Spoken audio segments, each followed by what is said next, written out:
Chapter 1. Hell on Earth. For an entire week, a persistent drizzle has enveloped the world, the horizon shrouded in ominous, dark clouds, occasionally releasing wisps of blue smoke. The weather is abominably dismal, leaving one to wonder when the sun shall break through and dispel this disheartening gloom that a month has elapsed since he arrived in this realm. Yet Sun Gohan remains bewildered, feeling as if he exists in a surreal dream. Just a month prior, he was an ordinary young man, newly graduated from university and stepping into the world.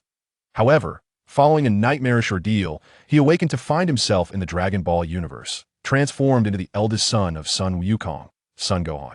Moreover, this world is not the one he once knew. It is the future of a dystopian Trunks. Here, all the Z fighters have perished, leaving him as the sole remaining warrior capable of battle. Remarkably, this catastrophe unfolded merely 2 months ago, resembling a nightmare from which he is yet to awaken, and Gohan is still but an 80-year-old child. 2 years prior, Sun Wukong succumbed to a virulent heart disease, and in his absence, the awakened androids number 17 and number 18 wreaked havoc unchecked. One by one, Vegeta, Piccolo, Krillin, Tien Shinhan, Yamcha, and Kaiatsu fell in battle, as the androids reduced city after city to ashes. The world has indeed become a veritable hell on Earth, with survivors leading lives of displacement, evading the relentless chaos. At that time, Gohan, occupied with the quest for Dragon Balls, missed the battle, preserving his Lithia stroke of luck in a sea of misfortune. Yet this very circumstance filled him with profound guilt, plunging him into a state of despair, where he languished in torment. After enduring a month of anguish, Gohan finally fell gravely ill. Upon awakening, he found himself imbued with newfound clarity and optimism, bringing a sense of relief to his mother, Shishi. However, only Gohan knows that his soul has been exchanged for another.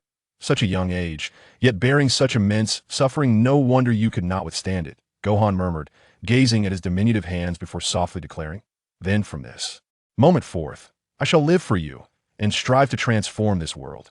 This marked both a farewell to the former Gohan and a rallying cry for his present self, a declaration of purpose. Taking a deep breath, Gohan rose, ventured outside despite the drizzling rain, and harvested a few vegetables from the garden, returning with a spirited jog.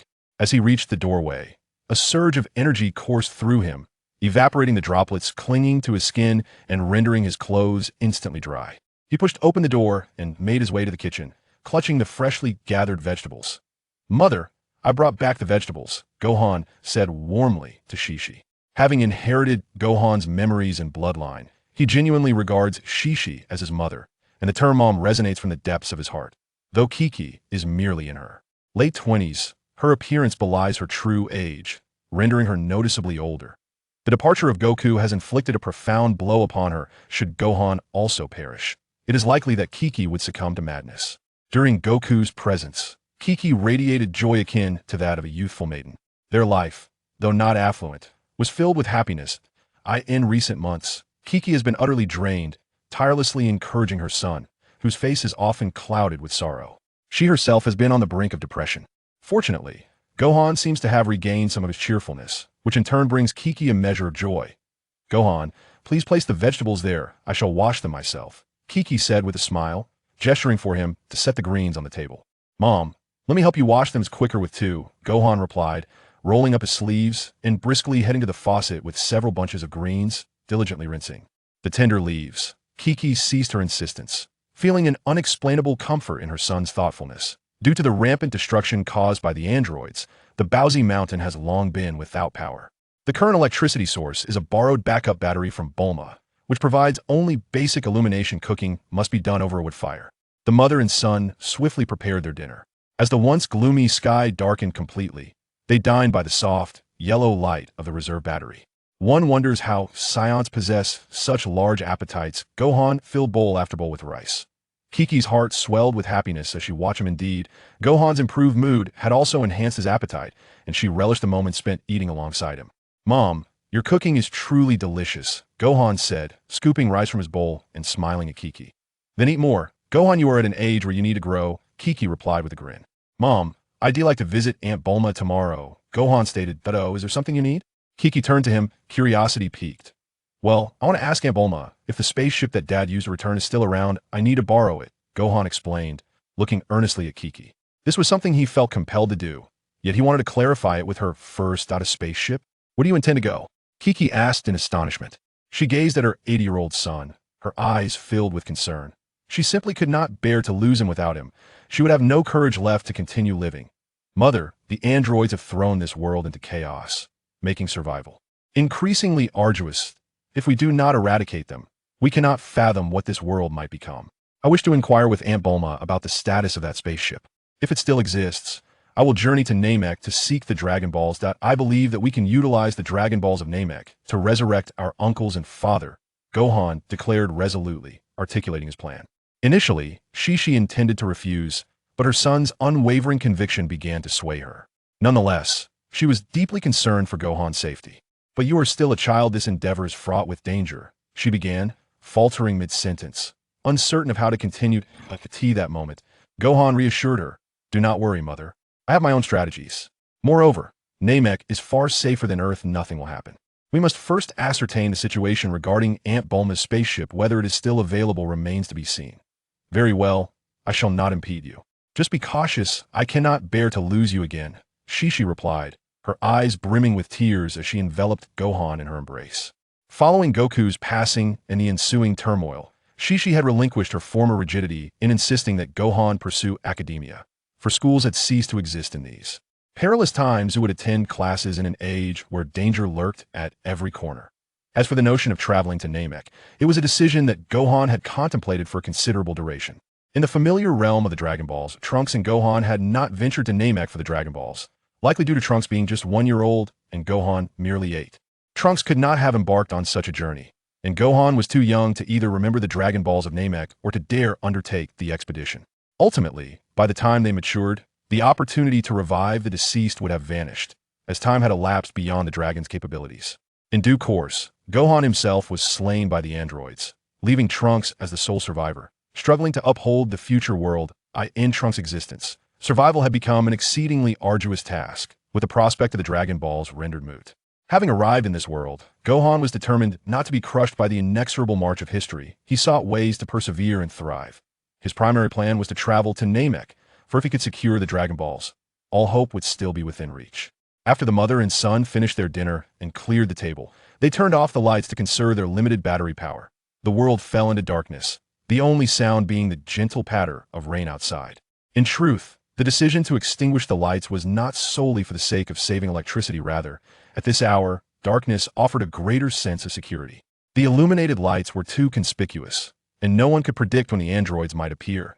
Should they emerge, the light would undoubtedly hasten the demise of the living. Son Gohan sat cross-legged on the sofa, his senses extended as he carefully observed his surroundings. Although androids 17 and 18 exhibited no discernible energy, Gohan dared not let his guard down. On the contrary, this served as a form of mental training. Having been in this world for a month, the initial novelty had worn off. First, he had employed the instant transmission technique to soar into the sky, yearning to experience the exhilarating sensation of unrestrained flight. However, to his dismay, he discovered that he suffered from acrophobia. As he ascended, a chill crept down his spine, and the ground beneath him appeared to recede further into the distance, rendering his legs weak. In that moment, Gohan couldn't help but mock himself for bringing shame to the Scions and the time travelers. Here he was, possessing the power to annihilate planets, yet plagued by a fear of heights. Who would believe such a contradiction? After enduring this discomfort for a fortnight, Gohan gradually acclimated to the sensation. For the application of combat skills and energy manipulation, he found these aspects to be relatively effortless. Perhaps it was due to a Scion's inherent instincts, but Gohan experienced no hindrance in this regard, effortlessly employing his abilities. This may also have been influenced by the memories he inherited from his predecessor. Kiki glanced at her son and took a seat beside him, closing her eyes. Being a martial artist, entering a meditative state was second nature to her. Before marrying Goku, she had diligently practiced her martial arts daily. However, after giving birth to Gohan, she gradually set aside her training to devote herself wholeheartedly to caring for her husband and child. Meanwhile, in the city of West City, at Bulma's residence, she had constructed a vast underground facility beneath the original Capsule Corporation, utilizing the strongest materials, including indestructible titanium. This structure could withstand energy blasts from the androids for a limited time. Off course, this was contingent on the androids not intending to annihilate the planet. Should they choose to destroy the Earth, this underground facility would undoubtedly be obliterated as well. Once the underground facility was completed, Bulma transferred essential items there, making it her new living space. Dr. Brief and his wife were still alive, and Dr. Brief had been assisting Bulma with new research in their subterranean haven. Trunks, meow meow meow, it's time for bed, Bulma cooed as she gently rocked her purple-haired child in her arms. This child was Trunks, just over a year old. Trunks obediently shut his eyes, a smile gracing his face as he drifted off to sleep. Watching her son slumber peacefully, Bulma felt a long-lost smile return to her lips. She believed that there was still hope for the future. Chapter 2. A Visit to Bulma. Before dawn, Son Gohan awoke, hazily recalling that it was his mother who had carried him to bed the previous night. Consequently, he decided to remain in slumber, surrendering to the embrace of a delightful dream.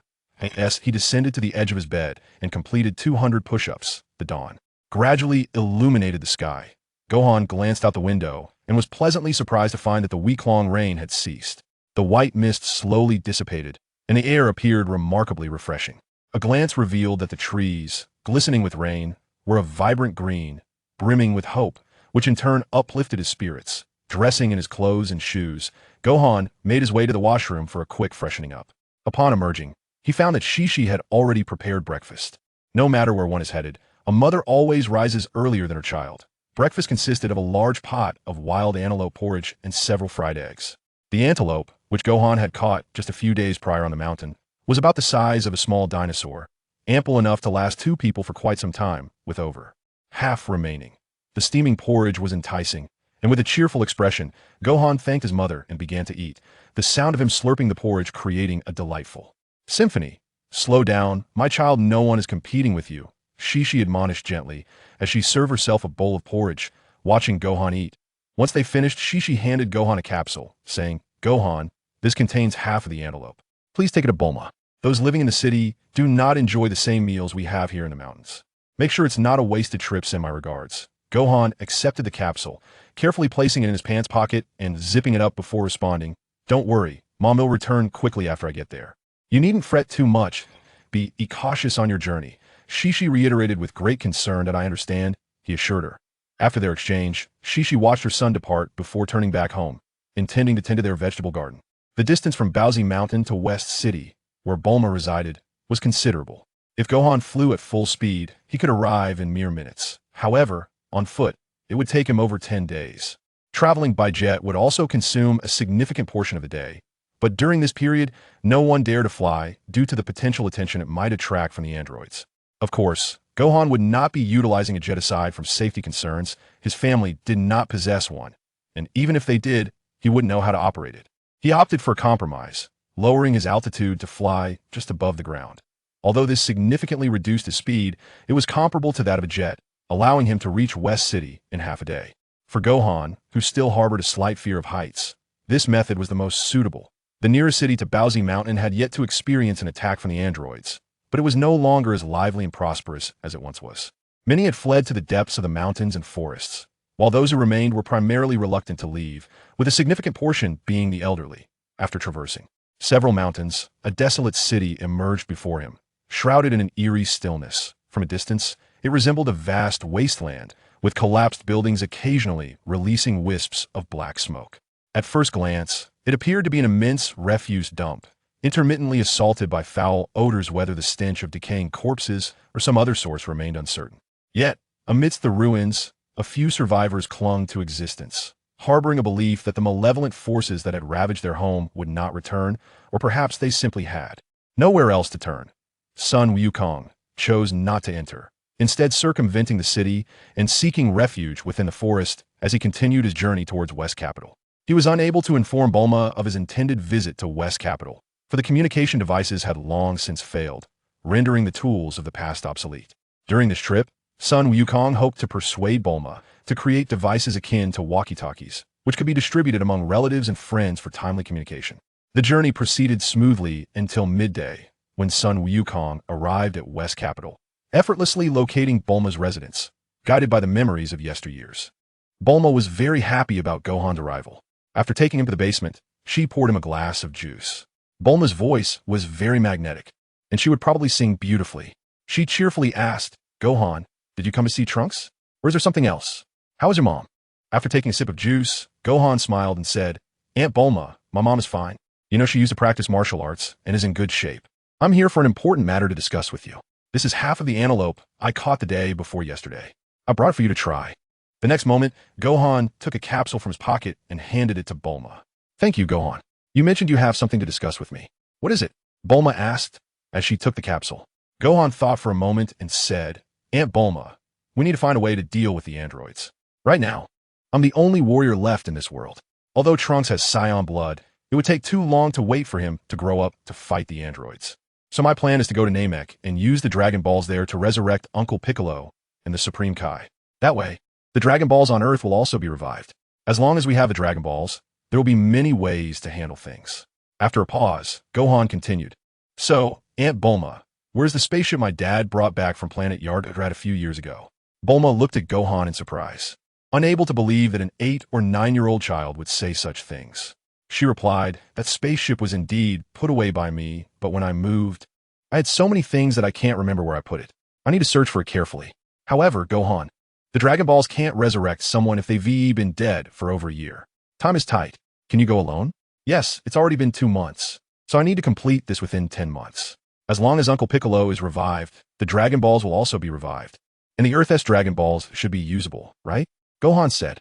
Oh, what you said is true. The Dragon Balls turned from stones into Dragon Balls before Piccolo died.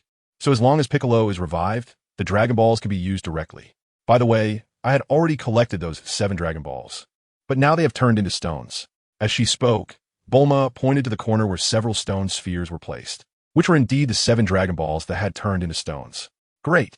Aunt Bulma, let us find the spaceship first, Gohan said, although they said they would search together. Gohan couldn't help much because the spaceship had been packed into a capsule by Bulma.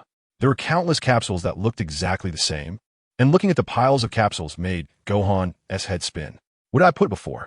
This is giving me a headache, he said. Saying that, Bulma immediately began to search, running around the basement. The sound of rummaging filled the entire basement. After about half an hour, Bulma's cheerful laughter rang out. I found it. It really wasn't easy. Saying this, Bulma quickly walked over to Gohan holding a capsule, pressed the button, and threw the capsule to the ground with a bang. A round object appeared before them, looking like a spaceship's capsule. The spaceship was not large, just enough for an adult to sit in. Having been in this world for a month, Gohan had seen this kind of capsule operation that produces items on TV in his previous life, but still startled him. This is it. I just stored it after collecting it and forgot about it later, Bulma said. Aunt Bulma, can you check if this thing is still usable? Does it have any energy left? Gohan asked. Bulma responded and then squatted down, searching around the circular spaceship, but did not see a button to open the hatch. She then gestured for Gohan to help turn the spaceship over since she couldn't lift it. Gohan stretched out his hands, grasped the sides of the spaceship, and gently lifted it up. Then, he lowered the spaceship back down, revealing several buttons. Bulma reached out and pressed one of the buttons, and with a click, the spaceship's hatch slowly opened. Once the hatch was fully open, Bulma climbed inside, and Gohan followed closely behind. Bulma started to fumble around and, after pressing some buttons inside with a series of clicks, she said, this spaceship is still operational, but the energy is nearly depleted. I need to study what this energy is made of before I can recharge it for use. Hearing that the spaceship could still be used, Gohan felt a surge of joy and asked, that's great. How long will it take? After a moment, Bulma came out of the spaceship and sat down on a nearby bench. She said, well, I just analyzed it, and recharging this energy will take about a month. If it were in the past, I could finish in a week, but now there is a lack of equipment and materials, so it will take longer. A month isn't too long. I expected that. Aunt Bulma, I have another request. Our communication devices are no longer usable. Can you create something like a phone for easier communication? Gohan said, as this was another purpose of his visit. You mentioned that. And I've been thinking about it for a long time and have already made one. Just wait a moment. Bulma laughed and then turned around, took something out of the cabinet, and walked back to Gohan, handing it to him. She initially wanted to surprise him, but he had mentioned it first. It was a beautifully crafted wristband, each with a unique number. By inputting the corresponding number, instant communication could be achieved. Essentially, it was a more aesthetically pleasing walkie-talkie. Aunt Bulma, if I use this, won't it break during battles? Gohan asked, puzzled. Bulma replied, well, it would definitely break if it gets hit. But I haven't seen you guys carrying mobile phones during battles before. She rolled her eyes. Chapter 3. Heading to the sacred realm, seeing Bulma's expression, Gohan awkwardly smiled. A polite yet awkward smile. He accepted the wristband and put it on his right hand. It looked beautiful. It's very nice and fits perfectly. I need to put a protective shield on it during battles. Haha. Gohan chuckled, growing fonder of the wristband. Look at the side of the wristband. There's the corresponding number. On the other side, there are tiny tactile buttons like 914545616. Press the number and confirm with your voice to call the corresponding wristband. Press it again to end the call. It uses the latest energy drive, and one full charge lasts for a year. Very convenient. Yours is number 1. I kept number 2 for myself, and I'll give you 5 more. You can decide who to give them to, Bulma said, handing Gohan 5 more wristbands. Gohan put away the 5 wristbands, one of which he definitely needed to give to his mom. As for the other 4, he would decide based on the situation. Perhaps Master Roshi and Grandpa Ox King needed one. He would keep the extra ones for now. Great, thanks Aunt Bulma. By the way, do you know where Master Roshi is now? Gohan asked, as he needed to find Roshi for some important matters and to bring him a wristband. That old pervert? He hid in a submarine and dove deep into the sea when the androids appeared. Later, I think he mentioned going to the lookout. He should still be there. Bulma said, stroking her chin thoughtfully. Perfect. I'll stop by home to give this wristband to Mom, then head to the lookout. I'll also give one to Mr. Popo and Grandpa Roshi, Gohan said. Right, it's good to deliver a wristband to the old pervert and Mr. Popo. There aren't many people left now, so it's better to stay in touch. Oh, and we also need to contact Cat God and Yajirobe. Let us bring 2 more for them. In that case, I'll give you a few more wristbands. I've made quite a few, and I can make some more in the next few days, Bulma said, handing Gohan 3 more wristbands. After finishing the remaining juice with a slurp, Gohan stored the wristbands away. He initially wanted to mention the time machine to Bulma, but after thinking it over, he decided against it. The time machine was something Bulma had created, and even if he didn't mention it, she would eventually make it. It was just a matter of time. Moreover, there wasn't an effective cure for viral heart disease yet, so going back in time wouldn't be very useful. He decided to wait for a while and find the right opportunity to talk to Bulma. For now, the priority was to get stronger and go to Namek to search for the Dragon Balls. After finishing his discussion, Gohan went to check on Trunks and the Briefs couple. He then casually ate something at Bulma's place as a makeshift lunch before heading home with the wristwatch. He chose to fly low and close to the ground, avoiding any encounters with Android 17 and 18, since facing them head-on would be like hitting a stone with an egg. Gohan decided to play it safe. After all, his life was the most important. After several hours of flying, Gohan arrived home in the evening. He handed wristband number 3 to Chi-Chi and explained how to use it. During the demonstration, he even tried using his wristband to call Chi-Chi, and the call went through smoothly, surprisingly clearer than the old mobile phone they had used before. Gohan had thought about sending Chi-Chi to stay with Bulma for her safety, but she refused to go. After considering it, he realized that Bulma's place wasn't necessarily safe either. Compared to Bulma's, living in the mountains seemed safer. In his memories of the Dragon Ball world, Android 17 and 18 did not know Goku's address, but Android 16 did. However, it seemed that there was no Android 16 in this future world. At that moment, Gohan shared his plan to go to the lookout with Chi-Chi. Although she was worried, she didn't strongly oppose it and only told him to be careful. With Chi-Chi's consent, Gohan decided to set off after dinner instead of waiting until tomorrow. Mom, we could actually move to the lookout, Gohan suggested after some thought. But Mom is still reluctant to leave Mount Pao Zoo. If we go, we need to pack properly. Let's wait a few days before going to the lookout, Chi-Chi replied. Okay, Gohan responded. After dinner, Gohan set off that night. The direction to the lookout was completely opposite to that of West City. Otherwise, he could have stopped by on his way back in the afternoon. So it appeared he was heading home first before going to the lookout. Although it was dark at night, it didn't challenge Gohan. His vision was excellent now. Even without powering up for light, he could see far ahead. He kept his energy at a minimum and flew close to the ground like a bird. After 2 hours of low-altitude flight, Gohan shot straight up into the air. Reaching Korin Tower, he needed to fly upwards. Passing through layers of clouds, he soon arrived at the middle of Korin Tower, where the cat god resided. Gohan paused for a moment and jumped inside. Hi, Master Cat God, Yajirobe.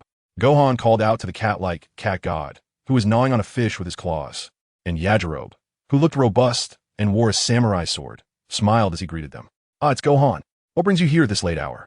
Cat God asked, wondering if Gohan was afraid of encountering the androids during the day. You're here to get some Senza beans, right? Yajirobe asked directly. Hee, I brought 2 wristbands for you. They're just like mobile phones and have communication functions, so we can stay in touch anytime. Plus, I brought fish for you, Master Cat God, Gohan said, smiling as he took out the wristbands and handed one to Yajirobe, then pulled out a large basket of fish for Cat God. which he had prepared in advance since he had caught a lot at home a few days ago. Wow, Gohan is so thoughtful. Goku never brought me anything when he came. Ah, sorry, Gohan, I shouldn't have brought that up, Cat God said, excitedly flailing his arms when he saw the fish. But halfway through, he realized that Goku had passed away, which might upset Gohan. It's okay, Cat God. I'll find a way to bring my dad back to life. You don't need to worry about it, Gohan said with a smile. You want to revive your dad? But there are no Dragon Balls left on Earth, and besides, your dad died of natural causes due to illness, so that might not be possible, Yajirobe said, puzzled. Well, I plan to go to Namek. I've asked Aunt Bulma to prepare a spaceship, and as for whether I can revive him, I believe there's always a way, Gohan replied. Sigh. It's not easy for a child of 8 or 9 to bear all this responsibility, Cat God said, gently patting Gohan's head. But it's good to have hope, so work hard. There are still some Senzu beans left here. Take as many as you need. Last time, Krillin and the others rushed to fight the androids and didn't have time to grab Senzu beans, so you must take some with you. Cat God truly felt for Gohan, especially since he had brought so many fish. His tone was very gentle. Thank you, Cat God. I want to be polite then. I really need some Senzu beans for safety, Gohan said with a smile. The Senzu beans were one of the main reasons for Gohan's visit to Cat God. Having Senzu beans on hand made a huge difference. With them, he would be much more confident when facing enemies. Son Gohan was not polite and walked over to the nearby clay pot, which was where the Senzu beans were kept. Originally, there were many Senzu beans, but later, they were used as snacks by Yajirobe and were taken many times by Goku and the others. Now, there were not many left. Sun Wukong looked at the earthen jar, which seemed to contain more than 20 beans. He simply lifted the jar and poured it out, spilling all the Senzu beans onto the ground. Then he quickly gathered them up and stuffed them into his pocket, performing the action smoothly. Karen, there are no more beans now. You need to start planting quickly, Sun Wukong said. This scene seemed familiar to Karen. Do you think I haven't been planting? I've been planting all along, but it also takes time. You consume them too quickly. No, it's that fat pig Yajirobe that has eaten too much. You've really taken everything in one go, Karen said. Sun Wukong smiled awkwardly and said, I'll teach you how to use this bracelet. Well, let's change the subject. Son Gohan briefly explained the usage of the wristbands and also informed Master Roshi and Yajirobe about the numbers of the other people's wristbands. The method was simple, and one explanation was enough to understand it. After finishing, Son Gohan took his leave as he needed to go to the heavenly temple above. Jumping out of Master Roshi's place, Son Gohan flew higher, following a red stick that shot straight into the sky. He knew this was the Rui Bang that his father, Son Goku, used when he was young, now planted here, connecting the heavenly temple and Korin Tower. Looking at the wristband, Son Gohan dialed Bulma's number. Gohan, why are you calling so late? Bulma said, Son Gohan, I'm on my way to the heavenly temple now, trying to see if I can communicate normally at this altitude. It seems there's no problem. The call is very clear. Bulma, don't worry. You can communicate within the Earth's atmosphere. Son Gohan, great, then I'll hang up, Bulma auntie. I've arrived at the sacred world. He then hung up the phone. As he spoke, Son Gohan had already reached the sacred world, landing on the plaza. The sacred world appeared to be very spacious, comparable to 6 or 7 soccer fields. Below the plaza was a semicircular building with stairs leading down. There were various rooms below, places that Son Gohan had never visited. There were likely living quarters and kitchens, and perhaps some magical places, such as the Room of Spirit and Time, the incredible place where 1 year inside equates to only 1 day outside. However, Son Gohan did know that the Room of Spirit and Time was located above the plaza, not below. Son Gohan decided that, after meeting Master Roshi, he would go to check out the Room of Spirit and Time. He knew that the key to changing his future destiny lay here. Chapter 4. The Room of Spirit and Time, around 8 or 9 o'clock in the evening. The sky was completely dark, but the plaza of the Heavenly Palace, hanging high in the sky, emitted a hazy light. The tall pillars next to the building had glowing glass orbs on top, and it was unclear what the principle behind them was, but they radiated light at night. Although the glow from these glass orbs couldn't illuminate the Heavenly Palace as brightly as during the day, it was sufficient for people to clearly see everything around them. Mr. Popo sensed Gohan's arrival and came to greet him from the entrance. In the dark, Mr. Popo appeared even darker, which reminded Gohan of the Indian people from his previous life. Mr. Popo was the assistant to the gods throughout the ages. No one knew how long he had lived. The gods of the Dragon Ball world had changed several times, but Mr. Popo was like a permanent resident of the Heavenly Palace. With the flowing gods and the steadfast Mr. Popo also possessed some magical abilities. He had once taught Goku how to sense energy and even sent Goku back in time to learn the waterfall splitting technique from Master Roshi. The Dragon Shinron model was made and repaired by him. The gods merely gave Shinron life. Seeing Mr. Popo come out, Gohan greeted him. "Hi, Mr. Popo. Good evening." "Is Master Roshi here?" "Yes, he was just inside reading a book," Mr. Popo replied. Just as he finished speaking, Gohan saw Master Roshi walking out from behind, likely sensing Gohan's energy as well. "Good evening, Master Roshi," Gohan politely greeted. With his familiar bald head, white beard, and iconic sunglasses, Master Roshi was short and leaned on a cane, about the same height as Gohan. This was the martial arts master, known as the god of martial arts, Master Roshi. Why did Master Roshi always wear sunglasses? Gohan had once maliciously speculated in his past life that it might be because of his small eyes, or perhaps it was to make it easier to look at beautiful women. However, Gohan also knew that Master Roshi had a combat form where he could transform into a muscular man, greatly enhancing his combat power, which was a form of utilizing ki. Little Gohan. Master Roshi walked up to Gohan, reached out to pat his head, then noticed he wasn't tall enough and stood on tiptoe, holding a book in one hand. Sun Wukong glanced at it. The cover featured a sexy woman. "All right, it really is that kind of book. This is indeed the style of Master Roshi." Sun Wukong regained his thoughts, took out 2 wristbands, and said, "Grandpa, Mr. Popo, this is a new type of communication device that Aunt Bulma just made. It makes it convenient for us to communicate regularly, and it's very easy to use. From now on, if there's anything, we can talk at any time." Sun Wukong handed the wristbands to the 2 people and then taught them how to use them, also reporting the numbers of the few who already had wristbands. After thinking for a moment, Sun Wukong said to Master Roshi, "Master Roshi, can you contact Fortune Teller Baba?" Fortune Teller Baba is Master Roshi's sister, who has the ability to travel between the underworld and the living world, can tell fortunes, and can bring back the dead. Master Roshi replied, "Yes, we often keep in touch. I just need to call her silently in my mind, and I can communicate with her. You want to find her, right? I'll call her now. Just wait a moment. Hello? Hello, can you hear me? Sister, are you there? This is not silent calling at all. You shouted it out loud." After a moment, there was a response, and it was as if Master Roshi had put the call on speakerphone, allowing Sun Wukong and Mr. Popo to hear Fortune Teller Baba's voice. "What do you want, my foolish brother?" This was Fortune Teller Baba's voice. Master Roshi said, "It's not me who wants to find you. It's Goku's son, Sun Wukong, who needs to talk to you. You can speak with him. Wukong, just say it directly. My sister can hear you. I'm so envious of this kind of operation." Sun Wukong remembers that his dad and King Kai can communicate this way, which is really convenient. This form of communication should require King Kai and the Fortune Teller Baba to add your name to their friend list, allowing you to directly call each other with your mind. If the other party hasn't set you as a friend or hasn't given you permission, you won't be able to call them. Otherwise, anyone could call them, and they would be overwhelmed. Sun Wukong said, "Hello, Granny. Sorry to trouble you. I want to ask about my dad. Do you know where he is now?" Granny Fortune Teller replied, "I do know that. Wukong is currently training on King Kai's planet." Son Gohan said, "Can you contact him?" The Fortune Teller replied, "That's not possible. King Kai hasn't added me as a friend, so I don't have enough permissions." After thinking for a second or two, Son Gohan continued, "In that case, can you send me to the underworld? I can take the Snake Way to King Kai's planet. Do you think that would work?" The Fortune Teller said, "Ordinary people definitely can't enter the underworld, but since you've saved the earth a few times with your father, I believe King Yama can make an exception. Here's what we'll do. I've added you as a friend, and I'll talk to King Yama about it. You can call me tomorrow for further arrangements." Hearing that he could go, Son Gohan was a bit excited, but he didn't forget to thank the Fortune Teller, saying, "Thank you, Grandma. I'll contact you tomorrow." Truly the child of Goku, polite and opinionated. No, he's much smarter than Goku, the Fortune Teller thought to herself.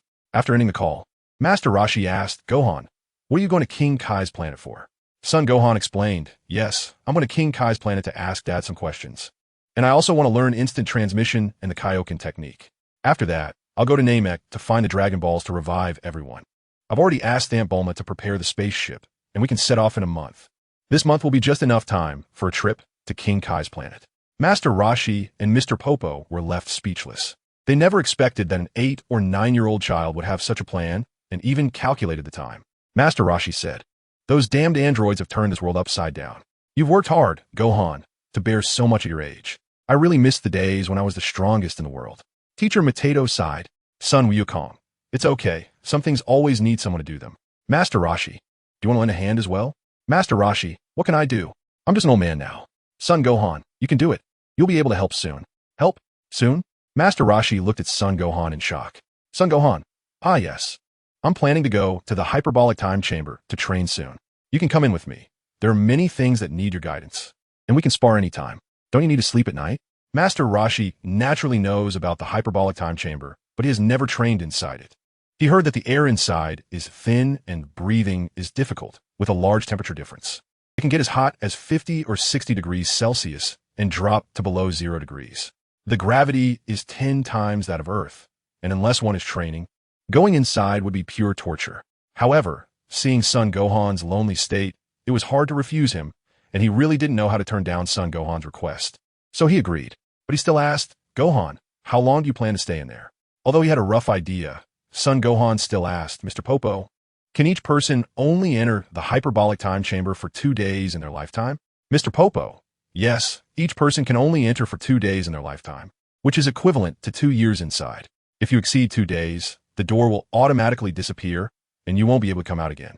So far, no one has trained for more than 2 days inside, so we don't know what happens when the door disappears. However, Son Gohan remembers that during the Majin Buu saga in the main world, Piccolo once destroyed the door of the hyperbolic time chamber, causing Buu to angrily break through space and create a hole to the human world. But Son Gohan currently doesn't have that kind of strength. Mr. Popo continued. Goku went in when he was young. He could only endure 3 months inside before he couldn't take it anymore. Sun Wukong said, I understand, Master Roshi. I plan to stay in for half a day because I have an appointment with the fortune teller tomorrow. Besides, this hyperbolic time chamber can only be used for 2 days per person, and I might need to use it again in the future. Master Roshi smiled and said, Gohan, it would be great if you could train for half a year in there. You heard what Mr. Popo said earlier, right? Your dad couldn't last more than 3 months back then. Sun Wukong just smiled and did not respond further. Since they had decided to enter the hyperbolic time chamber, everyone no longer hesitated. Master Roshi went to get 2 books and then followed Gohan and Mr. Popo to the entrance of the chamber. Mr. Popo opened a large door and said, there's food and a place to stay inside, so you two can go in with peace of mind. I'll come back in 12 hours. Looking at the open door, Gohan was so excited that he couldn't describe it. It was a longing that had been anticipated for a long time, a desire to unveil the mysterious veil of the hyperbolic time chamber. And his level of longing for it was second only to the 7 Dragon Balls. Sun Wukong and Master Roshi walked in one after the other, and Mr. Popo closed the door. Not far inside, they saw a spacious room. In the corner of the hall stood 2 large cabinets neatly arranged. Sun Wukong opened one and found it filled with flour and water. It was too simple. There was nothing delicious to be found unless one could turn the flour and water into a flower. Master Roshi tossed the book onto the bed and followed Sun Wukong deeper inside. After walking 10 meters, they looked up and saw an endless expanse of white before them. There was nothing. If they weren't careful and wandered too far, they might never find their way back. Master Roshi walked down the stairs, stepped onto the vast white ground, and then almost fell as his foot slipped. The gravity here was a bit heavy. Teacher Wutian almost had an elderly mishap. Chapter 5. The original Wukong woke up. Ouch. My old back. Master Roshi exclaimed, holding his waist. This sudden gravitational pressure nearly caused him to pull a muscle. Son Gohan followed Master Roshi down the stairs and into the vast white expanse. Suddenly, a wave of gravity hit him, causing him to bend over. It felt as if every cell in his body was about to fall to the ground, as if there were countless hooks pulling him down, making it very uncomfortable. Every organ in his body, including his brain, twitched and his heartbeat slowed for a moment. He gasped for air, which felt both dry and cold, making him feel terrible. He circulated his energy to moisten his body and took a few deep breaths of hot air, finally straightening up. After about a minute or two, he got used to the gravity and the air. His combat power was not weak, and with the Scion's unique physique, he had a strong adaptability. Seeing Son Gohan quickly adapt to the environment, Master Roshi felt a bit envious. He sat down on the ground for half an hour before slowly standing up and walking at a speed as slow as a turtle, especially with the turtle shell on his back, which was quite fitting. Meanwhile, Son Gohan was already happily running around. Good. I quickly adapted to this gravitational environment, but this gravity is probably only about 10 times that of Earth. My body is already quite strong. If I push myself, I could probably withstand 100 or 200 times the gravity. But there's no need to rush. I can take my time to adapt. After all, this is my first time encountering this kind of gravity training. Later, I can have Bulma make me a gravity chamber, and then I could try heavier training. One cannot become fat overnight, Sun Gohan thought to himself. My goal for the next 6 months is to become a Super Saiyan. I have excellent Saiyan blood in me, so transforming shouldn't be a problem. I remember in the main world of Dragon Ball, Sun Gohan transformed into a Super Saiyan for the first time when he entered the hyperbolic time chamber with his father, Goku, and later, during the fight against Cell. He broke through to Super Saiyan 2 due to extreme anger. However, my situation is a bit different from that Sun Gohan's, because of Trunks coming back to the past. The Z fighters trained hard during those 3 years, while my predecessor was slacking off, so our starting points are completely different. Plus, he had the guidance of the fighting genius Goku, making his progress rapid. Now, I can only rely on myself, and well, Master Roshi should also be able to provide some guidance. Anger is the key to transforming into a Super Saiyan, but how do I get angry? Should I imagine Goku's death and Piccolo's death? That's bad. Even though I've inherited all the memories, I haven't truly interacted with the real people, so I have no real sense of immersion. What to do? I'm waiting online. I'm anxious. Forget it. I won't think about that for now. I'll train for 2 months to improve my basic combat power before focusing on transforming into a Super Saiyan. Sun Wukong thought for a moment, then ran to Master Roshi and said, Grandpa Roshi, can you fight me? Master Roshi took off his heavy turtle shell and gasped for breath, saying, Gohan, wait a moment. Let me get used to the environment first. This is really not a place for humans to stay. Now I finally understand why Goku only stayed for 3 months. It's too uncomfortable in here. Son Gohan. All right, then I'll practice by myself first. Saying this, Son Gohan began training on his own, throwing a series of punches, executing various aerial maneuvers, and the sound of fists and kicks echoed in the air. After another half a day, Master Roshi finally adapted to the gravity and began sparring with Son Gohan. Time flew by during training, and a month passed like this. On a vast white square, Son Gohan suppressed his energy and continuously exchanged blows with Master Roshi. During this month, he learned a lot from Master Roshi, including the universal shock palm and the afterimage fist. The afterimage fist uses high speed to create afterimages, confusing the opponent. If used well, it can yield unexpected results. The universal shock palm was the skill that surprised Son Gohan the most. This technique involves pressing the palms together to gather energy, converting the body's energy into electric currents, and then firing it out to immobilize the opponent. Theoretically, as long as the opponent's fighting power isn't too much stronger than his, it could trap them, rendering them immobile for a few seconds. This was simply a divine technique. He couldn't understand why Goku and Gohan in the original story didn't learn this skill. Just think, if you're fast, right? I can lock you down with a universal shock palm, and then what awaits you is my barrage of attacks. Prince's fighting style, are you scared? You think you're stronger than me? All right, take this universal shock palm, and your movements might be slightly affected, giving me the chance to slip away. If I can't win, I'll just escape. There is also another technique that works wonders for escaping, called the solar fist, which Son Gohan happens to know. With a loud bang, the air exploded as the two figures collided fiercely and then instantly separated. Master Roshi said, Gohan, hold on. You've been training hard this month, sleeping less than 4 hours a day. Are you made of iron? Take a break. Your body can't handle this. Son Wukong paused and said, all right, Grandpa, you can rest assured. I feel fine, and if I really can't handle it, I can eat a senza bean, but I think I can still hold on. Master Roshi replied irritably, you may be fine, but I have a problem. My body can't take the strain you're putting on it.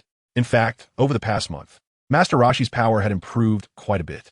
He previously felt that his strength couldn't keep up with the younger generation, so he had given up on training and had been lazy for a long time.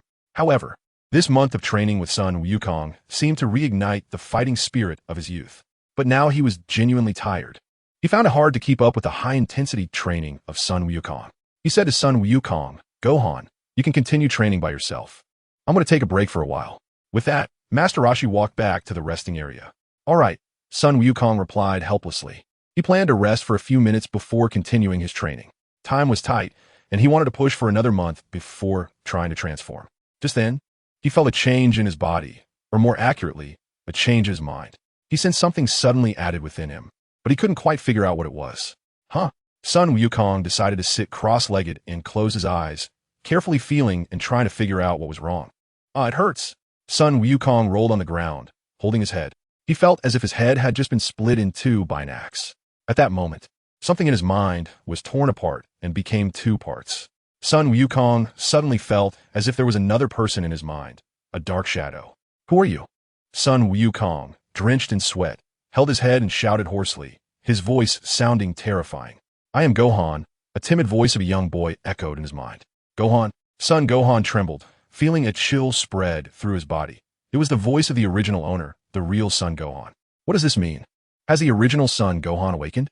In his past life, Son Gohan had read almost 100 novels about time travel, but he had never encountered such a ridiculous setting. So what now? Are they going to toy with me until I die? I absolutely refuse to accept this strange setup. I am your second personality. The voice echoed in his mind, the voice of the original Son Gohan. What does that mean? Am I going to die? The second personality Son Gohan said, "I am just a spiritual entity that exists attached to your consciousness and will not pose a threat to you." "How can you prove that?" Son Gohan said, forcing himself to stay calm. "This is a matter of life and death. I can't be careless. You can sense it yourself, and you'll know." The second personality, Son Gohan said, "Sense it? How do I sense it?" Son Gohan tried to reach out to the black shadow. Suddenly, some content appeared in his mind, something resembling a manual. Second personality, Avatar, spirit commanded by the main body.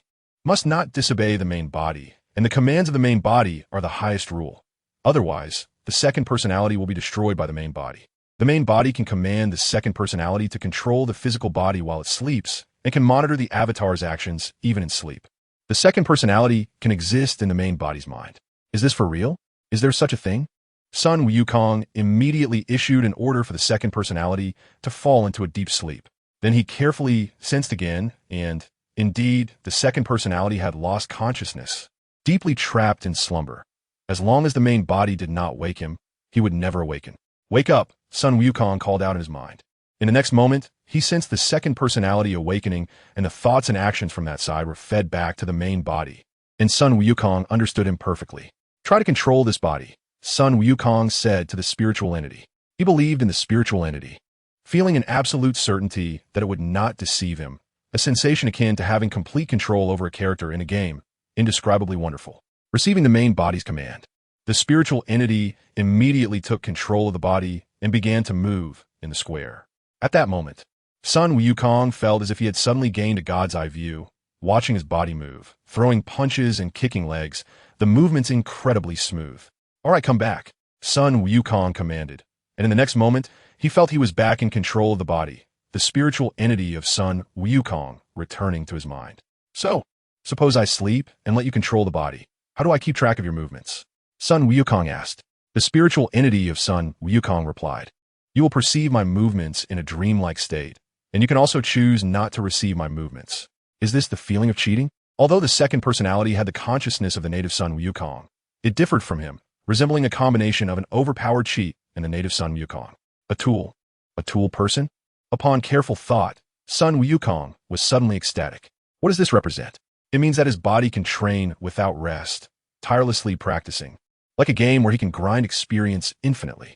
This is definitely more than just idling. He believes he can develop even more clever maneuvers in the future. Chapter 6. Clones assisting in training around Papaya Island. Near the city of Nan, there's a larger town called Pumpkin.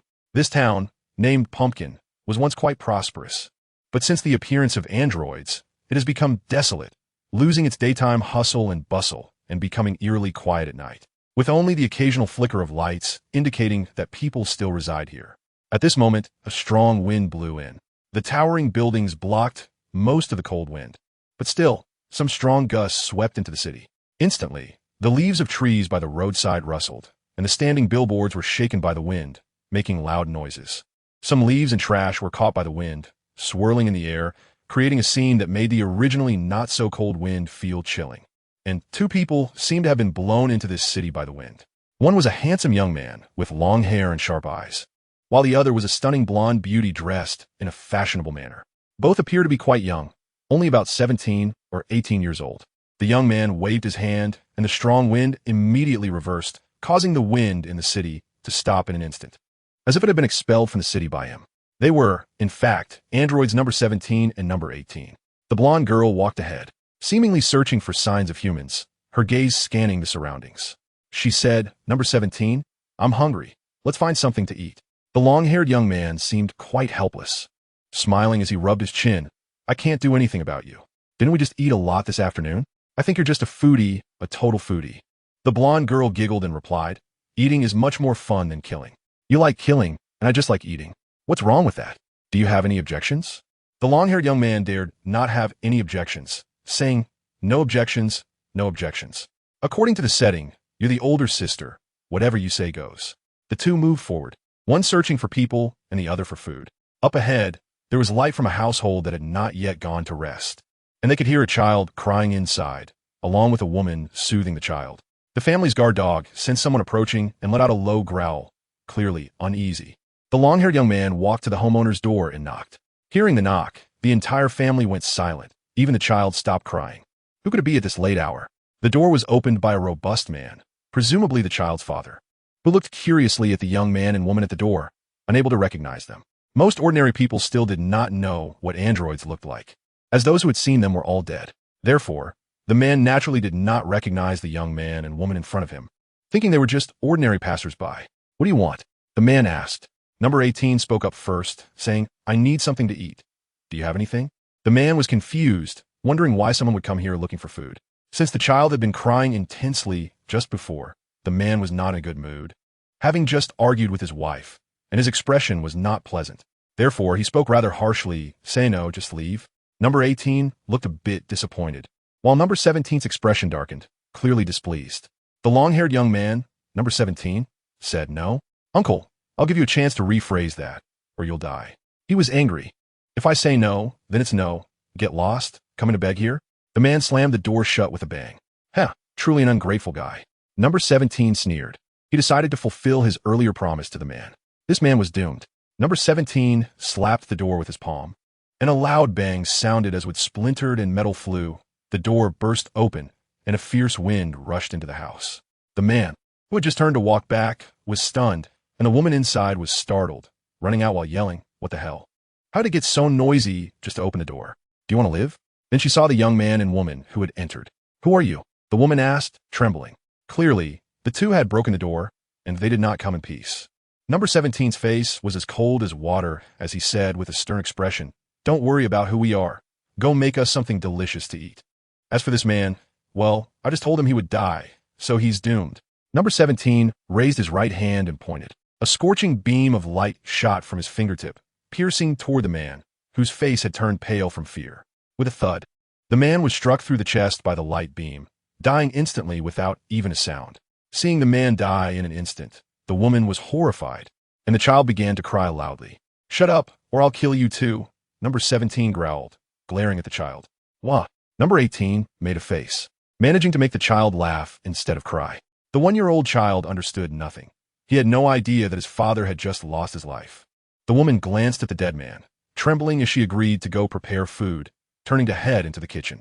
20 minutes later, the woman brought several dishes to the living room. Her cooking skills were quite good, and the food looked very delicious, making number 18 very happy. She had been eagerly waiting for this. Number 17, you should eat too. On the 18th, he greeted and enjoyed his meal with great delight. The 17th also ate some, but most of it ended up in the 18th's stomach. It feels so good to be full, the 18th said while wiping his mouth. It would be even better if there was no poison in the food, he continued.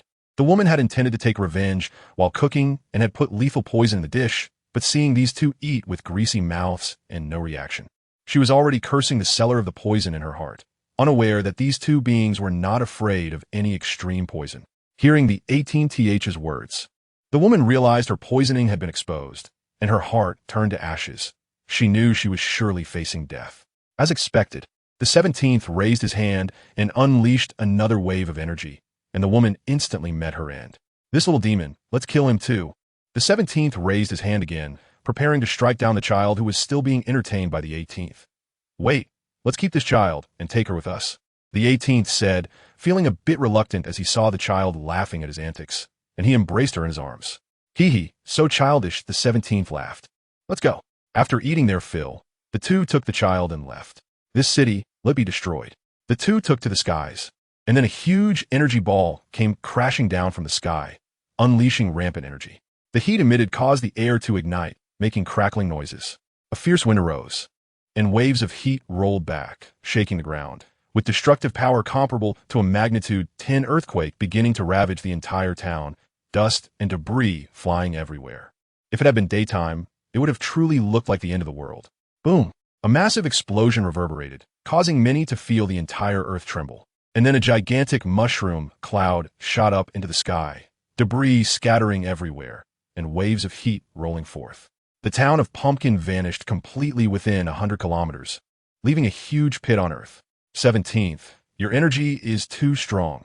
Don't accidentally blow up the Earth. I don't want to die yet. The 18th complained to the long-haired boy. Haha, I know what I'm doing, the 17th replied nonchalantly. We could have rested here tonight, and now you've ruined it. The 18th continued to complain. What's the rush? We could just go somewhere else, the 17th laughed. The two figures, along with the child, vanished into the void. Inside the divine temple, in a room of spirit and time. Gohan, why are you still training? Why don't you take a break? After waking up, Master Roshi saw son Gohan still training in the plaza and advised him. Grandpa Roshi, I'm not tired, Gohan replied, a bit shy, scratching his head. Master Roshi thought, why do I feel like this Gohan is a bit different from yesterday? He seems to have turned into a child, confused in his heart. Master Roshi overlooked that Gohan's previous words and actions were nothing like a child, only realizing now that Gohan was indeed just a kid when he saw Gohan's shy expression. It's no wonder Master Roshi was puzzled. Actually, Gohan was being controlled by a spirit form, while the training fanatic Gohan had gone to rest. Seeing the stubborn Gohan still persisting, Master Roshi helplessly began to train himself in the plaza. You can sleep first. I'll come out now. Gohan issued the command to the spirit form, and in the next moment, he regained control of his body. After resting for 6 hours, Gohan regained control of his body and, upon careful reflection, sensed that his internal strength had significantly increased, and he felt no discomfort. The experiences from the spirit's training had been relayed back, and he could perfectly absorb them. For instance, the spirit had learned new skills during training, and when Gohan regained control, he could instantly receive and flexibly use them, which was very delightful. Feeling happy, Gohan looked at Master Roshi and smiled. Grandpa Roshi, I have a question I want to ask you. Master Roshi looked over and replied, what is it? Sun Wukong said, Grandpa, I've always wondered why you don't learn to fly. Logically speaking, it should be easy for you to learn to fly, right? It's just a simple application of energy. The turtle hermit chuckled and replied, I just don't want to learn the crane school's techniques.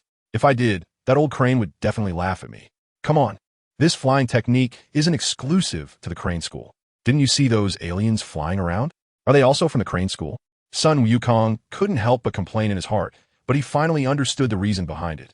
It turned out Grandpa was afraid of being ridiculed by the crane hermit. Suddenly, Sun Wukong burst out laughing.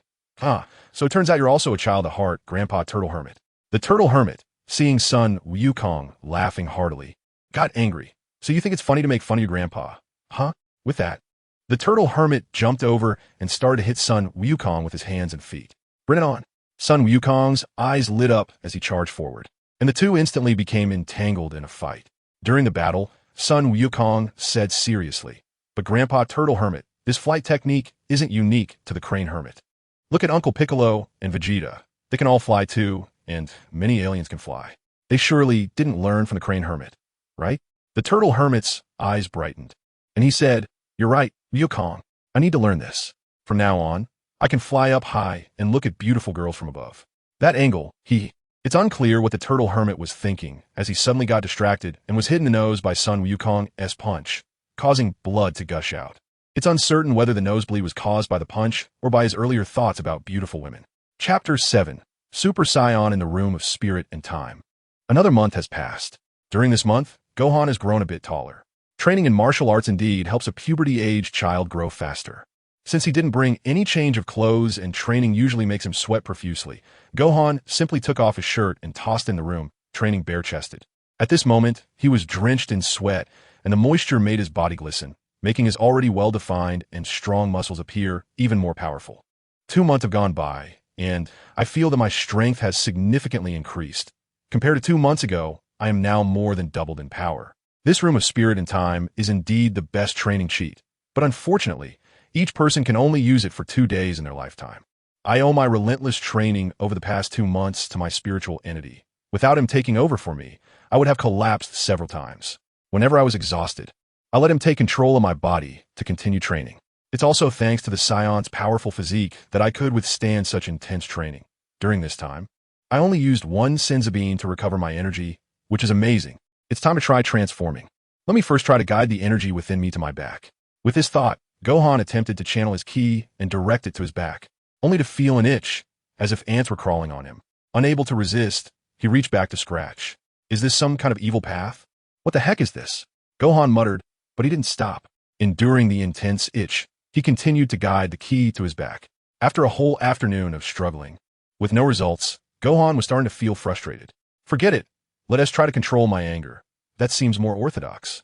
A purely kind heart or a purely evil heart, combined with an emotional trigger of anger, is the key to transforming into a Super Saiyan.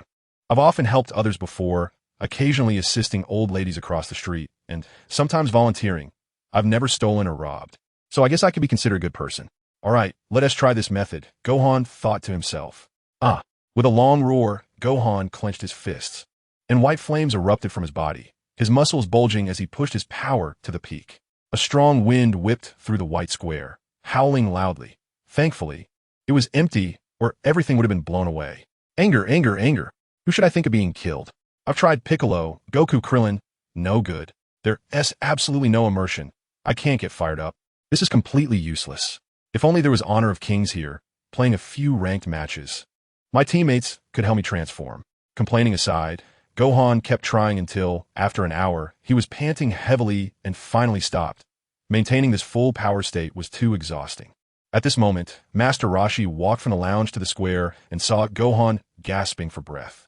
He advised Gohan, "You're too tired. Go back and rest for a while. This kid is working too hard. He hasn't rested much in these 2 months. Just thinking about it makes my scalp tingle. At this rate, his body will break down sooner or later. Come on, go rest. You need to sleep well to have the energy to train." Master Roshi walked behind Gohan, pushing him towards the room. All right, resting it is. I want to need the spiritual entity this time. I'll go back and get good sleep first, Gohan thought. He indeed hadn't rested in bed for a long time. Although his consciousness could rest, it was still different from sleeping in bed. Seeing Master Roshi still pushing him, Gohan helplessly said, "Okay, Master Roshi, you don't need to push me. I can walk by myself, all right?" Sun Wukong was surprisingly willing to listen to his advice this time, and agreed to go back and rest, leaving Master Roshi somewhat stunned. He let go of his hand and added, "Remember to take a shower. That way you can sleep well." "Okay, I understand, Master Roshi."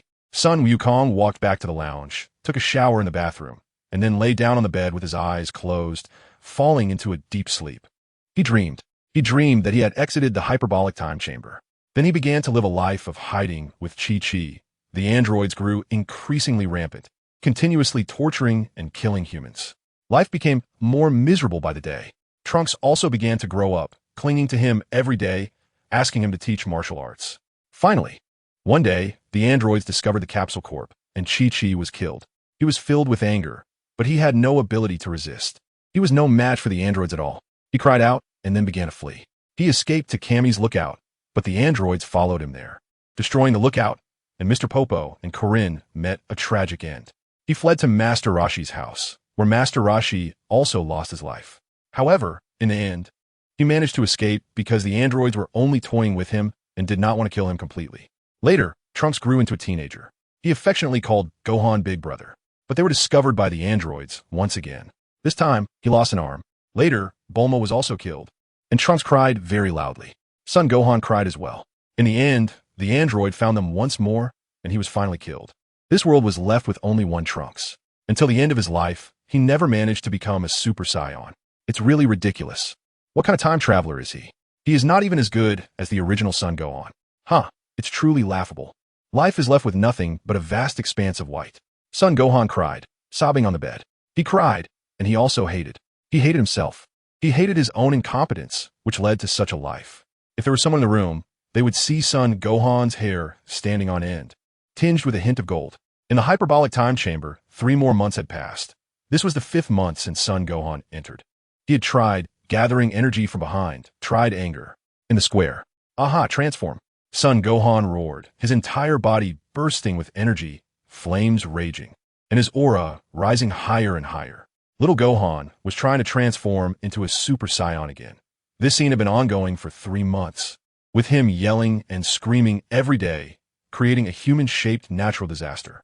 Master Roshi had long since hidden behind a pillar at the exit of the lounge, mumbling to himself. His energy is higher than last time, and his aura has taken on a layer of gold? In the arena, Son Gohan's energy continued to rise.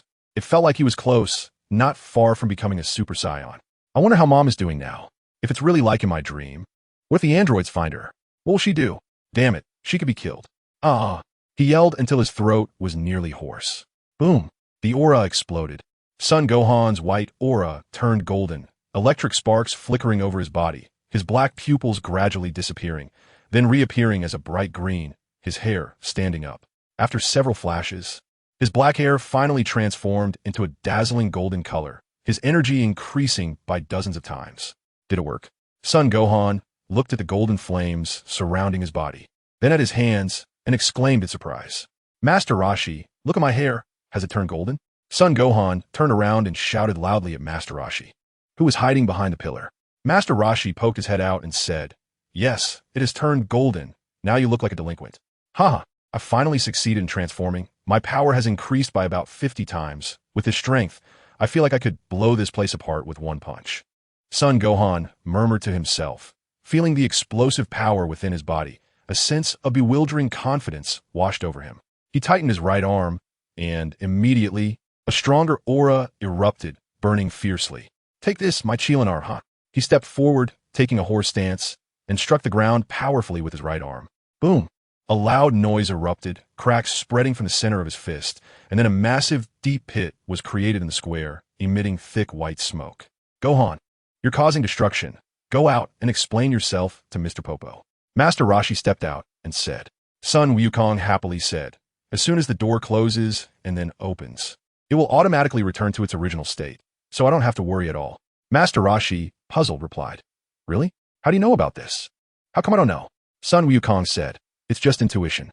As he spoke, Sun Wukong placed his hands at his waist and assumed the stance for the Kamehameha. Kamehameha wave, huh?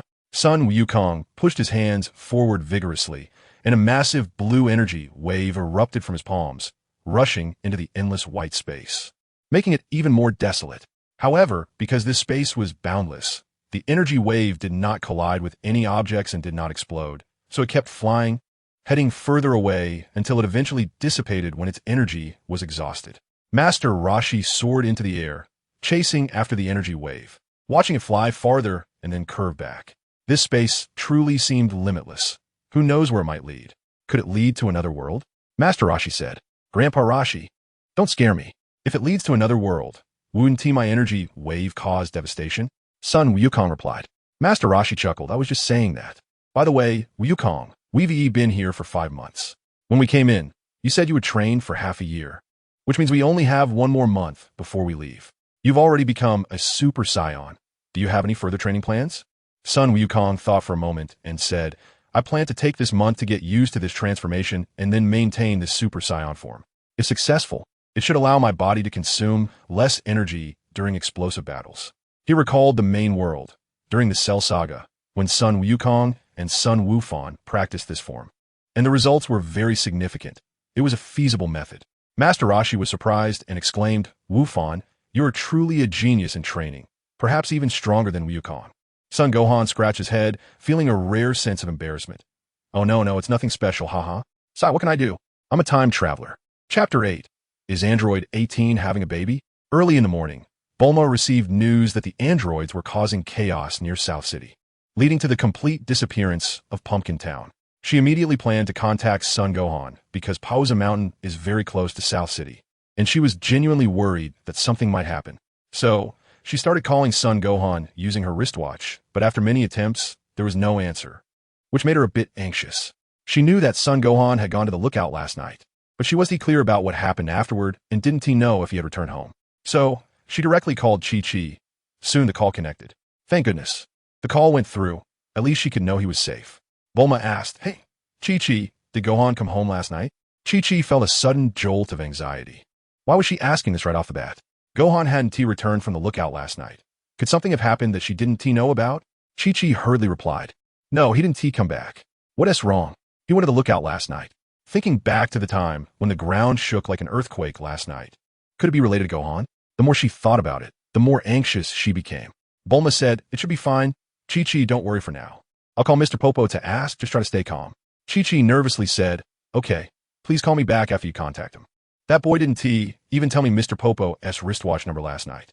After saying that, She felt the words that boy were inauspicious, so she quickly added, "Ugh, forget I said that." Bulma then called Mr. Popo. Once the call connected, Bulma quickly said, "Hello, Mr. Popo, is Gohan with you?" Mr. Popo replied, "Yes." Gohan went to the hyperbolic time chamber with Master Roshi last night. He should be coming out soon. Bulma was taken aback. Hyperbolic time chamber? What kind of place is that?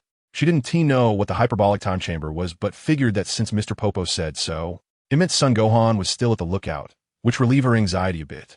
Bulma continued, "Okay, please let him know to give me a call when he comes out." "Thank you, Mr. Popo." After hanging up, Bulma called Chi-Chi again to inform her that Son Gohan was still at the lookout, hoping to put her mind at ease.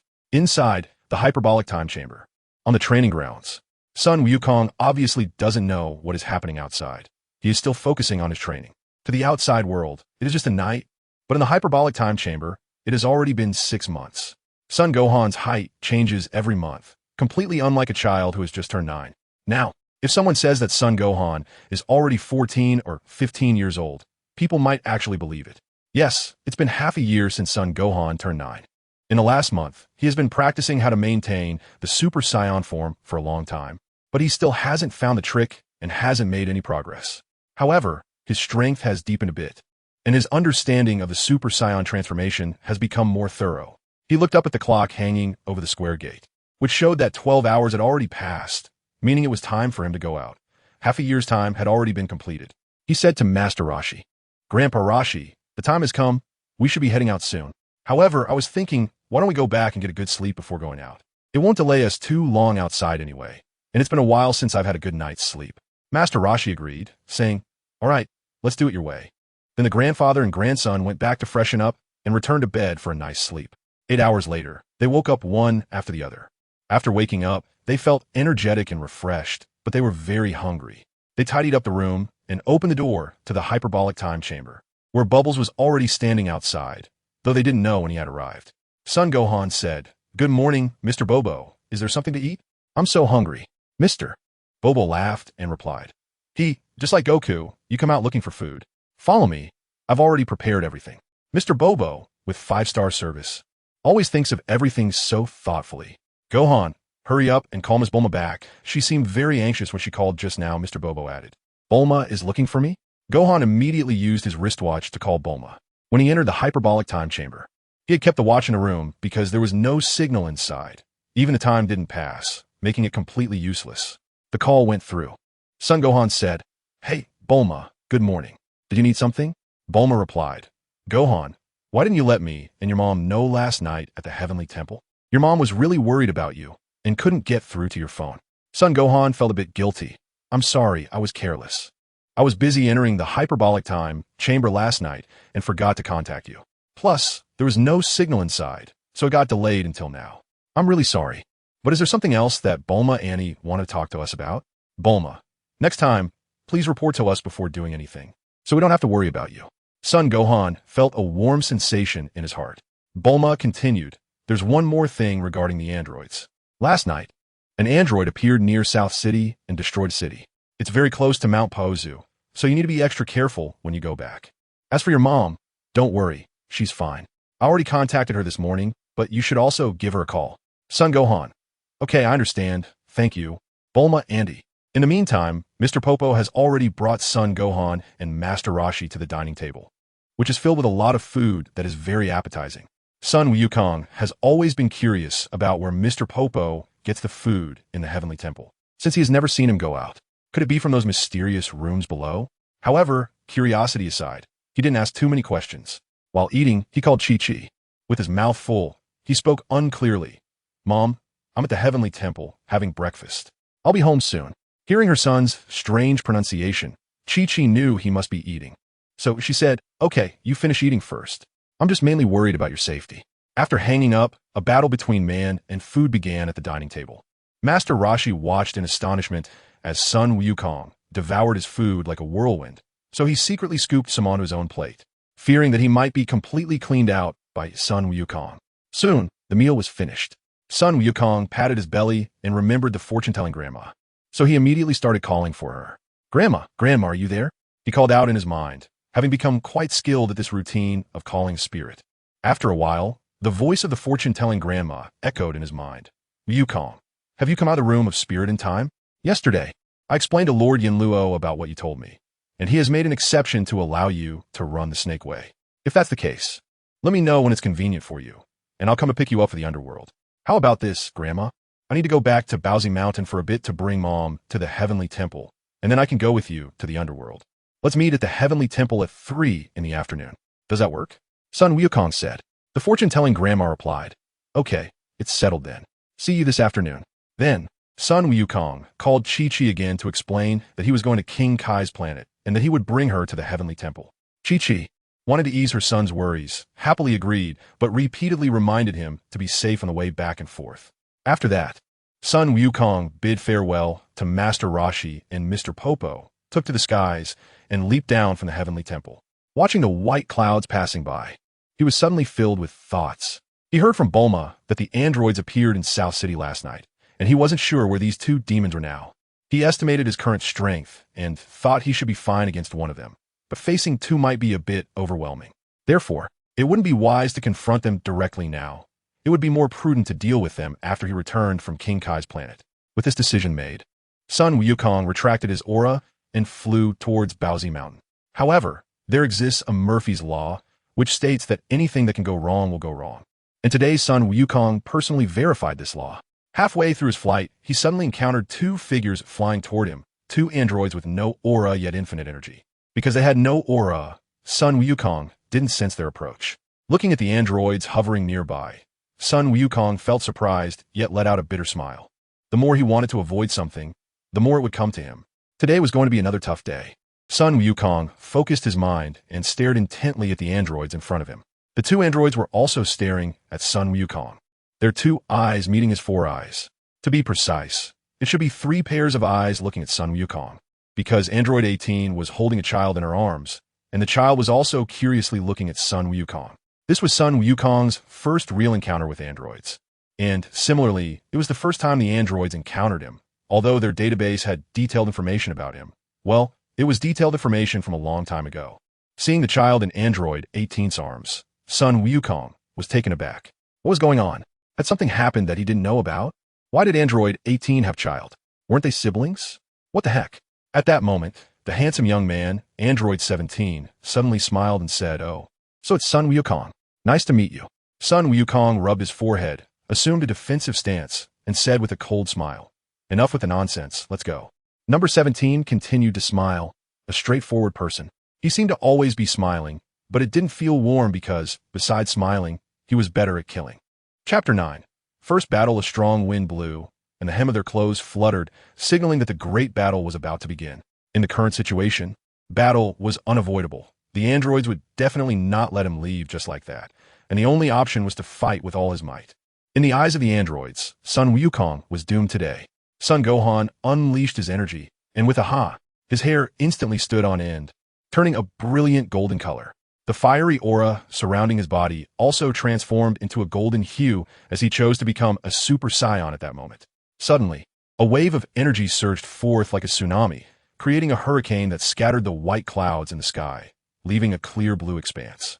In the distance, the cat sage on Korin Tower shivered, startled by this energy. He spread out his senses to carefully perceive it and recognized that it was Sun Gohan's energy. Surprised yet worried, he said, I didn't expect Gohan to be this strong now. This full power aura suggests he's encountered the androids. I wonder what the outcome will be. He better not die. Earth can only rely on him for protection now. Mr. Popo and Master Rashi in the Heavenly Temple also sensed the change in Sun Gohan's energy immediately and were filled with concern. Watching Gohan's transformation, Android 17 and 18 were also quite surprised. They couldn't sense energy, but this situation exceeded anything recorded in their database, indicating that something beyond their understanding had happened with Sun Gohan. Android 17 said, You transformed? But do you think that will make you my opponent? There's no one in this world who can match my power. Sun Gohan said, Let's try and see. Without further ado, he transformed into a whirlwind and dashed towards Android 17. Swinging his right fist, he launched a powerful strike aimed directly at Android 17. Huh! Android 17 shouted, also swinging his right fist forward. Both of them adopted the same offensive approach, engaging in a head-on clash for their first battle. Their iron fists collided in an instant, creating ripples in the air centered around them. with a thunderous roar echoing continuously. The immense force from their collision pushed both of them back, while the shockwaves of energy forced Android 18 to retreat even further away. Sun Wukong felt the numbness in his right hand, his eyes fixed on number 17, secretly thinking that number 17 was indeed a formidable enemy. He was unaware that number 17 was even more surprised. He never imagined that Sun Wukong possessed such immense power, causing pain in his own right hand. Here we go again. The two rushed out and collided once more, exchanging blows, their movements creating ripples in the air and loud crashes. Fortunately, they were not fighting on the ground. Otherwise, they would have destroyed countless mountains and rivers. The battle was intense, with punches landing hard, and number 17, relying on his infinite energy and stamina, remained completely unfazed. Meanwhile, Sun Wukong had plenty of sins of beans in his bag, completely unafraid. This was Sun Wukong's first real battle, and also his first fight since transforming. He wanted to fully experience this feeling and test the extent of his power. After all, while in the hyperbolic time chamber, he could only spar with Master Roshi, needing to suppress his strength. The feeling of fighting with all his power now was entirely different. Since both were using their full strength, the damage was significant, and soon both of them bore numerous wounds, with blood trickling from the corners of their mouths. As they separated once again, number 17 tossed his long hair back, resembling Niefeng, and said, "Impressive, you actually possess power that is no less than mine." Sun Gohan let out a cold laugh. He did not respond, but instead brought his hands together to gather energy. Suddenly, electric sparks flickered between his palms. This was the Universal Shock Palm. "Taste my Universal Shock Palm." Huh. Sun Gohan shouted the name of his technique, feeling that it added to his momentum, as if it could enhance his power. Lightning flashed across the sky, and Android 17 seemed to be struck by lightning, his hair standing on end, his limbs instantly numb and unable to move, causing him to plummet from the sky. Sun Gohan would not let this opportunity slip away. He charged forward like lightning, his fists landing on Android 17, mercilessly beating him like a drowning dog, producing loud thuds as he struck. Android 17 was hit so hard that he spat out several mouthfuls of blood. With his hands clasped at his waist, Sun Gohan charged up his Kamehameha, preparing to deliver a fatal blow to Android 17. If this attack hit, the powerless Android 17 would surely be obliterated, unable to survive. But at that moment, Android 18, watching the battle, intervened. She did not want Android 17 to die like this. Sun Gohan only felt a gust of wind behind him, and he realized that Android 18 had already attacked. However, it was too late for him to dodge. He was kicked hard and flew backward, only stopping after a long distance in the air. At that moment, Android 17 released the control on himself and flew back, standing shoulder to shoulder with Android 18. His face was somewhat pale, clearly showing that he had sustained serious injuries during the brief seconds he was trapped. He wiped the corner of his mouth, looking quite disheveled. "I was careless just now. I didn't expect his power to be so astonishing. If we attack together, we can definitely kill him," Android 17 said, his tone somewhat angry.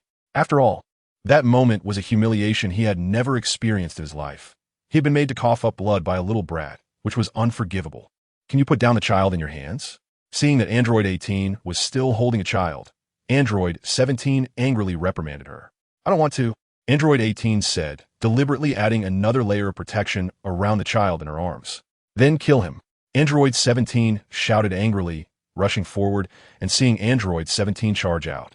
Android 18 followed suit. The two figures were faster than the wind, like two beams of light. Seeing the two androids rushing towards him, Sun Gohan naturally couldn't just sit back and wait. He quickly dodged to the side and then waved his hand, launching two Kamehameha waves at the androids. But the androids were like unshakable gum, deflecting the Kamehameha waves and charging forward again. Sun Gohan had no choice but to respond to their attacks, and soon the three of them were locked in combat. In a one-on-two situation, Sun Gohan quickly found himself at a disadvantage, receiving many punches and kicks. "Damn it! My power was originally on par with Android 17's. If it were one-on-one, I would have had a chance to win. But now with Android 18 added, I can't win," Sun Gohan thought to himself. At that moment, a gust of wind from a punch came at him, and he couldn't dodge in time, taking a direct hit to the face. This punch could create a huge crater if it hit the ground, and now it left a bruise on Sun Gohan's face. "It hurts, it hurts, it hurts." Sun Gohan covered his face and quickly moved away. Just then, he saw Android 18 charging at him alone, while Android 17 was still a distance away. Good opportunity, Sun Gohan thought. I can take them down one by one. Take this. Sun Gohan rushed up quickly and delivered a heavy punch towards Android 18. Oh no, a child? As his fist approached, Sun Gohan realized that if it connected, the child would be turned into a pulp. There was no choice. He had to pull back his punch. Android 18 Wunti let this opportunity slip by. She fired a key blast right at Sun Gohan's face, and he was immediately blasted back, his head pounding and his vision blurring as he stumbled backward. Seeing Sun Gohan get hit, Android 17 arrived and began to beat on him mercilessly, clearly seeking revenge for the earlier attack. Huh! Sun Gohan exploded with anger, pushing the two of them away. Seizing this chance, he took out a Senza bean and swallowed it. As the bean took effect, a warm sensation spread throughout his body, instantly healing his injuries and restoring his energy to peak condition. Although I can keep using Senza beans to wear them down, that's not a long-term solution. I need to escape immediately. Once I return from King Kai's planet, dealing with these two will be easy, Sun Gohan thought, planning to make a run for it. He decided he wouldn't stubbornly fight and would save face for the Scions. If I can't win, I'll withdraw. Sun Gohan, it seems you won't be able to beat us today. What a pity, Android 17 said with a smile, seeing victory within reach. Sun Gohan, but it's not that easy if you want to kill me. I don't feel like playing with you today, goodbye. Hee, you think you can run away? Not that easy, right? This time, Android 17 and Android 18 charged at the same time. Now, they understood that if they fought separately, they wouldn't be able to defeat Sun Gohan. Hee. A slight smile appeared at the corner of Sun Gohan's mouth as he pressed his hands to his forehead. Just as the two androids rushed towards him, he shouted loudly, "Solar flare." Instantly, a violent burst of strong light erupted from Sun Gohan, as if a sun had ignited in front of him. The world was reduced to a single color, and the two androids felt a sharp pain in their eyes. Instantly going blind, they covered their eyes, writhing in pain, cursing in their hearts. Sun Gohan seized the opportunity, bursting with energy, transforming into a streak of lightning that shot off into the distance, fleeing with all his might. After a while, the two androids' eyes finally returned to normal, and they looked around in confusion, but there was no trace of Sun Gohan. The kid had already run far away. Damn it, that kid tricked us. I told you. Android 18, when are you going to deal with this little brat? If it weren't for you holding on to him, we could have attacked together, and that kid wouldn't have escaped. Android 17 said, pointing at the child in Android 18's arms. Android 18 laughed and said, "Oh, isn't it more interesting this way?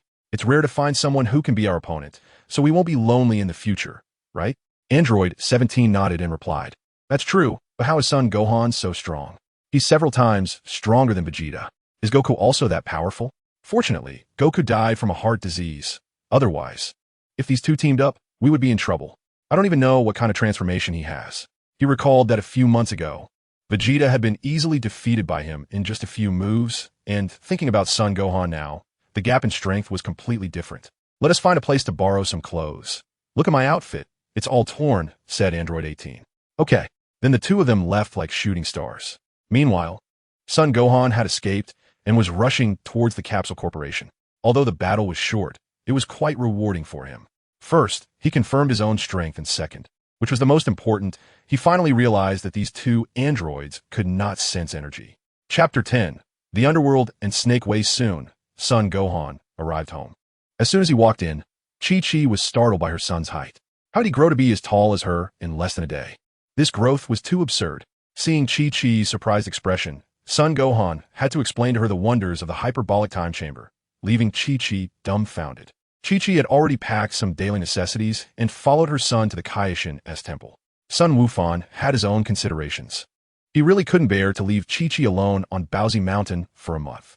Now that he knew that the androids wouldn't sense energy, he was confident he could safely take Chi-Chi to the Heavenly Temple. Even if he ran into trouble and encountered an android, he would burn his life force to ensure his mother was safe. After all, he still had plenty of Senza beans in his bag, and as long as he wasn't completely dead, he could bounce back as long as he had a breath left in him.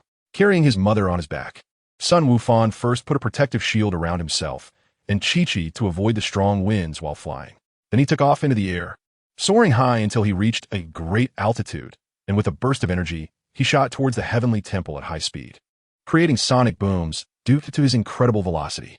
Under Sun Wukong's high-speed flight, coupled with favorable winds, he reached the sky above the Heavenly Temple in just over 10 minutes and landed in the square. Master Roshi and Mr. Popo had been waiting there for Sun Wukong and his mother. Once everything was settled, they quietly waited for the fortune-telling old woman to arrive. There was still an hour left until the agreed time, so Sun Wukong took the rare opportunity to chat with his mother about everyday life. Chi-Chi knew they were going to king Kai's planet, and that Goku was currently training there, so she talked a lot about Goku, wishing that Wufan could take her along. Although she said this, she also knew it was impossible, so when Wufan left with the fortune-telling old woman, her eyes were filled with reluctance. As the time-space shifted, Sun Wukong felt as if colors were flowing in front of him, and he felt a gentle breeze. He couldn't tell how long it had been. It felt like a long time, but when he thought about it, it seemed like only a few seconds had passed. When his vision finally cleared again, he found himself in a spacious hall. Looking up, he saw a giant man with a long head and two horns, who was as massive as a small mountain, holding a brush and gesturing as if reviewing documents. Sun Wukong wasn't naive. He quickly realized this was King Yama from the underworld. Upon closer inspection, he bore some resemblance to his grandfather, the Bull Demon King. No matter how glorious a hero you were in life, once you die, you must enter the underworld. Whether your soul goes to heaven or hell is all up to King Yama. If you're a wicked person, sorry, you must go to hell. Don't think about resisting. You can't. However, King Yama sometimes has a wicked sense of humor and deliberately sends evil people to heaven, which can be worse than hell for some of them. If you are a hero with outstanding contributions, King Yama will leave your physical body intact, allowing you to enjoy special treatment after death, just like when you were alive, except with a soul halo above your head, and you won't age or die. The only regret is that you can no longer intervene in human affairs or return to the human world, with exceptions. Sun Wukong and his companions enjoyed such treatment, retaining their physical bodies and living leisurely in the underworld. At this moment, Sun Gohan was pondering what the difference was between reviving them or not. If they were revived, they would face threats from artificial humans upon returning to the human world, and in a few years, Majin Buu might pop up again. Not to mention whether there's a Zamasu or something. Life would definitely not be peaceful. But in the underworld, haha, here it's joyful and safe, with plenty of good food and drink. They could train whenever they wanted, living a blissful life. Why would I want to revive anyone, my friend?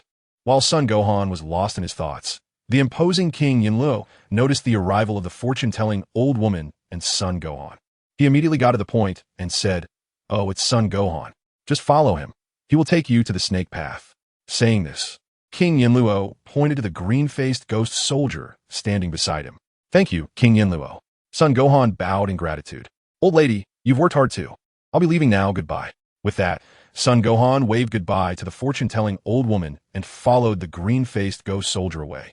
The ghost soldier led Sun Gohan for dozens of meters until they reached a yellow car parked ahead. This ghost soldier was going to drive Sun Gohan to the snake path. Unexpectedly, this ghost soldier was quite talkative, continuously sharing various strange stories from the underworld, which broadened Sun Gohan's knowledge. He also mentioned that there was a beautiful snake princess living under the snake path who loved to catch handsome young men like Sun Gohan, advising him to be careful. "I'm not afraid of beautiful snakes," Sun Gohan laughed, thinking that with his current combat power, he could scare the beautiful snake away just by releasing some energy.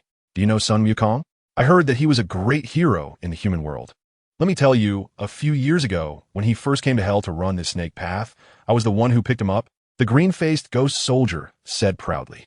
He had heard many legends about Sun Wukong, and the fact that he had escorted him had become his bragging rights. "Oh, really?" Sun Gohan was surprised that this ghost soldier had actually picked up his dad. "Indeed, he is an incredible person," the ghost soldier continued, his face filled with admiration. Listening to a stranger brag about his dad's glory made Sun Gohan feel inexplicably pleased. The two chatted casually, with most of the time the ghost soldier doing the talking while Sun Gohan listened, occasionally responding with "uh-huh" or "oh." After about 10 minutes, the car came to a stop. They had finally arrived at the snake path. "Little brother, we arrived at the snake path. I wish you a smooth journey," the ghost soldier said as he watched Sun Gohan get out of the car, feeling a bit reluctant to part. He still had so much more to say. It had been a long time since he had talked so much, as there were very few conversationalists in the underworld. Most of the souls he received only made squeaking sounds like flames and couldn't speak. Watching the ghost driver leave, Sun Gohan began to examine the snake path. It was a giant snake head with a mouth wide open, or rather, it should be described as a mouth the size of a house, since the open mouth was as large as a house, and the snake path entered through this mouth. Looking further, there was a long, seemingly endless snake body, with yellow clouds rolling beneath it, and he had no idea what lay under those clouds. Sun Wukong's first reaction is somewhat like the ancient Great Wall. But the Great Wall doesn't have so many flashy decorations. It is said that this snake path is over 1 million kilometers long, and the end of the snake path, which is the tail, is where Lord North Kai resides, the North Kai Star. Chapter 11. North Kai Star. Sun Gohan gazed at the endless serpent road and made up his mind before stepping into the giant snake's mouth. This 1 million kilometers had taken Sun Wukong 3 whole months to reach King Kai's planet back in the day, but for the current Sun Gohan, he only needed a couple of hours to complete it. Of course, Sun Gohan wouldn't run there like Sun Wukong did. Skydance technique. He floated up and transformed into a streak of light, shooting away. There was a strange attraction beneath the yellow clouds, constantly trying to pull Sun Gohan down from the sky. He felt as if something was tugging at him, wanting to drag him down. But such a minor force was completely negligible to him now, and he didn't need to pay any attention to it. However, he understood why Sun Wukong didn't use the sky dance technique to fly to King Kai's planet back then. For Sun Wukong at that time, resisting such a pulling force was quite difficult, and it was safer and faster to run along the Serpent Road. Looking down at the rolling, cloud-like formations, Sun Gohan was a bit curious but did not stop, continuing to fly toward North King Kai's planet. At this moment, North King Kai's planet was quite lively. In the past, it was just a chubby King Kai, a big monkey jumping around, and a grasshopper resembling a bee. Now it was filled with sounds of fighting, laughter, scolding, and chaotic noises. This was all because Sun Wukong and his group had come here, consisting of Sun Wukong, Piccolo, Krillin, Tin, Kaiatsu, and Yamcha, 6 people in total, along with the original 3 on King Kai's planet, making a total of 9 people, which immediately made the already small King Kai's planet bustling with activity. Meanwhile, King Yama considered Vegeta a big bad guy and did not preserve his physical body, happily sending him to hell to meet Frieza. However, even if he had preserved his body, it was unlikely that Vegeta would follow Sun Wukong and his group to King Kai's planet. Vegeta was currently quite arrogant and focused on how to take down Sun Wukong and his friends. With a loud crash, a flower pot was shattered, infuriating King Kai. Watching another flower pot being ruthlessly broken, King Kai shouted angrily, "Whoa, whoa, whoa, be careful, take it easy, you're driving me crazy. Since it's like this, let's set a rule. Whoever breaks something has to tell a corny joke, otherwise I'll make them clean the toilets." Suddenly, as if thinking of something funny, North King Kai turned around, covering his mouth and laughing. "Ha, cleaning toilets, that's so funny, hee." With a low sense of humor, King Kai was online with his awkwardness. Everyone was left dumbfounded. Sun Wukong, Krillin, Tin, Shinhan, Yamcha, Dumplings, Piccolo, telling a cold joke? Oh no, this is even more painful than coming up with a new technique. In the past few days, all the cold jokes I could think of have been worn out by King Kai. So, there's nothing to be done. Everyone is settled down, and their movements have become much smaller. Seeing everyone suddenly become obedient, King Kai actually felt a bit disappointed. His cold joke plan had once again fallen through. Disappointed, King Kai looked toward Snake Way, and his eyes suddenly brightened. Gohan is almost here. He might have some new cold jokes. In an instant, he couldn't help but feel filled with anticipation. Actually, King Kai had known for a long time that Gohan was coming to King Kai's planet, but he hadn't told anyone because he wanted to give Wukong a surprise. Down below, there is nothing that King Kai doesn't know. And so, time passed, and an hour went by in the blink of an eye. At this moment, while fighting, Sun Wukong turned his head in confusion toward Snake Way, and the others followed suit. A huge and unfamiliar aura spread from that direction. A powerful being was approaching King Kai's planet and was about to arrive. Sun Wukong frowned. This energy feels so familiar.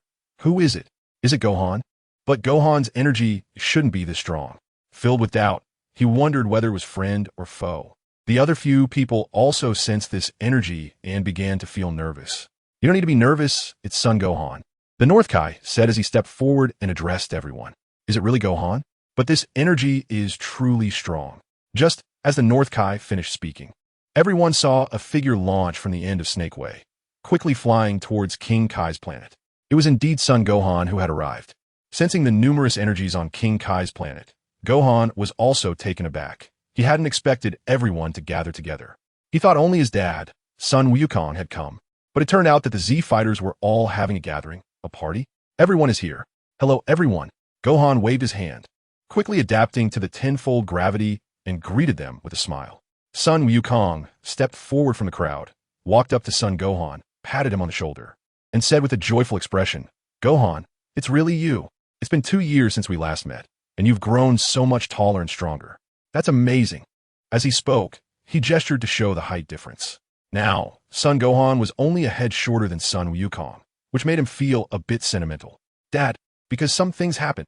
Looking at the man in front of him, who felt both strange and familiar. Sun Gohan suddenly didn't know how to express his emotions in words. This man had accompanied him through his childhood on television in his past life, and in this life, he had shared his childhood with this body. Seeing the Z fighters gathering around, Sun Gohan called out uncle to each of them. Everyone hadn't seen him for a long time and wanted to talk to him, but Sun Gohan stammered, unsure of whose question to answer first. It was Piccolo who remained more rational, standing back and watching everyone chat aimlessly. After a while, he asked, "How is the Earth now? I see you don't have a soul halo above your head, so you're still alive, right?" "Oh, right," Sun Gohan thought, realizing he didn't have a soul halo. At that moment, everyone noticed the issue and looked at the top of Sun Gohan's head. Just now, they had all subconsciously thought that Sun Gohan had been killed by the androids, which was why they had come here. Sun Gohan, "Yes, Uncle Piccolo. I'm not dead. I came here for 2 reasons. One is to train, and the other is to ask Lord Kai about the coordinates of Namek.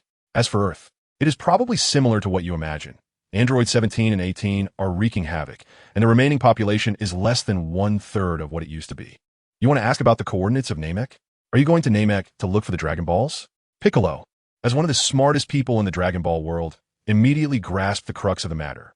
"Yes, I'm going to Namek to use their dragon to revive everyone and restore peace to Earth," said Sun Gohan. "Revive everyone?" Piccolo said with a bitter smile. "Gohan, even if we revive all of us, it would just mean that the androids would kill us again. Haha. I have to say, the androids are really too powerful. We are no match for them at all. If Goku were here, there might still be a glimmer of hope, but unfortunately, Goku died of a heart disease, and the dragon can't revive him, right?" As Piccolo said this, the faces of the Z fighters were also shrouded in gloom and disappointment. Yes, thinking of the power of the androids, they had no courage to fight back at all now. "Haha, everyone, don't be discouraged. There will always be a way." At this moment, only Son Goku was scratching his head and laughing heartily. Sun Wukong patted his chest and said, "To be honest with everyone, I just fought against the androids yesterday. We do have a chance to win. Please believe me." Piccolo exclaimed in surprise. "Really? What do you mean? Gohan, we can win. Everyone, feel my energy. I'm no longer the Gohan I used to be." With that, Gohan summoned the power within him, and with a roar, an earth-shattering force erupted from his body.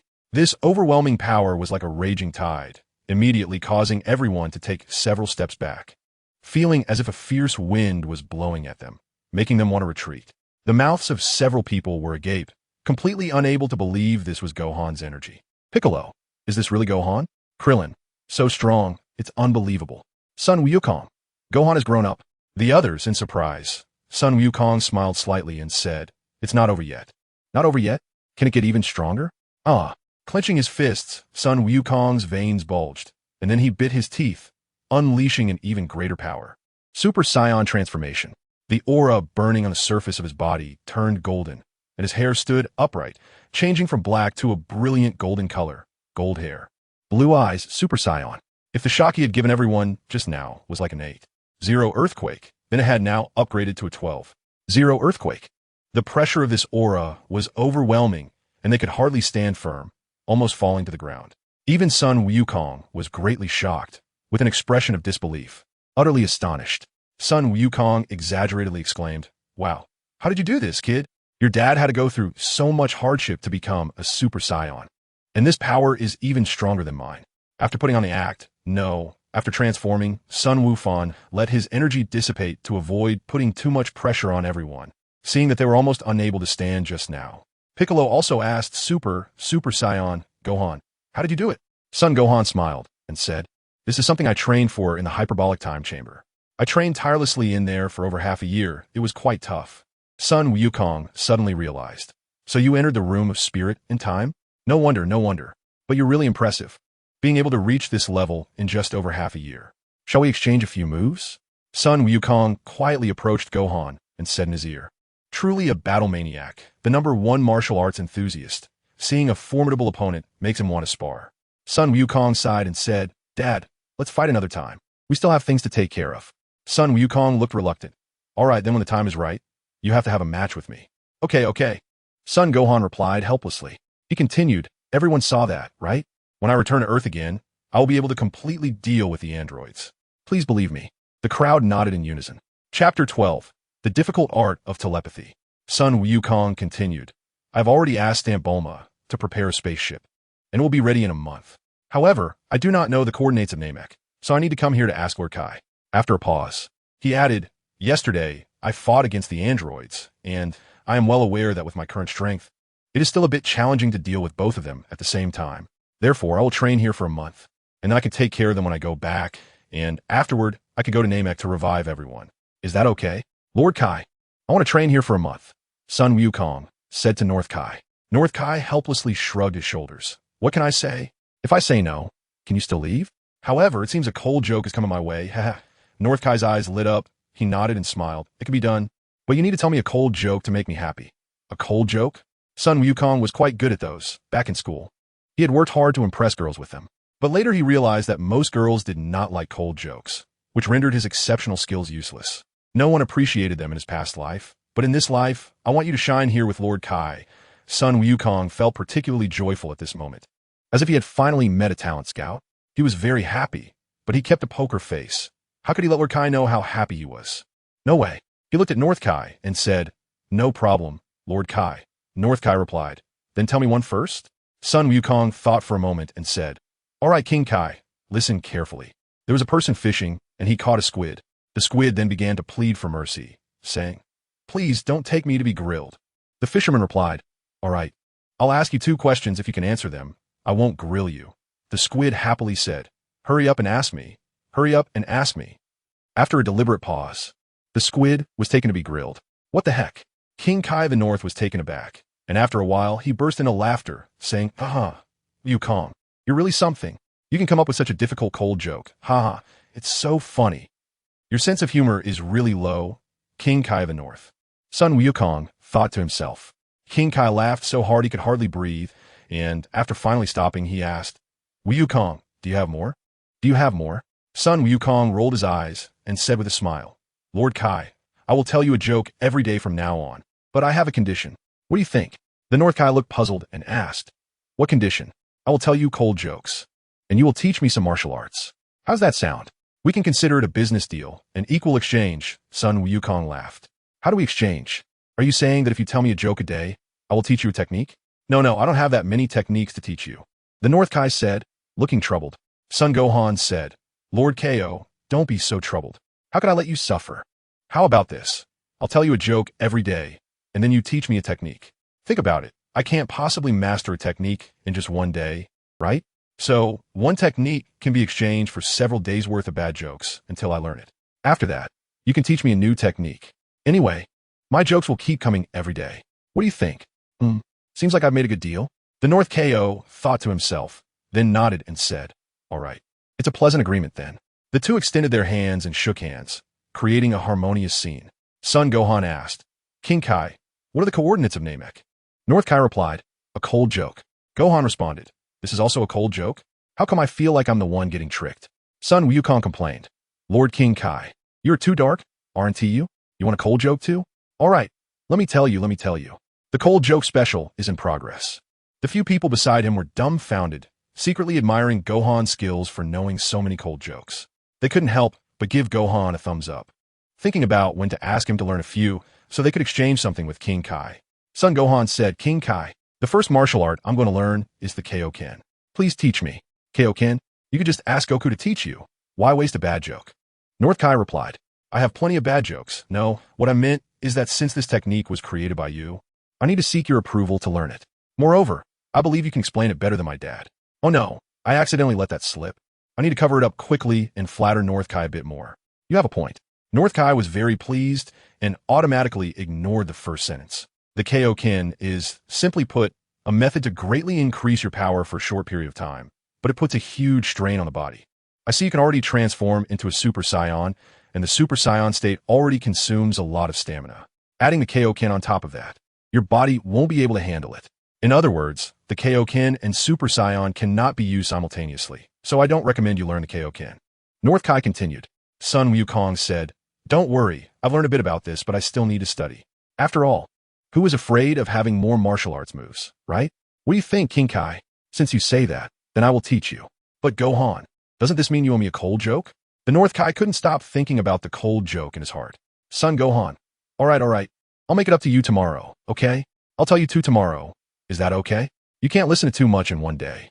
Next, it's time for North Kai to teach, and Son Gohan studies seriously. Time always flies when studying, and in the blink of an eye, it's 2 days later. It took Sun Wukong 2 days to learn the Kaioken technique, and then he started learning the Spirit Bomb. During this time, others quietly came over to eavesdrop, but were chased away by King Kai, who said that if they wanted to learn too, they had to exchange it for a cold joke. This made several people look at Sun Wukong with resentment, and he could only respond awkwardly. The Spirit Bomb took Sun Wukong 3 days to master, with the main difficulty being collecting energy from living beings. As for the targeting part, he learned it quickly, mainly because this technique is somewhat similar to his universal shocking palm, both requiring a target lock. The Spirit Bomb. It can absorb a portion of energy from all living beings in the world and convert it into an energy bomb, which is then launched at a locked target. The stronger the opponent's evil heart, the greater the destructive power, as long as the Spirit Bomb is large enough. No matter how strong the enemy is, they cannot escape this technique. Encountering it means being turned to dust. However, this technique has a fatal flaw. It takes too long to charge. As long as the opponent is not overly reckless, they can easily escape during the charging time. Seeing Sun Wukong accurately hit a high-speed flying brick with the Spirit Bomb, both Goku and King Kai were greatly impressed, not expecting him to master this technique so quickly.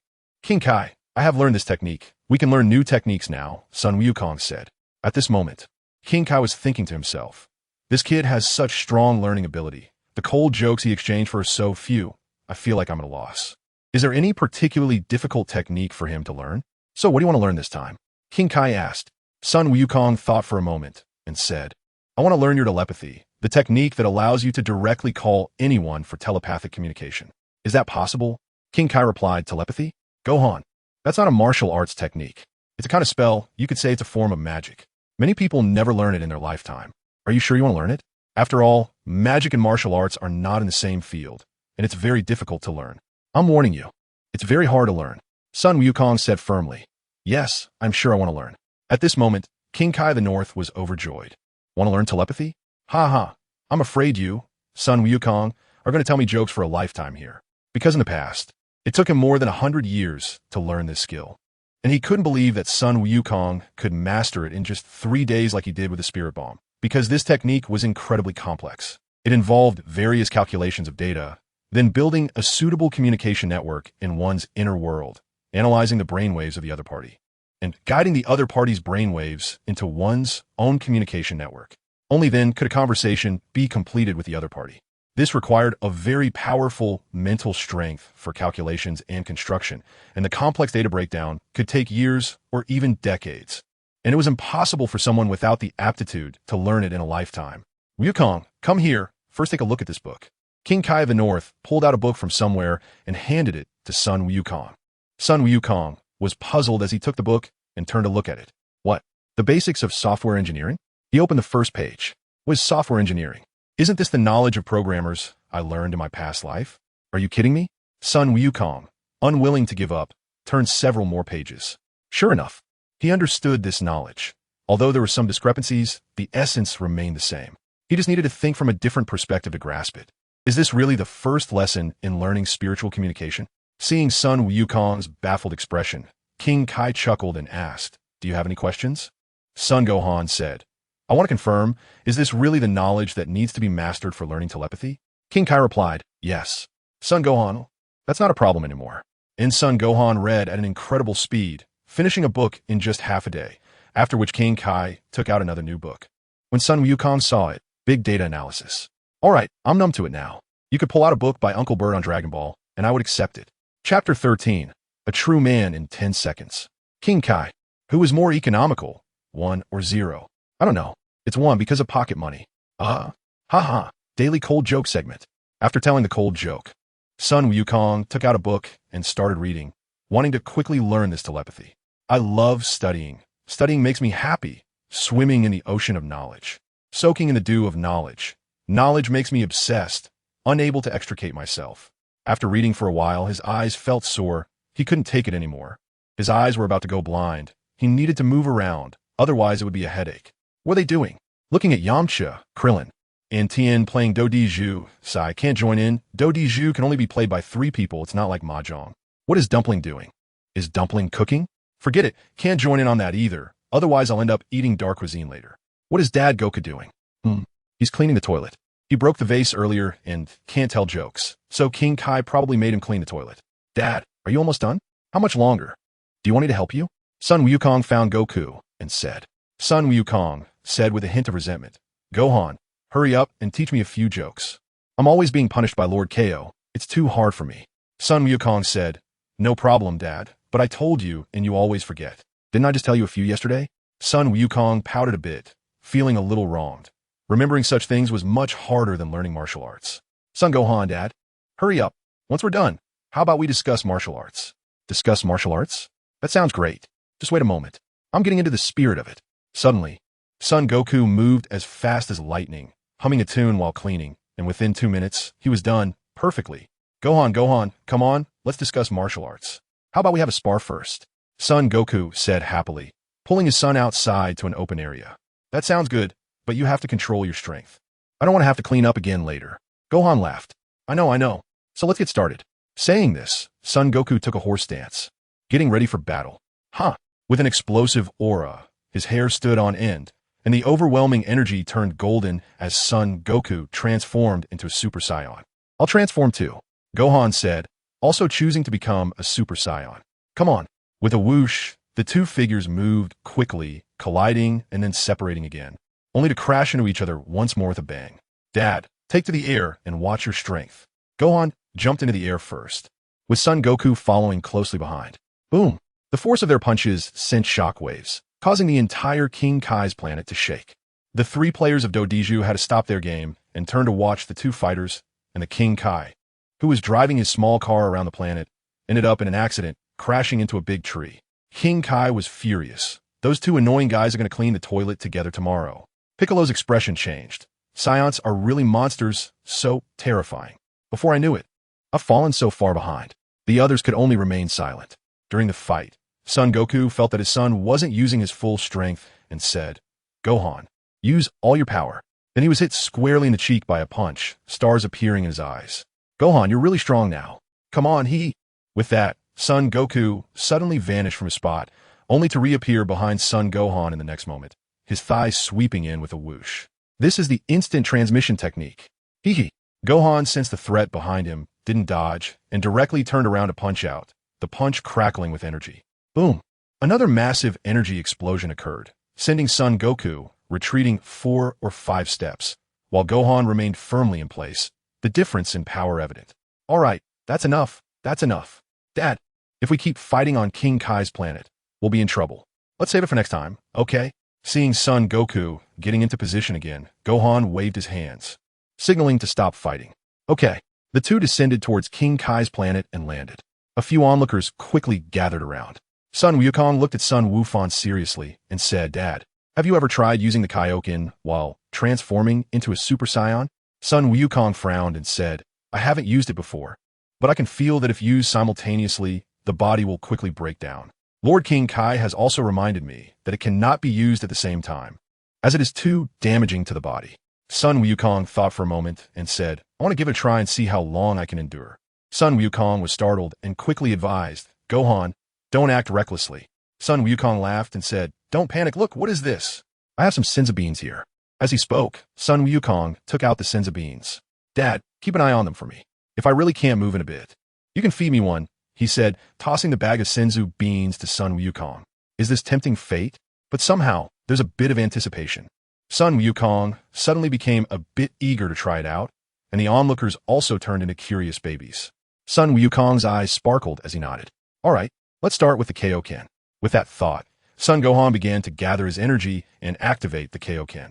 In an instant, the white flames burning around his body turned red, and his hair took on a dark red hue. Kaioken X2. Now, transforming into a Super Saiyan, he exclaimed, With that shout, the red flames were enveloped in a layer of golden fire, the golden energy signature of a Super Saiyan.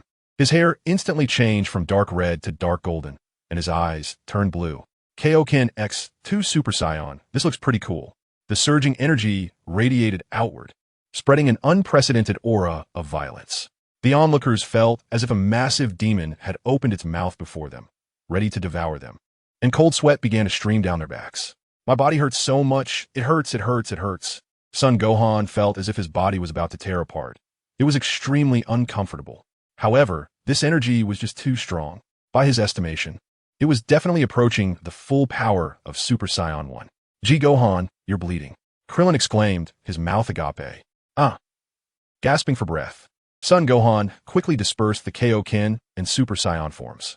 Looking down, he saw that he was covered in blood, which was still oozing out. His blood vessels had burst. 5 seconds. I can only last for 5 seconds. If it exceeds 5 seconds, I start to bleed. Gohan thought to himself. Gohan, Senzu Bean. Sun Wukong quickly tossed him a Senzu Bean. Sun Gohan trembled as he reached out to catch it, then swallowed the Senzu Bean in one bite. As the bean entered his stomach, a warm flow of power coursed through his limbs and head, instantly healing his injuries. I want to try again, Sun Gohan said, wanting to change his approach to see if there would be any difference. Try again. You've already sprayed blood all over. The others said helplessly. I'll transform into a Super Saiyan first. This time, Sun Gohan decided to transform into a Super Saiyan before using the Kaioken.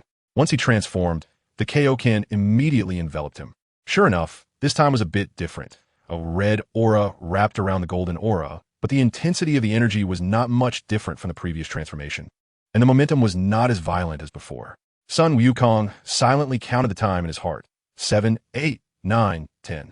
When he reached 10, a sudden spurt of blood erupted from his body. Gohan, the Senzu Bean. Sun Wukong skillfully tossed the Senzu Bean over. Gohan took the Senzu Bean and swallowed it in one gulp, but he did not revert from his transformed state. Hiss, the blood instantly stopped, only to spray out again in an instant. With a sound of ugh, Gohan rolled his eyes and fell back, his state automatically dispersing. Gohan, Goku shouted, realizing something was wrong, and quickly stepped forward to catch the falling Gohan, then pulled out another Senzu Bean and fed it to him immediately. That was close. I thought I was going to die, Gohan said as he sat up and patted his chest, looking scared. You know fear now?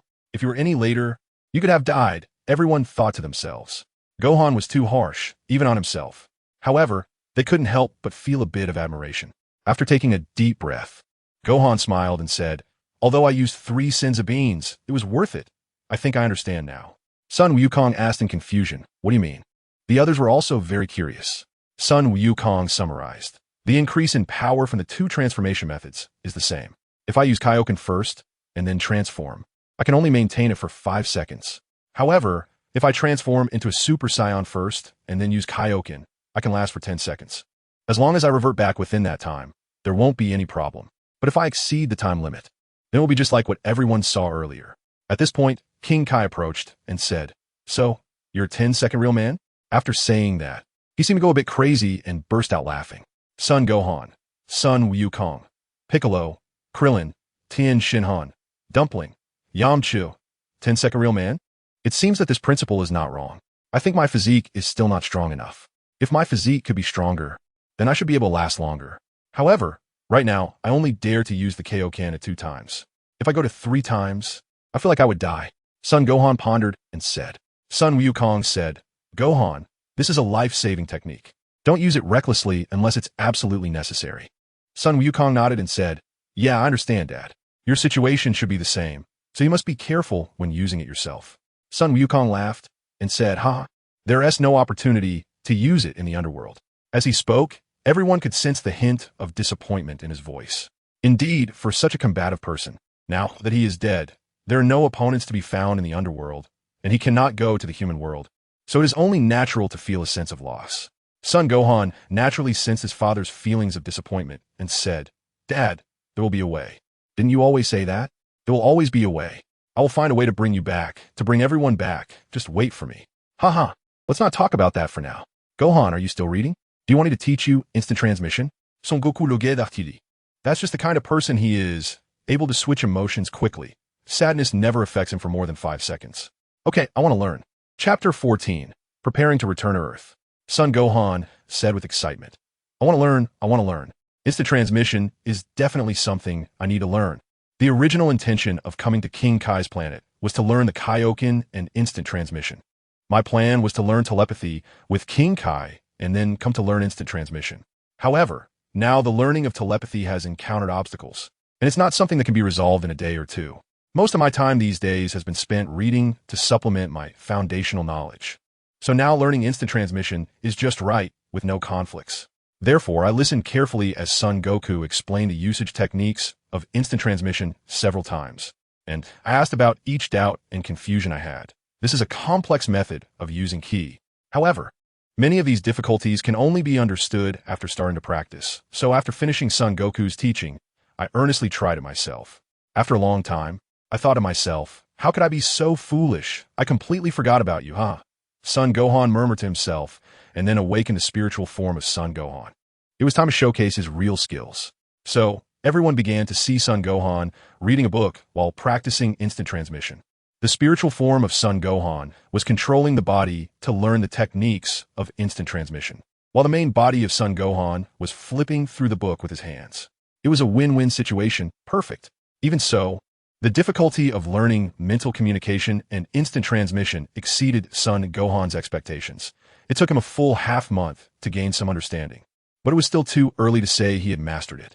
During this time, in addition to practicing these two skills, Son Gohan trained combat techniques with Sun Wukong, and the two of them sparred numerous times, controlling their strength. Although Sun Wukong's combat power was slightly lower than Son Gohan's now, his combat techniques, honed through countless battles, were far beyond what Son Gohan could match. The more they fought, the more Son Gohan was amazed, realizing that his father was indeed a combat genius. Thus, during this period, Son Gohan not only improved his power significantly, but also made good progress in his combat techniques. Of course, Son Gohan would also let the spiritual form come out to stretch its legs.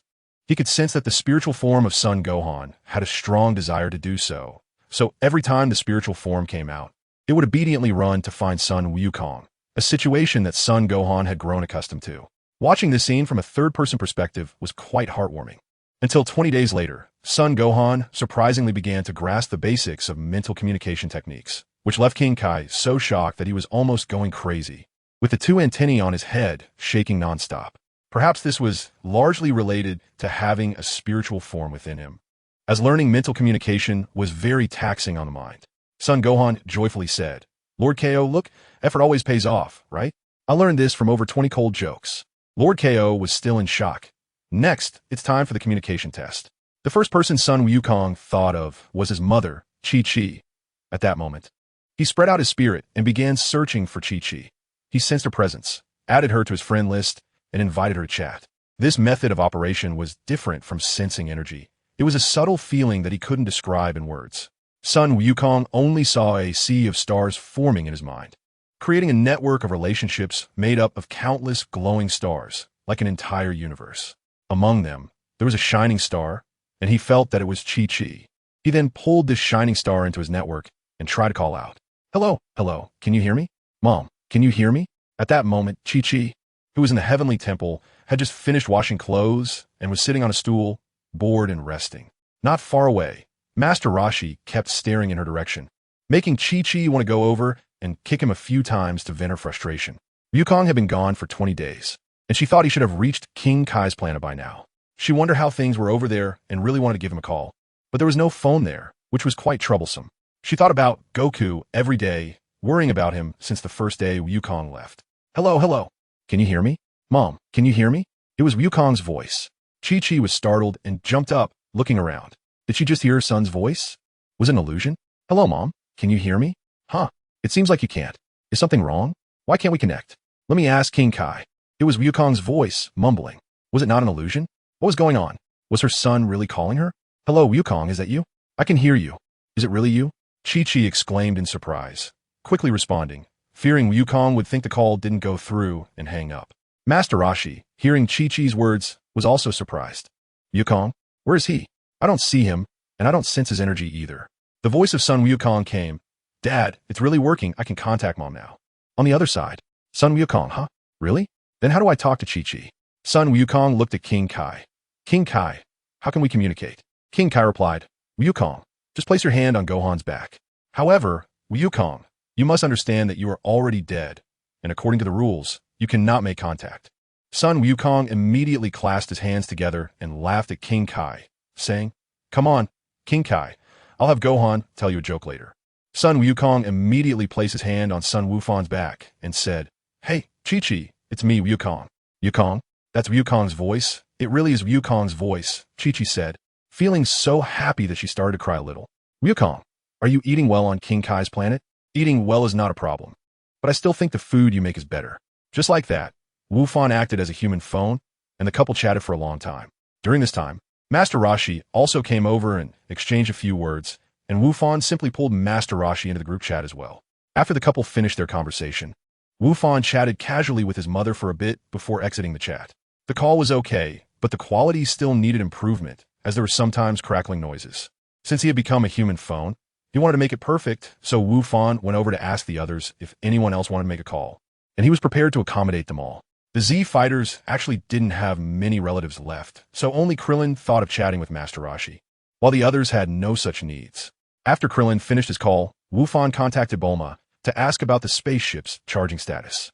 Bulma said it was almost done charging, just as expected, taking a full month. After the call, since he had already learned the telepathic communication technique, Wufan planned to focus all his efforts on mastering instant transmission. The best outcome would be if he learned it before returning to Earth. That way, he wouldn't have to run the Snake Way and could directly teleport from North Kai's planet to Earth with a big flash, which made him feel pleasantly excited just thinking about it. Time flew by, and in the blink of an eye, 10 days had passed.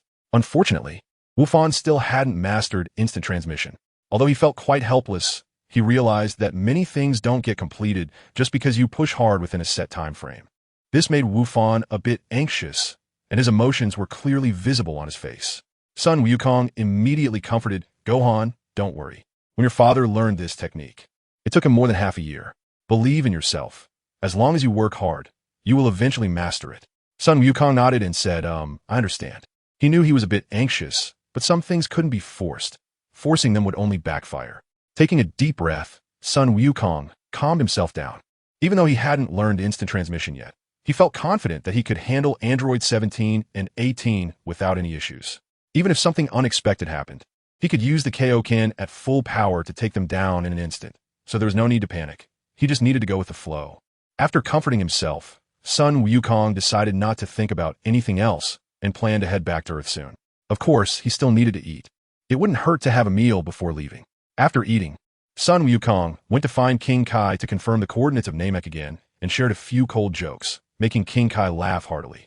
Taking advantage of this time, Sun Wukong asked King Kai, "Lord Kai, do you have any special martial arts techniques? Like the Kaioken or Spirit Bomb?" King Kai replied, "No, I don't have any more techniques for you. You can't gather any martial arts from me anymore, but I could tell you a cold joke." Son Gohan, "Goodbye, King Kai. Then let me ask you one more question. Do you know how to revive my dad? Do you know if there is any method?" King Kai thought for a moment and said, "Well, your dad died naturally due to illness, so the dragon cannot directly revive him." After a pause, he continued, "However, I once read in an ancient text that there's a passage which states that if a god is willing to grant their own life to the deceased, then that deceased person will be reborn. But this claim cannot be verified, and at least I, as this King Kai, cannot accomplish it. There are two possibilities. Either my divine status is not sufficient, or this book is misleading and just talking nonsense." Granting life? Life exchange? A flash of light passed through Sun Wukong's mind. He knew that the method the King Kai mentioned was real, but it was also extremely difficult, almost as if it were never said at all. In the main world, during the Majin Buu saga, the old Kai granted Goku a new life using this method. The conditions were incredibly challenging. Did it mean he had to go to the Kaioshin realm and kidnap the old Kai himself? Wasn't that just ridiculous? Sun Wukong shook his head and said with a wry smile, "Thank you, Lord King Kai." Then, Sun Wukong walked towards the others, hugging each of them as he said his goodbyes. "Take care, Wukong. Take care." Chapter 15. Chaotic Hell. After bidding farewell to everyone, Sun Wukong immediately flew towards Snake Way, as he needed to travel through Snake Way to reach the underworld before heading back to the human world. There was no choice. He hadn't learned instant transmission yet, and could only use the primitive method of retracing his steps. With Sun Wukong's current speed, it didn't take long for him to reach the underworld again, where he met Yama once more. The fortune teller had already been waiting here as agreed for quite some time. Returning from the underworld to the human world also required the fortune teller's assistance. Upon seeing Sun Wukong, Yama no longer sat idly, but ran over to Sun Wukong, his expression a mix of surprise and unease, as if he had something to request. Sun Gohan looked at the King of Hell, who resembled a small mountain, and curiously asked, "Lord King of Hell, is there something you need?" The King of Hell rubbed his hands together and said apologetically, "There is indeed a matter that requires your assistance. The situation is as follows. A riot has broken out in Hell. 3 years ago, due to the humiliation on Namek, Frieza sought revenge against Goku and his son. Thus, Frieza, along with his father King Cold, descended to Earth ahead of Goku's return, intending to eliminate all humans before Goku got back. However, he was unaware that Goku had learned instant transmission on Yardrat. Just as Frieza set foot on Earth, Goku arrived through instant transmission, thwarting the plan to wipe out humanity. With the help of Vegeta and all the Z fighters, and utilizing his newly learned instant transmission technique, Goku unexpectedly defeated Frieza and King Cold, bringing a brief peace to Earth. The souls of Frieza and King Cold, having died on Earth, naturally arrived in the underworld, under the jurisdiction of the King of Hell. Knowing these two villains had committed numerous atrocities, the King of Hell cast Frieza and his father down to the 18th layer of Hell. Upon arriving there, Frieza seemed to have entered his own backyard, and he began to rule in Hell, commanding numerous minions. Apart from being unable to leave Hell, Frieza's life was not much different from before. He was once the Emperor of the universe, and now he was the Emperor of Hell. Hell, vast and expansive, consists of 18 layers, each like a different realm, filled with countless evil spirits and territories. The environment was harsh, making it uncomfortable to live in. Originally chaotic and constantly battling, Hell surprisingly found unity with Frieza's arrival, as he governed it alone, while King Cold became a sort of supreme emperor. The King of Hell, who had been troubled by the chaos in Hell, was astonished to find that Frieza's presence restored a relative peace, thinking to himself that this strategy was indeed brilliant. However, 3 years of calm were shattered by the largest uprising. This riot originated 3 months ago when Vegeta was killed by an android and sent to the underworld, where the King of Hell placed him in Hell. Upon seeing his enemies, Hell turned into a true battlefield, with every corner becoming a war zone for the three fighters, resulting in cries of anguish and despair. Amidst the outbreak of war, the evil spirits in Hell, who had long suppressed their wicked hearts, were ignited, leading not just to the battle between the three, but also to the evil spirits slaughtering each other. The King of Hell felt like his head was going to explode from the largest Hell riot in history. 2 years ago, Goku succumbed to a virus, and Vegeta, having lost his goal to chase after, lost his former drive and determination, causing him to be overpowered by the androids when they awakened. After his death, he encountered Frieza in Hell, and in his anger over his own weakness and inability, he ultimately transformed into a Super Saiyan. At that moment, Vegeta's power was actually slightly higher than Frieza's, but since Frieza had his father with him, a deadlock ensued. In the underworld, the King of Hell said, "This is roughly how it is. Now, due to the battle between Vegeta and Frieza, a major riot has erupted in Hell, and it has reached an uncontrollable situation, so I would like your help." Sun Wukong said, "Do you want me to directly take action to eliminate Frieza and his son? Wouldn't that have some impact on Hell?" King Yama replied, "Exactly. A few days ago, I observed the battle videos between you and the androids. With your current strength, dealing with Frieza and his son should be a piece of cake. As for any potential impacts, you don't need to worry about that for now. At most, it would just revert to its previous state." Gohan nodded and said, "All right then." Seeing Gohan agree, King Yama happily said, "There's no time to waste. Gohan, you should go to Hell now." Sun Wukong couldn't help but smile, feeling that something was off with what he heard. The fortune teller and King Yama did not follow. King Yama arranged for a ghost soldier to take Sun Wukong to Hell. With a curious look, Sun Wukong was led into an elevator by the ghost soldier. The soldier pressed a button, and the elevator began to slowly descend into Hell. Meanwhile, in the 18th layer of Hell, Vegeta, battered and bruised, was hiding behind a large rock, looking quite disheveled. He clutched his injured right arm, gritting his teeth and muttering, "Damn King Yama. He actually threw me down to the 18th layer of Hell, while that bastard Kakarot gets to train with King Kai. Just wait until I get a chance to get out. I'll twist your dog head off." He had originally thought that dying would mean he could see Kakarot, but instead, the first person he saw was that Frieza, that bastard. Vegeta slumped on the ground, recalling the battles of the past few months, a wave of exhaustion washing over him. Kakarot actually died just like that. He died from a mere heart disease. How infuriating. You should have been the one I killed. Why did you have to get sick and die, you bastard? I, Vegeta, will never train again. Androids? Damn it. How could there be such powerful beings? Aren't we Scions the strongest fighting race in the universe? But then again, it's fine. Dying means I can see Kakarot. I'll go to the underworld and punch your pig head, you bastard Kakarot. If it weren't for neglecting my training these past 2 years, I wouldn't be so pathetic now. However, Frieza is also not in a much better state than I am. I need to think of a way. Fighting like this will only lead to both of us being defeated. Is there a way to distract King Cold? If it's just dealing with Frieza, I am 90 sure I can kill him. Vegeta thought to himself, then silently closed his eyes to recover from his injuries. The faster he healed, the better it would be for him. On the other side, Frieza was anxiously stomping his feet. His right eye was swollen shut, making it impossible to open, and his body was covered in countless wounds that stung painfully whenever touched, causing him to grit his teeth in anger. This only fueled his hatred for the Scions even more.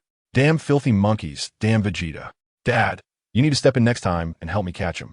I want to torture him to death, Frieza said fiercely. King Cold replied coldly. Feeling Frieza's intense resentment, the nearby ghost subordinates couldn't help but tremble. King Frieza is terrifying.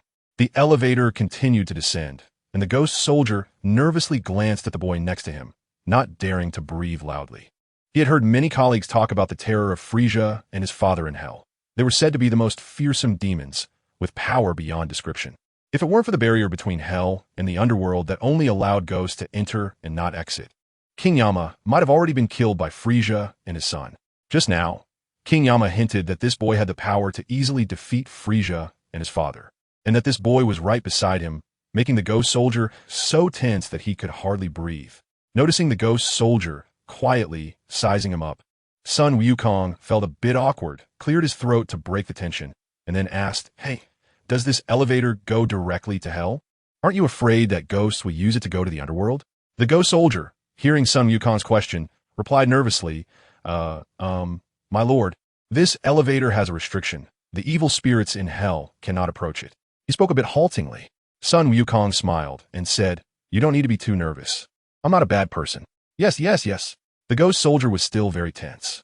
Soon, the elevator stopped. Clearly, they had arrived in hell. Sun Wukong stepped out of the elevator and asked, Can I use this elevator to return to the underworld later? Yes, the living can use this elevator. The ghost soldier replied nervously. All right, then you should go back to avoid getting affected here.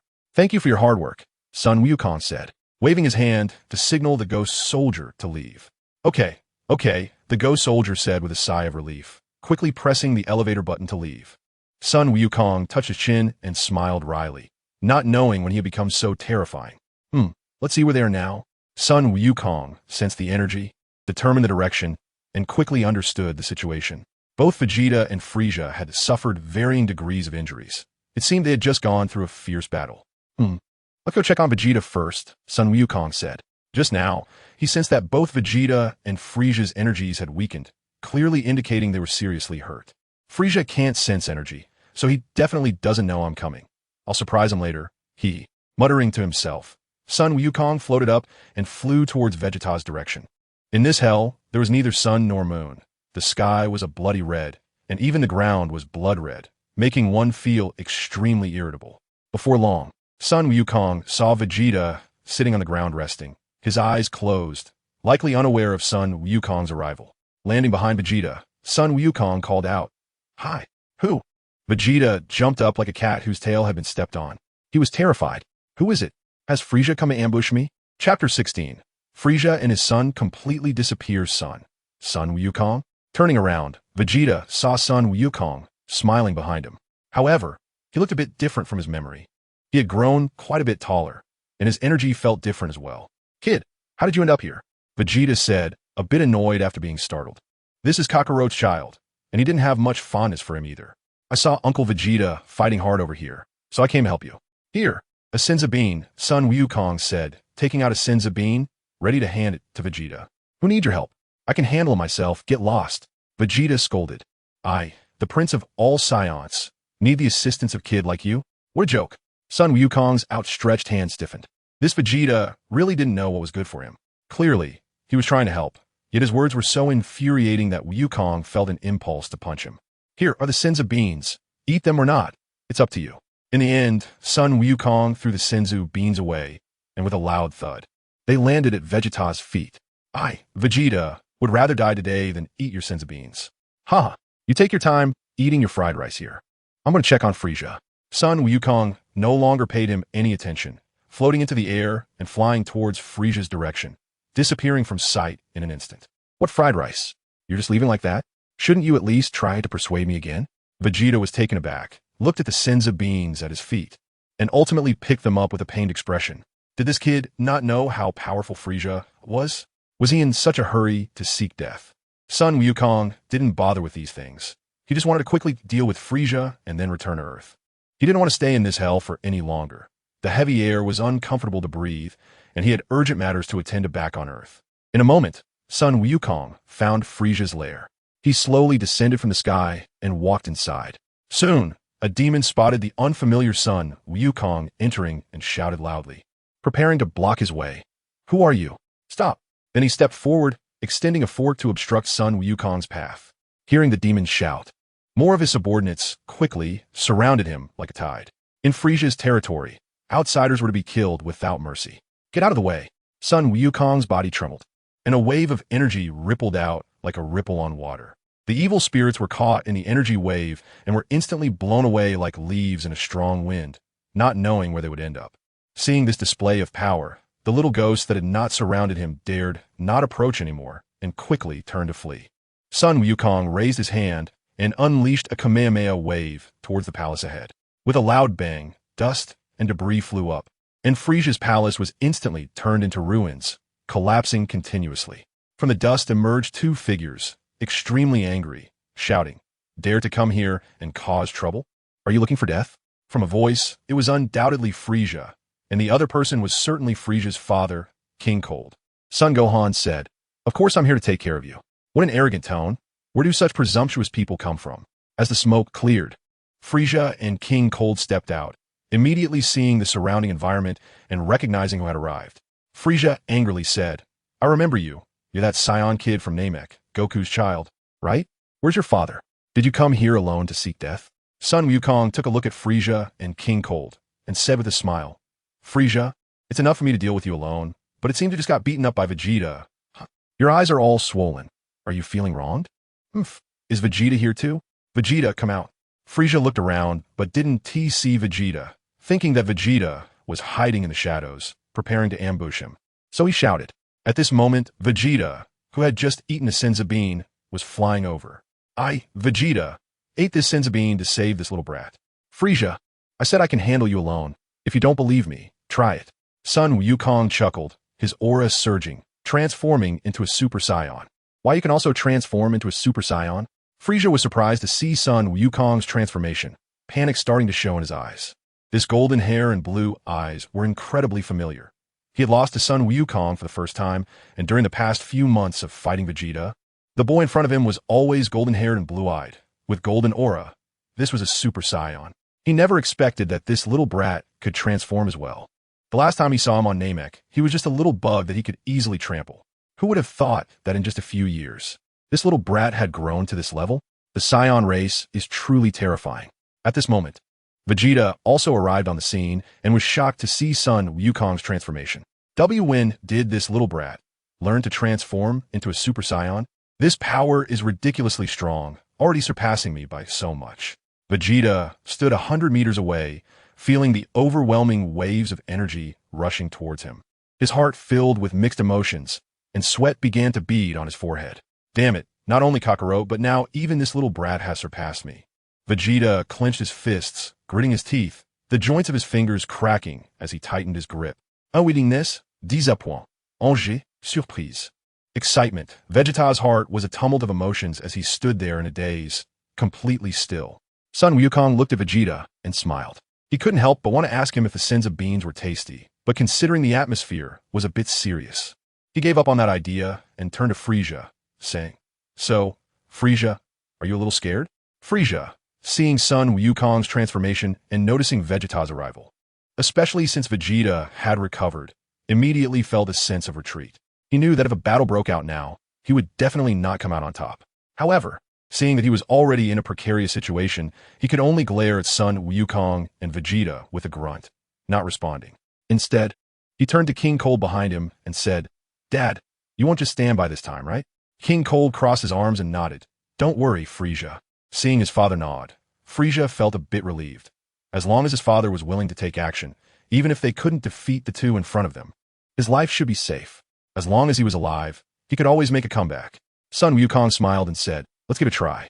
After saying that, he stomped his right foot hard on the ground, causing the ground to crack with a loud bang. Then, Sun Wukong's figure quickly shot out, moving so fast that only an afterimage remained. In the next moment, Sun Wukong suddenly appeared in front of Frieza, raising his right fist high and delivering a powerful punch directly to Frieza's face. The wind from the punch howled, and the afterimages multiplied. Bang! Frieza was completely unprepared, and the punch hit him squarely, causing a mouthful of blood to spray from his mouth. Then, he was sent flying backward like lightning, crashing into a distant boulder, which shattered into pieces, sending dust and debris flying. As the dust settled, Frieza lay on the ground, still spitting blood bubbles, his body trembling uncontrollably and his muscles twitching, looking utterly miserable. That speed was so fast I didn't even see it. Vegeta was stunned. In his eyes, Sun Wukong only moved slightly, and Frieza was already sent flying. He couldn't comprehend what had just happened. The speed was astonishing. After a long while, Frieza struggled to get back up, but when he looked in the mirror, his face was unrecognizable. Blood and flesh were a mess, and he was swollen like a pig's head. "Frieza!" King Cold shouted, rushing over to check on Frieza's injuries. But as soon as he moved, Sun Wukong appeared in front of him, blocking his path. "Huh!" King Cold exploded in anger, throwing punches at Sun Wukong like rain. Sun Wukong blocked them one by one and quickly counterattacked. The two of them engaged in a rapid exchange of blows, creating ripples in the air. Their sizes were vastly different, but battle strength isn't necessarily greater with size. After just a few exchanges, Sun Wukong quickly gained the upper hand, forcing King Cold to retreat and defend desperately. "Your power is indeed higher than Frieza's, but if you don't transform, you won't be my match," Sun Wukong said. At that moment, King Cold looked just like Frieza's second transformation. So Sun Wukong was testing to see if he would have two transformations like Frieza. After all, he still carried the curiosity from his past life. So Sun Wukong decided to take a risk. Even if King Cold still had transformations left, Sun Wukong wouldn't take him seriously now, as he had too many trump cards up his sleeve. King Cold was sweating profusely. After the recent exchange, he realized he was no match for this young man and that he wouldn't transform. His current form was already his ultimate form. Therefore, his eyes flickered as he prepared to escape. King Cold opened his palm, generating a blood-red energy ball that expanded to hundreds of meters in size within 2 seconds. He forcefully pushed the energy ball forward towards Sun Wukong, then erupted with energy, levitating and preparing to flee the battlefield, no longer caring about Frieza. "Are you abandoning your own child?" Sun Wukong sneered, kicking towards the energy ball.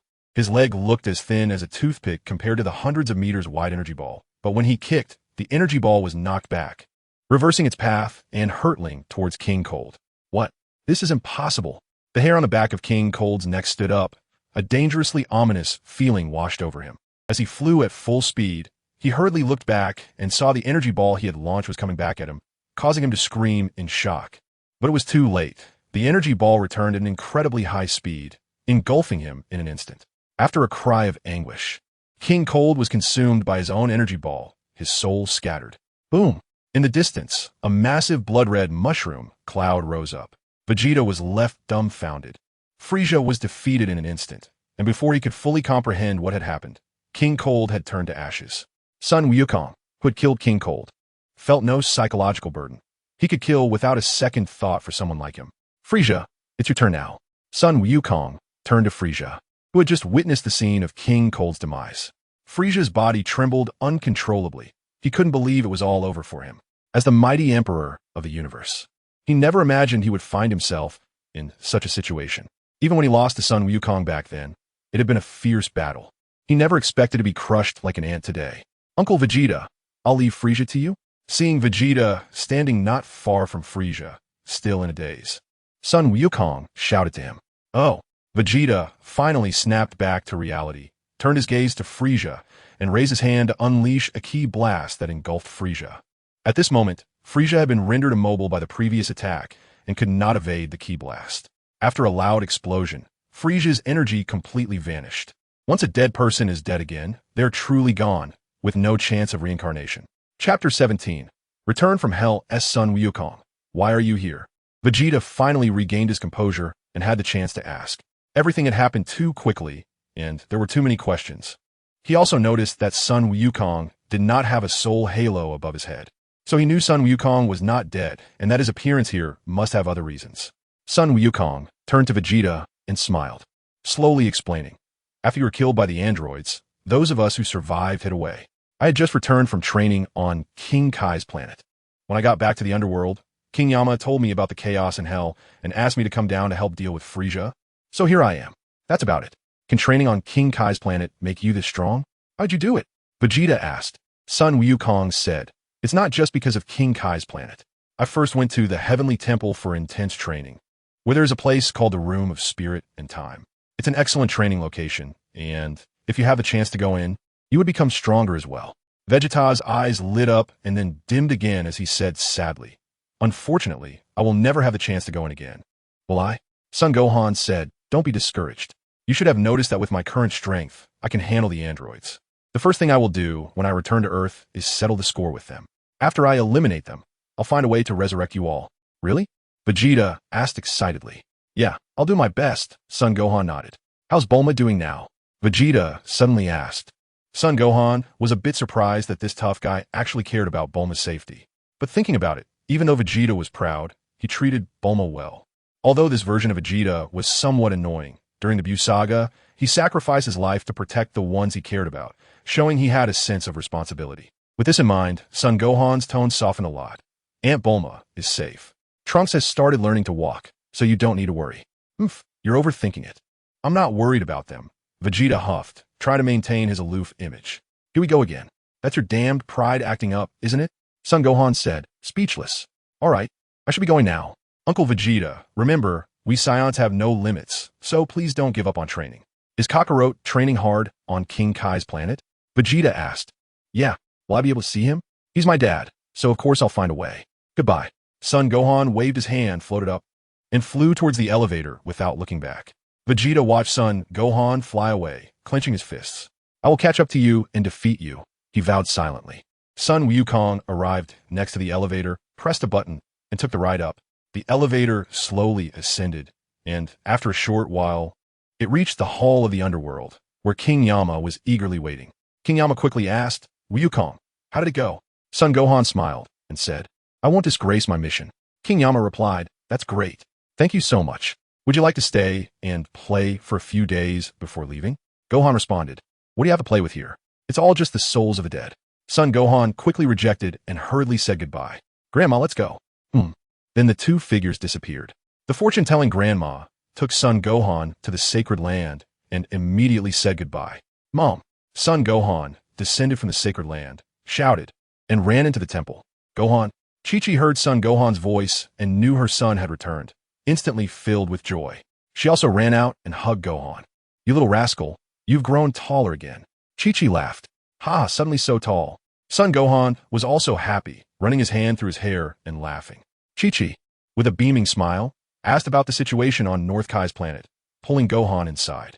Where's Grandpa Turtle? I haven't seen him, Son Gohan curiously asked. I think he went to Master Karen, Chi-Chi said. At that moment, Mr. Popo came up the stairs from the lower room, saw Son Gohan back, smiled, revealing 2 rows of shiny white teeth. Mr. Popo, have there been any movements from the androids in the past month? Son Gohan asked, as this was something he was currently concerned about. It's better to contact Miss Bulma about this. She knows more than I do, Mr. Popo said. All right, I was planning to look for her, Son Gohan replied. Immediately, Son Gohan used telepathy to contact Bulma, letting her know that he would be visiting shortly. Many things are easier to discuss in person than over the phone, and he also wanted to see Trunks. Mom, can I go to Aunt Bulma's place? Do you want to come with me? Son Gohan asked. He remembered that Chi-Chi had been at the sacred land for the past month. Although she hadn't said anything, she might feel stifled, so taking her out for a walk to relax would be great. Besides, he was confident in his strength and not afraid of those 2 androids. He could protect his mother's safety. Can I go? What if we encounter the androids? Chi-Chi hesitated, worried that she would become a burden to her son. Of course. Didn't you say you wanted to meet Aunt Bulma last time? It's perfect. As for the androids, don't worry. Your son can defeat them easily now. I'm actually hoping to run into them. Sun Gohan smiled, giving Chi-Chi a reassuring smile. Then I'm going, Chi-Chi said excitedly. This way they could go out. And her son said he could defeat the androids. So the anxious life of the past few months was finally over. As for strength, Chi-Chi never doubted Gohan. Since he said he could, then he could. Her Gohan would never lie. Seeing his mother happy, Gohan was also happy. Mom, I'll carry you. Let us go, Sun Gohan said, then bent down and carried Chi-Chi on his back. Goodbye, Mr. Popo. Sun Gohan waved goodbye to Mr. Popo. After that, a wave of energy surged from Sun Gohan, forming a protective shield, and then he soared into the sky, leaping down from the sacred land, flying towards West City. Having survived for so long, he could finally boldly go out for a stroll, and Sun Gohan felt quite good, filled with childlike joy as he flew up and down, finally experiencing the joy of soaring freely. Before, flying was about escaping for his life. Now, it was about enjoyment. While flying, Sun Gohan tried to use his telepathy ability to connect with the androids for a remote operation to confront them. But since the androids had no energy signatures and were not nearby, Sun Gohan completely failed to pull the two androids into his telepathic network, and the plan had to be abandoned. After a while, Sun Gohan finally arrived at West City and landed above Bulma's capsule corporation. He set Chi-Chi down, and then the two knocked on Bulma's door. Bulma opened the door and was startled by Sun Gohan's height. Oh, Gohan, your height surprised me. Bulma laughed, welcoming the two into her home. Hee, I've been in the hyperbolic time chamber and went to King Kai's planet during this time, so it's been a while. And I've grown taller, Sun Gohan said with a smile. What a handsome young man. Chi-Chi, it's about time to find a wife for Gohan, Bulma said, winking playfully at Chi-Chi. Hee, Bulma, do you have any girls to introduce to my Gohan? Come on, let's have a good chat. Chi-Chi then pulled Bulma into a conversation, leaving Sun Gohan completely sidelined. Ha! Sun Gohan awkwardly smiled, feeling quite helpless. Trunks. Sun Gohan muttered to himself as he searched for Trunks. Gohan, are you looking for Trunks? He's back there, learning to walk from my dad. Bulma pointed behind her. There was a spacious area filled with many plants. Even though it was a basement, Bulma had transformed it to resemble an outdoor garden, with several bright lighting fixtures on the ceiling, making it look no different from the ground above. Sun Gohan walked in from behind. Hello, Dr. Brief. Upon seeing Dr. Brief, Sun Gohan greeted him. Trunks, over here, Sun Gohan called out. Little Trunks' eyes spun around, and when he saw Sun Gohan coming in, he ran over quickly. Perhaps he was going too fast to control himself, and with a thud, he fell to the ground in a dog-eat-dog fashion. Trunks, Dr. Brief exclaimed and hurried over to help Little Trunks up. Umph.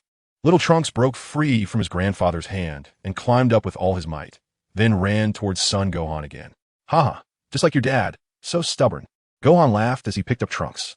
He then pinched his little face, which was round and chubby, very cute. Wow. Sun Gohan stuck out his tongue and made a funny face, making Little Trunks burst into laughter. Ha ha ha ha. Gohan spun around with Trunks in his arms and then brought him outside. Chi-Chi and Bulma were still chatting, seemingly talking about something happy, laughing heartily. Upon seeing Gohan walk out, Bulma said, It seems Trunks really likes you, Gohan. Sun Gohan said with a smile. Yeah, last time I came here, he couldn't even walk. And now he can run. Haha, this kid is so strong. Wow. Sun Gohan made a funny face again, and Trunks burst out laughing.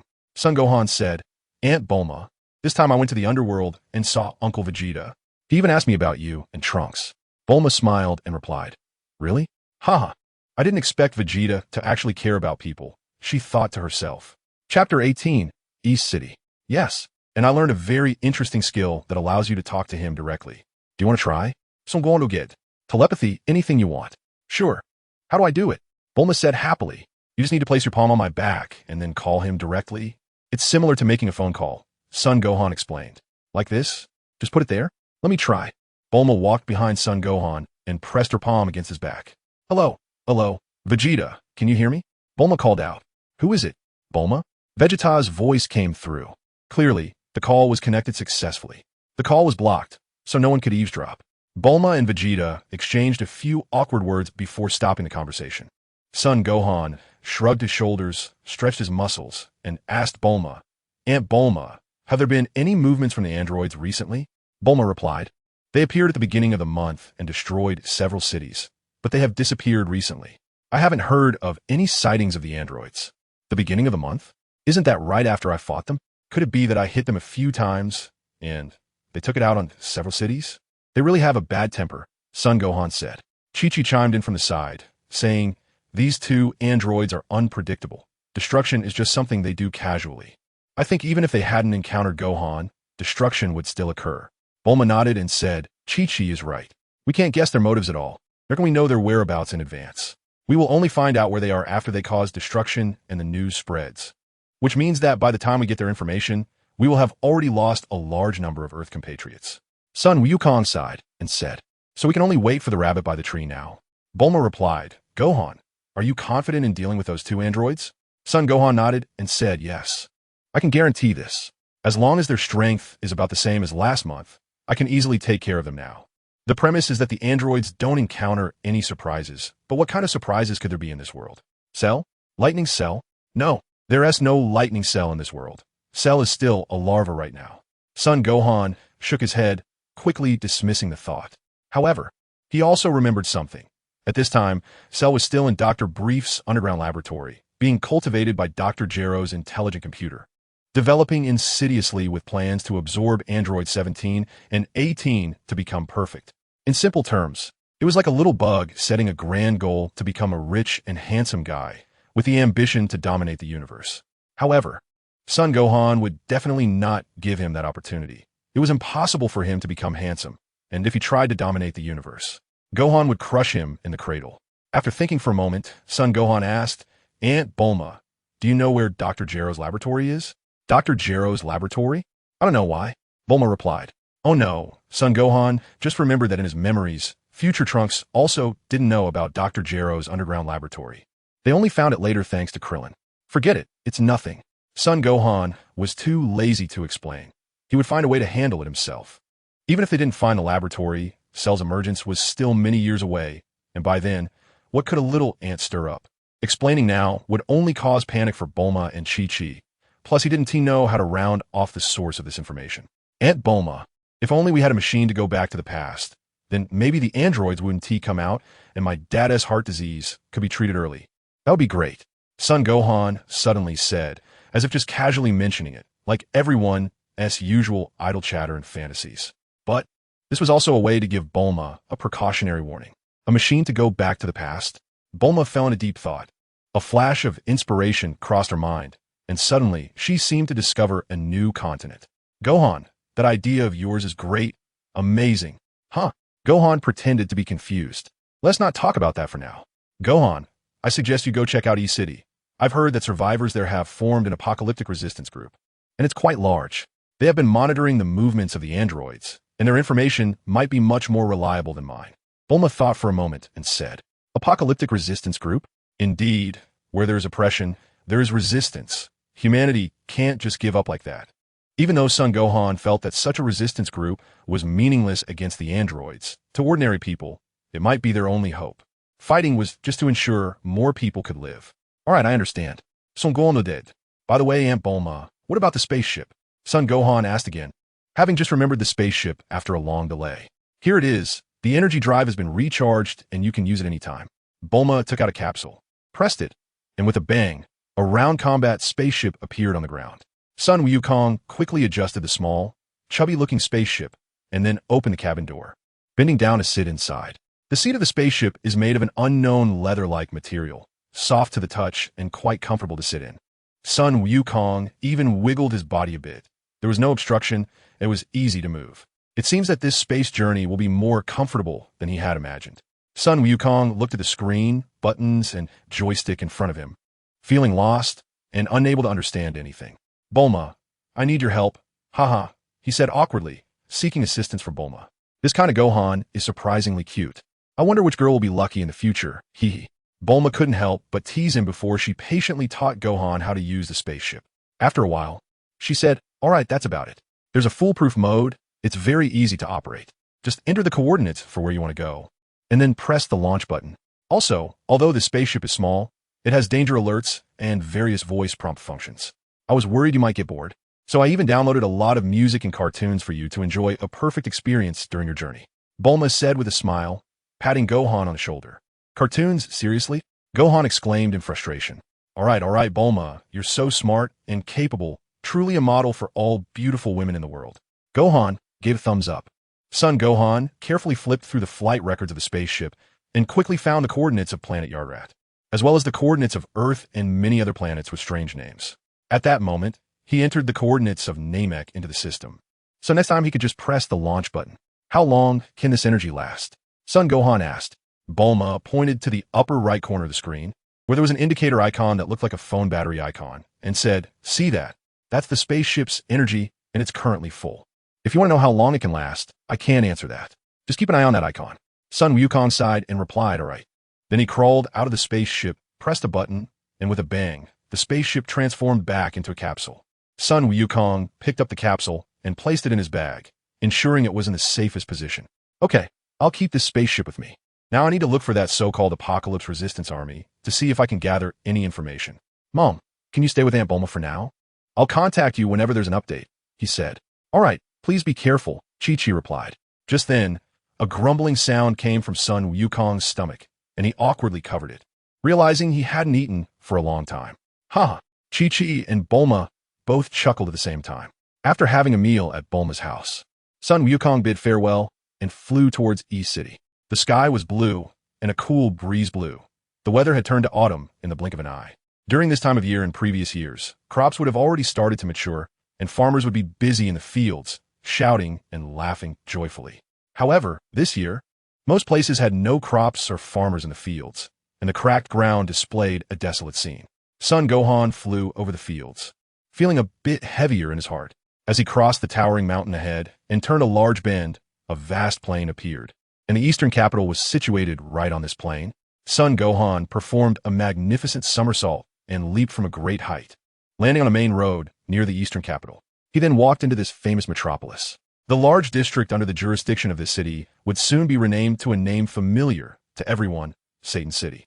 The eastern capital is a city that has not yet been invaded by the androids, and it has the largest population of all cities, where a resistance force composed of elite survivors defends the peace of ordinary citizens.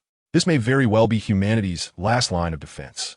Moreover, it is said that the current king resides in this eastern capital, and there are rumors that the leader of this resistance force is none other than His Majesty the King. Is that Dog King really here? Son Gohan. Of course, he didn't mean to express any opinion about the king. Rather, he was referring to the current king's appearance, which resembles that of a dog-headed person. In the Dragon Ball world, humanity is bizarre and diverse. There are intelligent beings that one could hardly imagine existing. Humans and animals can intermarry, producing half-human, half-animal races. And just thinking about such things sends a chill down Son Gohan's spine. The Dragon Ball world has a heavy taste that is beyond the comprehension of an ordinary person like him. Tsupdidino, Bidili. Son Gohan stepped up to the city gate and was stopped by a few soldiers. There used to be no checkpoint here. But after the emergence of androids and the resistance, a checkpoint was established to strictly inspect the flow of people entering the city. Looking at the long queue, Son Gohan couldn't help but chuckle. For the androids, such a checkpoint was practically useless. However, upon further reflection, he understood. Although this checkpoint was ineffective against androids, it still imposed some restrictions on ordinary humans. In this apocalyptic world, there was not only chaos caused by androids, but also many evildoers revealing their true nature, committing crimes. If such checkpoints were not set up, it would be a disaster for ordinary humans if bad people brought heavy weapons into the city. Perhaps the level of disaster caused by malicious individuals was not much less than that of androids. Androids kill with a single energy wave, making you die without feeling pain, while ordinary people kill with knives, guns, and fists, making your death a painful experience. Moreover, if the king were residing here now, it would be reasonable for the resistance to conduct strict checks. After waiting in several long lines, it didn't take long for Son Gohan to be checked. He didn't know how they conducted the checks, but he saw a soldier scanning him with a machine a few times before signaling that he could enter, which reminded Son Gohan of the scenes when he went through security checks at the subway. "Read the newspaper, read the newspaper," a young man was shouting, promoting his newspapers as Son Gohan just entered the city. In this current world where communication had broken down, humanity seemed to have regressed. Newspapers and letters, which had long been abandoned, were becoming popular again. "How much are they?" Son Gohan asked as the newspaper seller approached him. $5 each. Do you want one?" The newspaper seller was a boy of about 14 or 15 years old.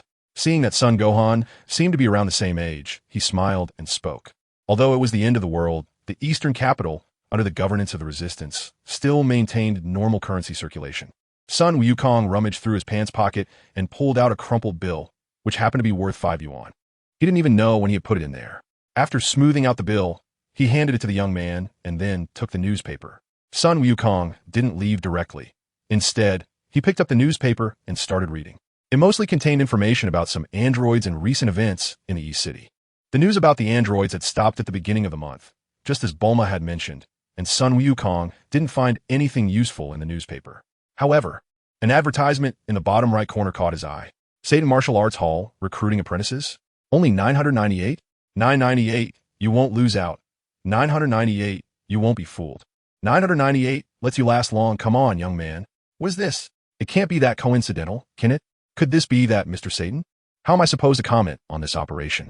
Hey, what is the deal with this Mr. Fool? Can you explain it to me? Sun Wukong turned to the newspaper seller who was still shouting and asked. It's Mr. Satan, not Mr. Fool. The newspaper seller quickly corrected Sun Wukong's pronunciation. Sun Gohan, okay. Mr. Satan. Upon seeing Sun Gohan correct himself, the newspaper boy said, this Mr. Satan is said to be one of the leaders of the resistance. He was once the champion of the World Martial Arts Tournament, skilled in martial arts. Now he is teaching disciples, which contributes to the resistance. Young man, why don't you sign up too? The task of protecting the world will be handed over to you. Brother, did you receive an advertising fee? You nonsense. What advertising fee is there? No way. It must be that Mr. Satan, who is charming everyone.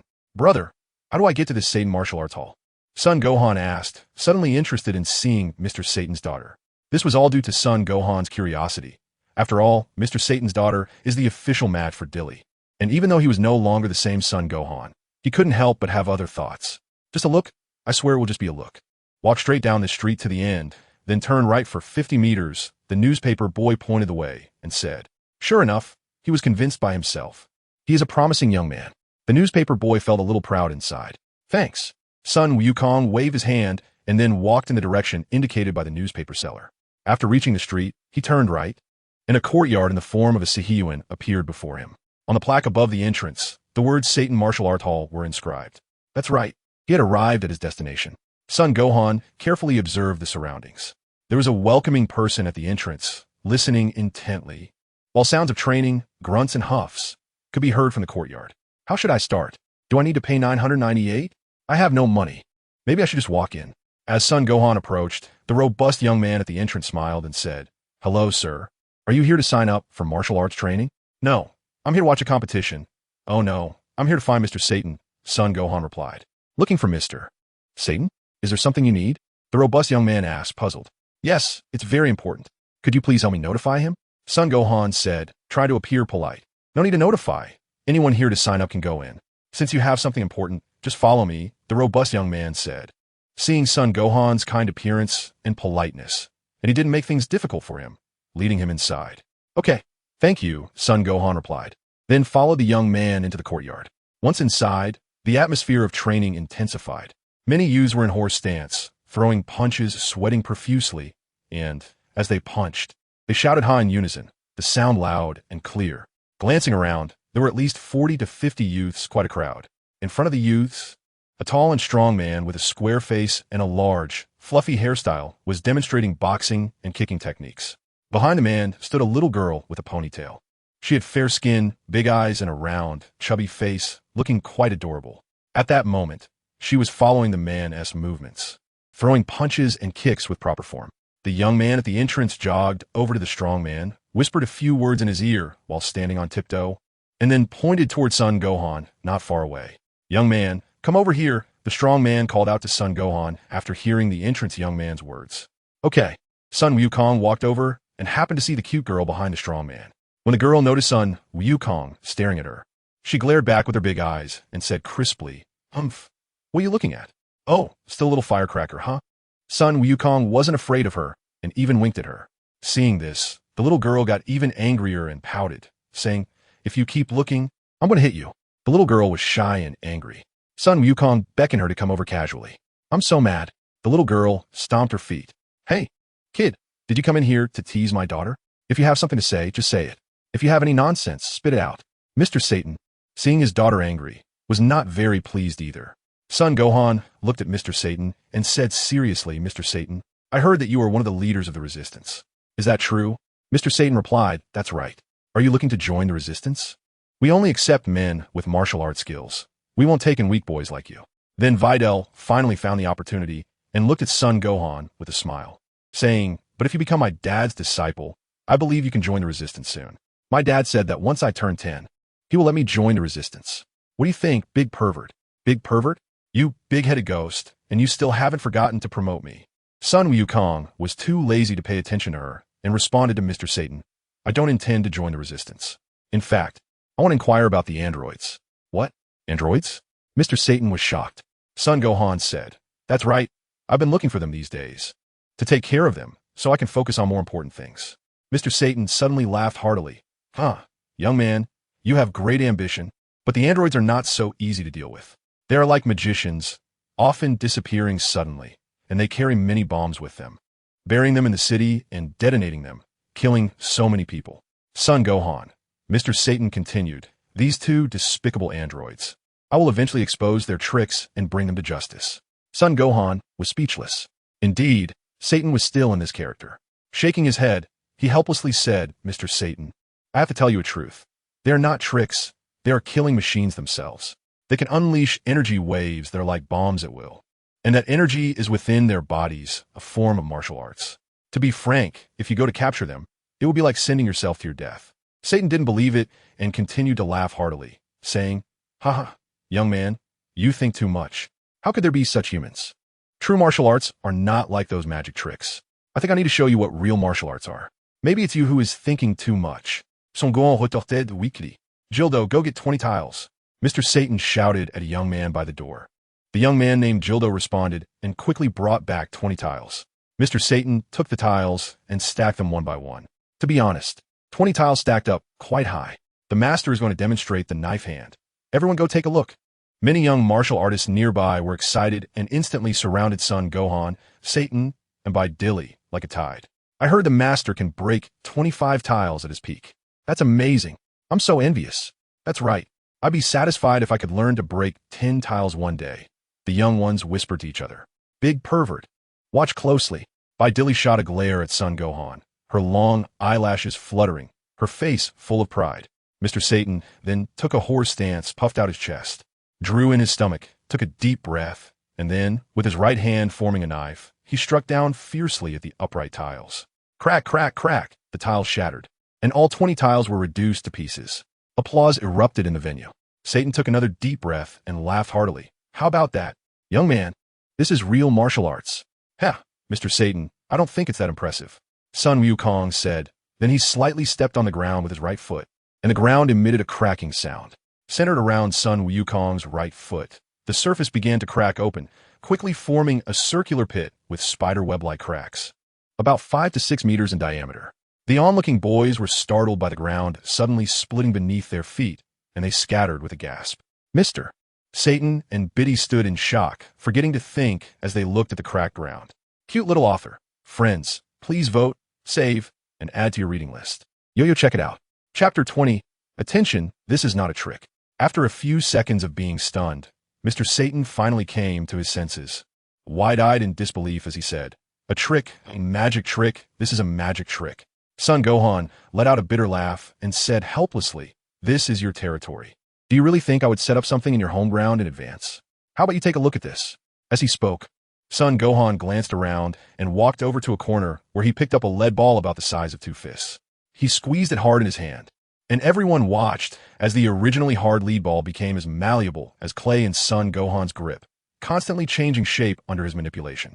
Finally, a white flame ignited in Sun Gohan's hand, and the lead ball was burned down to molten iron. How did you do that? Satan was stunned, his worldview beginning to collapse. He thought he could crush some hard soil or chop through 20 tiles with a knife hand, but he never even dreamed of cracking the ground with a stomp or rubbing lead into such a state. This completely surpassed his understanding of the past 30 years. Is this still a human? How can there be such a human? Mr. Satan, this little trick is just a simple application of chi, a minor skill. Do you still think you can handle Android 17 and 18? Sun Gohan said, then floated into the air, standing directly above. You can fly? You can actually fly? Satan's understanding was once again shattered. Some of the young people around were frightened, while others had stars in their eyes. Flying. Wasn't this what everyone dreamed of achieving? Some of the youths were already fantasizing, and a few even thought they were dreaming, pinching themselves hard to realize this was reality. The one with the brightest eyes was Videl. She wished she could also fly up to see the scenery below. Are you saying that androids 17 and 18 are the same kind of people as you? Are you also an android? Satan exclaimed, startled, beads of cold sweat forming on his forehead. No, I am a normal human being. That much is undeniable. However, such small feats are something androids can easily accomplish. In short, the terror of androids exceeds your imagination, Sun Gohan replied. My master once said that there are extraordinary humans in this world who can unleash abilities like a rocket launcher with a mere gesture. I always thought he was just talking nonsense to deceive me, but it turns out this is true. Satan recalled that when he was a boy, his master had told him such things, but he had never taken it seriously, thinking his master was just fooling him for being young. Later, his master went on a journey and never returned, and he began to train on his own, eventually participating in the World Martial Arts Tournament and easily winning the championship, leading him to believe he was invincible. Today, his worldview collapsed. Was his own power really so insignificant? What Satan didn't know was that his master never returned because he had encountered Tao Pai Pai, the former world's #1 assassin. He had died at the hands of Tao Pai Pai. You just mentioned wanting to know the whereabouts of the androids. Are you planning to deal with them? After the shock, Satan asked. That's right, Sun Gohan nodded. Just you alone? What about the elders of your school? Seeing Sun Gohan, who looked like a mere teenager, Satan guessed he was only around 14 or 15 and presumed he was sent by the elders to inquire. He did not realize that Sun Gohan was only 9 years old, just 1 year older than his daughter Videl. There are no elders, just me, Sun Gohan said. Huh? Then may I ask how to address you, sir? I was rude just now, remembering Sun Gohan's earlier display of power. Satan no longer dared to be disrespectful and changed his tone to one of respect. No need to be so polite, Mr. Satan. My name is Sun Gohan. You can just call me Gohan if you don't mind, Sun Gohan smiled. All right, Gohan, I don't know much about the androids, but there is someone who definitely does. I can take you to find him. At this moment, Satan's mindset was quite different. After realizing the truth, he only wanted to cling to Sun Gohan's strong leg. Flattering him. This wasn't flattery. This young man was going to deal with the androids, which was worthy of respect. If he could eliminate the androids, he would be a hero of humanity. The person you're talking about, could it be His Majesty the King? Sun Gohan asked. No. He is the leader of our resistance and also the most capable assistant to His Majesty the King, Satan replied. Oh, then can you take me to see him right now? Sun Gohan said. No problem. I'll go prepare the jet, Satan said. You need to prepare a jet? Sun Wukong asked curiously. Why do you still need to prepare a jet plane? Isn't your leader in the city? Haha, he's indeed not in the city. Our rebel headquarters is on that hill over there, which overlooks the eastern capital and can respond to it well, Satan explained, pointing towards a large mountain near the eastern capital. At that distance, it would still take half an hour to fly there using a jet plane. Dad, are you going to see Grandpa? I want to go too, said Biddy Lee, who had been quiet on the side. All right, you can go with Dad. I really don't understand why you like to cling to that old stick in the mud, Satan said with a helpless smile, patting Biddy Lee's head. Gohan, wait a moment. I need to call for a jet plane, Satan said to Sun Wukong, as he didn't have a plane in his courtyard and needed to request one from the rebel camp in the city if he needed it. Son Gonfoned. He didn't have time to wait for a jet plane. Besides, if he flew, he would arrive in no time. So why wait for a jet? He said, Mr. Satan, no need for that. I could just fly you over. Isn't that redundant? Is that okay? Mr. Satan asked. The excitement in Videl's eyes grew even stronger. Of course. No problem, Sun Gohan nodded. Then, Videl, you can get on my back, and I'll carry you while holding Mr. Satan with both hands. Sun Gohan looked at the girl with long eyelashes. How do you know my name? Do you have some sort of ulterior motive? Videl asked, puzzled. It was your classmate who called you just now. What ulterior motive could I possibly have? You're overthinking it. Look at you, just a little girl, not my type. Son Gohan get. In fact, no classmate had called her name just moments ago, and he almost slipped up. Is that really the case? Videl tilted her head. Hey, who are you calling little girl? I'm already an adult. Who would want you to carry me? That bad guy had been staring at her and speaking in a strange tone. How annoying. Ahem, you two stop arguing. How about this? Gohan, you carry me, and then hold Videl. Wouldn't that be better? I think if you hold me with both hands for a while, I might get uncomfortable. Mr. Satan laughed. That actually sounds good. If I have to choose to hold someone, holding Videl is definitely more comfortable than holding Mr. Satan, Sun Gohan thought.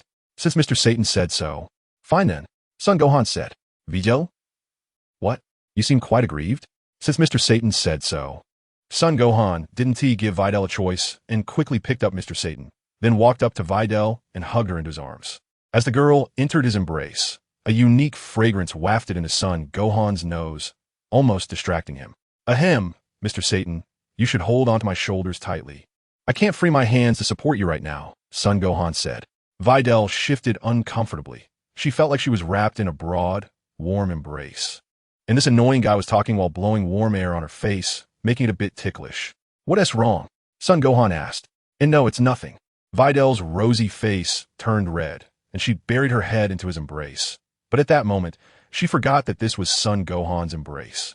Meanwhile, her rough and tumble dad didn't care about the little kittens and confirmed with Sun Gohan again. Is it really okay? He looked just like Sun Gohan did during his first flight. Sun Wukong smiled slightly and slowly floated into the air. It was the first flight for the two of them, and he needed to take care of the feelings of these two ordinary people. Wow, we're really flying. Mr. Satan shouted. Hearing her father shout, Biddy Lee quietly moved her head out and then saw herself slowly rising into the air. The courtyard on the ground became smaller and smaller, and finally, the entire East Capital was within her view. It was shocking and beautiful. They really flew. Sun Wukong looked at the girl in his arms and smiled, saying, How is it? Pretty, right? Biddy Lee nodded. This guy looks quite handsome when he asked, being gentle. Thinking this in her heart, her little face couldn't help but turn red. With a psychological age of 22, Sun Wukong naturally remained unfazed, treating it as just holding a neighbor's little sister, nothing much. However, it also reminded him of certain things from his past life. What is he thinking? Biddy Lee looked up and saw Sun Wukong lost in thought. This expression, could he be missing his family? Does seeing me and my dad make him think of his family? Chapter 21. Finding traces. By the way, how old are you? After thinking for a moment, Biddy Lee asked. Well, I'm already 9 years old, Sun Wukong replied, having spent half a year in a hyperbolic time chamber, so he considered himself 9. Then you're only 1 year older than me? I thought you were already 15. Biddy Lee exclaimed in shock. With your height, you shouldn't be 15? Sun Wukong looked at Biddy Lee's confused little face and found it unexpectedly cute. He smiled and said, I grew up fast. The devil on his back was also a bit surprised. He didn't expect Sun Wukong to be only 9 years old. Did you grow up on feed or something, kid? During their conversation, the devil signaled Sun Wukong to land, indicating that they had arrived. As Sun Wukong followed the instructions, he slowly descended from the high sky. And when he landed on the ground, rows of dark gun barrels were aimed at him. Oh, wait, it's me. At that moment, Mr. Satan popped his head out from behind Sun Wukong. Mr. Satan? What's going on? How did you get here? A small, officer-like figure stepped forward, waving his hand to signal the soldiers to lower their guns, then asked. To make a long story short, I have urgent business to see General Kid. Could you show me the way? Satan jumped down from Sun Wukong's back and said to the small officer. Okay, follow me. The small officer, recognizing Satan, didn't dare to delay upon hearing that there was an emergency and immediately led the way to find General Kid. Let me down, Biddy Lee said. Her face flushed. This guy, even on the ground, still wouldn't let her go. Did he intend to carry her to meet the leader like this? Oh, all right, Sun Wukong said awkwardly, letting Biddy Lee down. He truly didn't mean to. Biddy Lee was small and light, and he barely felt her weight in his arms. She was warm and comfortable, so he momentarily forgot to put her down. The resistance army had hollowed out and reinforced the mountains, stationed heavy troops outside, transforming the hollowed mountain belly into a military base, which was quite bustling and left Sun Wukong dazzled. Biddy Lee and Satan clearly weren't here for the first time and seemed accustomed to it. Hey, do you come here often? Sun Wukong asked Biddy Lee beside him. Occasionally with my father, and please don't call me, I have a name, Biddy Lee replied. Sun Wukong. Okay, Lily. What the hell is Lily? Compared to Dilly, it's Dilly. Sun Gohan. After turning left and right for more than 10 minutes, everyone finally saw General Kid.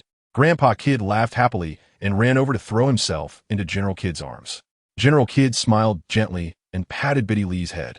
Then, like performing a magic trick, he pulled out a lollipop and handed it to the little girl.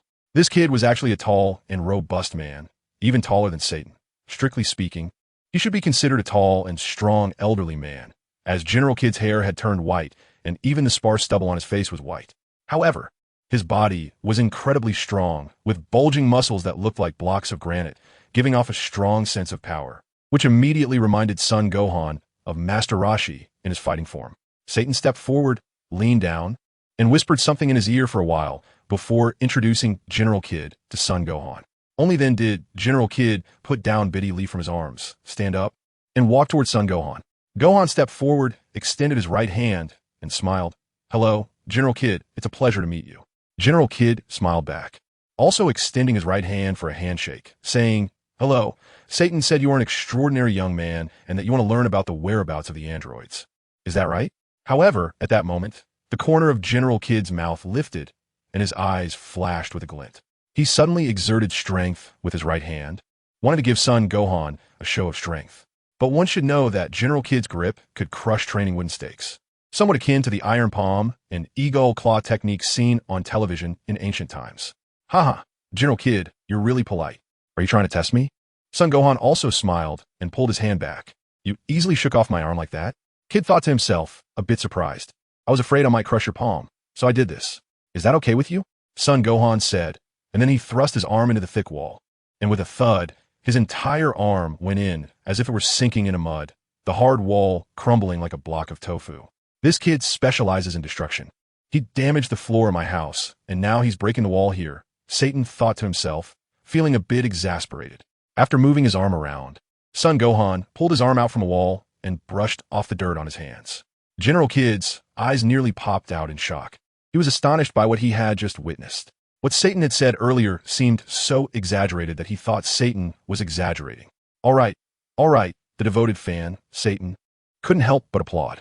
"To be honest, General Kid, this strength is just the tip of the iceberg of my abilities. I hope you can tell me the latest whereabouts of the androids," Sun Gohan said. "All right, indeed, heroes emerge from youth. If you can actually kill the androids, I can promise you, on behalf of the king, endless wealth and beautiful women." General Kid laughed. "I don't mind the money, but as for beautiful women..."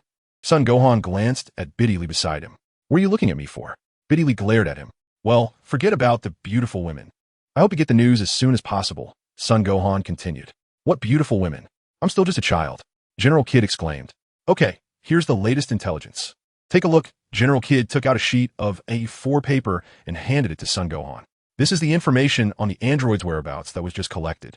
Their rebel forces are now spread all over the world, and they have sent out quite a few personnel just to investigate the androids' movements. However, soldiers assigned to track their movements are the most dangerous type, with many losing their lives when encountering the androids." Sun Wukong took the paper and examined it carefully. It stated that the androids went to a cave during the moon and then left that place after a week, settling in a nearby small village. It came with pictures and detailed address coordinates, making it clear at a glance. What does this mean? This cave must be Dr. Jero's underground laboratory, for sure. Did they live there for a week? Could it be that they went back to look for something? But what does it mean that they settled in a small village afterwards? "General Gid, have you attacked the androids?" Sun Wukong asked. General Gid replied, "Not yet. The androids are too powerful. We dare not act rashly. We are still in the planning and preparation stage." Then, "General Gid, could you make a copy of this paper for me?" Sun Wukong said. "No problem. Take this one. I have a record here," General Gid said. "All right, thank you." "General Gid," Sun Wukong said, "I wish you great success. If you really solve it, come back to me to fulfill your promise. Money and beauty will be abundant." General Gid laughed heartily. "Good to say, Mr. Satan, Biddy Lee, do you want me to take you back to the martial arts hall?" Sun Wukong asked the father and daughter. "Yes," they replied. Sun Wukong happily picked up the little girl again. The three quickly returned to the martial arts hall. "Biddy Lee, this is a communication wristband made by the Universal Capsule Company. I'll give this to you. If you need anything, you can contact me with this. My number is 1. Come, I'll teach you how to use this wristband." Sun Wukong thought for a moment, remembered he had an unused wristband in his bag, and immediately took one out to hand to Biddy Lee. Then he put his own number 1 wristband on his wrist. Although he could directly use telepathy to contact Biddy Lee, she wouldn't be able to find him without a communication method. "Wow, such a beautiful wristband," Biddy Lee exclaimed as she took the wristband, immediately falling in love with the exquisite accessory. She wore it on her delicate white right hand, and the wristband immediately sensed the size of her arm, automatically adjusting to fit her wrist. Just operate it like this. It's very simple. Remember, mine is number 1, so don't disturb me in the middle of the night, okay? Shameless. Who would disturb you at night? All right, I'm leaving. Goodbye, Lily. Call me Biddy Lee." The girl pouted, turned around, stomped her foot, and when she turned back, the young man was already gone. She had no choice but to wave her hand towards the sky, saying goodbye. Looking at the information in his hand, Sun Wukong quickly found Dr. Jero's underground laboratory according to the hints. This area was indeed too remote. Not to mention humans, he didn't even see a single bird or beast. Sun Wukong dead. Using all his strength to tear open the door of Dr. Jero's laboratory. He then peeked inside. It was quiet, seemingly empty. He cautiously stepped in. Indeed, there were traces of Android 17 and 18 having lived there. But why was there a strong smell of blood? And what was that disgusting odor? A pungent scent of blood filled the air, and upon closer inspection, he could sense a nauseating energy. What was it? Following this nauseating energy, Sun Wukong carefully walked deeper inside. On a table, there were several blueprints. Sun Wukong picked one up. Was this a design for the androids? He couldn't understand it, so he decided to take it back to show Aunt Bulma.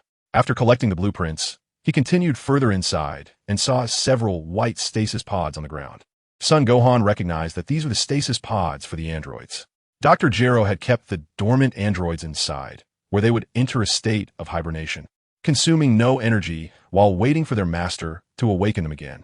Sun Wukong carefully looked around and saw only 2 dormancy pods, marked 17 and 18, while the pod for number 16 was nowhere to be found. Perhaps this world truly didn't have an Android 16. Strange, the deeper he went, the stronger the smell of blood became, Sun Wukong muttered, and then he looked deeper and walked further inside. What is this? Up ahead, some marks began to appear on the floor, becoming more pronounced the further he went in. Dark brown, with a foul smell. These are bloodstains that have dried after evaporating. Sun Wukong tiptoed forward, crouching his body as he continued on. After passing through a large door, a strong stench of blood hit him in the face. And as he looked at the blood-red scene before him, Sun Wukong was stunned. Chapter 22. The sudden change in the Jero laboratory. Oh wow, Sun Wukong almost threw up. The smell was simply too foul, and the bloodstains on the ground, the walls, and all the machines were everywhere. Everything in this room had been stained dark red by the dried blood. What on earth happened? This is too disgusting, Sun Wukong thought while covering his nose. At that moment, a giant computer standing against the wall suddenly started operating wildly, and the room was filled with a cacophony of beeping sounds. Then, a glass wall lit up with colorful lights, reminding Sun Wukong of the legendary colorful disco lights. This was not just a piece of glass. It had lost its original shape because it was covered in too much dried blood, making it hard to see clearly. After looking carefully for a while, Sun Wukong finally saw what it was. It was a cylindrical container like a huge glass fish tank, filled with light green nutrient solution. At that moment, the glass container was flashing with colorful lights, dazzling to the eyes, and inside it was a small megalodon swimming wildly, opening its mouth and trying to bite through the glass, wanting to break out. What the hell is this? Sun Wukong was startled, and then he remembered the true appearance of this thing. Damn megalodon, isn't this Cell? But how did Cell change its species and end up looking like this? This is too terrifying. This is Cell. The glass container is the device holding the juvenile Cell, but for some unknown reason, it has undergone such a mutation. Looking a bit like an alien, with dark black skin and its mouth open, revealing sharp teeth. But shouldn't this room be sealed? Why is the door wide open? Also, if the door is open, it means that Android 17 and Android 18 must have discovered this thing, right? But since they found it, why didn't they eliminate it? And whose blood is all over this room? Could it be? Not good. At this moment, a dangerous aura enveloped Sun Wukong, making his hair stand on end. The whole room began to hum, and the buzzing sound continuously impacted his nerves, making him dizzy. Then an immense suction force emerged, causing Sun Wukong to fall to the ground, and he felt his blood beginning to flow backward, with bright red blood seeping from his skin, more and more. The most important thing was that he couldn't move. What the hell? Sun Wukong's son, Wukong, was furious. What is this operation? Why is it not following the usual script? What's going on? Is Cell really that impressive at this point? What exactly did Dr. Jero's computer do? Blood flowed out of Sun Wukong, pooling on the ground. And then this blood slowly flowed along the floor towards the glass vessel, towards Cell. At that moment, the alien-like Cell jumped even more frantically, emitting a screeching sound that made people's scalps tingle. The energy within me began to diminish, being absorbed by Cell. Sun Wukong realized this fact and felt even more panicked inside. No, I can't die, I can't die. Sun Wukong gritted his teeth, and at that moment, blood was also flowing from his mouth, filling his mouth with a metallic taste. I want to live. Sun Wukong struggled, his hands and feet twitching, using his trembling hands to push himself up little by little. He used all his strength. How could I possibly die here? That's impossible. Sun Wukong shouted in a trembling voice, his blood still flowing, his energy still depleting.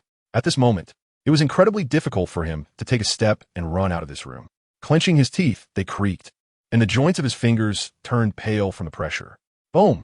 A golden flash lit up as Sun Wukong transformed into a Super Saiyan with his last bit of strength. No, I still can't move. My energy has dropped significantly, and now my fingers can't even move. Ah! Sun Wukong roared, using the Kaioken, Super Saiyan 2 times Kaioken. I can move. I need to get out of this room. Sun Wukong was overjoyed, feeling his limbs back under his control, and in an instant he dashed out of the room. Just as he exited the room, his energy dissipated, turning back to black hair, and he found himself rolling on the floor outside the house, unable to move. As Sun Wukong left, the room fell silent again, returning to a dead silence. As soon as Sun Wukong closed his eyes, he fainted. It wasn't until half an hour later that he managed to open his eyes with great difficulty, gasping for breath as he turned over to sit up, then took out a senza bean and ate it. Once the bean was in his stomach, he felt the power returning. The feeling of losing strength and helplessness was truly terrifying. Looking back at the blood-red room, Sun Wukong felt that the open door resembled a demon's mouth, sending chills down his spine. What on earth happened to Cell? Why did he become like this? Did he absorb someone else's cells? And what could be the unknown factors causing these changes in this future world? Sun Wukong pondered in distress. Could it be me? The only difference in this world is me. Could my presence have caused this change in Cell? Am I the butterfly flapping its wings? No way, that's impossible. Sun Wukong patted his chest, self-denying. If Cell's transformation wasn't due to cells, then someone must have tampered with Cell in this room. But who could that be? Too many questions were turning Sun Wukong's mind into mush. Surveillance camera? Are these monitors? Turning his head, he looked up and saw several cameras on the ceiling. Perhaps he could check these monitors. With this unknown fear and an incomprehensible situation, he realized that if he couldn't figure it out, he would probably lose sleep over it. Having learned from past experiences, Sun Wukong carefully inspected the cameras. After checking them all, he found that all the cameras and computers had lost power and could no longer function. I'll take them all apart and move all the computers to Bulma's place. Asking her to help me check, Sun Wukong thought, a spark of inspiration hitting him. Without hesitation, Sun Wukong quickly disassembled everything and packed it all into his universal capsule. Like a bandit raiding a village, he left nothing behind. After cleaning up, Sun Wukong took off into the sky, thinking that Cell and this intelligent computer, both ticking time bombs, couldn't be left here. They had to be eliminated. Just recalling the earlier situation still sent shivers down his spine. All beings of the world, please lend me some energy. Sun Wukong closed his eyes and silently chanted, then raised his hands to the sky, preparing to gather energy from the heavens and earth. The evil-slaying energy ball made its debut. Buzz, buzz, buzz. The energy from the atmosphere gathered, and the energy ball slowly formed in the sky, growing larger and brighter. It should be enough, Sun Wukong muttered as he felt the energy ball reach a certain size. Here it goes. Sun Wukong waved his hands, and the massive energy ball collapsed through the clouds, tearing through the air, crashing into Dr. Gero's laboratory with a thunderous boom, a blinding white flash illuminating everything, creating a deep pit around 5 to 6 kilometers wide. From then on, everything in Dr. Gero's lab vanished without a trace. There's no way you can survive this. Everything's gone, Sun Wukong chuckled. I should find a place to take a shower first. I've gotten too much blood on me. It's really uncomfortable. Then, Sun Wukong flew low and soon found a river. With a joyful shout, like a child, he leaped into the water, splashing everywhere. He washed his clothes clean, then flew towards West City, planning to hand over Dr. Gero's things to Bulma before looking for the 2 androids. Based on what he saw in the lab earlier, Sun Wukong could guess some situations. It seemed that Android 17 and 18 must have suffered at Cell's hands and barely escaped the lab to hide in the mountains to recover. No wonder there had been no movement for so long. They had turned into patients. He soared through the sky, heading straight for West City. An hour later, Sun Wukong arrived at Bulma's house. He then pulled out a large pile of items, leaving Bulma and Chi-Chi astonished. Wukong, did you go rob a place or collect junk? Bulma exclaimed in surprise. Haha, this isn't junk. These are all good things. I'm sure you'll love them. Sun Wukong replied with a smile. Bulma asked curiously, oh, were they? Aren't they just a few broken computers? Sun Gohan said mysteriously, it is indeed a broken computer, But this is Dr. Burrow's computer, haha. Bulma exclaimed in shock. What? Gohan, did you break into Dr. Jiro's house? Sun Wukong smiled and said, not bad. I brought back all the computers from Dr. Jiro's laboratory. Look, there are a few blueprints for the androids. You can study them. As he spoke, he took out the blueprints and handed them to Bulma, then added, please check the surveillance footage from Dr. Jiro's lab, and let me know if you find anything suspicious. Bulma asked, what's going on? Sun Wukong thought for a moment and said, I suspect someone is doing something behind the scenes. Okay, I understand. Bulma nodded seriously. Well, I'm leaving now. I now know the address where the androids live, so I'll go take a look, Sun Wukong said. After everything was settled, he bid farewell to Bulma and Chi-Chi and left. Soaring high into the sky, Sun Wukong couldn't help but mock himself. I never expected to become such a busy person. After crossing countless mountains and seas, as well as flying for 2 hours, Sun Wukong found a small village where Android 17 and 18 lived. As mentioned by the Resistance, it was a remote little village with a fairly nice environment, nestled among the mountains. Above the village, a small river flowed down from the mountains, and the clear water had nurtured generations of villagers. This river ran through the village and flowed into the distance. So the village could be said to have abundant water sources, clean as a paradise. At this moment, fishermen were catching fish by the river. Farmers were working in the fields, and children were herding sheep on the mountains.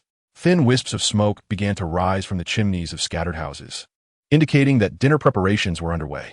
This scene made Sun Wukong a bit puzzled. Were the androids really in this village that looked like a fairyland? Chapter 23, Androids 17 and 18, Part 1. This is great. It's a paradise. Son Gohan was somewhat reluctant to disturb this picturesque scene. He found a soft patch of grass next to the village, sat down, and then lay back, gazing at the sky. He watched the evening glow created by the sun just setting on the horizon and fell into a daze. He recalled his past life, the scenes of his childhood when he herded cattle in his hometown, and he remembered the starry sky he looked up at on the school soccer field. Wasn't it similar to the scene now? At this moment, two villagers who were fishing were whispering to each other and having a good time.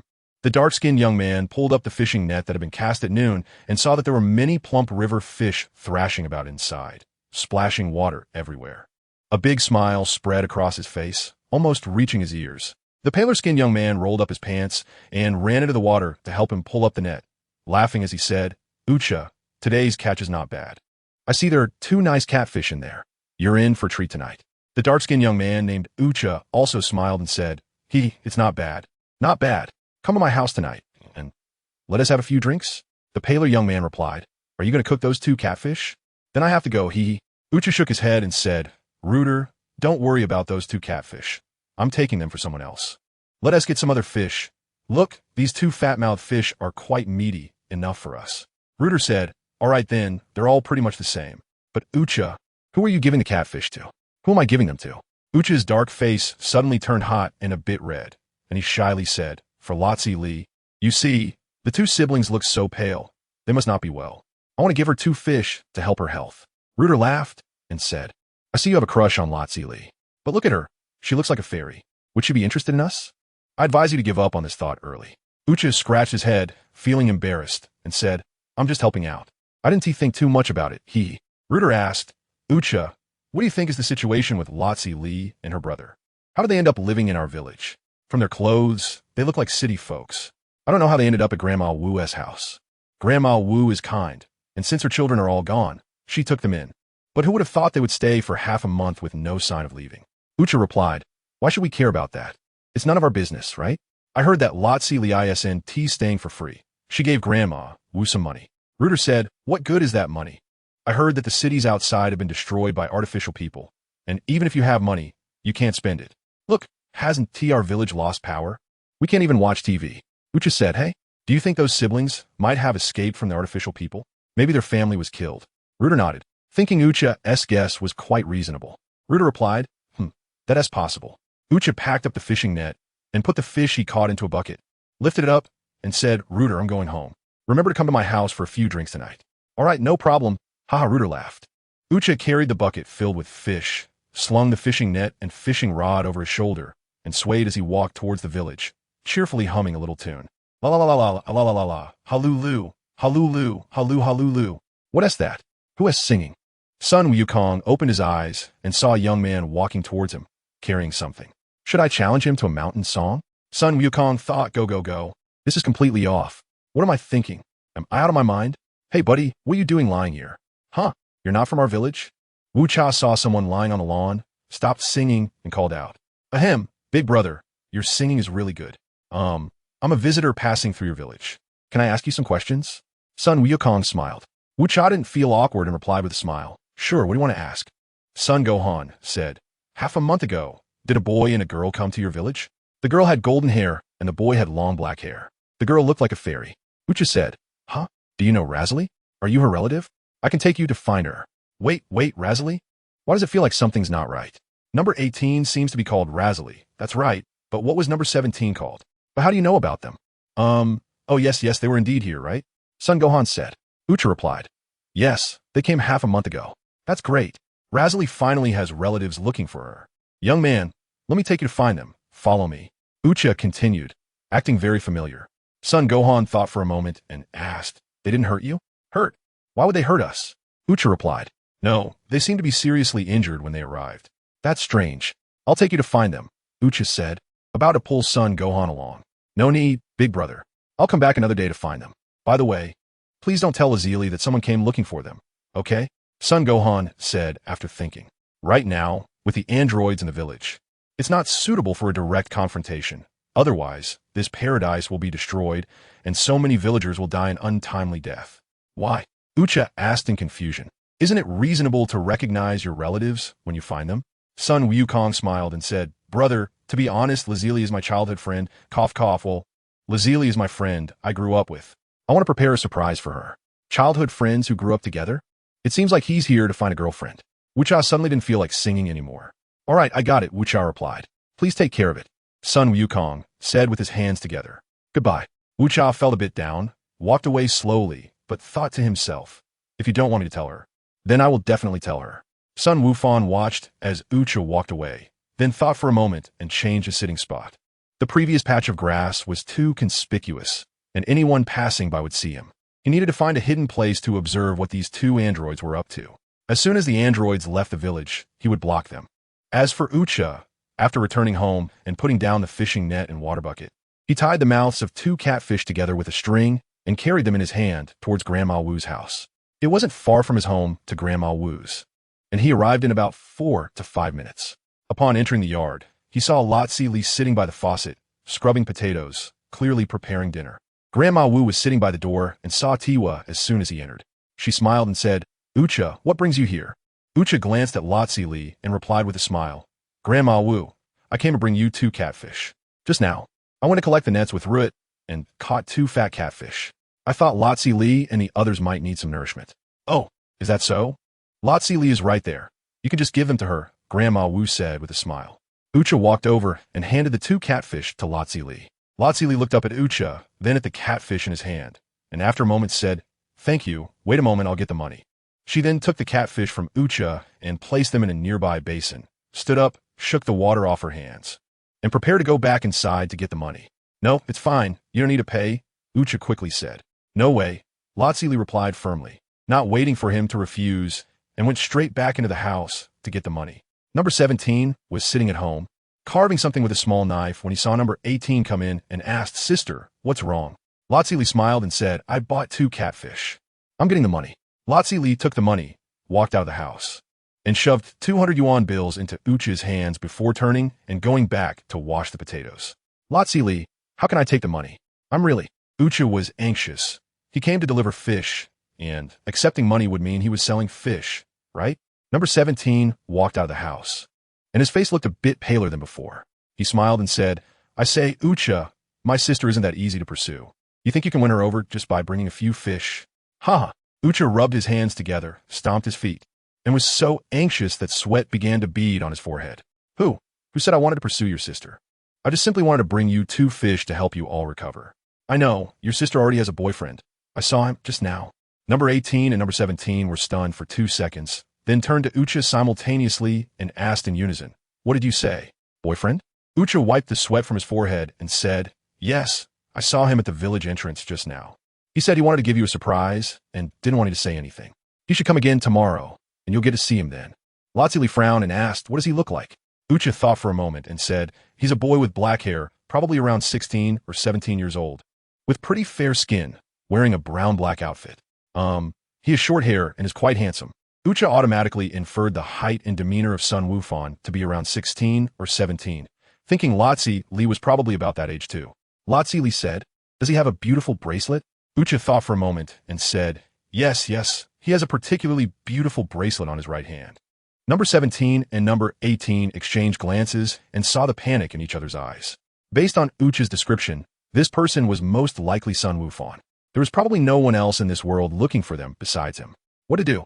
Now injured and with their strength greatly diminished. The two of them are definitely no match for Sun Wukong. Chapter 24, Android 17 and 18, Part 2, Android 18 recalled what had happened half a month ago. Half a month ago, after a fierce battle with Sun Wukong, Android 17, having been severely beaten and feeling wronged, threw a tantrum, leading the two of them to destroy several cities and kill many people. After calming down, they carefully analyzed Sun Wukong's power at that time, concluding that he could easily defeat them in a one-on-one situation. This shook their mindset, and they resolved to keep a low profile from now on. As long as Sun Wukong didn't provoke them, they wouldn't stir up trouble either. As long as they stayed together, Sun Wukong wouldn't be able to take them down individually, so they weren't too scared, just decided to be more restrained. They then went on to rob a lot of food and cash, deciding to temporarily stop causing trouble and lay low for a while to see if there was a way to increase their power. Since it was inconvenient for Android 18 to carry a child, they agreed to return to Dr. Burrow's laboratory to settle there temporarily, while also researching ways to enhance their combat abilities. After all their data was in Dr. Jarrow's lab, and if they were looking for a breakthrough, Dr. Burrow's lab was the first choice. After making this decision, they rushed over and moved into Dr. Jarrow's laboratory, tirelessly studying the data and searching for ways to increase their strength, completely rummaging through Dr. Jarrow's office. However, they ultimately found nothing aside from some of their blueprints. It wasn't until about a week later that Android 17 discovered a secret room deep within a laboratory. Inside was a running computer and a glass container holding a strange creature. Right away, Android 17 called for Android 18, who was holding the child, and the three of them entered the room, with the two adults rummaging through things. At that moment, terror struck. The horrifying room was crazily absorbing their energy and blood. The creature in the glass jar was screaming wildly, and colorful lights were flashing continuously, creating an unprecedented sense of horror. Their bodies struggled to move, their strength draining rapidly, and the child turned into a mist of blood right in that room. Blood continuously sprayed out of their bodies, quickly covering the floor, walls, ceiling, computer, and glass container with their blood. As despair grew and terror intensified, they had no idea what kind of horrifying experiment Dr. Jarrow was conducting. Later, they felt something strange being sucked out of their bodies, and with the last bit of energy they could muster, they escaped the room, collapsing at the door. A few hours later, the siblings gradually regained consciousness, and when they saw their surroundings, they were so frightened that they nearly lost their minds. They remembered their childhood, their parents, and how they were captured by the evil Dr. Burrow, who modified their bodies and implanted strange chips inside them. During that dark time, too many companions had died. They couldn't remember if it was hundreds or thousands. Failed experiments resulted in death, and the bodies were treated like garbage, reportedly turned into fertilizer by Dr. Jarrow. It was the most terrifying and darkest period of their lives. Fortunately, among so many experimental subjects, the two siblings survived, living through thousands of living test subjects. However, after their bodies were successfully modified, their memories began to be suppressed, gradually fading, and they fell under the control of the chips in their bodies, leading to constant destruction and killing. Their lives were filled only with madness, bloodlust, and ruthlessness. They were the Terminators, Android 17 and Android 18. Now, they remembered that the sister was named Lazuli and the brother was named Lapis. The terrifying room not only drained most of their blood and power, but also the controlling chips. Looking at the blood-covered room, they didn't even have the courage to turn back. Their strength was nearly drained, and they had no power left to destroy Dr. Jarrow's laboratory. The energy within them was almost exhausted. The room was simply too horrifying. They didn't know what kind of power and rules could suppress them. Inside, they could only await their fate, but stepping out of that door meant safety, which was a mystery. They had no idea what tricks Dr. Jarrow had played. The siblings washed off some of the blood and helped each other leave the terrifying laboratory. Later, they arrived at a small village and stayed at Grandma Wu's house. They had lost too much strength and blood and needed a long time to recuperate. They still had an infinite energy, perpetual motion machine inside them, believing that their strength would gradually return. Sure enough, their power grew stronger day by day, and the blood they had lost began to replenish. But now, Sun Gohan suddenly appeared. Although they had regained their personalities as ordinary people, they still remembered the heinous acts they committed as androids 17 and 18. Sun Gohan held a deep grudge against them. Lapis turned to his sister and whispered, "Sister, what should we do now? If we confront Sun Gohan head-on, we're doomed." Lazuli frowned, uncertain of what to do. "Should we surrender and explain the situation to him?" Lapis suggested. Lazuli looked at her brother and shook her head, saying, "Do you think he would believe us? Don't forget, we killed so many people, including several of Sun Gohan's relatives and friends. If it were you, would you spare the androids?" Lapis said, "Isn't there's something called Dragon Balls? We could wish for everyone to be revived." Lazuli shook her head and replied, "The data has detailed records. Dragon Balls are the work of the Dragon God. Once the Dragon God dies, the Dragon Balls turn to stone and can no longer be used. Since the Dragon God and Piccolo are essentially one. Killing Piccolo means we've also killed the Dragon God, so the Dragon Balls can't be used anymore." Lapis bitterly smiled and said, "Does this count as shooting ourselves in the foot?" Lazuli thought for a moment and made a decision. "Ucha said that Sun Gohan will come again tomorrow. Let us take advantage of the night and escape tonight. It will be too late by tomorrow." Lapis nodded and said, Yes, let us hurry and escape tonight." With their minds made up, the siblings decided to leave that night. Then, Lazuli calmly prepared dinner, and the three of them, Lazuli, Lapis, and Grandma Wu, ate dinner quietly. This might be the last time the three of them would eat together. As Lazuli picked at the rice in her bowl, thinking about leaving soon and recalling Grandma Wu's care over the past half-month, tears began to roll down her cheeks. "Dear, what's wrong?" Seeing Lazuli crying, Granny Wu asked. "Granny, thank you for taking us in these past half-month. We've decided to leave tonight." Wiping the tears from her face, Lazuli quickly regained her composure and said to Granny Wu, "Are you in such a hurry? Is it because of what you Cha said earlier about your boyfriend coming to find you?" Granny Wu asked. Lazuli nodded and said, "Pretty much. So we have to leave soon. Please keep these things." As she spoke, Lazuli took out a lot of food, a stack of cash, and a gold bar from her bag. She was a little money-obsessed, which she couldn't change even after becoming a synthetic human. During that time, she had collected quite a bit of cash and gold. She initially wanted to give more, but was afraid Granny Wu would be too shocked. So she only took out one gold bar. "What are you doing?" "Granny took you and not for any reward," Granny Wu said. Lazuli raplia firmly gran. "Please take it. These things are just material possessions. I have plenty here." Lapis. "Money-loving sister, are you serious about material possessions?" Granny Wu said, "All right. I'll keep the food, but I really can't accept this money and gold." Lazuli didn't care, placing the money and gold bar on the table, then pulling Lapis along. "Let's go, Lapis." Lapis, surprised, said, "Sis, are we leaving now? Can't we wait a bit longer?" Lazuli pulled Lapis and ignored Granny Wu's pleas to stay. "We can't stay here. It's too dangerous. The sooner we leave, the better." She just didn't know if Sun Wukong will be hiding in some bushes waiting for them. However, if they didn't leave now, and Sun Wukong came directly to find them, they would have no chance at all, so they had to take a gamble.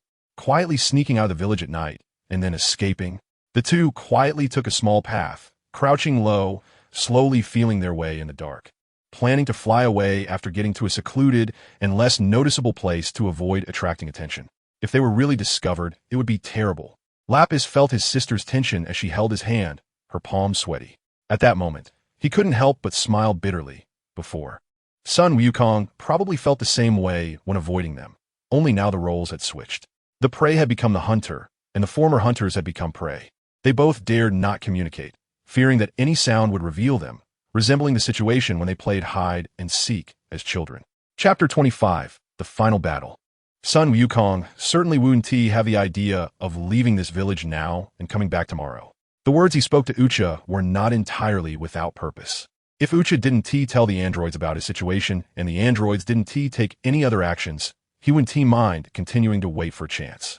If Ucha leaked his information, the androids, being injured, would likely look for an opportunity to escape. Although he had told Ucha not to disclose his information, some people's mouths are not that tight, especially after being asked to keep a secret. People tend to want to reveal secrets even more when they are told to keep them. There is also a possibility that after Ucha leaked the information, the androids wouldn't escape but instead confront him directly. However, this possibility is small, as the androids, after being injured, shouldn't become foolish. From Ucha's account, It confirmed the suspicion that the androids had indeed suffered serious injuries, most likely from the troubles in Dr. Jero's laboratory. If he was so badly hurt in that secret room, the injuries these two androids sustained were surely no less than his. The dry blood in that room is the best evidence. Moreover, the androids do not have the sins of beings he possesses, so they would need to recover slowly. He didn't understand why the androids were healing here and coexisting peacefully with the villagers, but he knew they were cunning. Until it was completely dark, Sun Wukong still did not sense any unusual movements, but his stomach was starting to grumble with hunger. Sun Wukong remembered that there were still some rations in his backpack, so he took out a pack of biscuits and began to eat slowly, while keeping a close watch on the village from the mountaintop, not daring to relax at all. At the same time, he used telepathy to contact Bulma, wanting to gather some information. Sun Gohan thought to himself, "Aunt Bulma, how is it going? Is the computer assembled? Have you found anything?" Bulma replied, "It took me quite a bit of time to assemble all these computers. I'm still sifting through the data on an empty stomach, while your mom has already gone to cook. By the way, you didn't take the dragon radar, so remember to bring it back next time." Sun Gohan said, "Yes, I almost forgot to bring the dragon radar. Thanks for the reminder, Aunt Bulma."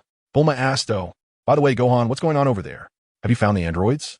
Sun Gohan said, "Well, I have confirmed the location of the androids, but they are currently mingling among ordinary villagers, and I can't take action directly. Right now, I'm waiting for them to be alone or to go out. From what I know, the androids are currently injured, which is very advantageous for me."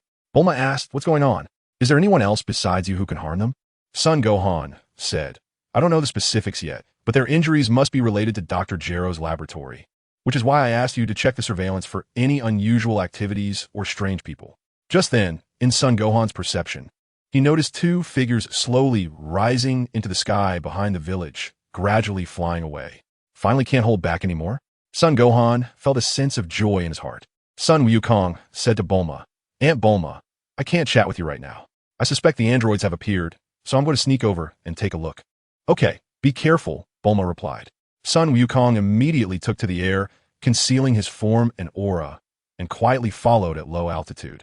The two figures in front were flying slowly and cautiously, unaware that someone behind them was seeking their lives. Gradually, they flew out of the village's range, and after crossing two large mountains, Razali let out a sigh of relief. Finally, Sun Wukong was not watching the village, and they had escaped. The two immediately quickened their pace to leave the area as soon as possible and find a hidden place to live anew, after which everything would have nothing to do with them. Just then, an unusual movement came from behind. Razali and Lapis were startled and turned back, their mood plummeting to the bottom. They did not know when someone had started following them, and as the figure drew closer, they finally saw clearly that it was Sun Wukong who had caught up. Damn it, they were ultimately discovered. "Fly with all your might, hurry," Razali exclaimed, quickly accelerating to her maximum speed, instantly covering dozens of miles. However, Sun Wukong's speed also surged, golden flames erupting from his body as he swiftly shot ahead of them, blocking their path. "Where are you two planning to go? Aren't you going to meet an old friend?"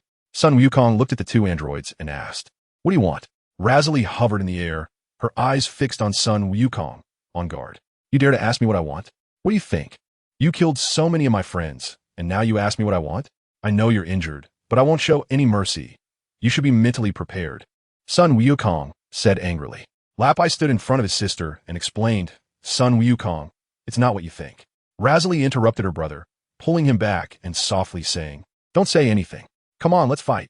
If we lose, then kill us," Razali said, taking a defensive stance.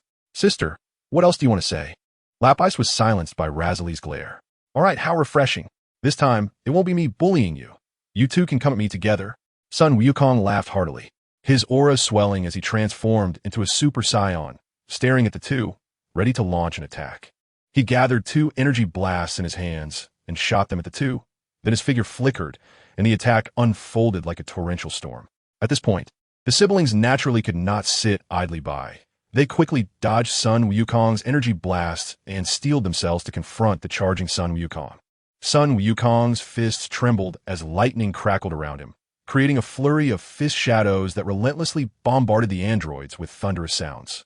The two androids raised their hands above their heads, helplessly activating their protective shields, while the rain of fists pounded against the shield like a torrential downpour. "This is bad. Sun Wukong's strength has improved again, And this shield won't hold for long, Lotzi thought in shock. In fact, both of them had almost fully regained their strength.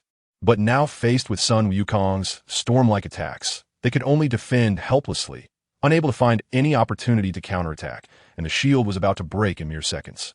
Crack, crack, crack. As expected, under the onslaught of fists, the shield shattered violently like glass after just 2 or 3 seconds, and then the fist struck directly at them.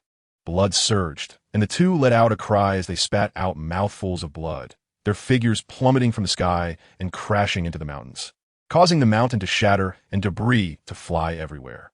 Their strength has dropped significantly. Their injuries haven't healed yet, right? Sun Wukong shouted from the air. At that moment, the shattered ground stirred with a violent wind, unleashing endless energy blasts that shot up into the sky, densely swarming towards Sun Wukong. Supported by endless energy and stamina, the androids showcased their combat style to the fullest, using the true Prince strategy X2.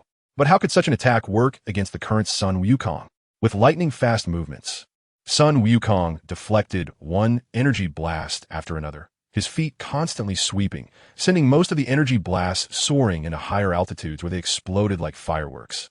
The sound traveling over 100 kilometers. The clouds in the sky were shattered, and a massive hole several hundred kilometers wide was created in the atmosphere, with howling winds and the residual shock waves forming a typhoon cyclone in the atmosphere. Occasionally, some energy blasts that weren't swept up into space fell into the valleys, exploding with a thunderous roar, shaking the earth and causing catastrophic earthquakes in countless places. In West City, the aftershocks of the earthquake reached here, causing the ground to tremble. Inside Bulma's home, there was chaos. Chi-Chi nearly fell to the ground, looking somewhat flustered as she said, Bulma, why did the earthquake happen all of a sudden? At that moment, Bulma held Trunks close to her, protecting him as she said, I think it might be because Gohan is fighting the androids. East City was affected even more severely, being much closer to the battlefield than West City. At the headquarters of the Resistance Army, General Kidd stood in shock on the observation deck, looking towards the direction of the earthquake's epicenter, which was precisely where the androids were hiding. Putting the details together, he could roughly guess the situation. Son Gohan encountered the androids, and they fought against each other. However, the battle between the three of them actually triggered an earthquake? This is too terrifying. This is not a battle that should happen between humans. The explosive power is akin to that of a nuclear bomb. Even from such a distance, they were affected. What kind of horror must the scene have been? At the end of their line of sight, a flash of light appeared, the aftershock of the explosion. What is that? Biddy pointed to the sky above. Everyone looked up and saw, in the atmosphere thousands of miles above them, massive explosions like fireworks, forming a gigantic energy vortex that enveloped the entire land. Is this the result of their battle? Everyone's faces turned pale. They could not comprehend it all. They only knew they were smaller than ants. More areas were affected by the earthquake. Karen Tower, the Heavenly Temple, the South City, and the North City all experienced some level of impact. Kamehameha. With a loud roar, Son Gohan gathered energy and unleashed the Kamehameha wave, instantly sending an immense column of energy accompanied by lightning crashing down from the sky. The energy blasts continuously emerging from the ground were all swallowed up by it. The energy column collapsing space as it surged towards the two people continuously firing energy blasts on the ground. If this energy wave hit the Earth directly, the planet would surely disintegrate and explode in an instant, becoming a beautiful firework in the Milky Way. Is he out of his mind? Lazily was stunned. Cease. We need to go, or we'll be too late, Rappies urged, pulling his sister's hand hard as they quickly fled into the distance, trying to avoid this deadly and terrifying energy wave. Just as the energy wave was about to make intimate contact with the Earth, Son Gohan twisted his hands, diverting the Kamehameha wave in a large arc, directing it towards Lazily and Rappies' backs, like a massive electric snake, determined to consume these two androids without turning back. This is dangerous, Rappies thought to himself. If it truly hit them, the siblings would be doomed. Sis, you run. Rappies pushed his sister away, facing the energy wave. Flames erupted from his right hand as he gathered all his strength into it, then punched towards the energy wave. Boom! The energy wave was struck by his fist, causing a slight deviation in its trajectory. Then it whistled towards outer space. A moment later, the energy wave exploded in outer space, illuminating the Earth, which was already midnight. As bright as day, the strong light gradually faded, and the sky lost sight of Rappies. It appeared he had been directly hit by the energy wave and was obliterated. lazily stared blankly, completely losing her fighting spirit. Chapter 26, Self-Destruction. Number 17. Is dead? Sun Gohan was shocked, but indeed, he could not find his figure anymore. It must be true that he died in the recent Kamehameha wave. Sun Wukong landed on the ground and quickly unleashed a palm wind that swept up dust and rushed towards Android 18. Losing her fighting spirit, Android 18 didn't even want to resist and was directly hit by the palm wind, being blown away like a fallen leaf, spitting out several mouthfuls of blood.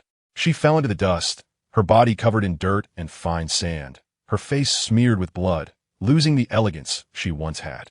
Coughing and gasping for breath, she was immediately choked by the dust in the air, struggling to stand up again. Sun Wukong frowned. He didn't expect that this woman had lost her will to resist. She didn't even dodge that casual strike just now. Or was she plotting something? I'm not going to torture you anymore. I'll give you a quick end.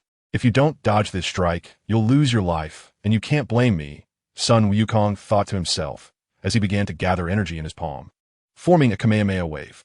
At that moment, a breeze stirred behind him, and a figure lunged out of the dust, tightly wrapping around Sun Wukong from behind. The figure's legs were locked around Sun Wukong's waist, the left arm was securing his neck, and the right arm was already severed at the shoulder. Blood and flesh mangled. It was number 17, covered in scars and with a broken right arm. You? Sun Wukong was taken aback, not expecting that number 17 was still alive and had ambushed him from the dust. Sun Gohan immediately exploded with anger, wanting to shake off the 17th who was clinging to his back. However, the 17th was shaken to the point of spitting blood, staining Sun Gohan's shoulder. It still held on tightly, unable to be shaken off. Sister, run. Survive. The 17th shouted loudly, causing Sun Gohan's ears to ring. Lapis, lapis. The 18th was stunned, watching the scene before her, her vacant eyes filled with panic again. He wants to self-destruct? She could sense that something on the 17th was starting to disintegrate. No. The 18th also shouted, her voice hoarse, no, don't. Her voice gradually became quieter, as if she were murmuring to herself, tinged with a sob. Survive, run quickly. The 17th shouted again. The bomb inside him was already unlocking, and he would self-destruct in just 2 seconds. You, let go of Sun Gohan. In anger, he threw an elbow back, hitting the 17th in the abdomen, but it prematurely triggered the bomb. Boom! Boom! Suddenly, a bright light flashed, and the world shook again, leaving only a white light in the heavens and earth. Everything around was being shattered, annihilated, consumed by the explosion's aftermath. The roaring sound was incessant. Kaioken. In the instant of the 17th's explosion, Sun Gohan could only forcibly activate Kaioken, trying to rush out of the explosion center, but a sharp pain shot through his back, and he was ultimately hit by the bomb. He spat out a mouthful of blood and was blown up into the sky by the explosion's aftermath, landing dozens of miles away. Cough, cough. He coughed up another mouthful of blood and gently touched his back with his hand, a fiery pain coursing through him. Hiss. Sun Gohan inhaled sharply. Although he couldn't see the scar on his back, it must be a bloody mess. He checked the bag he kept on his chest. Fortunately, it was undamaged. If the explosion had occurred on his chest, not only would his bag have been damaged, but he would have suffered even more severe injuries. Thank goodness. He took out a senzu bean and ate it, then immediately flew back to the explosion site.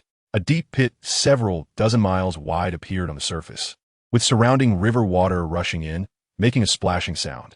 The scene was chaotic, with dust continuously falling from the sky. But the 18th had already lost her trace at the site. It was unknown whether she had escaped or was turned to ashes. In this battle, he made too many mistakes and discovered many of his shortcomings. All of this was due to a lack of experience. He still had a long way to go. Sun Gohan let out a bitter smile. This battle felt too suffocating, as if he were the real big boss. The two protagonists fought tenaciously, risking their lives to self-destruct to protect the Earth, but in the end, they still couldn't eliminate him, the great Demon King. He tried to telepathically connect with Android 18, but received no response and eventually gave up. If she was dead, that would be one thing, but if she was alive, it was better for her to behave. Otherwise, next time she would be crushed to pieces. Sun Gohan gathered his energy and roared, his voice echoing throughout the land. He was about to leave Earth for a while, so if Android 18 was still alive, he needed to intimidate her, lest she recover and cause trouble again. Next, Sun Gohan arrived at the small village, but unfortunately, it had been affected by the battle and had turned into ruins. He didn't even know what wish to make to revive them if he could. Should he wish for the people killed by the androids, or those he himself had killed? The thought made him feel a bit uneasy. Suddenly, he felt a wave of fatigue wash over him. It had only been a day since he returned from the underworld. Yet so much had happened. He thought to himself, it's time to go home. Then he soared towards West City, the cold wind making him feel slightly chilled. After flying for an hour, Sun Gohan arrived at Bulma's house. As soon as he entered, he found that Bulma and Chi-Chi had prepared dinner, and Dr. Brief and his wife were sitting on the sofa, seemingly waiting for him to come home for a meal. Sun Gohan smiled slightly. This feeling was the feeling of home. Gohan, go wash your hands. Dinner's ready, Chi-Chi said. Okay. Sun Gohan nodded and quickly ran to wash his hands. After dinner, he took a hot shower and was then arranged by Bulma to stay in the room next to Trunks. He fell asleep as soon as he entered the room. He slept straight until noon the next day. When he woke up, he felt ravenous, as if he could eat an entire cow. Sun Gohan quietly sneaked out and ran into the mountains, hunting a purple-haired wild boar to bring back. He skinned it, gutted it, discarded the innards, and washed it clean with water. Then he found 2 large wooden stakes to drive into the ground, secured the entire wild boar with a stainless steel rod, and set it up between the stakes, starting a bonfire to roast the whole boar in the backyard of the Capsule Corporation. Bulma was both amused and exasperated by Sun Gohan's actions, reminding him not to make the yard full of smoke and dust. Sun Wukong laughed and replied, Haha, Bulma Annie, you all moved to the basement. The yard has long been in disrepair, with clutter all over the place. Look at that stone table and that stone bench. They're all cracked. You can't blame me for this. Bulma said, speaking of those cracks, didn't they just break last night? It's still your fault. Sun Wukong sighed and admitted, all right, it was me who did it. I'll help you clean the yard later. Hey, Bulma Andy, do you have any seasonings? Get some seasonings. It won't taste good if we just roast it like this. Bulma smiled and said, yes, I have some. I saw you grilling meat. And Chi-Chi has already gone to get the seasonings. Just wait a moment. Speaking of Chi-Chi, she arrived, running up with a bunch of seasonings and handed them to Sun Wukong, then went to get some dry firewood to stoke the fire. Sun Wukong used his energy to sweep back and forth over the wild boar meat, allowing what would normally take 1 or 2 hours to roast to be done in less than half an hour, turning it golden brown, fragrant, and glistening with oil. Everyone then brought tables and chairs, setting out various drinks and snacks on the table, instantly creating a feeling of cooking outdoors. Sun Wukong took a long, sharp knife and cut a piece of tender hind leg meat about the size of a palm, placing it in Chi-Chi's bowl. He then cut a piece for Bulma and the Brief couple, and finally, he directly took an entire hind leg for himself and started eating it deliciously, with grease all over his mouth. His way of eating was completely different from the others at the table. The few people watching Sun Wukong devour his food couldn't help but chuckle. While eating, Sun Wukong recounted the events of last night's battle to everyone, ultimately revealing that number 17 had already died, number 18's status was unknown, and her whereabouts were unclear. Sun Wukong said, Mom, one of the androids is dead, but the other one is still missing. For now, you should stay with Aunt Bulma and the others in this basement. Next, I will go to Namek to search for the Dragon Balls. If everything goes well, I will return soon, and everyone can be revived then. Chi-Chi nodded and replied, Okay. Sun Wukong looked at Bulma and said, Aunt Bulma, you should check the camera footage as soon as possible, and remember to give me the Dragon Ball radar later. I plan to set off for Namek tomorrow. Bulma nodded and said, Okay, I'll go get it for you right now. With that, Bulma went back to the basement, retrieved the Dragon Ball radar, and handed it to Sun Wukong, who then put the radar into his bag. Sun Wukong said, I need to go to the rebel headquarters for a bit. Don't wait for me for dinner. A wild boar was quickly consumed during the conversation, but in fact, 2/3 of it ended up in Sun Wukong's stomach. The Scion's appetite is not just for show. It might be due to the excessive energy consumption on a daily basis, leading to a particularly large intake of food. After eating his fill, Sun Wukong helped Bulma tidy up the messy yard, straightening up various items that were askew and tossing aside the broken stones. After all, he was the only one in the house capable of doing such heavy labor. Once everything was in order, Sun Wukong flew to the rebel headquarters. This time, General Kid was exceptionally excited to see Sun Wukong's arrival. He almost couldn't help but hug Sun Wukong's leg, his eyes sparkling. The battle from last night was truly shocking. And General Kid knew that this boy before him was a being comparable to a deity, so he naturally didn't dare to be negligent. Not only did he not dare to be careless, but he also wanted to do everything he could to get on good terms with him. General Kid, please don't do this. I feel uncomfortable, Sun Wukong said with a wry smile, seeing the older general with white hair wanting to give him a shoulder massage. Sun Wukong quickly waved his hands to stop him. Ha, no. It's only right to serve a hero of humanity. General Kidd laughed without feeling embarrassed. Chapter 27. After the end is a new beginning. Sun Wukong briefly explained last night's events to General Kidd, mentioning that Android 17 was confirmed dead, while 18 was suspected to be dead, but no body had been found. As General Kidd listened, he thought about coming over to massage his shoulders. No. Please hold on for a moment. I'm here for something important today, so let me speak first. I will be leaving Earth for a while, Sun Wukong said seriously, looking at the smiling General Kidd. Leaving Earth? General Kidd was stunned. Can humans now go to outer space? But thinking about the person in front of him, who was not an ordinary human, he felt relieved. Yes, for some special reasons. I need to leave Earth for a while. If all goes well, all the humans who were killed by the androids will be revived, Sun Wukong said. Revived? General Kidd was confused again. He realized he understood every word Sun Wukong said, but he couldn't make sense of it as a whole. That's right. I need to go to outer space to find a way to revive the victims. It could take a few months at most, or just a few weeks at least. During this time, please keep a close watch on the movements of the androids, because I still cannot confirm whether that female android is really dead, Sun Wukong said. At this moment, General Kidd suddenly stood up, came in front of Sun Wukong, bowed to him, and then sincerely said, Mr. Sun, I would like to thank you on behalf of all humanity for your efforts in defeating the androids. You just mentioned looking for a way to revive the innocent who have died, and I sincerely thank you for that. Sun Wukong quickly dodged and did not accept his bow, then said, General Kidd does not need to be so formal. General Kidd thought for a moment and then said, Mr. Sun, how about you accompany me to meet His Majesty the King? I haven't reported the reward I promised you yesterday to His Majesty yet. So, is it convenient for you? Sun Wukong didn't think twice and shook his head, saying, No need, General Kidd. I'm busy with something right now. Let's talk about the reward next time. Sun Gohan is not a saint. He wouldn't refuse wealth handed to him. With this money, his mother wouldn't have to struggle so much, and life would become much more comfortable. However, he has no plans to meet His Majesty the King right now. There are already enough matters at hand, and he doesn't want to add more trouble. So, he didn't stay long at the rebel headquarters before leaving, flying to the eastern capital to meet with Videl and Mr. Satan. After teasing Videl for a while, he quietly borrowed several tens of thousands from Mr. Satan and took Videl out for a stroll. Until Sun Gohan left, Mr. Satan was still in a daze. Wait, this kid came over to borrow money from me? And he took my Videl away? Sun Wukong took Biddy Lee and first bought 2 ice creams. Here, your ice cream, he said. Biddy Lee happily took the ice cream and licked it beautifully. Usually, her father doesn't let her eat these things, but she really likes them.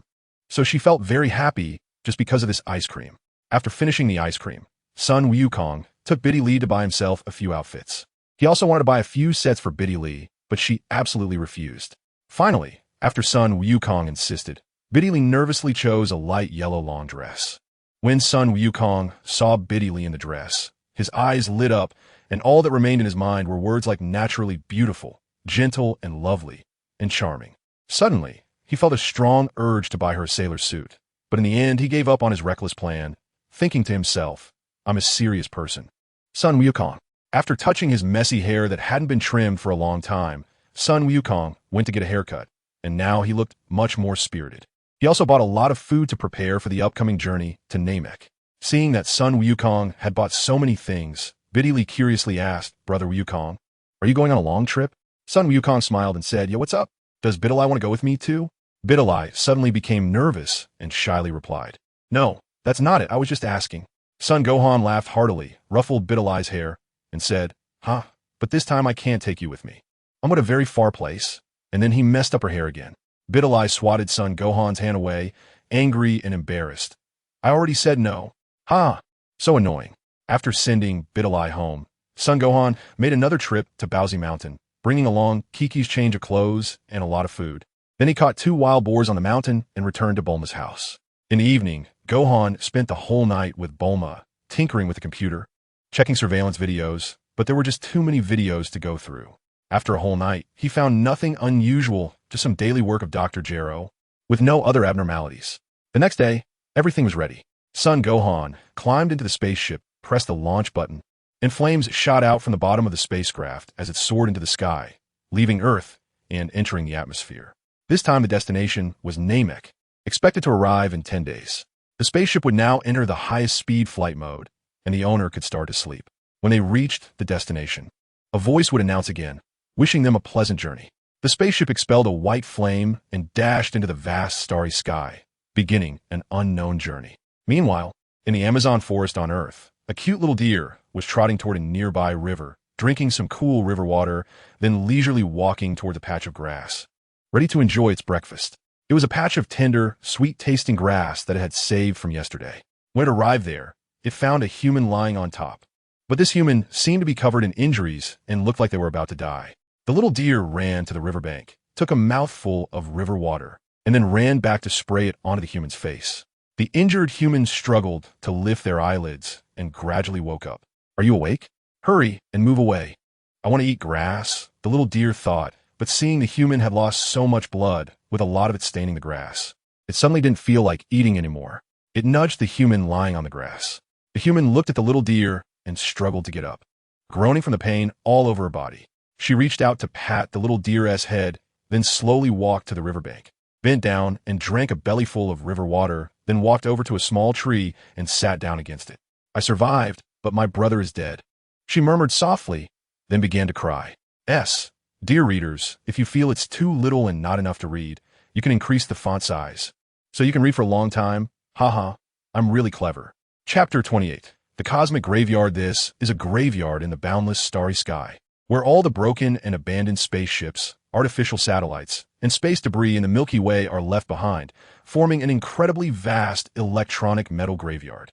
The formation of this graveyard dates back tens of millions of years, and through tens of millions of years of development and evolution, this graveyard has grown larger and wider. It is incredibly remote and dark here. Sometimes, tens of thousands of years can pass without any cosmic beings passing through. Every day is dead silent. Occasionally, some appliances emit residual electricity, making a faint sound before returning to silence. Year after year, day after day, the area of this graveyard continues to expand, vast like a galaxy, until one day a high-tech computer chip floated in here, and the graveyard began to change slightly. This chip carried an electric current, emitting a crackling sound daily, constantly coming into contact with various metals, and then it began to devour everything in the graveyard like a greedy snake, growing and strengthening itself. Another 10,000 years later, this computer chip finally consumed everything in the graveyard, transforming into a gigantic metal planet, which absorbed everything and harnessed various usable energy to evolve itself. In the void of the solar system, a piece of flesh emitted consciousness, filled with resentment, and roared loudly. "Damn science. How could they injure me like this, leaving only a brain? I'm not willing. After drifting in this void for over 2 years, a man in black appeared. "Do you want revenge? Do you want to retaliate?" The voice was cold and hollow, emanating from the void. "Yes, I want revenge. I want revenge." The brain sent out a frenzied thought. "Okay, I can let you be reborn, but you have to help me with something," the man in black said, his voice hollow, as if crossing time and space. "Okay, I promise you anything." The brain emitted consciousness. The man in black waved his hand, wrapping up the brain and stepping out, crossing time and space. In the next moment, ripples appeared above the cosmic graveyard, and the man in black emerged from the ripples, throwing the brain into the metal planet. Instantly, the metal planet, the size of Earth, emitted a brilliant white light, gradually shrinking until it transformed into a humanoid form, becoming a metal man. The metal man emitted a mechanical voice, laughing heartily. "Haha, this power, this feeling, I am several times stronger than before, haha." The metal man was once a formidable existence. How could he easily obey someone? His earlier agreement with the man in black was merely a temporary measure. Now that he had obtained a physical body, the first one he wanted to kill was the man in black. "You want me to obey you? I'll kill you first." The metal man charged towards the man in black, his iron fists crackling with thunder as they struck. "Humph," the man in black sneered coldly, pointing a finger at the metal man. The metal man instantly found himself unable to move, collapsing to his knees in the void. The metal man was overwhelmed by shock. This person was too terrifying, someone he could not provoke. A single finger could turn him to ash. "In half a year, you will go to Namek and kill someone for me. Do not destroy his physical body. Bring him to see me," the man in black commanded directly. However, it seemed he could not directly say the name of that person. He could only transmit the thought into the metal man's mind, along with the coordinates of Namek. "Okay, understood," the metal man nodded in response. But when he looked up, he could no longer find the man in black. Just right. I heard Frisia say that there's a magical Dragon Ball on Namek, and collecting it can grant a wish. This trip won't be in vain, the metal man snorted, then transformed back into a metal planet. On the small spaceship, Son Gohan had spent a tedious 5th day and was extremely bored. He thought to himself that he truly envied his father Goku, who could train in the gravity chamber aboard the spaceship during the 6 days of his first trip to Namek. That was truly the happiest life. Unfortunately, that spaceship had been destroyed, and he could only be cooped up in this eggshell-like small spacecraft, unable to move much at all. No wonder the voice prompt advised the owner to enter sleep mode. Staying awake in this state was simply torturous. He plugged in his earphones to listen to music, but after a few minutes, he helplessly threw them away. There was no way. The music in this Dragon Ball world was really not that great and unpleasant to listen to. He couldn't stand it. Clone, how's it going? How's the instant transmission practice? Sun Wukong was feeling bored, so he had no choice but to chat with the spirit in his mind, asking about his progress in mastering instant transmission. As for the main body, I still have no clue. I've tried various methods, but can't seem to master it, and I'm still constantly trying, he said. The voice of the spirit echoed in his mind. Well, after Namek, I guess I have to make a trip to Yardrat. Sun Wukong sighed and said, Yardrat? That's the planet where Dad learned instant transmission, right? The spirit asked curiously. Yes, that's the planet. It is said that besides instant transmission, there are many other wonderful secret techniques. I'm really looking forward to it, Sun Wukong replied. Brother, you know so much, the spirit praised. Huh, it's not a big deal. You practice on your own for now, and I'll contact Aunt Bulma, Sun Wukong said. The spirit responded obediently. Sun Wukong immediately contacted Bulma and straightforwardly asked, Aunt Bulma, have you heard any news about Android 18 recently? And did you have any progress with that surveillance video? On the other end, Bulma's voice came through with a hint of annoyance. Gohan, do you know what time it is right now? Why are you calling me at 3 or 4 in the morning? I'm trying to sleep. Do you want me to live or not? 3 or 4 in the morning. Sun Wukong awkwardly explained. No, I'm sorry. All I see in front of me is the vast starry sky. I can't tell if it's day or night. Bulma seemed to have completely woken up, and from across the room, she sat up and said, still no useful clues. But Gohan, why don't you just ask King Yama directly about Android 18? He could find out for you. Damn, I can't believe I forgot about such a method. Sun Wukong suddenly slapped his thigh hard, realizing it. Sun Wukong was very happy and quickly said to Bulma, Aunt Bulma, you should go to sleep now, or you'll have dark circles tomorrow and blame me for it. Goodbye, you little brat. Hey, Lord Yenluo, it's Sun Wukong. Can you hear me? Please respond if you can hear me. Sun Wukong immediately contacted Lord Yenluo again. The ever-available Lord Yenluo quickly replied, Oh, it's Wukong? What is up? I was just revising the Book of Life and Death. Sun Wukong directly said, It's like this. I would like you to help me check on 2 people. They are Android 17 and 18. Their names might also be listed as Lazuli and Lapis in the Book of Life and Death. Can you see if these 2 have reported to the underworld in the past few days? The voice of King Yin came from the other side, saying, There's no need to check that. I have been paying special attention to their information. Number 17 came to report a few days ago and was sent to hell by me. Number 18 did not come, which means she is still alive in the human world. Son Gohan said, Thank you, King Yenluo. Goodbye. He then cut off the mental communication. Sun Wukong thought for a moment and muttered to himself, 18 is indeed still alive, but she must be seriously injured. That was just adding injury to injury. She probably needs a long time to recover. I hope she doesn't come out to cause trouble before I return from Namek. As long as I gather all the Dragon Balls on Namek, Uncle Piccolo and the others, including Vegeta, will be revived. At that time, I won't have to worry about these things alone. With them keeping an eye on things, I'll feel a lot more at ease. The only problem is my father's situation. I'm really at a loss. I might have to ask Shenron if there are any other ways to bring him back. Meanwhile, on the distant Namek, a disaster was unfolding. A massive metallic planet descended from the sky, transforming into a giant octopus shape, firmly gripping Namek and causing the planet to lose half of its population and surface area. This sudden attack from the metallic planet reminded the Namekians of the disaster brought by Frisia 3 years ago, and this time, it felt even more terrifying than Frisia. This time, the villain had come with an entire planet. After the metallic planet landed, the Namekians began to notice large battalions of robotic armies appearing on their planet. These robots were equipped with energy cannons, and ordinary combat-type Namekians would suffer severe injuries from even a single shot, which was extremely frightening. The Namekian population was already small, and now they'd been halved, leading to widespread panic and despair. At this moment, the newly appointed elder of Namek was hiding in a concealed cave, looking troubled. Beside him were a few combat-type Namekian warriors guarding him, a Namekian child capable of healing, and several elders. If Sun Wukong were there, he would recognize that the child was his new friend from his last visit to Namek, Dandy. The elder looked at the few remaining people beside him and sighed. Everyone, please share your thoughts. Is there any way to escape this disaster? A square-faced warrior named Bayron said with a tragic expression, in any case, we would rather die than hand over the Dragon Balls. Let them kill us, those damn robots. The elder shook his head helplessly and said, Bayron, you're still so reckless. We're discussing ways to take refuge. Bayron crossed his arms, looking at the elder without saying anything more. The older Elder Mulin pondered for a moment and said, Elder, these robots are not only looking for the Dragon Balls, but also for a scion named Sun Wukong. Should we seek help from the scions on Earth?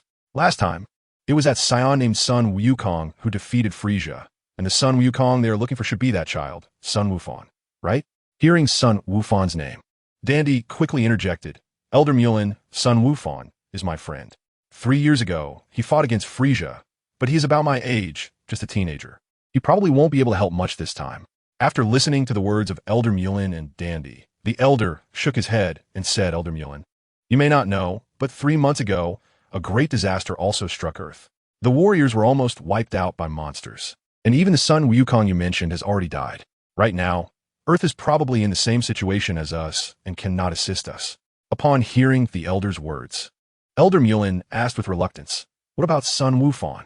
Is he still alive? You must know that these monsters are specifically looking for Sun Wufan.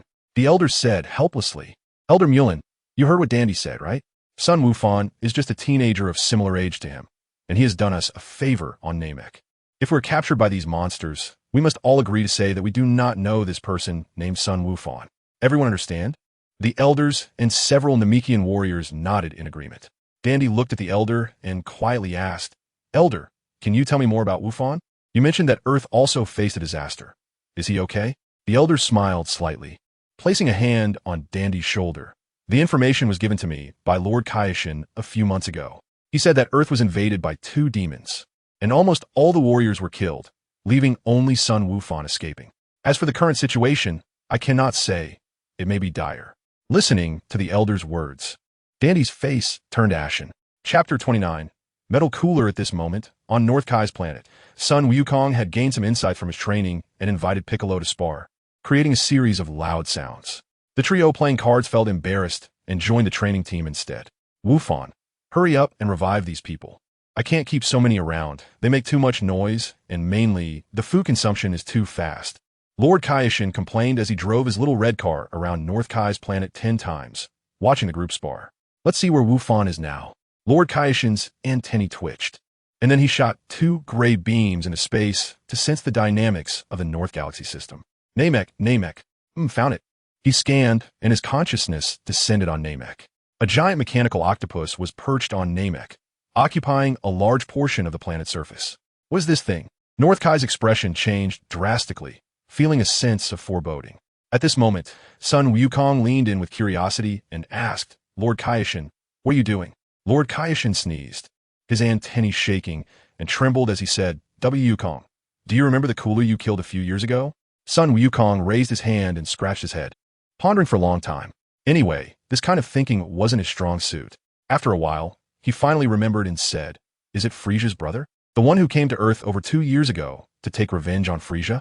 I ended up pushing him into the sun with a Kamehameha wave. Lord Kai, why are you bringing him up? Lord Kai trembled and quickly responded, yes, that's the guy, but he didn't really die. In fact, his strength has increased several times more than before. He's currently on Namek, searching for the Dragon Balls. What? Sun Wukong was taken aback and nearly jumped up. So what you're saying is? Lord Kai continued, right now, Gohan doesn't know about this. He's on his way to Namek and will arrive in 3 days. Sun Wukong felt a sudden panic, worried for his son, and quickly asked, do you think Gohan is a match for Gula now? King Kai of the North compared things in his mind and said, it's hard to estimate. I haven't seen Gula's full power yet, but his energy is almost infinite now. After all, he has an entire planet providing him with a constant supply of energy, while Gohan is currently facing the energy of an entire planet all by himself. Do you understand what I mean? Wukong was instantly speechless, wishing he could run to Namek right now to assist Gohan. At this moment, Piccolo and the others also gathered around, asking what was going on. When they heard that Gohan was already on his way to Namek, they were all excited. But when they learned that there was a strong enemy waiting for Gohan on Namek, they were at a loss for words. The turn of events was simply too fast. You should quickly contact Gohan and tell him not to go, Piccolo said anxiously, compared to bringing them back to life. Piccolo was more worried about Gohan facing danger alone on Namek. Everyone else agreed, and Wukong was so anxious that he started pacing the ground. I'll contact Gohan first. Whether he goes or not is up to him, King Kai said. With a flick of his antenna, he instantly connected with Gohan, who was on a spaceship thinking about how to train in instant transmission. King Kai, why do you have time to contact me? Is Dad still on King Kai's planet? Gohan asked curiously upon seeing King Kai suddenly reach out to him. Gohan, they are still there, but I contacted you to tell you something important. Right now, Namek is being attacked by a bad guy, and the situation is extremely critical. Your journey there could be very dangerous. Do you remember Gula? He is the one causing trouble on Namek now, so I suggest you don't go to Namek for the time being, King Kai said. Gula? Son Gohan frowned and thought for a long time before he finally recalled relevant memories of Cooler. This person was Frisia's brother, who had rushed to Earth 2 years ago to avenge Frisia, only to be pushed towards the sun by Goku with a Kamehameha. He never expected that he actually didn't die and instead bounced back to Namek. Moreover, his father, after that battle, developed heart disease and passed away. But how did Cooler end up on Namek? Right, the Dragon Balls. It must be because of the Dragon Balls. Cooler probably got information about the Namek Dragon Balls from Frisia, which is why he went to Namek. But where did he get the new coordinates for Namek? Namek had just undergone a migration. King Kai, I remember this person now. Do you know what his current strength is? Also, has Namek already fallen? Has he collected all the Dragon Balls? Gohan asked a series of questions. Gohan, Cooler's strength is currently very formidable. He is residing on a metallic planet that provides infinite energy, and his power is likely several times stronger than it was 2 years ago. As for Namek, the situation is not good, but the Grand Elder and several key elders have not yet been captured, so the Dragon Balls have not been completely gathered, North Kai said. That's good. Gohan patted his chest. By the way, King Kai, could you please relay a message to the Grand Elder of Namek? They must find a way to hold out for the last 3 days. I will arrive at Namek in 3 days, and they should hide one of the Dragon Balls to prevent Cooler from gathering all 7. If they're captured, they should tell Cooler that the Dragon Balls will only work if the Grand Elder is alive. Don't let him act recklessly. If he loses his life, it will be game over. Gohan thought for a moment and hurriedly said, as long as the Grand Elder is still alive, there is still a chance to turn the tide. If even the Grand Elder passes away, it will truly be a dead end. Not to mention that Namek will be doomed, but all my efforts during this time will be in vain, and the resurrection of the Z-Fighters will be hopeless. The reason why Sun Wukong didn't contact the Elder himself is that he couldn't reach the Elder. His telepathy is still somewhat different from that of King Kai. King Kai's telepathy is blessed with divine power, making it a flagship version that allows communication with anyone at will, while his is just a simplified and reduced version that requires pulling the other party into his mental network to communicate. That's the difference. All right, I understand. I'll contact the Elder in a moment. King Kai nodded and said, Sun Wukong has no intention of giving up on going to Namek, and I don't need to persuade him. Hearing him say that, I feel relieved instead. Lord King Kai, what did Wufan say? Sun Wukong asked when he noticed that Lord King Kai seemed to have finished his call. Wukong, if it were you, you would also choose to go to Namek, right? King Kai did not answer, but instead looked at Sun Wukong and asked with a smile. Of course, Namek needs help, and I have my reasons for needing the Dragon Balls, Sun Wukong said without thinking. That's right, Wufan is the same, Lord King Kai said. Then tried to pat Wukong on the shoulder, but ultimately found he couldn't reach, and settled for patting Wukong's thigh instead. Without further ado, King Kai immediately connected to the Grand Elder of Namek and repeated Wufan's instructions from earlier. Upon hearing that help was on the way, the Grand Elder nodded repeatedly, overjoyed. After finishing the call with King Kai, he shared the good news with the surrounding villagers and instructed them to follow the earlier orders. Starting with burying the Dragon Balls, they had deep underground. He then told the elders that if they were unfortunately captured by Cooler, they should lie and say that the elders and the Dragon Balls would perish together. If the elders died, the Dragon Balls would lose their effectiveness. Elder Mulin immediately said, Grand Elder, only you can coexist with the Dragon Balls. If we say that, wouldn't it be a lie? Oh, my foolish subjects. I just want to protect a few more of you, the Grand Elder thought helplessly. The Namekians are truly innocent and kind. They wouldn't lie even in front of their enemies. The Grand Elder said expressionlessly, Elder Mulin, lies can be good or bad. We can't lie to good people, but we can lie to bad people. Think about it. If we lie to bad people, they will be deceived and they will be harmed. We are attacking them. We are fighting. We must defend our home, right? The other elders and warriors around suddenly understood and nodded repeatedly, saying, Got it, Grand Elder. We will do our best to lie. They even clenched their fists and raised their hands, trying to motivate themselves. Good, good, good, the Grand Elder said, feeling gratified. Grand Elder, you mean Wufan will come help us, right? Dandy, who had been holding back for a long time, finally heard the Grand Elder finish speaking and said excitedly, Yes, Lord King Kai just said that. Sun Wukong will arrive on our planet in 3 days. The Grand Elder nodded. But can Wufan deal with those monsters?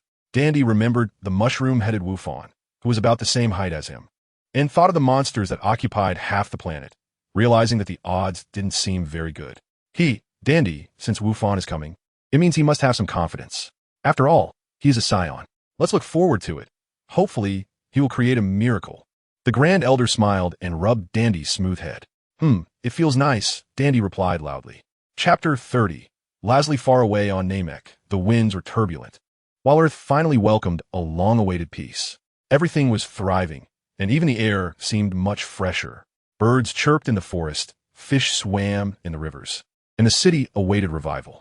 After lying under a tree and crying for a quarter of an hour, Leslie raised her hand to rub her sore eyes and stumbled to the riverbank to look at her reflection in the water. With disheveled golden hair, a face smeared with blood, and torn clothes, she looked like a beggar from the streets. She bent down, cupped her hands to splash cool water on her face, washed it clean, and then smoothed her hair. After a little tidying up, she looked somewhat like a beauty again. Later, she simply took off her tattered outer garment, tore a relatively intact piece of cloth to use as a towel, soaked it in water, and cleaned the blood off her exposed arms and ankles. However, her arms had many small wounds and bruises, and wiping them with the towel was quite painful, causing beads of sweat to form on her forehead. If it weren't for her injuries being unsuitable for water, she would have wanted to strip completely and jump into the river for a thorough wash. Wiping little by little was truly tormenting. Her close-fitting white t-shirt was also stained with blood, and her chest had a large tear, making her pair of firm breasts somewhat visible. If a boy happened to pass by at that moment, he might risk it all to do something embarrassing. After cleaning her face and arms, she simply took off her boots, poured out the fine sand left by the explosion, and soaked her feet in the river. She sat there dazed for a long time, and it wasn't until fish began nibbling at her delicate toes that she realized she had been sitting still for too long. When she got up, not only did her wounds hurt, but her legs were also numb. Looking at the vast forest and thinking about the city that had been destroyed by her and her brother, she couldn't help but wonder where she would go from now on. Where would she live? Putting on her shoes and lifting her legs, she took a few unsteady steps forward, slowly making her way out of the forest, determined to heal her wounds. She had done too many wrong things in the first half of her life. Although she was controlled by Chip and had no choice, ultimately, it was her body that committed the sins. Now that she had survived, she would spend the second half of her life atoning for those sins. If only Piccolo hadn't died, not only could everyone be revived, but her brother could probably come back too. Leslie's mind was a whirlwind of thoughts. After passing through the small forest and taking a big turn, she saw an abandoned road. Leslie limped along this road for more than an hour under the blazing sun, drenched in sweat, and the sweat seeped into her wounds, causing a burning pain. She gritted her teeth, wanting to find a cooler place to sit and rest for a moment, but ahead, she spotted a sign standing by the roadside. It looked like no one had taken care of it for a long time, but the 3 big characters written on it were still legible. Bowsy Mountain? What an interesting name, Leslie murmured, finding the name of the mountain quite amusing. She didn't stop, but limped along the sign for another 10 minutes, eventually seeing a house at the top of the hill. The house looked intact, so it should still be inhabited. She thought about asking if she could stay for a few days. If the owners refused, she would leave. Leslie limped to the eaves and knocked on the door, saying, "Is anyone there? Is anyone home?" She knocked for a long time, but no one inside responded. It seemed the owner had gone out or had already fled, leaving the house empty. So she decided to wait. Lazili thought to herself as she leaned against the stone wall and sat down. The sunlight couldn't reach her under the eaves, and sitting on the ground brought a cool breeze, making it not too uncomfortable. She sat there until midnight, but still did not see the owner return. At this moment, Lazili was injured, tired, and hungry, in urgent need of a place to rest. So she silently muttered an apology for the intrusion and then climbed over the wall and jumped into the house. Inside, it was pitch black, and she could see nothing, so Lazili had to gather energy in her hand to use it as a light bulb. Under the bright light, the interior was clearly visible. Although the house was tidy, many places had accumulated dust, indicating that no one had cleaned here for 1 or 2 months. It seemed the owner had left a long time ago. Lazili saw the power switch and habitually pressed it down, and suddenly the house lit up with a warm yellow light. She was a bit surprised to find that there was a backup power supply here. With the light on, Lazili dispersed the energy in her hand and walked around the house. She then went to the kitchen and saw there was still a lot of rice and potatoes, though the potatoes had already sprouted green shoots and were obviously inedible. She set up the stove, rinsed the rice, and started cooking it. Finally, she found vegetables in the backyard that were as tall as her waist. Lazili couldn't help but think that indeed no one had lived here for a long time, as the vegetables had grown so high. She selected a decent-looking vegetable, took the tender heart, and walked back into the house, placing it on the kitchen table. She stuffed a few pieces of dry wood into the stove, estimating that the rice would take a while to cook, and then she found the bathroom, took off her clothes, and enjoyed a hot shower, feeling much more relaxed. Looking at the many bruises on her fair skin, she sighed helplessly, thinking she would look for some anti-inflammatory medicine to apply on them later. She tossed the clothes she had just worn into the trash can, as they were already full of holes and stained with blood, making them unwearable. So at that moment, she wrapped herself in a towel and stepped out. First, she checked the rice in the pot, which was almost done cooking. Lazili took out a few pieces of burning firewood to extinguish them and only used the charcoal to warm the rice in the pot, as this would make the rice taste better and softer. After washing her hands, she went into another room to look for clothes to wear. She rummaged through 2 rooms, but only found clothes for boys. Helplessly, she chose a cute-looking outfit and put it on, surprisingly finding it quite fitting. As it seemed the boy's height was about the same as hers, she murmured to herself. After putting on the boy's clothes, Lazili looked different. She had gone from being a glamorous and charming woman to someone exuding a sense of vigor and looking spirited. Walking into the kitchen in her slippers, she took down the pot of rice from the stove, replaced it with a frying pan, poured in cooking oil to heat it up, then tossed in the vegetable hearts to stir-fry, adding salt and MSG before serving it. Although there were not many seasonings, Lazili's cooking skills were quite good, making the simple vegetables taste fresh and delicious. She didn't make any other dishes because there were no other ingredients in the kitchen. She served herself some rice and slowly ate it with the vegetables, thinking about hunting some wild animals tomorrow for meat. After dinner, she washed the pots and dishes, and under the TV cabinet, she found some anti-inflammatory medicine. She carefully applied it to all her wounds using a cotton swab. After sitting for half an hour to let the food in her stomach digest, she returned to her room and collapsed onto the bed, falling into a deep sleep. Little did she know, by a twist of fate, she had ended up in Sun Gohan's home. It was also because Chi-Chi took her clothes and the family photo that Lazili now didn't realize she was living in Sun Gohan's house. Chapter 31. Arrival at Namek. The first ray of morning sunlight shone into the room, and Lazili woke up, feeling that her injuries had healed quite a bit. She had been so exhausted yesterday that she fell asleep without carefully examining the room. Now that she was awake, she had the time to observe. The room was tidy and clean, with good lighting. The wardrobe was filled with neatly ironed boys' clothes, and the furnishings were simple. The desk against the wall was empty, indicating it belonged to a boy who liked cleanliness. She never expected she had slept in a boy's bed last night. Lazili felt a bit flushed. Shaking her head to discard these chaotic thoughts, she put on her slippers and found a broom to carefully sweep the entire house. Then used a cloth and mop dampened with water to clean, bringing a touch of liveliness to the house. The feeling of a house being lived in versus being empty was completely different. After putting the mop and broom in the corner of the house, Lazili went to the bathroom, found an unused toothbrush, and quickly washed up. Then she went to the kitchen and cooked a pot of millet porridge to enjoy. She had never had a habit of wearing makeup, which saved her a lot of trouble. After eating the millet porridge, she went to the vegetable garden and pulled out some inedible vegetables, loosened the soil with a hoe, and then sprinkled in new vegetable seeds, also cutting the sprouted potatoes into pieces to plant them, looking like a true farmer girl. After tidying all this up, she went to the back mountain and caught several wild chickens to keep in a cage, planning to kill one later and raise the others. A few wild chickens clucked, making the house feel a bit livelier. In just 2 days, Lazili had grown fond of this place, thinking that living like this for the rest of her life wouldn't be so bad. The next day, after applying medicine to her wounds again, Lazili, feeling bored, found a notebook and a ballpoint pen and earnestly began writing her diary. This has been a habit she developed before. August 8th, sunny. In the morning, I got up and went to the vegetable garden to plant greens and potatoes, then went to the back mountain to catch some wild chickens. Life is very peaceful, and I found that I have come to like it here. I am grateful to the original owner of this place. Although I don't know where he is now, I wish him peace. After finishing this diary entry, she thought for a moment and turned to the last page of her notebook, writing, "The nightmare is over. I'm no longer under the control of demons. I have found my former self, but my brother died to save me. I am willing to spend the second half of my life atone for my sins." Meanwhile, on the spaceship, Sun Gohan was unaware that Android 18 had already moved into his home and was instead worried about how to deal with Cooler. The primary goal of this trip to Namek was the Dragon Balls, so the Grand Elder must be protected at all costs, just like protecting one's own family. He must not be harmed. Cooler and the androids differ in one aspect. Androids cannot survive in space, so they 1T explode a planet. However, Cooler is different. He is Frisia's brother and shares the same bloodline, allowing him to survive in space. Therefore, if he is at a disadvantage, escaping by exploding a planet is a basic operation. If the opponent successfully explodes a planet, he will likely perish as well.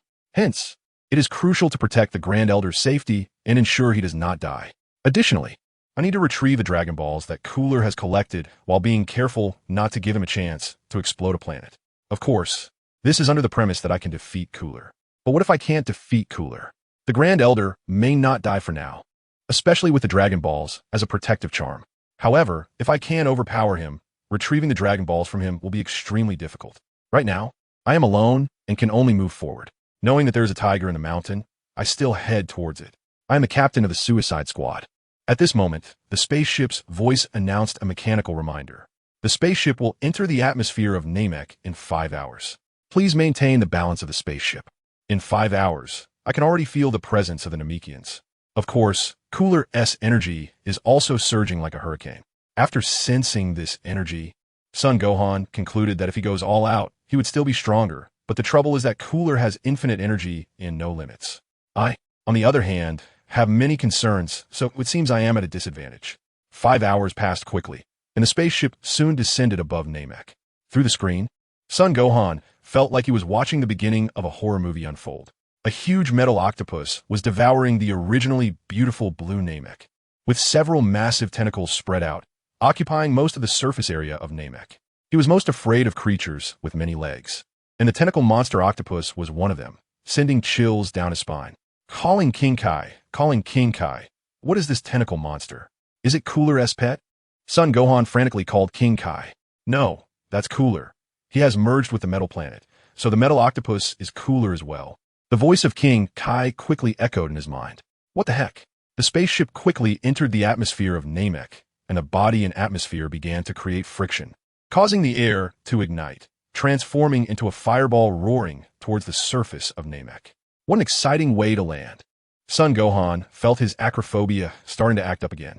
Namek appeared larger and closer to the ground, and Sun Gohan noticed a problem. This landing spot seemed a bit problematic. At this rate, the spaceship would crash into the metal octopus. Oh no! Can this trajectory be changed?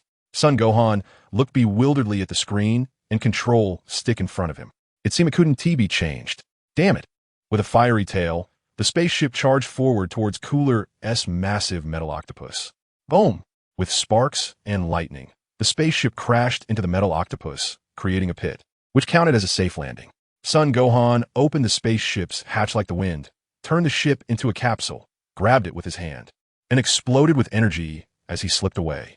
This very unfriendly way of greeting was best done while Gula wasn't paying attention. The situation was still unclear, and going deep into enemy territory alone was very unwise. In the blink of an eye, his figure disappeared into the vast horizon. Gula's antennae twitched, and 2 towering trees nearby were brushed against, instantly turning to dust and vanishing into the air. Did a flea just run away from me? Gula opened his metallic octopus-like eyes in confusion. Chapter 32. Sun Gohan's Plan. Sun Gohan flew for most of a planet before lowering his energy and slowing down, sensing the location of the Namekians and headed in their direction. Meanwhile, the Grand Elder also sensed an unknown powerful presence approaching, causing panic in the cave. Who is coming close? Are they friend or foe? Have we been discovered? At that moment, a voice echoed in the Grand Elder's mind. Grand Elder, hello? I'm Sun Gohan from Earth. Please do not panic. I will arrive at your location soon. The Grand Elder breathed a sigh of relief, glad it wasn't an enemy. Everyone, there's no need to panic. The visitor is Sun Gohan, our friend, the Grand Elder reassured. Hearing the Grand Elder's words, the others calmed down, then began to whisper to each other, speculating about Sun Gohan's strength. Soon, Sun Gohan found their hidden cave and appeared in front of everyone. Grand Elder Din, Sun Gohan said as he landed and entered the cave, greeting the two Namekians he somewhat recognized. Gohan? Din looked at the young man in surprise, struggling to recognize him due to the significant difference from his memory of Gohan's mushroom-shaped hair and similar height. Haha, Din, I've grown taller over the years. Son Gohan get. Oh, Din shyly walked over to Gohan and shook his hand. After all, he was still a child, Sun Gohan thought, and he complied with Din's shaking for a moment. Grand Elder, how is the situation? How many Dragon Balls has Guldo collected? Sun Gohan asked while shaking his arm. Guldo? You mean the leader of those robots? The Grand Elder replied. Yes, they have taken 3 Dragon Balls from us. And 3 elders who guarded the Dragon Balls unfortunately lost their lives, along with 3 tribes, the Grand Elder said, a look of sorrow appearing on his face as he recalled the deceased elders and tribesmen. Well, the situation isn't too bad. What about the remaining 4 Dragon Balls? Sun Gohan asked. The other 4 Dragon Balls have been hidden in a secure place, as per King Kai's instructions. Very safe, the Grand Elder said. That's good. Son Gohan no dead. Sun Gohan, the robots have been inquiring about you while stealing the Dragon Balls. So do you have any grievances with them? You need to be careful. The Grand Elder kindly reminded. After capturing the Namekians, the robots did not kill them immediately, but kept questioning them about a human named Sun Gohan and where he was, which made the Grand Elder particularly cautious and prompted him to warn Sun Gohan. Inquiring about me? Sun Gohan was somewhat surprised. There is indeed some enmity. The mastermind behind this is Guldo, who is actually Frisia's brother. 2 years ago, he went to Earth to take revenge for Frisia, but was defeated by my father. He managed to escape by luck, and because of this, he might harbor resentment towards me, Sun Gohan said, furrowing his brow in thought. I see, the Namekians realized. I won't hide it from you. My initial intention for coming to Namek was to use the Dragon Balls. However, I didn't expect Guldo to be causing trouble and killing so many of your people. Therefore, Grand Elder, your safety is the most important. With you here, we have the Dragon Balls, and we can bring back those who have died. You must survive, not just for yourself, but for all of Namek and distant Earth. So, Namekian warriors, the task of protecting the Grand Elder is entrusted to you. Remember, even if you die, you must not let the Grand Elder die. This is the most important task, Sun Gohan said, looking at the Grand Elder and then sweeping his gaze over all the Namekians present. We understand. The Namekian warriors nodded in unison. I will contact you periodically, and please report any urgent situations to me. As for myself, I will investigate the enemy's situation, understand the circumstances, and then find an opportunity to steal the Dragon Balls, Sun Gohan said. Then asked the Namekians if they had any suggestions after detailing his plan.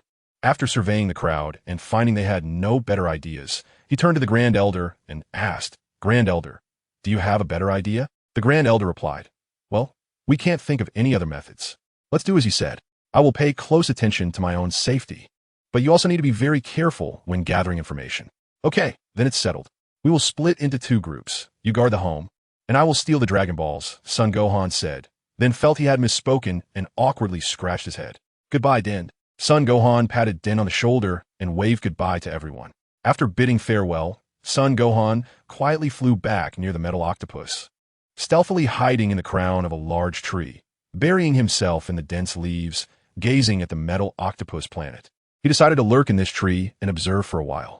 Sun Wukong used his hand to carve and dig at the tree trunk, making a simple seat. He touched it and found it quite rough. It would probably be uncomfortable to sit on without something to cushion it. So he took out a piece of soft cloth and laid it on top before comfortably sitting down. Perfect. After settling in, he took out the Dragon Ball radar and carefully looked at the indicators. Sure enough, there were 3 Dragon Balls placed together ahead. These must be the ones collected by Gula. Further away, there were 4 Dragon Balls clustered together, undoubtedly the 4 that the Elder had buried. Peering through the gaps in the leaves, he stared at the metallic octopus castle for a full hour. During this time, many robots came and went, but he didn't see any other movements. If only I were a Transformer or Iron Man, then I could infiltrate among them, sneak into this octopus castle, and steal the Dragon Balls, Sun Wukong thought silently. After another hour of watching, he saw 2 huge eyes open on the top of the octopus's head, spinning around and surveying the surroundings. These are Gula's eyes? The enormous eyes, resembling a city, made Sun Wukong's heart race with fear. After spinning a few times, the eyes closed again, as if it were going to sleep, sending out some robotic minions to collect Dragon Balls and gather information for it. Could these wandering minions be bacteria or parasites on Gula's body? Sun Wukong speculated with malice. Once he closes his eyes, I'll sneak in when there are no minions around and quietly take the 3 Dragon Balls. My size is now as small as a hair on his body. He shouldn't notice me, but then again, it seems he doesn't have hair. After thinking for a moment, Sun Wukong made a decision to take a risk. Otherwise, he would be stuck here without knowing when it would end. Chapter 33. Encountering Gula after spying from the tree for a while, Sun Wukong finally found an opportunity. The mechanical soldiers seemed to have gone somewhere, and his line of sight was empty. The metal octopus castle was also motionless, lying there. Sun Wukong leaped from the tree and charged towards the metal planet with a single, swift step, moving as fast as lightning but without making a sound. This was a result of his recent training in instant teleportation. Although he had not yet mastered the technique, he had discovered the secret to moving without creating any wind. While others emphasized their kingly aura by walking with a gust of wind, he had managed to operate his technique in such a way that even running didn't stir up a breeze. With a bit more practice, he estimated he could even fly as smoothly as silk without causing a whisper of wind. Sun Wukong quickly ran to the metal castle, but he was dumbfounded. There was no door, no windows. How was he supposed to get in? According to the Dragon Radar, the Dragon Ball was inside this metal octopus, which was quite frustrating. So, how do these robots get out? What should I do now? What if Gula wakes up? Sun Wukong felt like he was in a dilemma. The surface of Namek was quite troublesome, with uneven terrain covered only by tall trees, and there were no bushes or grass to hide in. Was I supposed to bury myself in the ground? Just then, he spotted a small mound of earth nearby and hurried over to lie down on it, which was just enough to conceal his figure. As soon as he hid, Sun Wukong saw a squad of robotic soldiers emerge from the metal octopus. Indeed, they were drilling out, just like coming out of the water.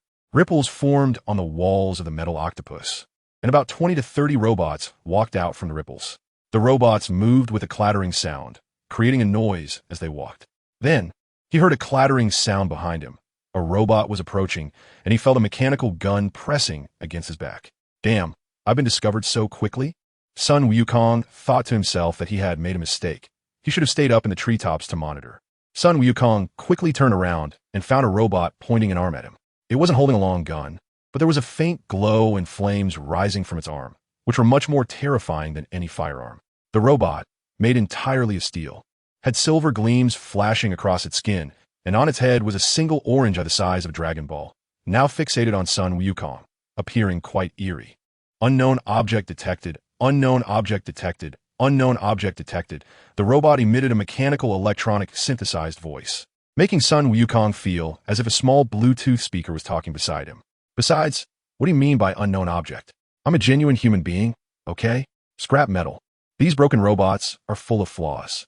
Upon receiving the signal from this robot, nearby soldiers quickly surrounded Sun Wukong, encircling him tightly. Sun Wukong hurriedly stood up and entered standoff. Another ripple surged across the metallic wall, and a robot, shining brightly and exuding a metallic sheen, dragging a thick tail and resembling Frisia to a large extent, walked out, making a creaking sound. Sun Wukong squinted at the robot, unable to open his eyes wide because it was too bright. He was afraid it would blind him. This must be the metallic version of Gula, right? Aside from a different skin color, it looked quite similar to the Gula he saw 2 years ago. Creaking, the metallic Gula walked up to Sun Wukong and scrutinized him. You're Sun Wukong, right? I finally found you, the metallic Gula said with a smile, a smirk at the corner of his mouth. No, you have the wrong person. I'm just a passerby, Sun Wukong quickly denied. Who are you trying to fool? I've seen you before. You've just grown a bit, the metallic Gula replied. Sun Wukong, I didn't expect you not only to have grown taller, but also to have become humorous, the metallic Gula continued, laughing elegantly like a very polite gentleman. Capture him. Before Sun Wukong could respond, the metallic Gula commanded the robotic soldiers to seize him. You think these little pests can capture me? You must be dreaming. Sun Wukong laughed as well, delivering a punch to each of the robots charging at him, sending them flying away like little black dots disappearing into the sky. It seems you've gotten a lot stronger over the past 2 years. You're no longer that little kid. Huh? Where's your father? The metallic Gula said, looking at Sun Wukong with great interest. Sun Wukong didn't directly answer his question, Instead, he took a fighting stance. He actually wanted to see what Gula would say next. How boring, Sun Wukong. To be honest, I was sent by someone to specifically take your life on Namek. Collecting Dragon Balls is just a side task for me, Gula said with a grin. Sun Wukong was taken aback. Wasn't Gula seeking revenge against him? How could there be other people involved in this? Just as Sun Wukong was surprised, Metal Gula seized the opportunity to strike, disappearing from his spot and appearing behind Sun Wukong in the next instant, delivering a heavy kick to his back. Sun Wukong was kicked away like a cannonball, crashing into the metal wall of the octopus, producing a dull sound of metal impact. Despicable sneak attack. Sun Gohan raised his hand to tear apart the steel that was trapping his body, jumping out from the metal wall, his aura surging as he transformed into a Super Saiyan. Small whirlwinds began to form around him due to his immense power, and debris and dust from the ground simultaneously floated into the air, filling the surroundings. Super Saiyan? Metal Cooler roared in anger upon seeing Sun Gohan's transformation, as it reminded him of 2 years ago when he was defeated by this form of Goku and pushed towards the sun, leaving him with only a brain. If it weren't for that mysterious man in black, he would have likely drifted in space, slowly waiting for his brain to dry out and die. "Di, Zupa Zayan!" Metal Cooler shouted, his figure exploding forward like a phantom towards Sun Gohan. Fueled by extreme rage, he wanted to kill this detestable Saiyan, to smash him to pieces. However, he forgot that the man in black had instructed him to leave Gohan's body intact. Seeing Cooler charging at him, Sun Gohan did not dare to be careless. He quickly gathered his power, generating 2 energy blasts in his hands, and swung them fiercely towards the oncoming Cooler. Cooler, rushing at high speed, was obstructed and had to stop to defend against the energy blasts aimed at him. He formed 2 energy balls in his hands and slammed them hard against the 2 incoming blasts. Boom! Boom! With 2 massive explosions, the surroundings erupted, turning the air into a rolling heat wave, and a gigantic mushroom cloud shot up into the sky. Instantly, the area was engulfed in thick smoke and fire, flattening everything within several miles. Cough, cough, Sun Gohan coughed, choking on the smoke. He hadn't expected Cooler to be so aggressive, directly taking on the Sun family's energy blasts. From within the thick smoke, a loud shout emerged as Cooler burst out, throwing a punch at Sun Gohan. Gohan swiftly dodged the punch and immediately counterattacked, and the 2 engaged in a fierce hand-to-hand struggle, a battle of physical strength. Bang, bang, bang. The continuous clashes between the 2 generated terrifying energy shocks and sound waves, shattering nearby trees and causing the ground to crack, with water from the lake shooting into the sky. A terrifying battle had begun. Chapter 34. Entering the Big High Star. Damn it, this monster's body is incredibly hard. Every punch and kick I throw feels like my bones are aching, Sun Gohan thought to himself during the battle. After another collision, the 2 instantly separated, and Cooler quickly ascended into the sky, then dove down like a cannonball, his body surrounded by burning crimson energy. The storm generated by his high speed felt like sharp blades cutting into him, and before he even arrived, the wind blades had already sliced open a gash on Gohan's arm, blood gushing out. Sun Wukong stood still until Gula charged right in front of him. Only then did he slam his hands above his head, performing the universal shocking palm. As he swung his arms, his figure had already retreated hundreds of meters away. Suddenly, a blue lightning bolt struck Gula's face from close range, then spread throughout his body, wrapping him in a massive amount of blue electricity, temporarily immobilizing all his movements. Perhaps due to his metallic body, the paralysis effect of the universal shocking palm was even more effective than expected, causing sparks to fly as it crackled against Gula. The lightning restrained Gula's movements, but his body still roared forward due to inertia, crashing into the ground and sending dirt flying and smoke billowing. Sun Wukong quickly rushed back, plunging his hands into the ground to dig out a stone several dozen meters wide, which he violently threw into the cave. He continuously repeated this action, digging and smashing stones, as they were relentlessly hurled towards the cave entrance, creating a thunderous sound that echoed continuously. Inside the cave, the furious shouts of Gula could be heard. Under such relentless attacks from Sun Wukong, Gula finally exploded in rage once again, condensing a destructive energy with both hands and launching it towards the cave entrance. Instantly, a massive column of air, several dozen meters in diameter, erupted, brushing past the edge of Sun Wukong's clothing and shooting into space, emitting a dazzling light. Seizing this opportunity, Gula followed the air column and burst out from underground. His eyes fixed on Sun Wukong, constantly unleashing death rays from his gaze, forcing Sun Wukong to keep moving and dodging. Sun Gohan fled, with Cooler following closely behind, firing continuously. The surface of Namek was riddled with cracks, pockmarked by Cooler's death rays. At this rate, Namek is going to blow up, Sun Gohan thought. He then turned and flew toward the metallic octopus. Running along the metallic walls, Cooler kept firing death rays and launching energy blasts at him. Ha, this is your true form, right? Hit harder. Son Gohan Loged Maniacali. The energy blasts and death rays that Cooler shot at the metallic octopus sparked and billowed smoke. But the damage was significantly reduced. Unlike on the surface of Namek, the ground didn't crack open or form large holes. Instead, only small dents appeared on the metallic walls. Wow, your skin is really tough. Let me help you out. Sun Gohan chuckled as he continued to run, unleashing energy blasts at the metallic octopus. Heh, Cooler sneered. Sun Gohan was unaware that all the Kamehameha waves he fired were absorbed by the metal planet, transforming into energy for Cooler. You're really ruthless. Hitting even yourself when you go crazy, Sun Gohan joked. Cooler, however, showed no intention of giving up on chasing him, continuously firing Kamehameha waves that stuck to Sun Gohan's back. While running, Sun Gohan had already gathered enough energy to unleash a Kamehameha wave, shouting as he slammed it into the metal planet. Boom! This time, the Kamehameha wave finally had an effect, creating a large hole in the octopus's body, with sparks flying and black smoke billowing out, as if a circuit had been burned out and short-circuited. Cooler didn't care at all, because in just 2 seconds, the metal planet automatically repaired itself, and the hole was quickly sealed. Sun Wukong looked in surprise as the hole disappeared. He turned around to check the traces he had left while running earlier, and indeed, the ground was completely restored, as good as new. The metal planet had suffered no damage at all. However, he had wasted quite a bit of energy and was now panting. His internal energy also significantly decreased. What a terrifying opponent, Sun Wukong thought. Just as Lord Kai had said, Gula seemed to possess nearly limitless energy, making him a formidable opponent on par with himself. After his stamina declined, Sun Wukong began to struggle to defend himself. Some energy blasts finally caught him off guard, hitting his back and tearing his shirt. The fiery energy scorching his skin. The pain and burning sensation surged through him, and Sun Wukong rolled and jumped to the top of the octopus's head. There were 2 protrusions there, and he remembered that this was where the octopus opened its eyes. Let's try hitting his eyes. Sun Wukong thought for a moment, then gathered energy with both hands, wrapping them in a layer of flames that were gold with red. He then launched a furious attack on the octopus's eyes. The air was filled with the sound of metal being torn apart. It worked, and Sun Wukong was overjoyed, making his attacks even more fierce.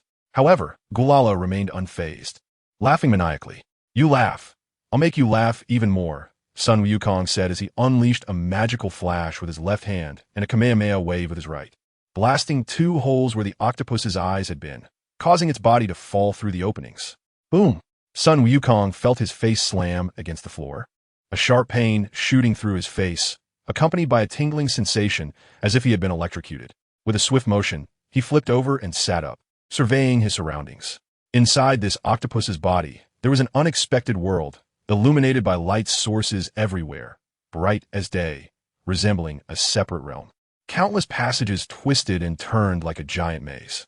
At that moment, numerous robots were moving along the passages, seemingly on patrol. Sun Gohan took out a Senza bean and held it in his mouth, then immediately took out the Dragon Radar, wanting to see the location of the Dragon Balls.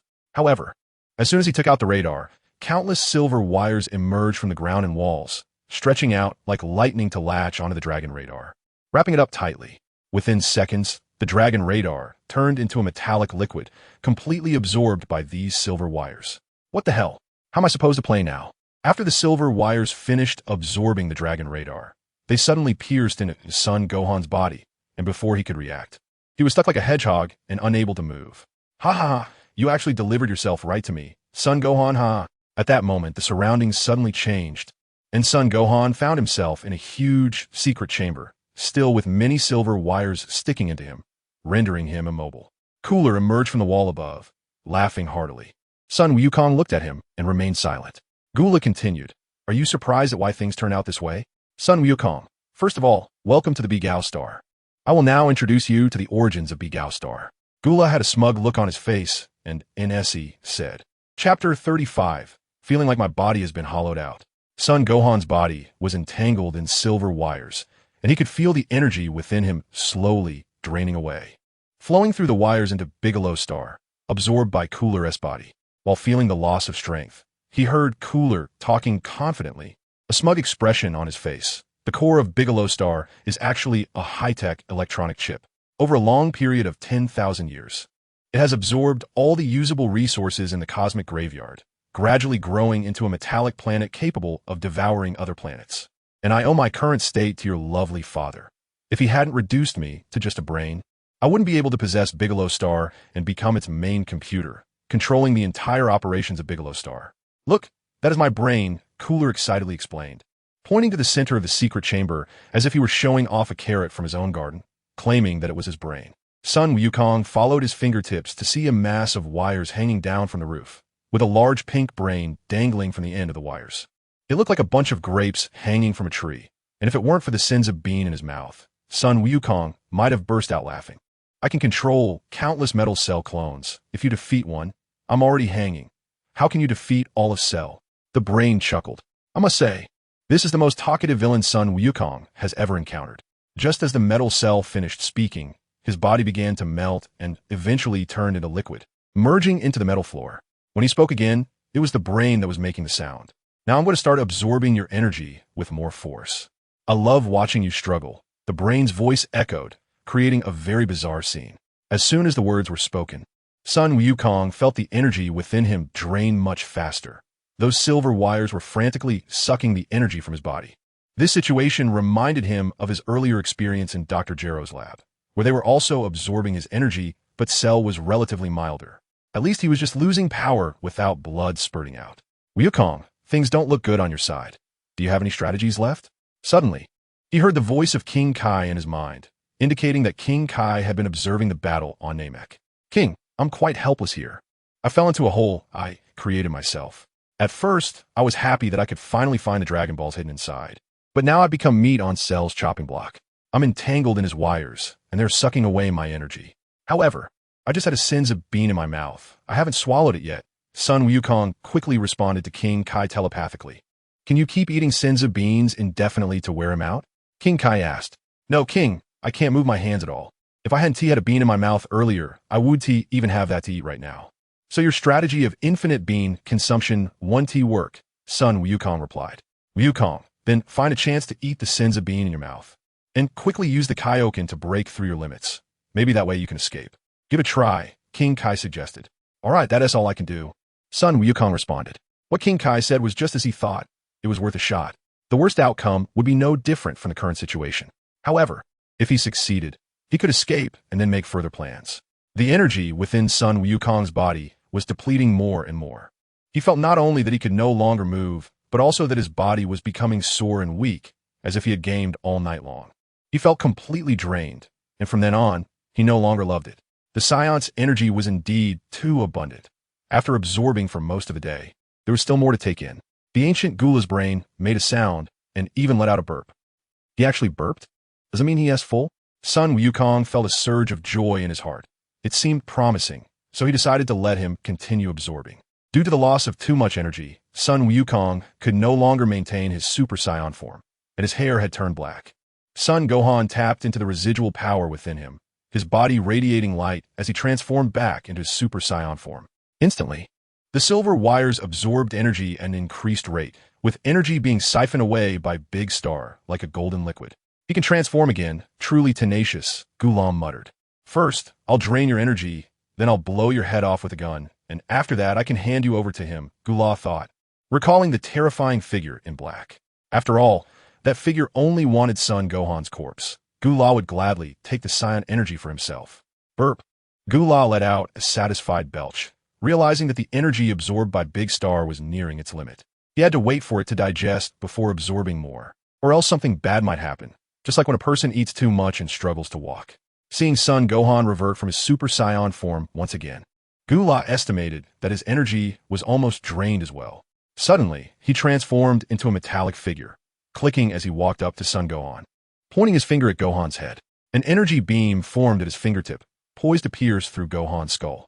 In the blink of an eye, Gula saw Son Gohan's aura surge once more, transforming again into his Super Saiyan form, and then a red flame ignited, enveloping Gohan's golden aura. The explosive energy radiated outward, catching Gula off guard and sending him flying from the force.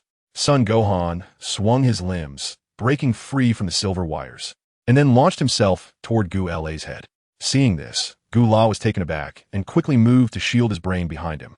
Sun Wukong's figure moved swiftly, like a drawn sword, burning with hundreds of dollars worth of special effects. In an instant, he pierced through Gula's body and the entire Begao star, engulfed in raging golden-red flames, bursting out of Begao star and disappearing on the horizon.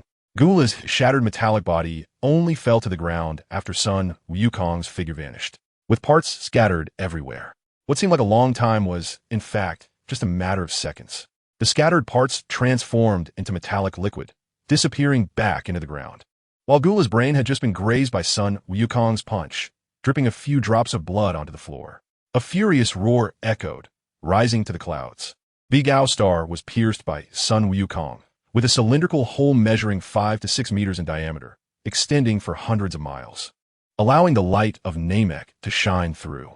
A massive metallic octopus, as large as a planet, began to shrink, transforming until it finally took the form of metallic Gula. Chapter 36. Counterattack. As the entire Begao star shrank into Gula, Sun Wukong could no longer control his form, crashing into the lake and creating towering waves dozens of meters high. The Super Saiyan and Kaioken forms dissipated simultaneously, and Sun Wukong struggled to swim out of the lake, collapsing on the shore, gasping for breath. He coughed once, tasting blood in his mouth, then spat out a mouthful of blood. He had activated the Kaioken at twice the power in his Super Saiyan state for just a few seconds. But he hadn't expected such a severe burden on his body. He had previously tested it on North Kai's planet, where his body could hold out for 10 seconds at most, but now he began to cough up blood after only 5 seconds. This kind of injury directly harmed the fundamentals of his body, and even the healing beings could not fully cure it, potentially leaving unpredictable consequences. Sun Wukong once speculated that his father's viral heart disease was likely related to his frequent use of the Kaioken technique at high multipliers. Sun Wukong climbed out of the water and sensed that Gula's aura had actually strengthened again, causing him to frown. The situation was very unfavorable for him, and it seemed that next time they met, he would have to use the Kaioken again to fight. I should go meet with the Elder first, Sun Wukong thought, and then his mind began to automatically search for the Elder's aura. In the next moment, Sun Wukong's body disappeared from the spot and reappeared in the hidden cave of the Elder. The Namekians were startled by Sun Wukong's sudden appearance, and the scene became a bit chaotic. Sun Wukong was also taken aback, then he became ecstatic inside. This is the instant transmission technique, there's no mistake about it. It's instant transmission. Just now he had unexpectedly succeeded in using it inadvertently. This was the first time he had successfully used this secret skill. Sun Wukong was pleasantly surprised to start his second attempt. This time, he sensed the Namekian on the other side of the planet and tried to teleport over. But the result was a failure. His body remained still, and the skill activation failed. It seemed that what he had done earlier was merely a coincidence, and he hadn't fully learned it yet. However, this was still a good sign, since he had accidentally triggered it. It meant he was one step closer to mastering this instant teleportation. After the surprise, the Namekian Elder spoke up and asked Gohan, "How is the situation?" Sun Wukong pondered for a moment and said, "Elder, the Dragon Balls are hidden in Gula's metallic body, and I was unable to retrieve them. Even my radar, which can sense the Dragon Balls, was absorbed by Gula.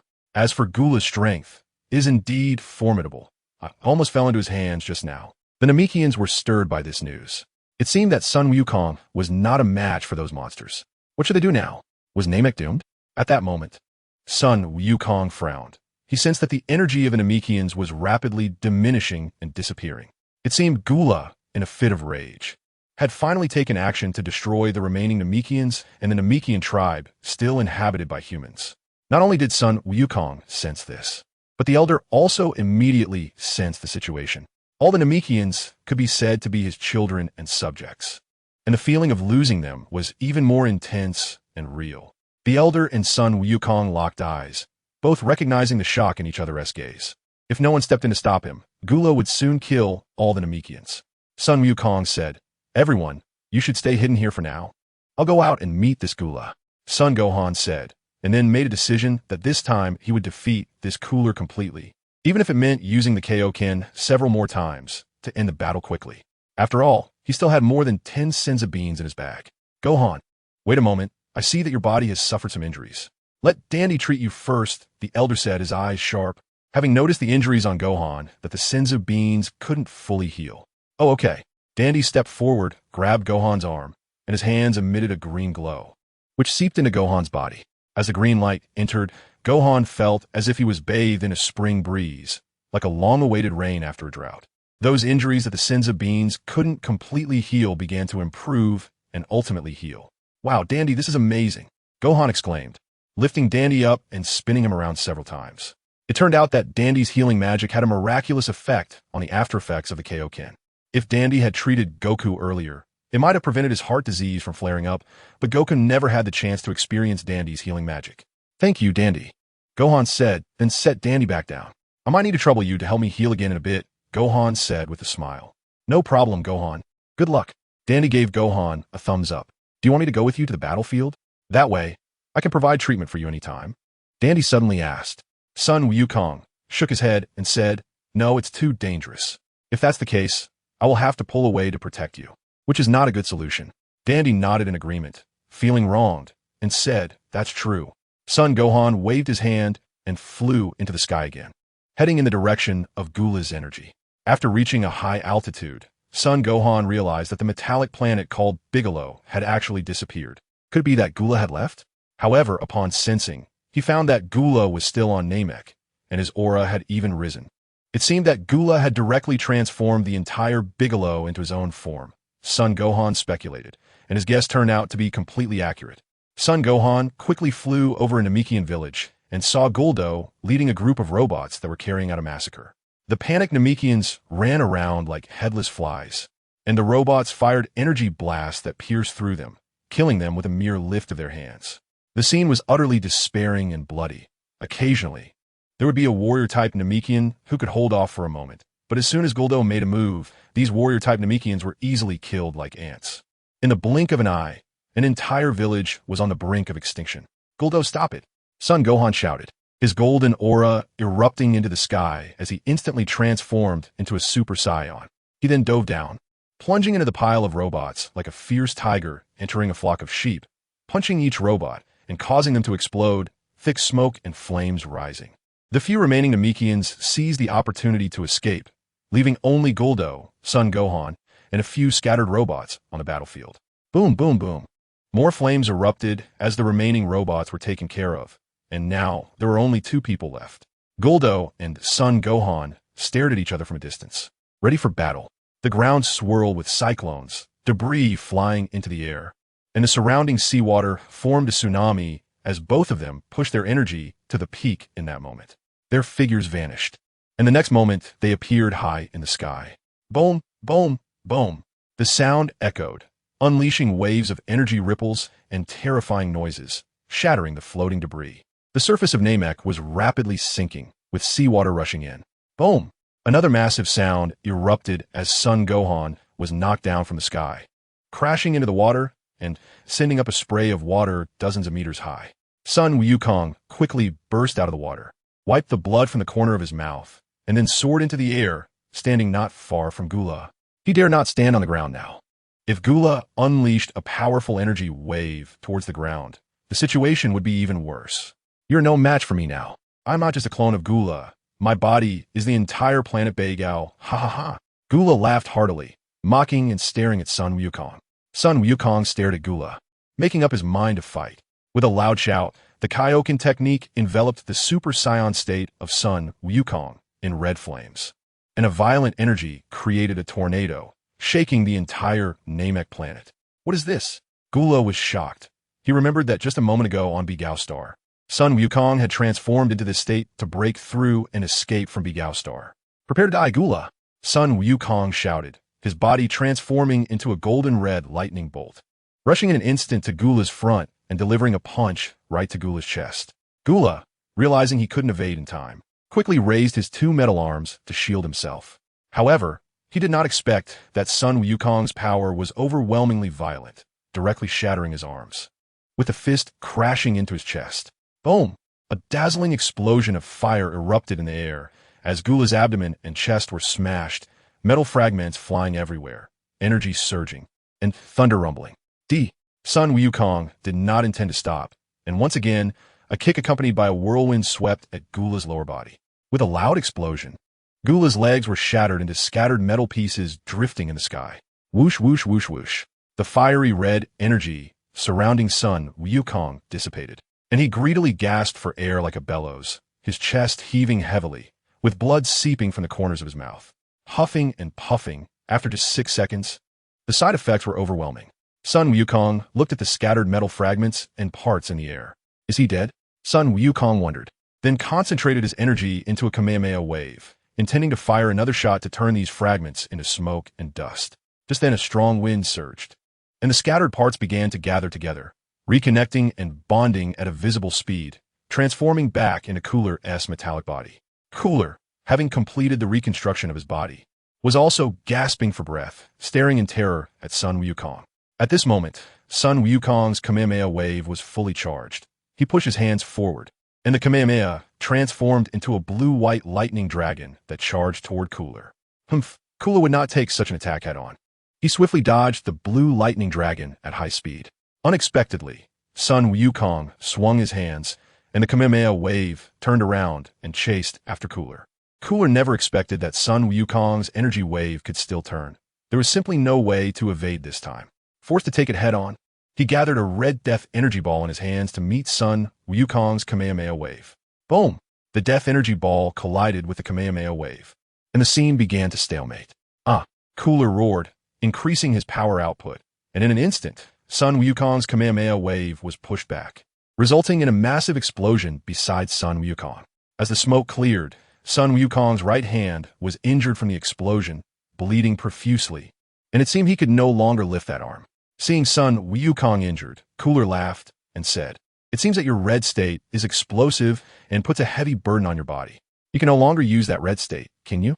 Your power has already begun to decrease, while in this body of mine, no matter how you shatter me, I can always reassemble myself." Ha. Sun Wukong quietly took out a Senza bean, ate it, and then silently looked at Gula. Suddenly, he revealed a strange smile. "What are you laughing at?" Gula asked curiously, seeing Sun Wukong actually smile. "You lost, Gula." Boom! Sun Wukong's momentum surged again, and the fiery red energy of the Kaioken spread out once more, instantly enveloping him. "Impossible. How did you recover again?" Gula exclaimed in shock. He felt a bit afraid of this form of Sun Wukong and immediately showed signs of fear. Clap, clap. Sun Gohan stepped on the air, producing a sound like an air explosion, and then his body disappeared from the spot, instantly appearing in front of Gula. "I said you lost, Gula. You lost the moment you turned the entire Bigelow star into your body." Sun Gohan's voice echoed like lightning and thunder in Gula's ears. "Why?" Gula asked, puzzled. Just then, Gula felt a rush of wind on his face, and his entire head felt cold, a sense of despair spreading throughout his body. A massive energy wave with lightning struck Sun Gohan's head. Boom, boom, boom. A huge explosion sound echoed, and Gula's head was directly turned into a mist of blood by this energy wave. Without a head, Gula fell from the sky and plopped into the ocean below. Sun Gohan dispersed the red energy, spat out a mouthful of blood, and chuckled. "You transformed the entire planet Bigo into your own body, but you don't even realize it. Do you? Your brain has shifted to the top of your head. I can even see it pulsating. This Kamehameha wave has merged with the spirit bomb I collected earlier, and your brain will be turned to ashes when hit directly like this. Can you still revive?" So you lost, Gula. Chapter 37. An hour later. Boom, in an unknown star domain. A figure in black cursed waste, and the space shattered with those two words. Then he waved his hand and vanished without a trace.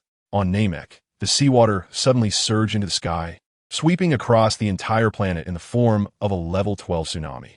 The entire planet began to tremble. Fierce winds howled, thunder and lightning clashed, and Namek emitted cracking sounds as the surface began to split apart. What? In the air, Sun Gohan was taken aback. How could this be? Gula wasn't dead? Impossible. His aura had completely vanished. At that moment, a massive splash erupted from the sea as the mechanical body continued to grow larger and larger, then broke the surface, with tentacles spreading out, transforming back into the form of a metallic octopus planet.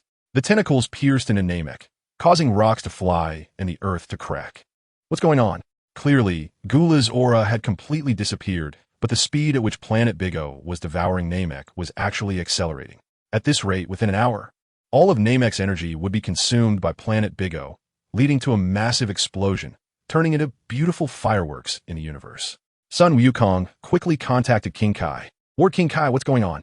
The situation with Big O Star, led by Gula, has become even crazier. It's wildly absorbing the energy of the entire Namek Star.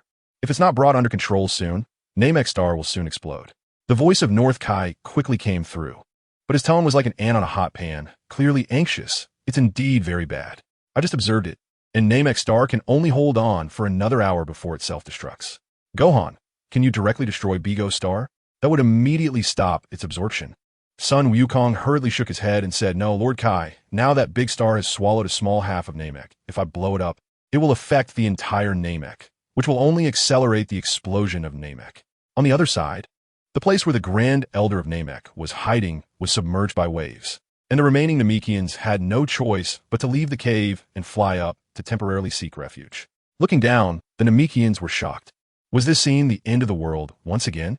At this moment, more than half of Namek was being devoured by that metallic octopus, and the remaining half was filled with towering waves, the sky collapsing and the earth cracking, with volcanoes erupting everywhere. Thus, the entire Namek was shrouded in thick smoke, with thunderous sounds echoing continuously. The erupting volcanoes were extinguished by the giant waves, producing choking smoke, and within a few seconds, the volcanoes erupted again, repeating this cycle. As the countdown to the great explosion of Namek began, the remaining few Namekians all gathered around the Grand Elder, their faces showing panic. The warrior-type Namekian, Baron, anxiously asked the Grand Elder, what should we do now? Are we just going to sit here and wait for death?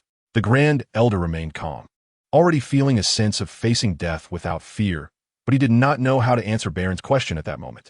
Just then, they saw Sun Wukong flying over. The Grand Elder hurriedly approached and asked, Wukong, how is it? Although the Grand Elder was not afraid of death, he still had to consider the Namekian people and Namek itself.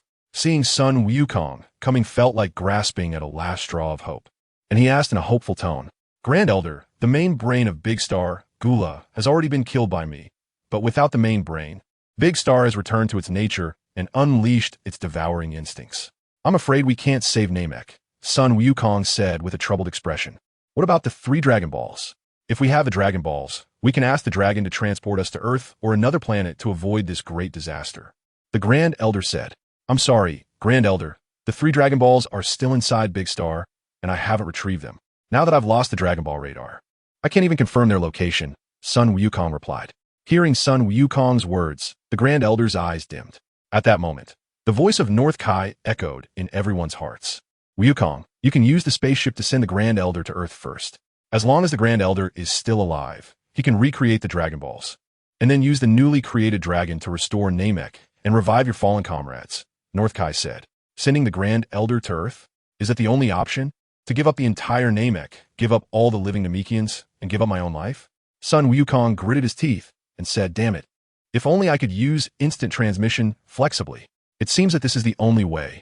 Looking at the surrounding Namekians and the Grand Elder, Sun Wukong took out his spaceship and handed it to the Grand Elder, saying, Grand Elder, this is my spaceship. Take it. If I don't return in half an hour, you should use this spaceship to fly to Earth. You must survive, please. Unexpectedly, after only more than half a year of being reborn into the Dragon Ball world, he had to face such a difficult choice, exchanging his own life for another person's life. He had never even thought about such a thing before. But what could he do? The Grand Elder and himself could only choose one person to survive. After handing the spaceship to the Grand Elder, Sun Wukong turned around and flew towards Big Star in anger. Grand Elder, you must revive me. I still have many things to finish, Sun Wukong murmured to himself. The reason Sun Wukong flew to Big Star was that he wanted to take a chance and see if he could find the 3 Dragon Balls within half an hour. No matter what, he still wanted to struggle a bit more. After all, there was still more than half an hour left. After passing through countless erupting water columns and volcanoes, Sun Wukong soon arrived above Big Star. This terrifying steel monster now looked a whole size bigger than before, likely due to having absorbed all of Sun Wukong's energy previously and the current half Namekian energy, which had caused it to gain quite a bit of weight. Sun Gohan landed on the eye of the metal octopus, then gathered his hands to unleash a Kamehameha wave, creating a large hole in its body before leaping inside. It was a familiar scene, the same spot he had fallen earlier. After recalling the location indicated by the Dragon Ball radar at that time, Sun Gohan began to run frantically, relying on his instincts to search for the 3 Dragon Balls in the secret passage. These 3 Dragon Balls were his hope for survival. Soon, a swarm of robotic soldiers began to pour out in the secret passage, products of the Gauching technology, blocking Sun Gohan's path and sealing off the passage, preventing him from advancing. Haha, looks like I'm heading in the right direction. You're blocking my way, which means ahead is either the Dragon Balls or the location of your Gauching's main computer chip, Sun Gohan sneered. Then, the golden aura around him surged wildly, crashing into the pile of robots and exploding furiously. Sparks flew like lightning, decimating thousands of robots, and finally, he tore open a gap in the robotic mass and charged forward. Chapter 38. Metal clone Sun Wukong raised his vigilance, layering several thick protective shields around himself. Then, charged forward. Each collision shattered a metal wall as he sprinted quickly. Countless silver wires shot towards him, attempting to bind him, but ultimately failed to break through his protective shields and returned empty-handed. Last time I was careless, but it's not that easy now, Sun Wukong muttered to himself, then unleashed a Kamehameha wave, obliterating all the robots that rushed to intercept him, and continued running forward. 10 minutes later, he finally saw a familiar scene. He had arrived at the center of the chamber, where Gura's brain was previously suspended. Yes, this is the place, but it seems the Dragon Balls are not here. Sun Wukong took a look around the sealed room, but did not see the Dragon Balls. He looked at the spot where there were originally many silver threads hanging from Golda's brain, and now there was an electronic chip floating there, sparking with electricity. This electronic chip was wrapped in numerous silver wires, resembling an electrically charged cocoon, and it was the original electronic chip from Big Star. If this chip were to be destroyed directly, what would happen to Big Star? It would probably collapse immediately, right? Or perhaps the entire Big Star would explode. However, Sun Wukong suddenly had a bold idea. Spirit body, wake up, I have an idea, he called out to the spirit body. I'm here, the spirit body replied instantly. Try to transfer yourself onto this electronic chip, Sun Wukong said, his eyes shining with excitement. He suddenly realized that Golda's brain was attached to this chip, controlling the entire Big Star. Since Golda could do it, there was no reason he couldn't either. Anyway, there was no turning back now. He might as well give a shot, treating a dead horse as a live one. He fixed his gaze on the chip and noticed several cracks on it, likely from when it had been hit by his energy wave. Although Golda's brain had completely disappeared, the chip itself hadn't been completely destroyed. Instead, it was continuously using energy to repair itself, which accelerated its absorption of Namekian energy. Main body, I can't move far away from the body. You need to get a little closer, the spirit body responded. Okay. Sun Wukong walked towards the electronic chip wrapped in a pile of silver wires. As soon as he took a step, he felt an unusually heavy weight, as if an invisible barrier was blocking his way. Oomph, Sun Wukong snorted, and the golden aura around him intensified. He then stepped forward heavily, and this time, the invisible barrier could not stop his steps. As he got closer, endless silver wires surged towards him, attempting to attack and absorb his energy. However, Sun Wukong was well prepared. The energy shield around him was impenetrable, and these wires could not break through.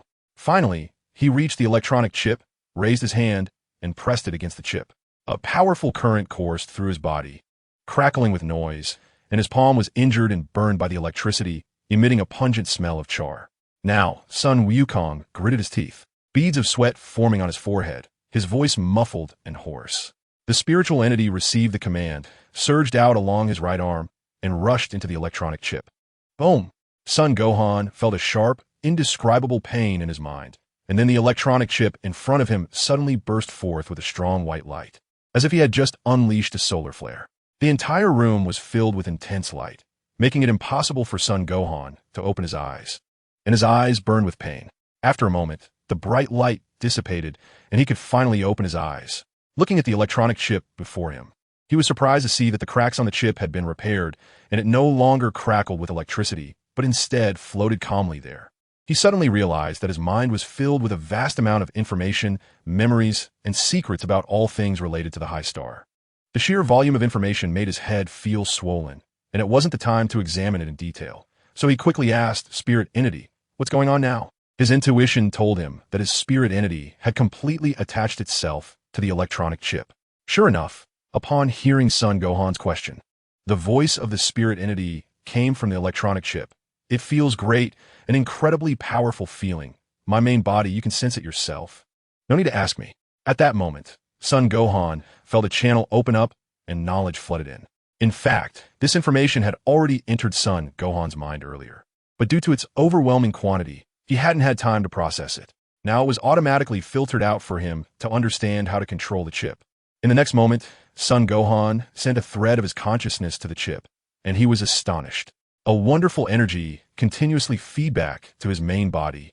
And Sun Gohan was surprised to discover that his physical constitution was becoming stronger and more resilient. After 2 minutes, the enhancement finally stopped, and Sun Gohan sensed that his physical body was over twice as strong as before. However, this enhancement only improved his constitution. His strength and energy had not increased.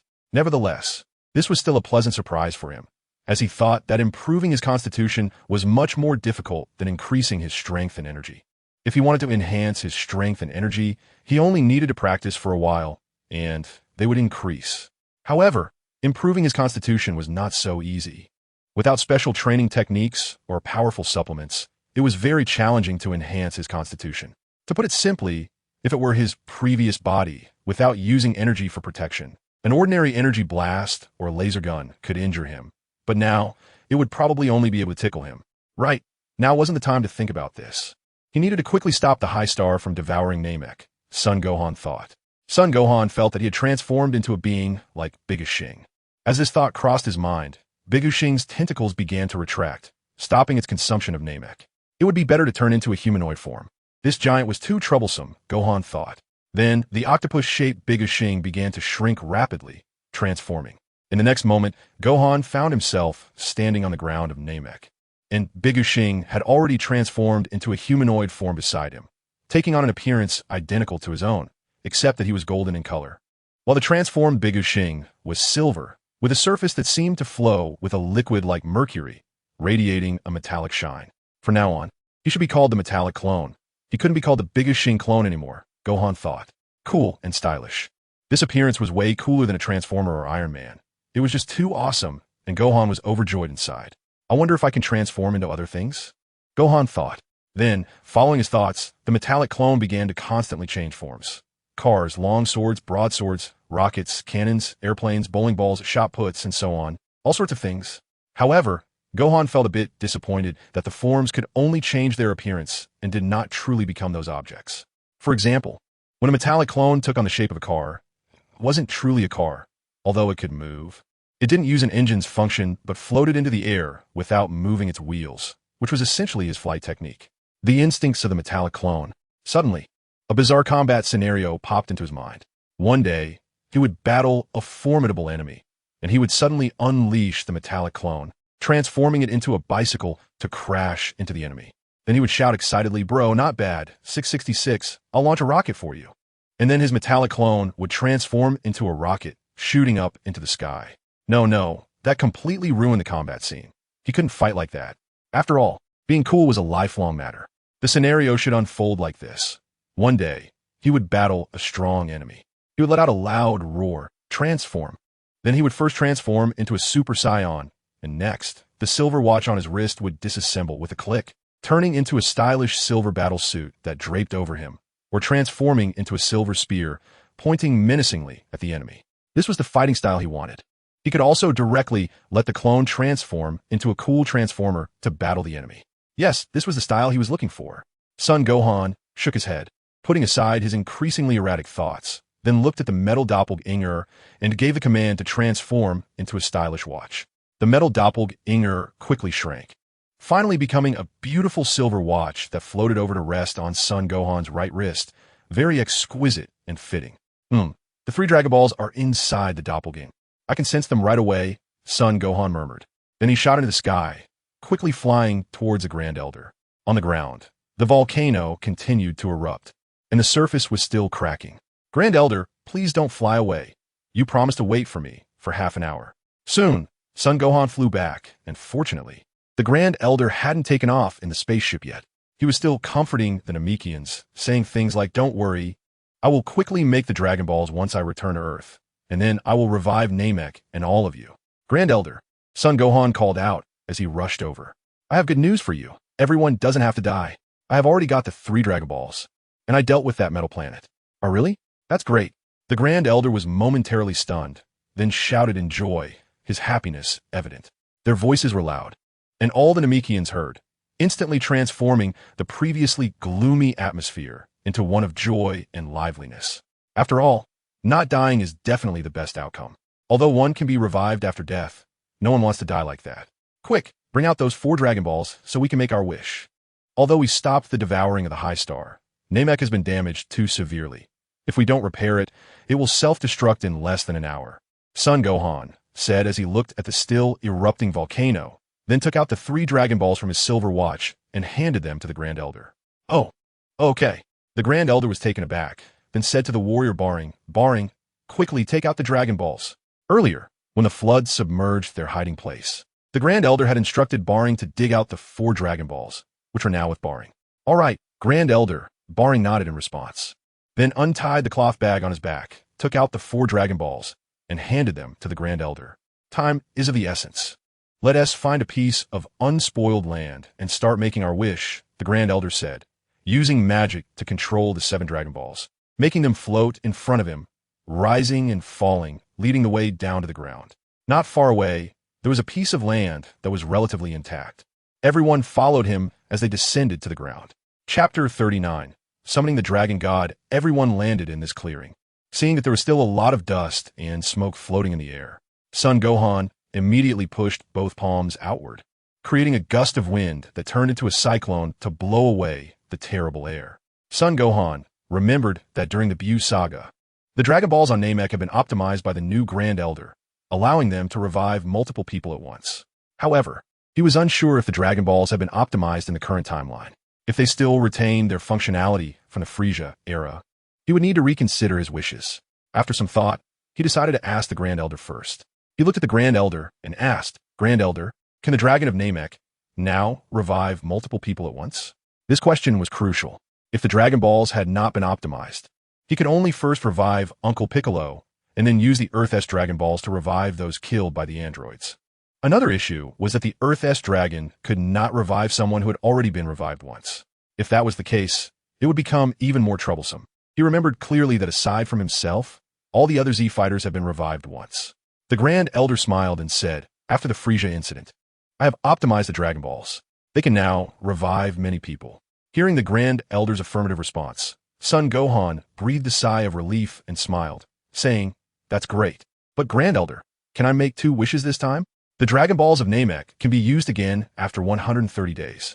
But the Earth-S Dragon Balls need to wait 365 days.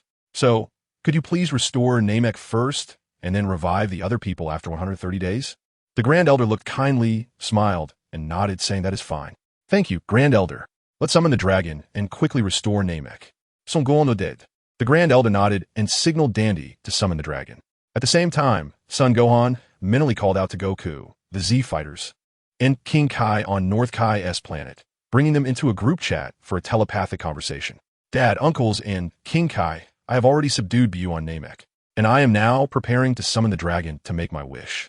Informing the concerned parties of good news is standard procedure, allowing them to be somewhat prepared. Piccolo, Krillin, Tien, Yamcha, and Kaiatsu were all thrilled to hear this news, but only Goku appeared a bit downcast. He knew that he couldn't be revived by the dragon of Namek. Normally, he didn't think much, but he wasn't stupid. Everyone could see that Goku was feeling down.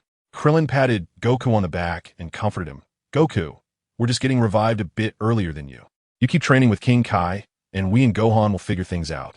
Yeah, Piccolo, Yamcha, Tien, and Kaiatsu all nodded in agreement. King Kai also said, they're all leaving. Goku, do you dislike staying with me on King Kai's planet? Not at all, haha. But King Kai, I think I heard you quietly say yesterday that you wanted to kick us out because there wasn't enough food. Is that true? Goku was taken aback and suddenly burst out laughing. Seeing Goku laugh, everyone else burst into laughter as well. Dad, I will make my wish to the dragon soon and ask for a way to revive you. Sun Gohan also felt a bit bittersweet hearing their voices and communicated through their minds. At that moment, Dandy had already summoned the dragon. Seeing Sun Gohan in a daze and not responding after calling him a few times, he walked over and tugged at Sun Gohan's sleeve. Gohan, Gohan. Oh, huh. Coming back to his senses, Sun Gohan saw that the sky over Namek had turned dark, and a large green monster was circling above. The monster's blood-red eyes were fixed on everyone, and its breathing sounded loud and heavy. Sun Gohan knew that this was the dragon of Namek, much larger than the Earth Dragon, and it looked quite different as well. Moreover, it wasn't called the dragon on Namek. The Namekians referred to it as Purunga, meaning the god of dreams. Dandy, hurry up and make a wish to restore Namek. Sun Gohan looked at Dandy, who surprisingly hadn't made the wish to restore Namek yet, and was still waiting for him to respond. All right, Dandy nodded. Purunga, please restore Namek to its original form. In Namekian language, Dandy put his hands together and made his wish to Purunga. Okay, this is very simple. Purunga's voice buzzed, sounding like thunder in the sky. As Purunga's voice faded, the world of Namek transformed, as if time was rewinding to a few months ago. The floods receded back into the sea. The volcanoes sank back into the earth, and everything returned to its original state in the blink of an eye. The catastrophic explosion of Namek was finally resolved. With the wish granted, Dandy turned back to Sun Gohan, waiting for him to state the second wish. The second wish was to resurrect all the humans killed by Android 17 and Android 18, and the third wish was to inquire about my father. Son Goku's method of resurrection. Sun Gohan stated directly without hesitation. Dandy nodded, indicating he understood Sun Gohan's wishes, then looked up at Purunga, speaking in rapid Namekian that Sun Gohan couldn't understand. After hearing Dandy's words, the dragon Purunga's crimson eyes lit up, then it buzzed. The second wish has been granted. All the humans killed by the androids have been resurrected. As for the third wish, I'm sorry. It exceeds my capabilities and cannot be fulfilled. Please state another wish. What? Even the dragon doesn't know the method of resurrection? Sun Gohan felt a wave of disappointment. He had held great hope for the dragon's response, only to find out that it was beyond its abilities. The feeling was like someone had punched him directly in the chest, making it hard to breathe. Gohan, what wish do you want to change? Dandy asked. Ask the dragon if it can directly resurrect my father, Sun Gohan said stubbornly. Although he knew this was basically impossible, he couldn't help but try. All right, Dandy nodded and spoke another Namekian phrase to Purunga. No, this wish cannot be fulfilled either, the dragon Purunga replied. Sun Wukong sighed, feeling a bit down and sensing that everything had become dull. Gohan, this still won't work. What wish should we change to? Dandy asked again. Sun Gohan let out a bitter laugh and said, Dandy, revive the Namekian that has died. Dandy nodded and raised his head to make a wish like Purunga. Meanwhile, on King Kai's planet, the soul halos above Piccolo, Krillin, Tin, Yamcha, and Kaiotsu gradually faded away and finally disappeared.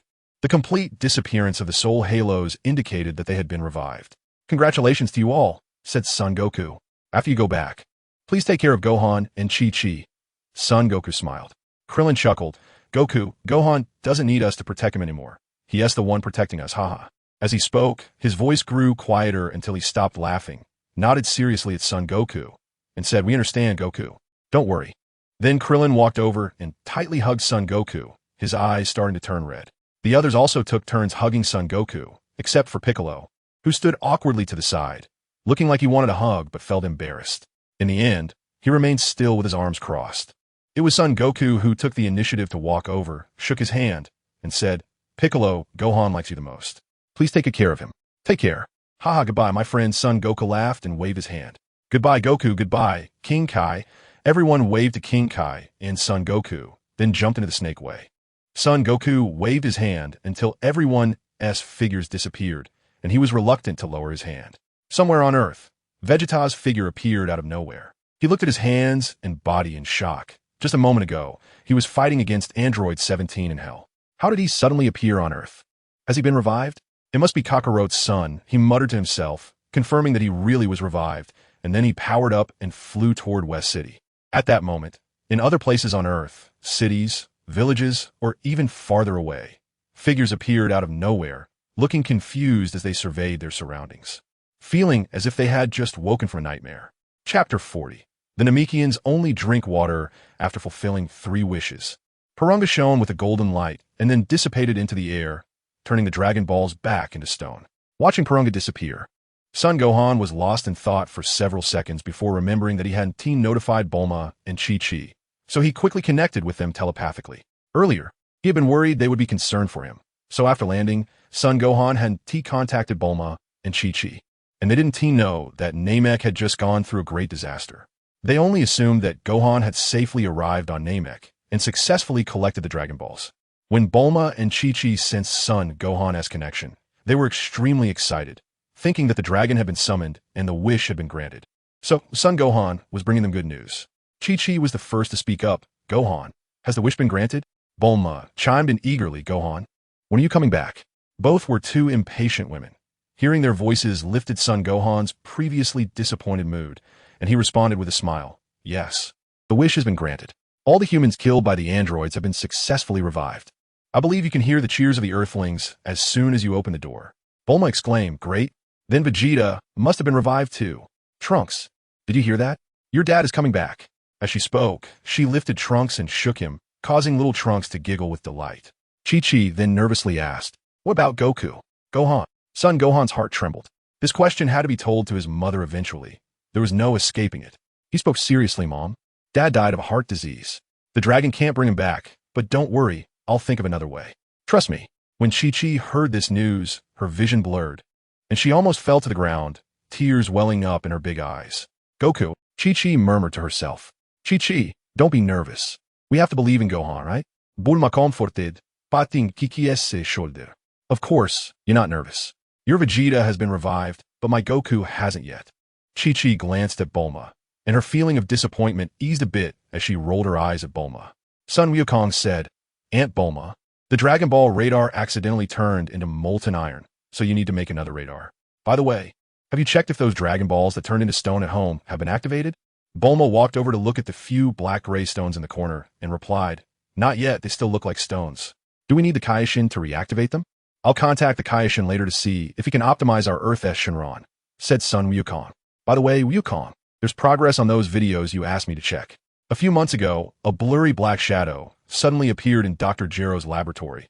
Bulma suddenly said, oh, could it be Dr. Gero himself?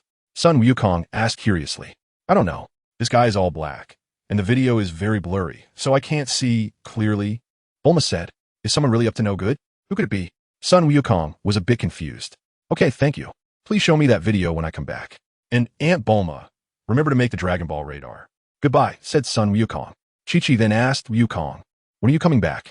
Son Gohan replied, Mom, I'll be taking the spaceship back soon. I'll arrive in 10 days. Goodbye. After cutting off the connection with Bulma and Chi-Chi, Son Gohan quickly connected to Mr. Popo. Mr. Popo, has the Supreme Kai returned to the Kai's palace? There was no way to connect directly to the Supreme Kai since he wasn't in the friends list, so Son Gohan could only reach him through Mr. Popo. Mr. Popo said, yes, he has returned. He said, thank you, Gohan. Son Gohan said, Mr. Popo, can you talk to the Grand Kai and see if he can optimize the Dragon Balls on Earth so that they can grant 3 wishes at once like the Shinron on Namek? Mr. Popo replied, okay, I'll talk to the Grand Kai. Son Gohan, sorry for the trouble. Mr. Popo, so goodbye. After cutting off contact with Mr. Popo, Son Gohan stored the bag he kept close to him into the metal clone. It's much safer to keep it in the clone than on himself. It contains all his belongings, especially the sins of beans and the spaceship, which must not be lost. Since obtaining this metal clone, his spiritual entity has moved to reside within the clone and has merged with it. Son Gohan tried to bring it back into his mind, but he found that the spiritual entity could no longer return. It had truly merged with the metal clone. The crisis on Namek has been resolved, and all personnel have been revived. The elder instructed everyone to return to their respective tribes and restore daily order. Now, only 2 of his personal guards and Dandy remained by his side. Dandy, seeing that Gohan seemed to be done, tugged at his sleeve and asked Gohan, what are your plans? Are you going back to Earth now? The elder also nodded, probably indicating that this was the question he wanted to ask as well. Sun Wukong smiled and said, get ready for a hearty meal, and then we'll return to Earth. Dandy nodded and said, then I'll go prepare 2 buckets of clean water for you. Son Gohan had a black line on his forehead, thinking, what the hell is this clear water? I want to eat meat. However, this also reminded him that Namekians usually just drink water and can live by photosynthesis. They are truly an easy-to-feed race, and they have no connection with meat. Wait, Dandy, no need to prepare water. I want to eat meat. I can handle it myself. Son Gohan quickly stopped Dandy. Then he thought for a moment, took out 5 bottles of orange juice from his clone, and handed 1 bottle each to the Grand Elder, Dandy, and the 2 attendants, saying, you guys should try this. Dandy asked curiously, what is this? This is a type of water, very delicious. Just twist the cap open and take a sip to try, Sun Gohan said, then open a bottle to demonstrate. The Namekians imitated him, twisted the caps open, took a sip, and then spat it out with a poo. What is this? It's so bad. The Grand Elder was nearly ready to vomit. The other Namekians also turned pale. Are you a devil? Giving us such terrible water. All right, I've wasted 4 bottles of orange juice. Sun Gohan thought, with a black line on his forehead. Sun Gohan paid no attention to them and jumped into the nearby lake with a splash. Moments latte. He pulled up a big fish, gutted it, cleaned it with water from the lake, and then skewered it on a wooden stake before lighting a fire to roast it. Half an hour later, the fish was grilled to a crisp golden brown, but the taste was frankly unappetizing, reminiscent of cold rice. And it was nowhere near as good as the fish on Earth. At that moment, he suddenly missed Earth a lot. He needed to hurry back. Chapter 41. Vegeta, after hastily eating a bit, Sun Gohan threw the whole roasted fish into the lake. It was simply too hard to swallow. This was not a meal at all. It was torture. Dandy, Elder, goodbye. He waved to a few people, then took out the spaceship, opened the hatch, and climbed inside. The spaceship blasted off with flames, shooting into the sky. The original plan was to visit Yardrat after the Namek trip.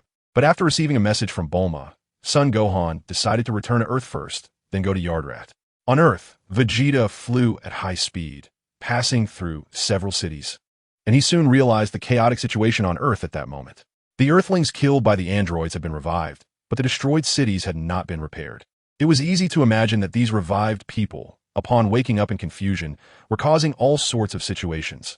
Arguing, fighting, and looting were not uncommon.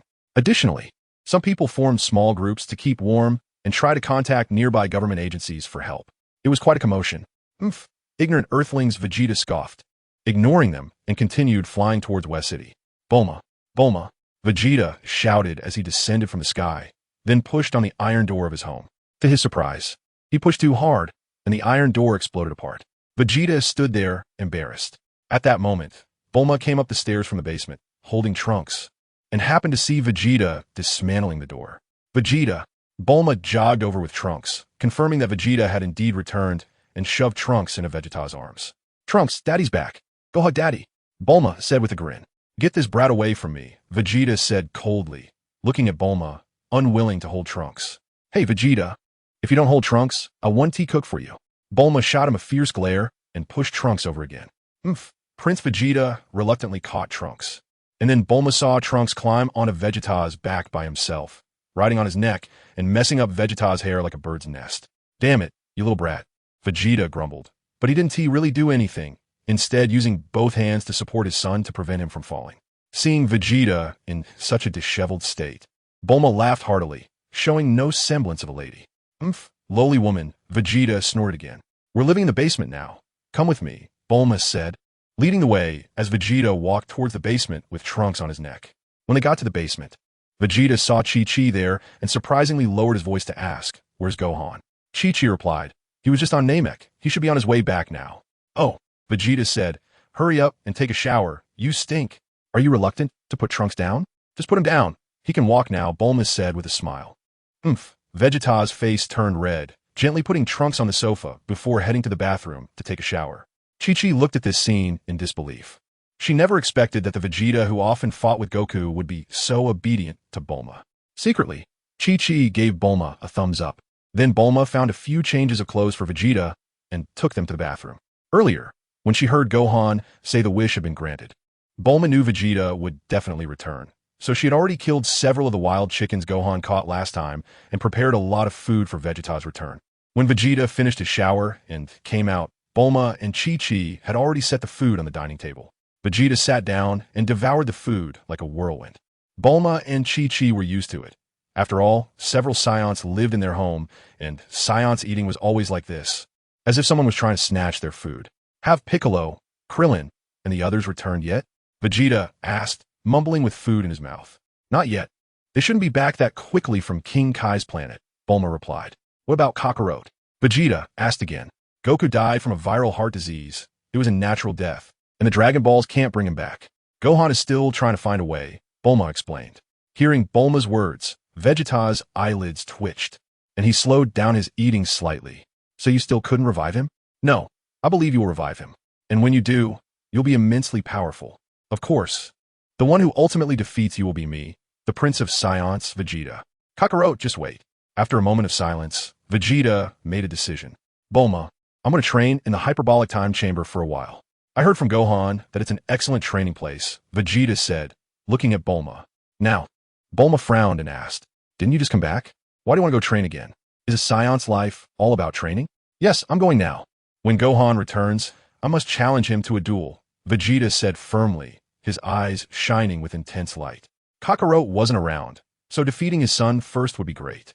Besides training, it's all about fighting. This was the label Chi-Chi and Bulma had set for Scions. Given the situation, it seemed impossible to stop them. I really can't do anything with you Scions. All day long thinking about training and fighting, Bulma sighed and then added, all right, go ahead, I know I can't stop you. Why not go tomorrow? After hesitating for a moment, Bulma asked, why wait till tomorrow? I want to go now. Vegeta shook his head in confusion. Oh, go humph. Bulma said angrily. Rude woman. Vegeta huffed and then flew out, heading towards the KO's palace.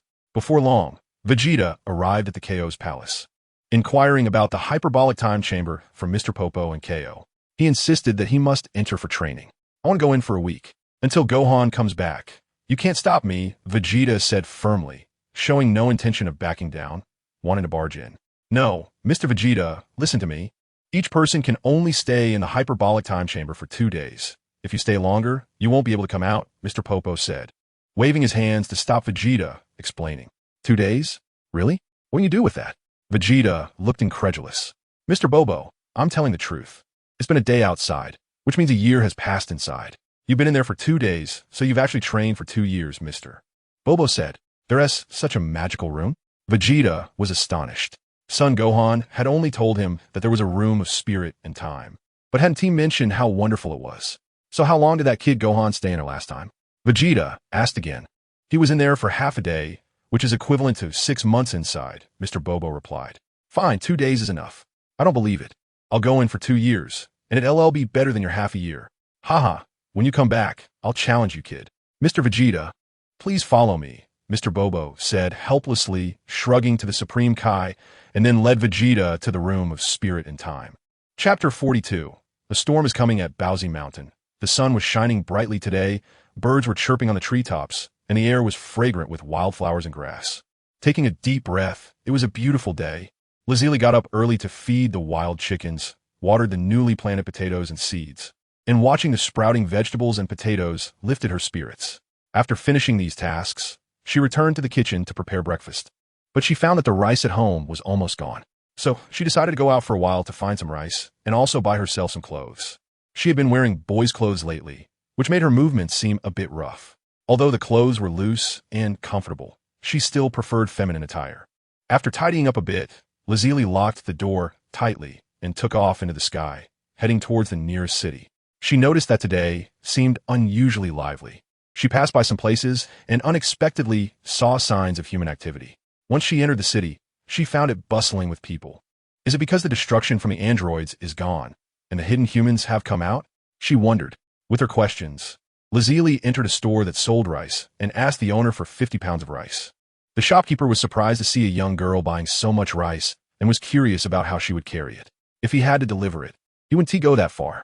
After weighing and paying for the rice, the shopkeeper watched in disbelief as the girl effortlessly lifted the 50-pound bag as if it were a big cabbage. He silently marveled, relieved that he hadn't shortchanged her. Otherwise, this girl would be a handful.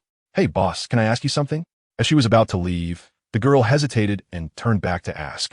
The shopkeeper was startled and stammered. What is it, miss? Seeing the shopkeeper startled, Lazili chuckled helplessly and lowered her tone. Why are there so many people today? I heard that those who were killed by the androids have come back to life. So many people have come to the city, the shopkeeper answered honestly. Humans have come back to life? What's going on? If they come back to life, why aren't they going home? Why are they here? Lazili furrowed her brow and continued to ask.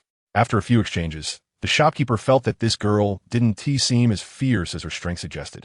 So he relaxed and replied with a smile. That's because, although they strangely came back to life, their cities are still gone, so they're homeless. They've come in nearby cities to find places to live or to shop. You should be careful. Things are chaotic now.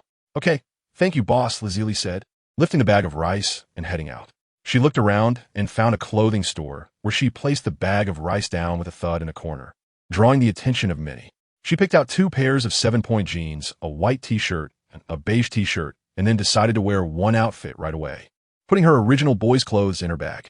Instantly, the tomboy transformed into a beautiful swan, and many people couldn't help but admire her, feeling envious. At the checkout, the cashier couldn't help but compliment her and even gave her a discount. After that, she went back to the corner, picked up the bag of rice, and walked out the door. Now that she had changed clothes, the visual impact was even greater. Everyone was amazed at how such slender arms could have so much strength. It was truly incredible. Not far from the store, a few young men began to eye her. They surrounded her, wanting to tease her. However, before they could say anything, Lazuli swiftly kicked out, sending them tumbling to the ground, bleeding. The ones who weren't kicked didn't dare to say a word and quickly ran away, while the ones on the ground got up, dusted themselves off, and fled like rabbits. With this incident, no one dared to pay attention to Lazuli anymore. She safely walked out of the city, then took off into the sky towards Baozi Mountain. Along the way, she reflected on what the rice shop owner had said. Those who had died were brought back to life, which must have been Sun Gohan's doing. After all, he was probably the only one on this earth who could accomplish such a feat, although she didn't know how Gohan had done it. The fact that the people she had killed were revived lifted some of her guilt, and she felt more at ease.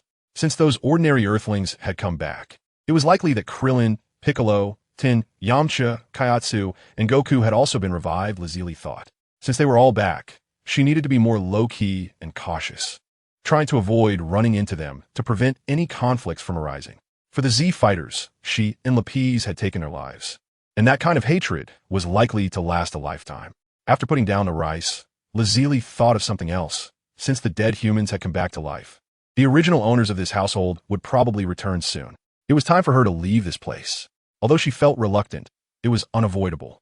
Then, Lazuli cleaned the house again, gathered the clothes that were drying, fed the chickens one last time, took the little money she had left and placed it on the coffee table, thought for a moment, then placed a gold bar on top of the coins. After securing the doors and windows, she left, looking back 3 times as she went. Looking back at the place she had lived in for about 10 days, Lazuli felt a bit lost. Now, where was she supposed to go? Half a day after leaving Planet King, Piccolo, Krillin, Yamcha, Tien Shinhan, and Kaiatsu, the Z fighters, arrived back on Earth. After returning, Krillin decided to first go back to Kame's house, and Yamcha, having nowhere else to go, followed him there. Tien Shinhan, having seemingly come to some realizations after his resurrection, decided to search for launch, while Kaiatsu, who had always been with Tien Shinhan, was reluctant to leave and followed him as well. Only Piccolo, feeling somewhat awkward with nowhere to go, ultimately decided to visit the vast wilderness near West City, where he had trained with Gohan for several months and felt nostalgic. He suddenly wanted to see the environment there again. Perhaps he would meditate there for a while. In the heavenly temple above the skies, the old Kai and Mr. Popo stood at the edge of the temple's plaza, their eyes looking down at Earth, surveying every corner and observing human activities. This was a privilege granted to him as a deity, and it was a daily task he had to perform. Seeing the Z fighters return safely and then part ways, he turned back to the direction of the hyperbolic time chamber and smiled, feeling reassured with their presence. He continued to scan other parts of Earth and noticed humans who were noisy, fighting, and chaotic due to losing their homes. He shook his head helplessly. He then saw Lazuli just leaving from the Payazwan mountain, frowning in confusion. Where was she going? Was she going to cause trouble again? His gaze then swept over the ruins of Dr. Gero's laboratory, which had been reduced to a large pit by Gohan, now filled with rubble and gravel. At that moment, the old Kai saw someone crawling out of the dust. The old Kai narrowed his eyes and took a few steps back. Just one glance at this person revealed a heart full of hatred. Chapter 43. Dr. Gero from the dust. A person crawled out at the sight of Dr. Gero's laboratory. This person was thin and wiry, wearing a black hat, with long white hair and a hooked nose adorned with a tuft of white beard, his eyes filled with malice. He looked at his hands in confusion, then brushed off the dust from his body, chuckling coldly. I never expected Dr. Gero to be revived. It seems those 2 despicable traitors must have been killed, deservedly so. Indeed, this person was Dr. Gero, the last remaining evil scientist of the Red Ribbon Army and the creator of all androids. In the end, he had used a computer to transform himself into an android, designated number 20. After releasing androids 17 and 18, he was ambushed by 17 and killed before he could even fight back, reduced to dust. After his death, Dr. Gero was thrown into hell by King Enma, but he acted discreetly, avoiding Frisia and his father, as well as Vegeta, causing nearly everyone in the afterlife to forget about him. It wasn't until 17 was also sent to hell that Dr. Gero realized something significant had happened on Earth. Someone had defeated androids 17 and 18. However, he remained low profile, and 17 was unaware of Drive Gero's existence in hell. When Gohan made the wish to resurrect all humans who had been killed by the androids on Namek, Dr. Gero was revived. Although he had been transformed into an android, his mind remained intact, and his consciousness was still within this body. Thus, the Supreme Kai categorized him as a human, and so Dr. Gero was inexplicably revived. Who would have thought my laboratory would be destroyed like this? Those damned 17 and 18, Dr. Gero seethed, looking at the ruins before him, firmly believing that 17 and 18 had ruined his laboratory, completely unaware that they were not the true culprits, who were still sleeping inside a spaceship. Hee. Luckily, I had a backup plan. Building 2 laboratories was indeed a wise move. Dr. Gero smirked coldly. My son, it's time for you to come out and greet these Earthlings. Dr. Gero whispered softly before taking to the air and flying towards a nearby plateau. In just 2 or 3 minutes, Dr. Gero landed and began searching around. This was a plateau region where strong winds blew year-round, and many raised hills had become mushroom-shaped stone pillars due to the constant battering of hurricanes. As far as the eye could see were these mushroom-shaped stone pillars, densely packed. And there was hardly any vegetation, with only a few drought-resistant plants like cacti scattered about. After searching for a moment, Dr. Gero exclaimed in delight, "Haha, found it." He pressed hard on one of the mushroom stone pillars, and an iron door suddenly opened with a loud bang. Dr. Gero stepped inside and casually turned on the backup power inside, illuminating the space before closing the iron door again. With the lights on, a staircase spiraled downward and Dr. Gero walked down the stairs, then opened a door. Upon opening the door, he found a spacious room where a giant glass sphere was mounted on the ceiling, emitting light like a large bulb, making the room bright as day. The room contained only a few computers, an experimental table, and a white hibernation pod, with nothing else, giving it a very empty feel.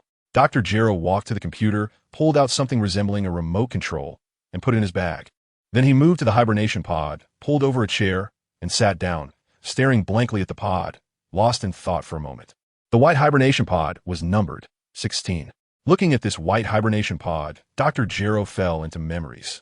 In his recollection, a robust young man pushed open the door and stepped in front of Dr. Gero, loudly saying, "Dad, why did you tell the commander not to let me participate in this battle? Who are you to decide for me? I have to go." Dr. Gero furiously replied, "You little brat, do you know how dangerous this mission is? You might not come back. Do you want to throw your life away?" The sturdy young man ignored Dr. Gero completely, retorting, "It's none of your business," before slamming the door as he left. After that, his son never returned, and Dr. Gero sent people to search for several months without finding any trace of him. Later, rumors circulated in the military that Dr. Gero's son had been blown to pieces in that battle. Hearing this rumor, Dr. Gero felt as if struck by lightning and descended into madness. A few months later, he began researching androids, even capturing numerous living humans to use for experiments, leading to the creation of androids. Dr. Gero shook his head, pulling himself back from his emotions. His eyes on the hibernation pod, labeled 16, speaking gently, "You never listened to Dad since you were little, so I made you into a gentle and obedient form. I designed you with the most powerful strength and the strongest body." After a moment of silence, Dr. Gero continued, "However, you are ultimately not my biological son. I couldn't even recover your corpse. Otherwise, I wouldn't have made your body out of this metal. Even so, I didn't place you with 17 and 18. I made a separate laboratory just for you. Son, please don't let me down. No, I should call you 16. Yes, 16. Dr. Gero occasionally laughed, foolishly, spaced out, and then became angry. He had previously suffered immense shocks that left his nerves somewhat abnormal. "Wake up," Number 16 said as he stood up and reached out to open the hibernation pod. The pod slowly opened, and Number 16 opened his eyes and sat up. He rotated his neck like a robot with a series of clicks, then looked at Dr. Gero and politely greeted him. "Hello, Dr. Gero." After greeting, Number 16 stood up from the hibernation pod and obediently stood beside Dr. Gero. Number 16 was modeled after Drive Gero's own son, but his physique and height had been significantly enlarged. He stood over 5 meters tall, with muscular build resembling a walking mountain. Dr. Gero was only 7 meters tall, and looking up at the 5-meter tall Number 16 required him to tilt his neck, which became uncomfortable after a while. "Doctor, Jero twisted his neck and said, "Hee, I don't know how they defeated number 17 and number 18, but now that you are activated, your energy is far greater than those two traitors. I don't believe those people can do anything to us. Number 16, listen to my orders and destroy the nearby cities." Number 16 replied expressionlessly, "Doctor, I refuse to carry out this task. My mission is solely to eliminate Sun Wukong and protect your safety. Other tasks are outside my scope of action." Dr. Jero's face twitched, regretting why he had programmed this strong man's personality to be gentle, obedient, and kind. Number 16 was a failed creation. Perhaps the only benefit was that he wouldn't betray him. Damn it, Dr. Jero angrily pointed at number 16, only to find himself helpless against this strong man and had to give up scolding him. If you don't want to destroy, I'll do it myself. You must protect me well, Dr. Jero said as a compromise to number 16. This time, number 16 nodded and said, "That's no problem.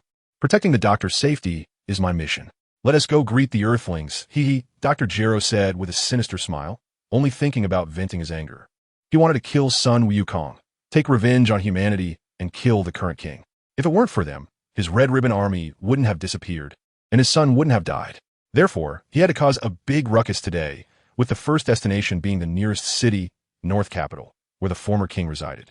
Chapter 44. The Great Crisis in West Capital. At this moment, Gohan had just finished researching the metallic clone. Just now, through Gula's memories, he saw the black-clad person who wanted to take his life. He didn't understand why this person wanted to kill him. Everything was puzzling. However, he decided not to dwell on it, as it was his nature. It was better to focus on practicing instant transmission than to ponder over things he couldn't comprehend.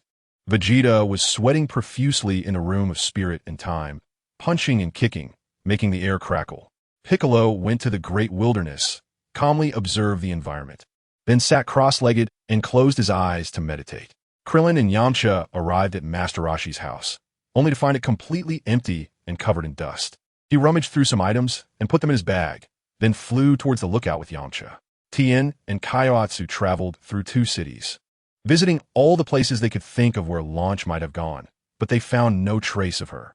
Now everything was in disarray. Communication had not yet been restored, and finding one person in the vast sea of people was exceedingly difficult.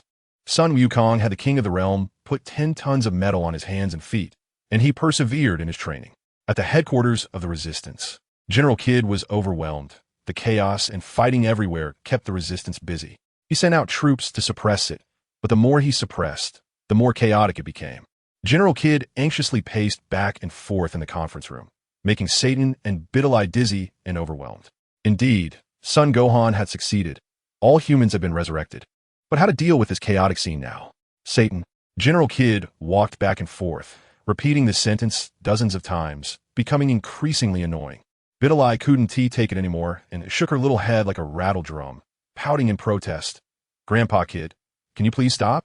My eyes are getting blurry from your pacing, and if I go blind, who will honor you, Grandpa?" Seeing his daughter speak up, Satan quickly agreed. "Yes, General. Please stop swaying. If you can't handle it, just report it to His Majesty the King and let him deal with it." Ha. General Kid walked over and slapped Satan on the forehead, scolding. "Good for you, Satan. How embarrassing. If you can't help the king, what use is it for me to be a general?" Satan covered his flushed forehead, looking innocently at General Kid. Suddenly, his eyes lit up as if he thought of something, and he leaned close to General Kid's ear and whispered, "General, this kind of turmoil is hard to control." Unless what? General Kid asked, puzzled. "Unless we bring out a new artificial human to scare them. That way, the Earth people will unite." Ha. Don't you think so, General? Satan winked. "Satan, what you said seems to make some sense. You mean we should have our people pretend to be artificial humans to suppress them, right?" General Kid's eyes brightened, giving Satan a thumbs up. Just then, boom, boom, boom. The ground shook and the mountain trembled slightly, dust falling from above, drifting onto a few foreheads. Satan covered his head and scurried under the table, clasping his hands on top of his head and sticking his butt up, looking absurd. General Kid was speechless. This Satan was so big, yet his courage was surprisingly small. He was always the first to hide whenever something happened, but he was also the one who persisted to the end. It was unclear what was going through his mind. Befallen was even stronger than him. She just ran over and grabbed General Kid's big hand, looking equally speechless at the Satan hiding under the table, her face turning red. "Dad, this is so embarrassing." The earthquake only lasted a few seconds before it stopped. General Kidd helplessly looked at Satan, who was still under the table. Enough, Satan. Are you really scared by this little earthquake? Aren't you ashamed? Come out quickly. Satan scrambled out using all fours, then dusted himself off, laughing heartily, completely unconcerned. You are such a disappointment. General Kidd rolled his eyes at him. General, it's bad. A new enemy has appeared, and the North City has been destroyed. At this moment, a soldier rushed in, panting, saluted General Kidd, and urgently said, "What did you say?" General Kidd was shocked, almost thinking he was hearing things. A new enemy appeared in the North City. There are two strange males suspected to be new artificial humans, the soldier reported again.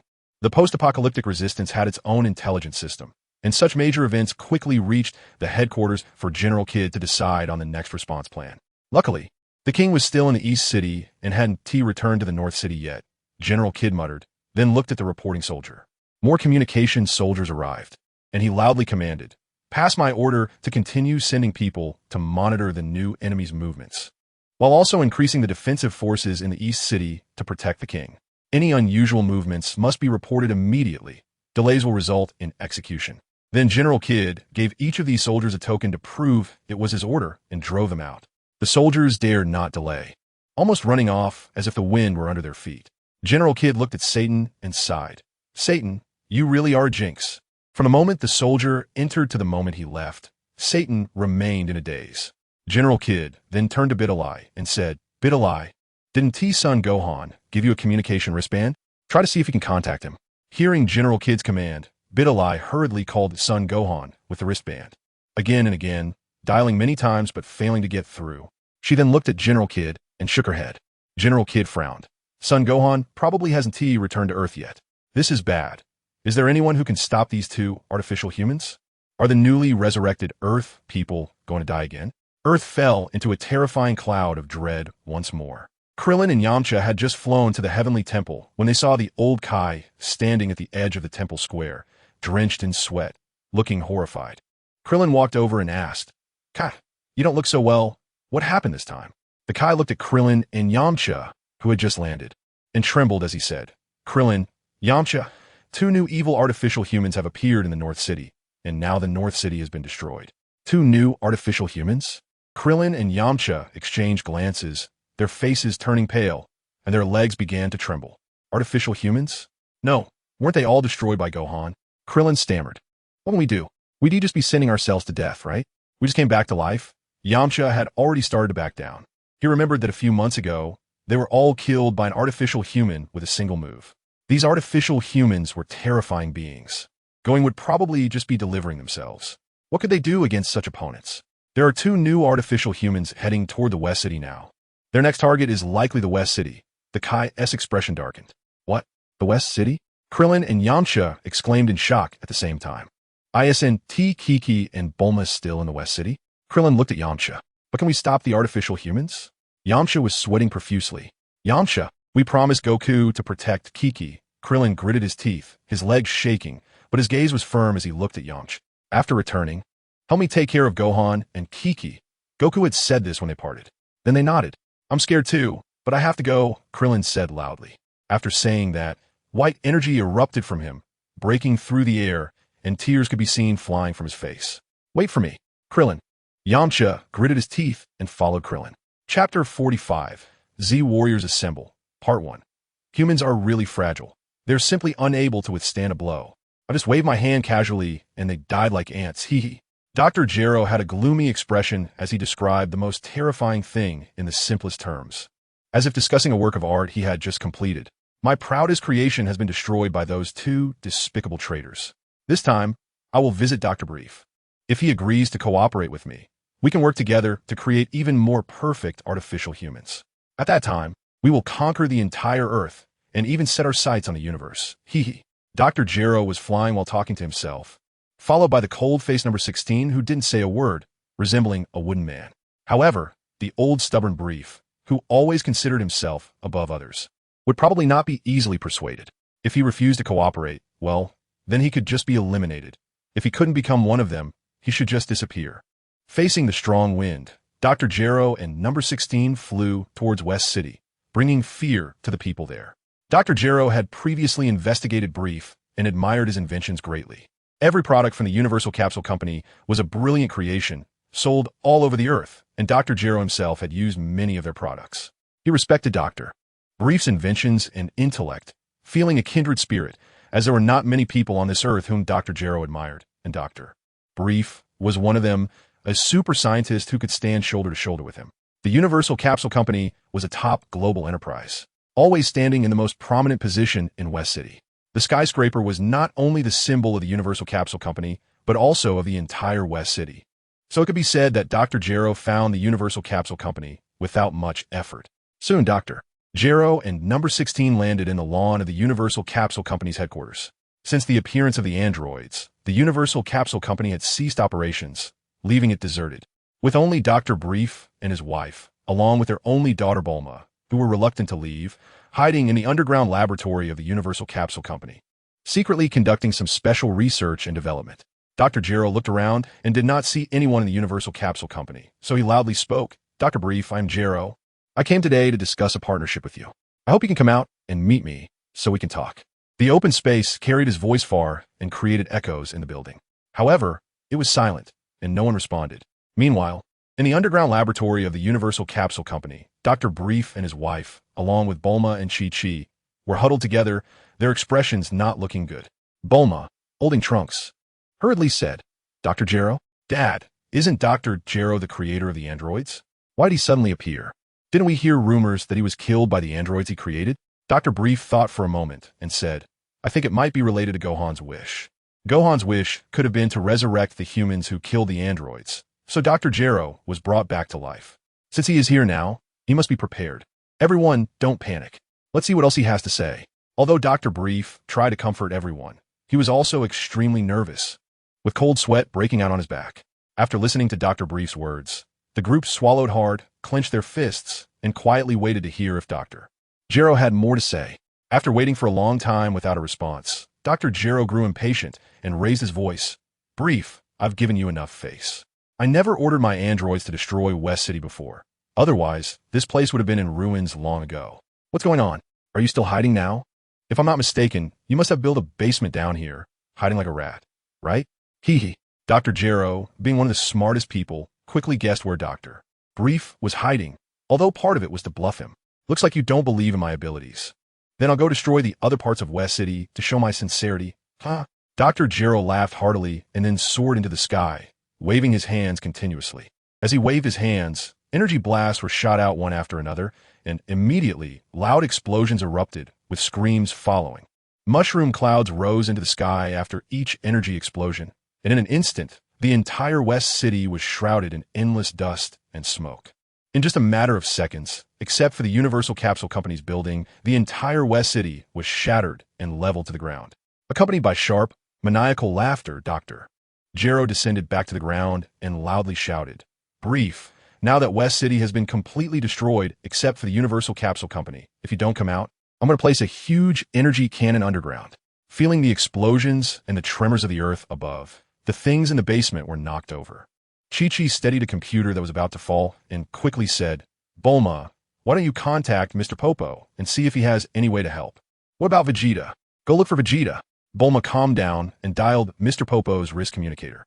With a tearful voice, Bulma said, Mr. Popo, where's Vegeta? Where's Vegeta? If he doesn't come, his beautiful wife is going to die today. Dr. Gero is here. Mr. Popo, with his coin-like eyes, raised the communicator. Trying to keep it away from his ear, the noise was too loud. He replied, Miss Bulma, your husband is in the hyperbolic time chamber. Krillin and Yamcha have already flown to West City. Bulma shouted angrily, What did you say? Go get him out now. His wife is about to die, and he is still in there meditating? Mr. Popo shivered and quickly replied, Okay, I'll go get him out right now. However, he thought to himself that Miss Bulma was indeed a terrifying woman. No wonder Krillin and Vegeta looked a bit scared of her. Mr. Popo hurried towards the direction of the hyperbolic time chamber, hoping that Vegeta wouldn't be angry since he had been in there for a day. Vegeta was indeed known for his bad temper. Bulma, you all stay hidden inside. Since Gero has gone to such lengths to call me out, he probably doesn't mean to kill me. Otherwise, he would have already destroyed this place. I'll go out and see, Dr. Brief said, after much thought, deciding to meet Gero. Otherwise, this basement might be destroyed and they would all die down there. Dad, Bulma shouted, grabbing Dr. Brief's hand. It's okay, I'll go meet him, otherwise we'll die faster. Dr. Brief shook off Bulma's hand and walked towards the stairs to the surface. Could it be that Brief really isn't here? Dr. Gero muttered quietly. Just as he finished muttering, he saw the door of the Universal Capsule Company burst open, and Dr. Brief walked out. Dr. Gero was momentarily stunned, then laughed heartily as he approached Dr. Brief and said, Brief, I actually have no ill intentions. I just want to cooperate with you. As long as we work together, we can definitely develop more powerful androids, and then we can dominate the Earth together. What do you think? You want me to help you create androids? Dream on, Doctor. Brief stared at Gero. Brief, don't be ungrateful. Killing you is just a matter of raising my hand. You actually have the courage to talk to me like this. Look at this, beside me is android number 16. He is even stronger than number 17 and number 18. Aren't you afraid? Dr. Gero sneered, pointing to number 16 beside him. I've also transformed myself into an android. Look at this perfect body and energy. Don't you envy it? Doctor. Gero pointed his hand and shot out an energy beam, instantly piercing through the building behind Dr. Brief, causing the entire structure to collapse with a loud rumble, raising a cloud of dust. If you're willing to join us, I can also transform you into a cyborg. Then you too can be like me, ageless and immortal. What do you say? Dr. Gero continued to tempt him. Dr. Brief, with a cigarette in his mouth and his hands in his pockets, remained unmoved. I would never become a monster like you. You're asking for death. Dr. Gero was furious. After so much persuasion, this stubborn old man showed no reaction. It seemed cooperation was impossible, and he decided to kill this ungrateful fool to prevent him from becoming an obstacle in the future. Dr. Gero furrowed his brow, and 2 red lasers shot from his eyes towards Dr. Brief. If nothing unexpected happened, Dr. Brief would be pierced by these 2 red lasers and die here. Just then, a figure in a white cloak appeared like lightning, rolling on the ground with Dr. Brief to narrowly avoid the deadly lasers. The red lasers struck the ground, creating 2 deep craters. Who is it? Dr. Gero became even angrier. How dare someone hide here and ruin his plans? Chapter 46. The Z Warriors Assemble, Part 2, Piccolo. You're here too? At that moment, 2 figures descended from the sky and stood in the arena, one of them said. As the dust settled, the figures of Krillin and Yamcha became visible. It was Piccolo who had saved Dr. Brief. You 2 guys have? Piccolo said, protecting Dr. Brief behind him with a wry smile. I'm here too. A voice came from the sky again as Tien and Kairatsu descended. Doctor. Gero looked at these people appearing one by one and sneered. You all come out to die, huh? Do you think I'm an old man who can be easily bullied? Old man? You said it yourself. At your age. Why don't you go home and rest instead of causing trouble? Yamcha retorted, seizing the opportunity to get some verbal advantage, even if he couldn't win in a fight. You're seeking death. Dr. Gero was enraged and charged at Yamcha. Watch out. Krillin, Tien, and Piccolo all shouted. Oh no, am I going to die again? Yamcha panicked. In the blink of an eye, Dr. Gero was already in front of him, and he didn't have time to react. Reminiscent of the moment he was killed by Android 17. Dr. Gero threw a fierce punch. At that moment, Piccolo, who was closest to Yamcha, extended his arms like rubber and grabbed Yamcha by the shoulders, flinging him back just in time to avoid Dr. Gero's powerful blow. Phew, I'm saved. Thanks, Piccolo. Yamcha rolled out from the dust, wiping the blood from the corner of his mouth as he thanked Piccolo. Let us stand together, Piccolo said. Then the group quickly gathered, standing back to back in a defensive posture. Where's the guy Vegeta? Krillin muttered. He flew towards West City as soon as he reached the sacred world of the Kais. Doesn't he know that Dr. Gero is attacking his home? Yamcha replied. Yeah, his old home is about to be destroyed, and he is not even coming out. Yamcha agreed, having never had a good impression of Vegeta, especially after he got together with Bulma. How come you all are here? Krillin asked Piccolo and Tien. There was a huge explosion in North City, so I want to check it out and then followed, Piccolo explained. Me too, Tien and Kairatsu nodded. He is coming, Tien suddenly shouted. At that moment, Dr. Gero charged at them again. You useless fools, seeking death. Dr. Gero roared as he moved swiftly. Dr. Gero swung his hands violently, striking towards the 5 like a swift wind. Bang! Kairatsu was hit and sent flying. The weakest link had been broken. Bang! Bang! Krillin and Yamcha were also struck, tumbling into the dust with blood oozing from the corners of their mouths. Solar flare, Tien shouted as he placed his hands on his forehead, and a bright light erupted, blinding anyone who hadn't closed their eyes in time.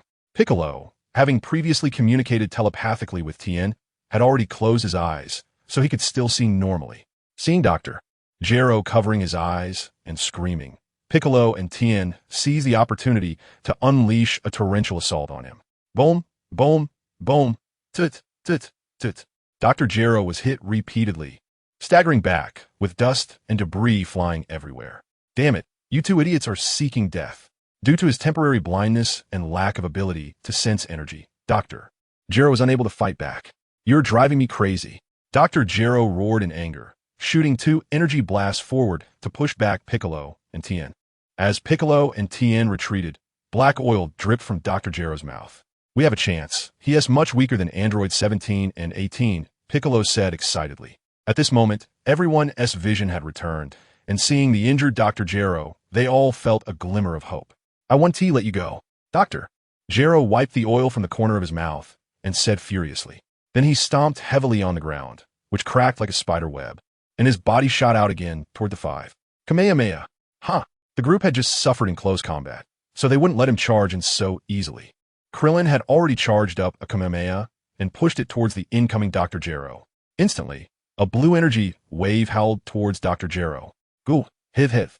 Dr. Jero sneered. He had lost a lot of energy in the previous battle, and this little bald guy's energy wave was like a gift in the snow for him. He stopped his movement, spread his fingers, and met Krillin's Kamehameha. What was he doing? Piccolo wondered.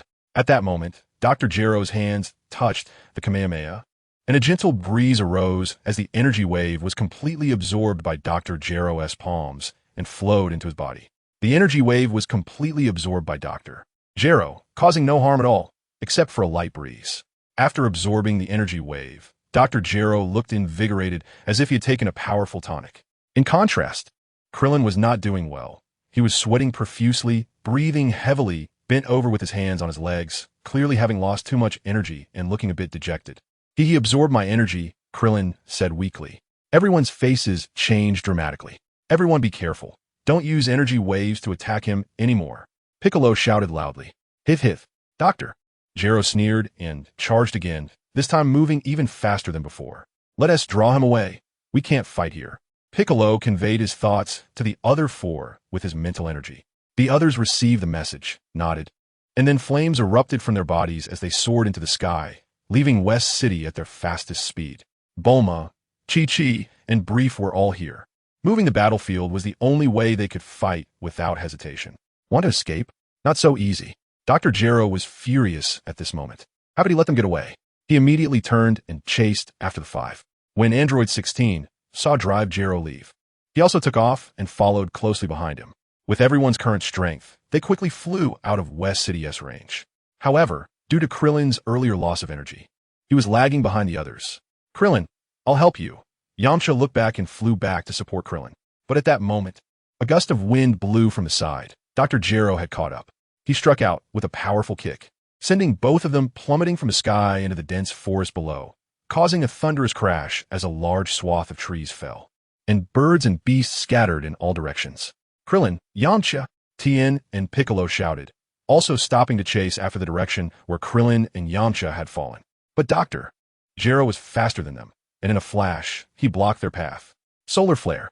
Tien unleashed another solar flare. Fool, do you think I'll fall for the same trick twice? Dr. Jero sneered. As soon as Tien raised his hand to his forehead, Dr. Jero was already on high alert and instantly closed his eyes. Next is you, Tien, haha. Dr. Jero dodged the solar flare, then swiftly appeared behind Tien, gripping his arms tightly, rendering him immobile. At that moment, Tien was horrified to discover that his energy was continuously draining, being absorbed by Dr. Jero. His life was likely about to end once again. I've received the message, big shots who haven't invested. Hurry up, and by the way, I asked for a wave of collections and recommendation votes, and also for book lists. I rarely say these things, you understand. Chapter 47, Vegeta arrives. Tien, Kaiatsu shouted, extending his hands, trying to restrict Dr. Jero's movements with his psychic ability, but the gap in strength was too great. His psychic power had no effect, and he was instead shaken, causing blood to seep from the corner of his mouth. Dr. Jero locked Tien in place mid-air, and Piccolo seized the opportunity to close in, delivering a heavy kick right to Dr. Jero's head, knocking off his black hat and revealing his squirming brain underneath. Dr. Jero's brain was only separated by a layer of hard glass, clearly visible inside. No wonder he wore such a black hat. Without the hat's cover, The already frail old man looked even more grotesque. After receiving Piccolo's heavy kick, Dr. Gero reluctantly released Tien, who fell from the sky. Kaiatsu, go check on everyone. Piccolo called to Kaiatsu. Okay, Kaiatsu nodded and then flew down, chasing after the direction where Tien had fallen. Piccolo glanced over at Android 16, then back at Dr. Gero. He didn't understand why this seemingly powerful man hadn't made a move, allowing this old man to handle all 5 of them. However, the current situation was that the other 4 had basically lost their fighting ability, leaving him to face a 1v2. Piccolo silently prayed that this muscular man would continue to just watch and not intervene. Piccolo casually removed his heavy cloak and the hat on his head. These 2 pieces of equipment, imbued with gravity magic, weighed hundreds of pounds and hindered his speed. After dropping the 2 heavy items from the sky, Piccolo charged at Dr. Gero. He couldn't use the Kamehameha. It had to be close combat. Seeking death. Dr. Gero scoffed and met Piccolo head-on. Boom! Their fists collided, creating an explosive sound. Dr. Gero stood his ground, while Piccolo was knocked back several steps. The first strike clearly showed the difference in power, although Piccolo felt some fear. He had no choice and charged forward again. This time, however, Dr. Gero caught his hands, and Piccolo immediately felt his energy being rapidly drained, while Dr. Gero laughed coldly. This is bad. Piccolo decisively broke free from Dr. Gero's grip, retreating out of his attack range. He could feel sweat on his forehead and was panting heavily. Then he shouted, "Ha!" His severed arms regenerated once again, looking identical to his previous ones, but this regeneration technique also drained his stamina and energy. This time, after regenerating his arms, Piccolo's energy decreased again. Piccolo was not a match for Dr. Gero. If Dr. Gero couldn't absorb others' energy, Piccolo could have fought him for hundreds of rounds, but now Piccolo's energy was significantly diminished, already showing signs of defeat, especially with Android 16 lurking nearby.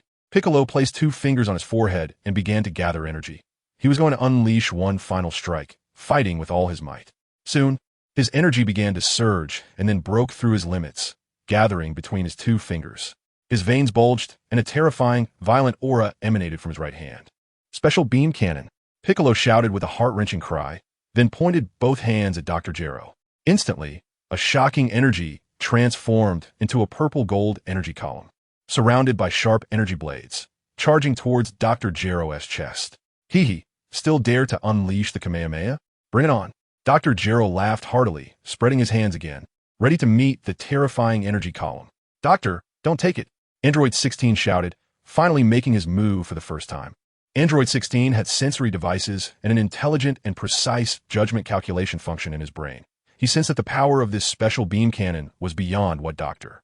Gero could withstand right now. Otherwise, Dr. Gero's hands would be directly pierced through, and his body would be left with a hole. Since being activated, Android 16 finally made his first move. He appeared before Dr. Gero in an instant, raising both hands to block the terrifying energy column. The energy column crackled against his arms, sending sparks flying, but ultimately failed to harm him in the slightest. As the energy of the special beam cannon was exhausted, Piccolo looked in disbelief at the tall and strong Android 16, his eyes filled with fear.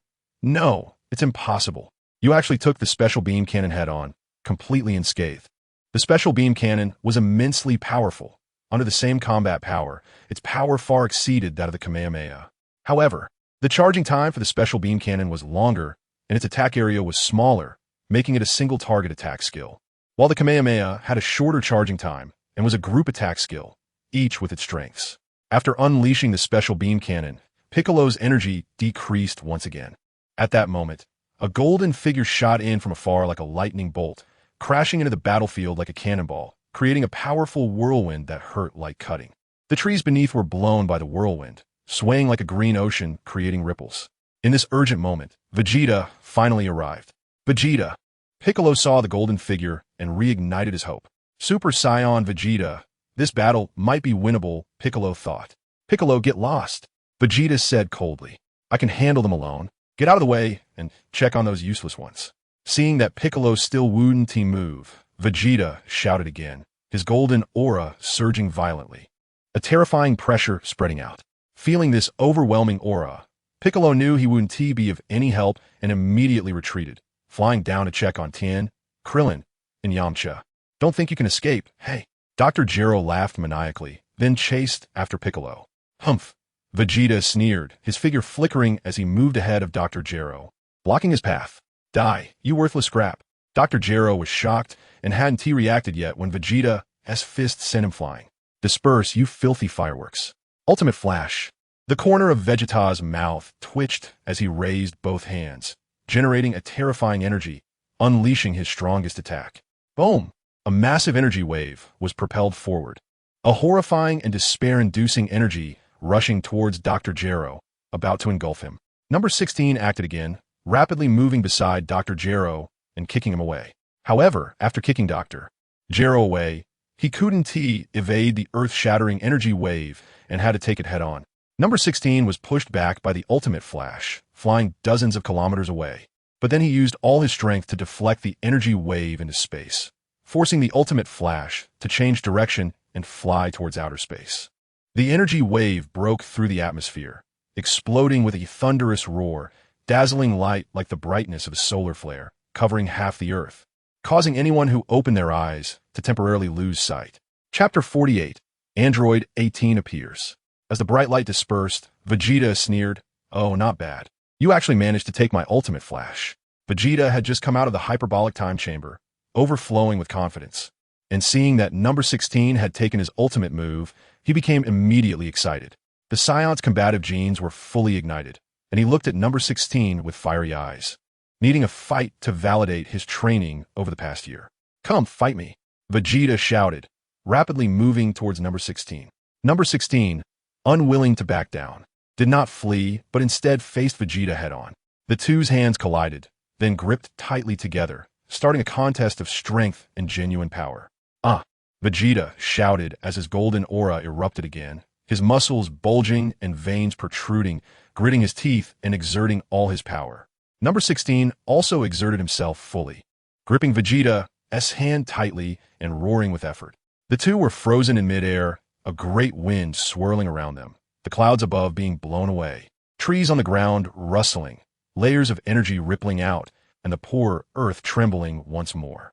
Vegeta and number 16 had quite a difference in height and build, but the power they displayed was surprisingly evenly matched. The just emerged from the hyperbolic time chamber Vegeta and number 16 were nearly equal in strength, the battle becoming intensely contested. "Vegeta, so strong," Piccolo exclaimed, sensing the increasingly powerful energy from afar. He then descended to the ground, finding Krillin and Yamcha, checking their breaths and pulses. Fortunately, they just fainted. "They're not dead. How is Tien?" Piccolo asked as he saw Kaiotsu carrying Tien flying over. "Tien fainted," Kaiotsu said, landing next to Piccolo and placing Tien alongside Krillin and Yamcha neatly. At this moment, they were hiding in the forest under a huge rock, surrounded by dense trees and large stones, which gave them a sense of safety as the androids couldn't find them so easily. Piccolo placed his palm on Tien's chest, then pressed down hard, sending a breath of energy into Tien's chest. Tien let out a sound and opened his eyes, coming to. "Tien!"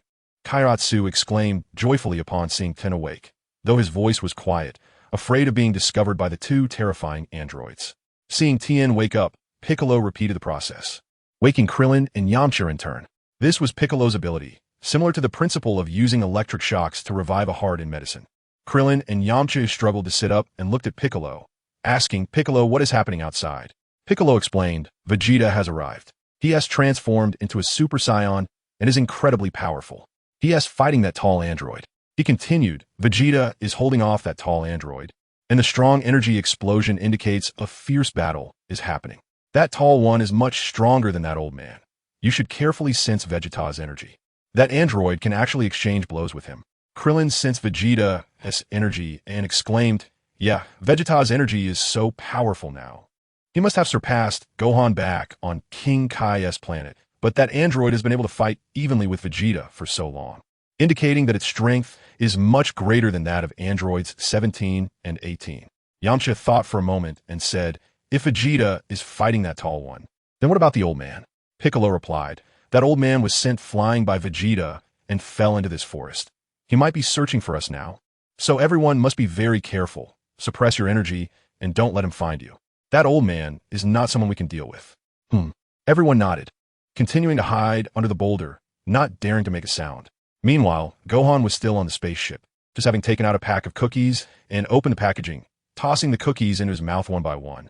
As he enjoyed the cookies, King Kai's voice rang out, Gohan, Gohan, it's bad. 2 new androids have appeared on Earth, and Vegeta and the others are in a tough battle. Vegeta just came out of the hyperbolic time chamber, and his power has surged, fighting one of the androids fiercely, but Piccolo and the others are in danger. Their lives are at stake. What? How can it be new androids? Gohan exclaimed in shock. This was another unexpected event. It should be related to the wish you made. When androids 17 and 18 were revived, they killed their creator, and your wish brought this person back, King Kai explained. Is it Dr. Gero? Then who is the other one? Gohan hurriedly asked. Could it be that round 1, android 19? It's an android called number 16. Vegeta is currently battling this android.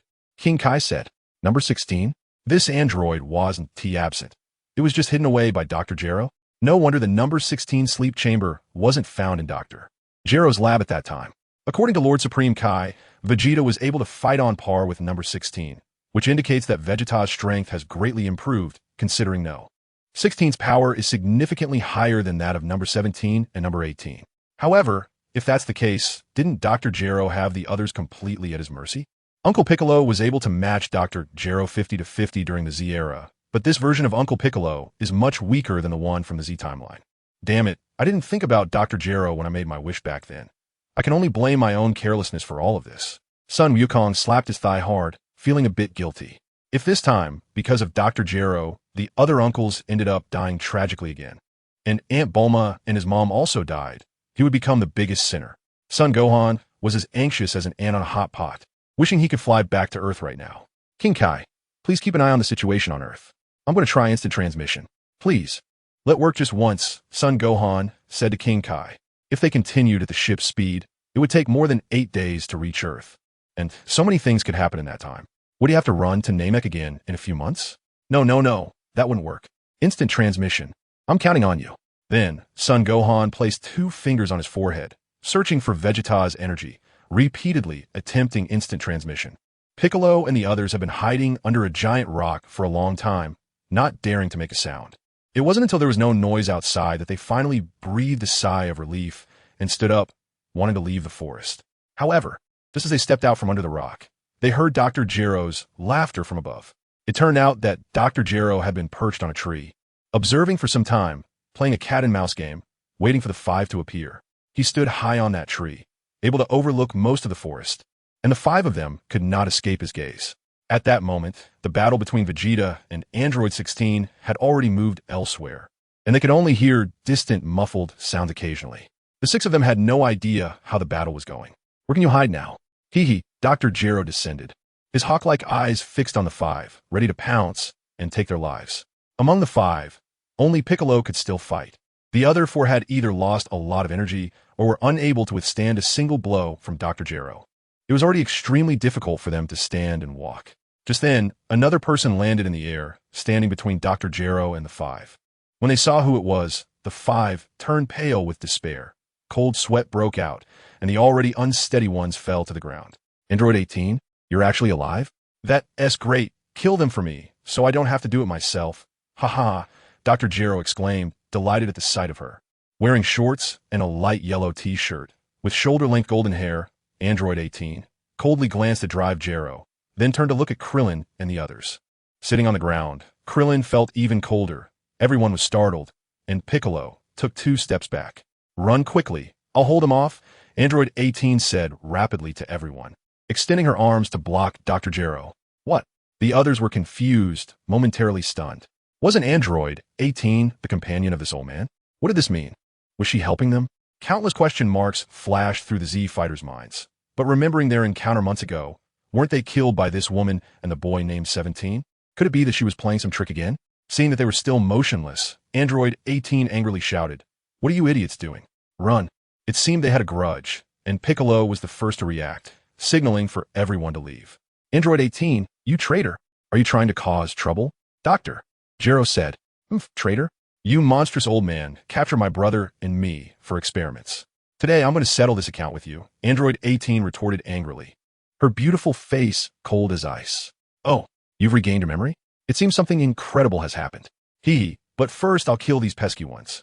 Don't even think about stopping me. Dr. Gero laughed sinisterly, dodging Android 18 and flying toward the escaping five. Die, you bunch. Doctor. Jero threw several energy blasts at the backs of the fleeing group. The energy blasts rushed toward them, and except for Piccolo, the others would likely perish on the spot if hit. Instantly, everyone felt as if they had fallen into an ice pit, cold and desperate. With me here, you won't. A sharp shout rang out. Android 18 arrived, just in time, deflecting the energy blasts one by one just before they hit the group, temporarily saving their lives. She really is helping us, Yamcha said, still in disbelief. The group exchanged glances, momentarily forgetting to continue their escape. Android 18, you're seeking death, Doctor. Jero roared in fury. You monstrous old man. You're not afraid of biting your tongue with such big talk, Lazuli sneered, her eyes flashing with cold light before she launched herself at Dr. Jero, kicking him hard and sending him crashing into the rocks, debris flying. However, Dr. Jero suffered minimal damage and stood up again from the dust. I'm not your match, but don't forget that you were created by me. Look at this. Doctor. Jero chuckled, pulling out a remote control from his pocket. You, Lazuli exclaimed in shock, her face turning pale. This remote was the emergency stop controller for her and 17. The last one had been destroyed by 17, and she never expected Dr. Jero to make another one in such a short time. What are you looking at? Hurry up and run. I'm also going to die, you idiots, Android 18 shouted at the onlookers. When she saw the remote, she knew she was finished. Once Dr. Jero pressed that button, her energy would be locked, and she would fall into a deep sleep. With a guilty heart, she had initially wanted to save these people too, but didn't he expect to involve herself as well? Android 18, as long as you listen to me, I'll 1T use this remote. What do you say, Doctor? Jero smiled. Android 18 was a perfect android, incredibly powerful with infinite energy, and he had invested a lot of effort into her creation. So he didn't want to destroy her like that. Not a chance. Lazuli rejected without hesitation, then soared into the air, trying to escape the remote's range. As long as she was out of its sensing range, Dr. Jero would be powerless against her. Stop. Dr. Jero would not let her escape. He pressed the remote as soon as she flew up. Immediately, Android 18, who had risen high into the air, fell down with a thud, kicking up a cloud of dust. Android 18 instantly fainted, losing consciousness. Dr. Jero approached, kicked her away, then rushed over to grab her by the collar, landing a punch on her abdomen. Android 18 spat out a mouthful of blood, and blood began to flow from the corners of her mouth. Without any strength to defend herself, Android 18 could not withstand Drive Jero's torment. After 2 attacks, she was already on the brink of death. Just one more hit would end her life. Serves you right. I'll spare your life for now, but I'll make sure to torture you later. Doctor. Jero snorted coldly, then threw number 18 to the ground like a rag and moved towards the 5 people. They were completely in despair, although so much had happened. It had only been a few seconds since number 18 appeared and was counterkilled. This sudden turn of events was too quick, leaving them somewhat unprepared. Could they really not escape Dr. Jero's fate? Finally, it worked, thanks to my thousands of attempts at instant teleportation. Accompanied by a whirlwind, Gohan finally appeared on Earth, standing in front of Piccolo and the others. At that moment, he was like a mountain, blocking Dr. Jero's path and making the 5 behind him feel incredibly safe. Gohan. Krillin laughed until he cried. The emotions of despair and hope experienced within just a few minutes erupted, a feeling hard to express in words. Gohan is here. That's great. This was the only thought on everyone's mind now. Dr. Jero saw another obstacle appear in front of him, and his anger reached its peak. In just half a day, first, Dr. Brief's recruitment failed. Then when he wanted to kill Brief, Piccolo saved him. When he aimed to kill these 5, Vegeta showed up. After finally managing to divert Vegeta, number 18 came to cause trouble again, and now that number 18 was dealt with, another guy appeared to block his path. Was today the worst luck he had in his entire life? He had never experienced such bad luck in all his years. Who are you? Looking for death? Doctor. Jero angrily asked, continuing to move forward. No wonder he asked this, because in his memory bank, Gohan was just a child, but the person in front of him was a 1.6-meter-tall teenager. Dr. Jero, I'm sorry, but you probably won't be able to do that, Gohan sneered. What won't I be able to do? Dr. Jero asked in confusion. Killing me. Son Gohan no longer wasted words with him. He stepped forward with his right foot and instantly transformed into a Super Saiyan. Then, with a punch infused with lightning and flames, he struck Dr. Jero's chest directly. With a loud explosion, metal shrapnel and oil flew everywhere, and Dr. Jero was killed in a single punch. What? He died with just one punch? The people behind him stared with their mouths agape, completely stunned. Chapter 50. Silver Sun Gohan reports. Fortunately, I arrived in time. Everyone isn't seriously injured, right? Sun Gohan walked towards them. No, we're fine. We just lost a lot of energy and need a rest for a few days, said Piccolo with a smile. Sun Gohan seems to have become even stronger. As Gohan's former master, he feels both happy and proud.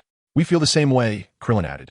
The few of them were still able to stand and walk, looking quite fine, but now that the Senzu beans were in short supply, each one he used felt a little painful.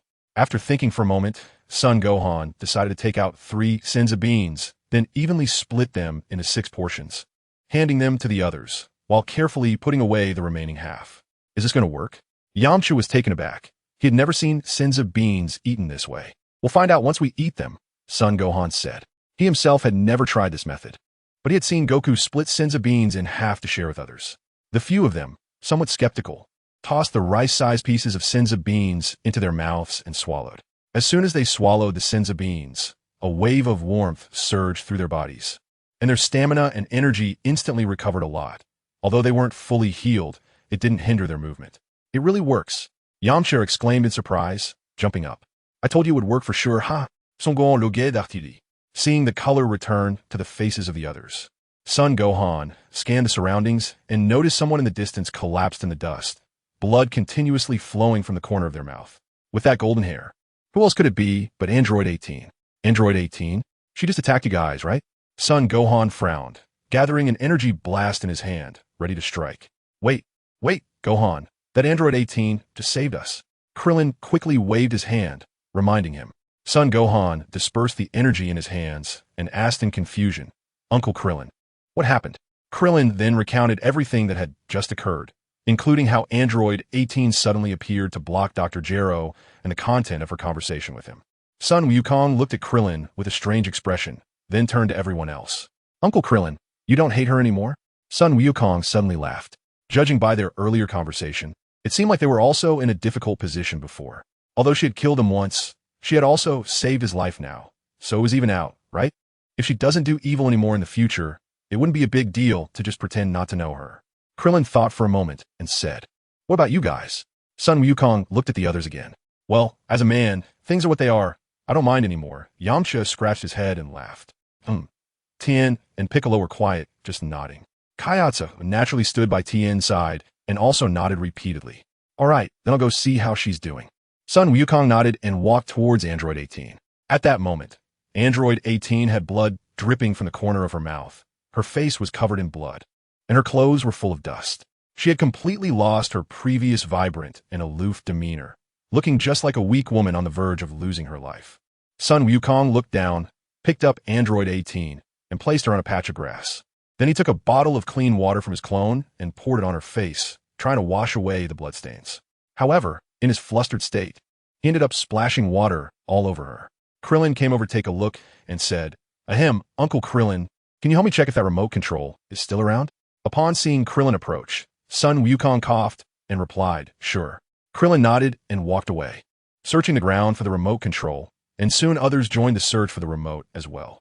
Sun Wukong thought for a moment and simply took out a piece of clothing from his clone's bag, tore it into a towel shape, and then wet the strip with water. He then used it to wipe Android 18's face and arms. Other areas were cleaned, but just as the blood at the corner of her mouth was wiped away, new blood started to flow out again. Without the Senzu beans, it seemed she wouldn't be able to hold on much longer. Sun Wukong muttered to himself, then with a pained expression, took out a bean, pried open Android 18's lips, and stuffed it in. After thinking for a moment, he lifted her head a bit and poured in some water. This scene resembled feeding a pet cat or dog at home. Since Android 18 could no longer swallow on her own and didn't know when the Senzu bean would reach her stomach. After waiting for a long time without any signs of improvement, Sun Wukong helplessly positioned her upright, infused a bit of energy into her body, crushed the Senzu bean in her mouth, and then guided the crushed bean into her stomach.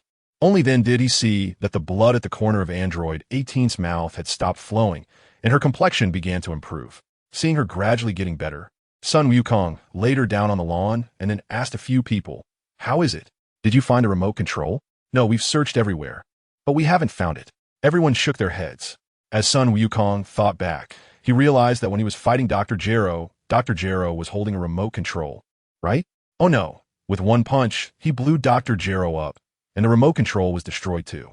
No need to look for it. I thought about it. And the remote control might have been blown up by me. Cough, cough. Sun Wukong awkwardly cleared his throat. So what do we do now?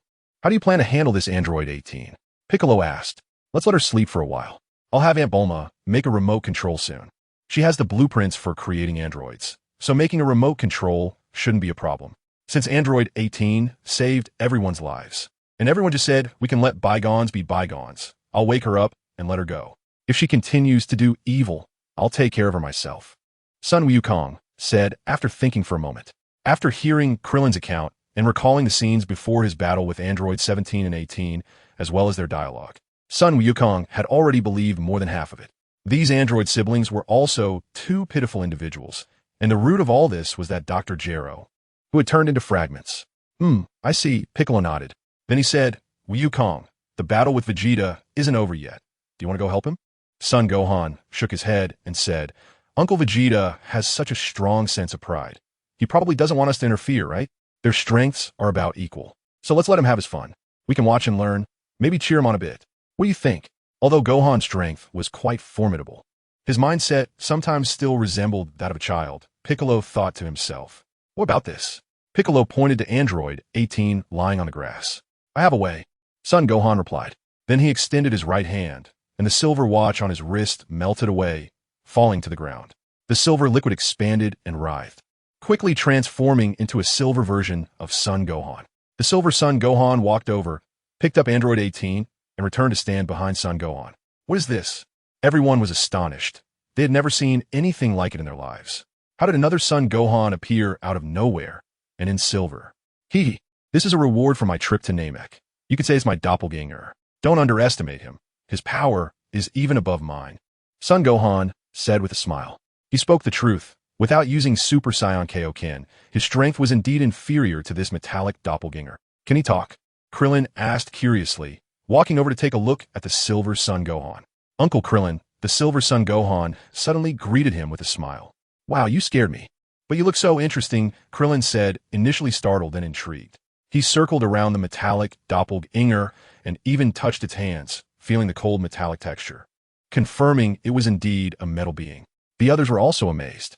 Come on, let's go watch their battle, Son Gohan said with a smile, then took to the skies, with the metallic doppelganger carrying Android 18 closely following him.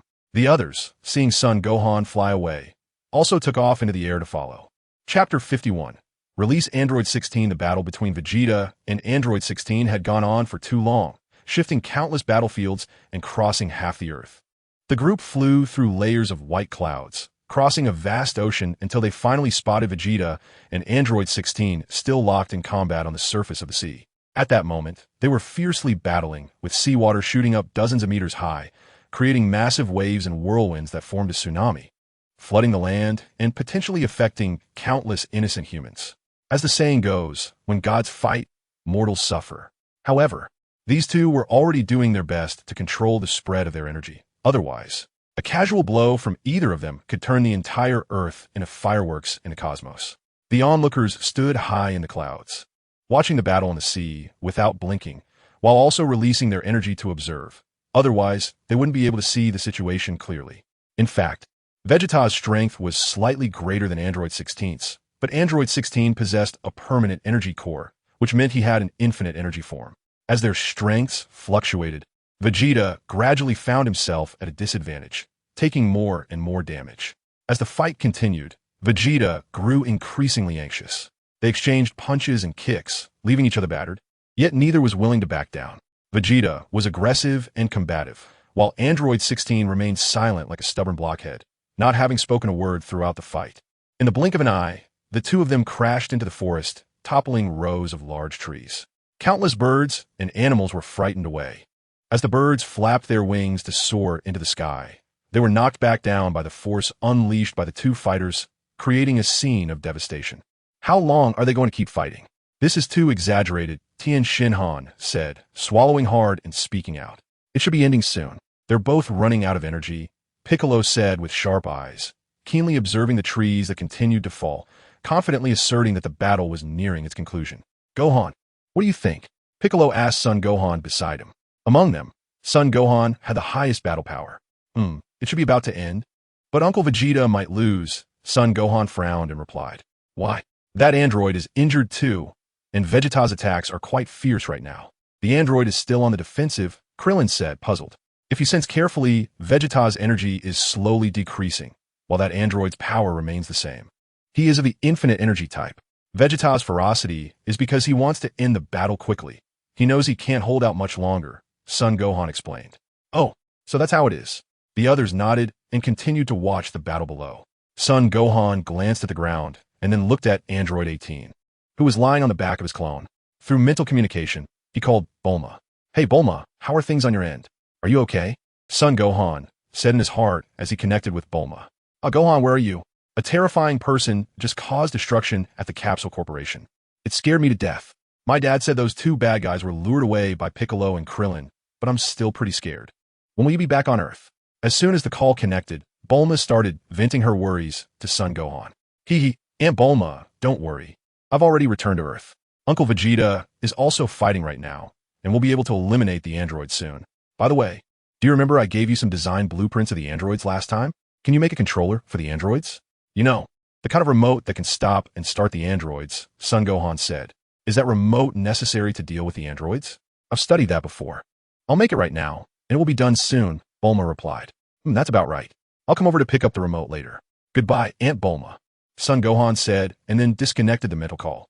After the call ended, Sun Gohan focused again on the battlefield, only to find that the fighting had stopped, and the forest had become quiet. However, he could still sense Vegeta's energy, so there shouldn't be any life-threatening danger. It seemed he was just exhausted. Let's go down, Sun Gohan said, then descended from the air, with the others following him down to the ground. Upon landing, Sun Gohan saw that Vegeta was still standing stubbornly, but he was panting heavily, with his chest rising and falling continuously, his right hand resting on his injured left arm, and sweat pouring down his forehead. He didn't speak and couldn't move his feet. It seemed he was unable to move anymore. Just standing was his limit. On the other side, Android 16 was lying under a large tree, completely still, with a bird perched on him, walking back and forth. This bird was incredibly bold. However, Sun Gohan knew that Android 16 had a kind heart, a pure spirit, loved nature and small animals, and was easy to approach for these little creatures. The small animals felt a sense of familiarity when they saw him and were not afraid at all. At this time, Vegeta still emanated an aura that repelled others. So Krillin and the others didn't want to approach him and stood far away to observe. Seeing Vegeta in such a disheveled state, they felt an inexplicable sense of satisfaction. Seeing their expressions, Sun Gohan felt helpless and walked up to Vegeta, taking out a half Senzu bean and offering it to him. However, Vegeta didn't move at all. Only his eyes turned to look around, showing no intention of taking the Senzu bean. Could it be that he couldn't even move his arm? Sun Gohan thought, and had no choice but to shove the half Senzu bean into Vegeta's mouth. Vegeta stared with wide eyes, making muffled sounds in an attempt to spit out what he had just been fed. But then he heard Sun Gohan cheerfully say, Uncle Vegeta, it's best not to spit it out. That's a Senzu bean. Gulping, upon hearing Sun Gohan's words, Vegeta finally managed to swallow the Senzu bean. With the Senzu bean in his stomach, Vegeta was finally able to move again. First, he shot Sun Gohan a fierce glare, then strode towards Android 16, gathering energy into a ball in his hand, intending to destroy Android 16 in one blow. The little birds were startled and flew away as Vegeta approached. Just as Vegeta was about to launch the energy ball, Sun Gohan grabbed his wrist. Sun Gohan said, Uncle Vegeta, wait, actually this android isn't such a bad guy. Spare his life. Vegeta's expression was initially one of confusion, but then gradually turned into anger as he looked at Sun Gohan and shouted, What did you say? I don't care if this guy is a good person or a bad person. Anyone who stands in my way, I will kill. Sun Gohan shook his head and said, Uncle Vegeta, in that situation just now, if Android 16 wanted your life, you would already be dead. What does that mean? Vegeta was taken aback. Sun Gohan ignored the dazed Vegeta and walked towards Android 16. He kicked 16's body and said, Stop pretending, get up. Android 16 opened his eyes, sat up abruptly, and looked at Sun Gohan in confusion. Sun Wukong smiled. He had observed carefully when he landed just now. Android 16 wasn't actually unconscious. He had merely closed his eyes. Seeing that Vegeta couldn't move, he didn't strike hard but instead lay there quietly, pretending to be unconscious. When Android 16 sat up, Vegeta was startled, recalling his own situation just moments ago. If that android had taken the opportunity to strike him, he would have undoubtedly been dead. Android 16 looked at Sun Wukong and said in a deep voice, "Sun Wukong, what do you want to do?" Sun Gohan smiled and said, "I don't have any specific plans. I can sense that you actually don't want to fight. You were just manipulated by Dr. Gero. I know you're someone who loves nature, cares for animals, and cherishes this planet.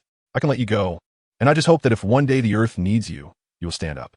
Android 16 frowned and said, "Why should I listen to you? I know you have a device inside you that can sense energy and assess combat power. You should also be able to sense the power within me that can easily kill you. I'm not negotiating with you right now. Do you understand?" Sun Gohan's gaze sharpened, and his aura suddenly erupted like a tidal wave as he coldly said, "I understand." Android 16 nodded. Reigning in his aura, Sun Gohan said, "You can go now." There are multiple reasons why Gohan stops Vegeta from killing Android 16. He has his own plans. Android 16 is indeed not the kind of malevolent and violent android. Being close to him brings a sense of nature, peace, and comfort. Most importantly, his power should not be underestimated. Among all the people standing here, except for Gohan, 16 could really defeat anyone else. Although Vegeta can temporarily suppress him, in the long run, he would still lose to 16 due to prolonged consumption of energy. Earth needs more warriors to protect it, and Gohan is just one person. There will always be times when he cannot handle everything alone. If he goes to outer space or travels to another timeline, what will happen to Earth? What if something unexpected occurs during his absence? Overall, 16 serves as an additional safeguard, but Gohan hopes he will never have to rely on this safeguard. In this brief time, Gohan has already included 16 in his circle of trusted allies, and now he can reach 16 anytime, without fearing any tricks from him. After seeing 16 fly away, Gohan returns. At this moment, Vegeta also sees the silver-haired Gohan and Android 18 on his back, and he questions, "What is going on here?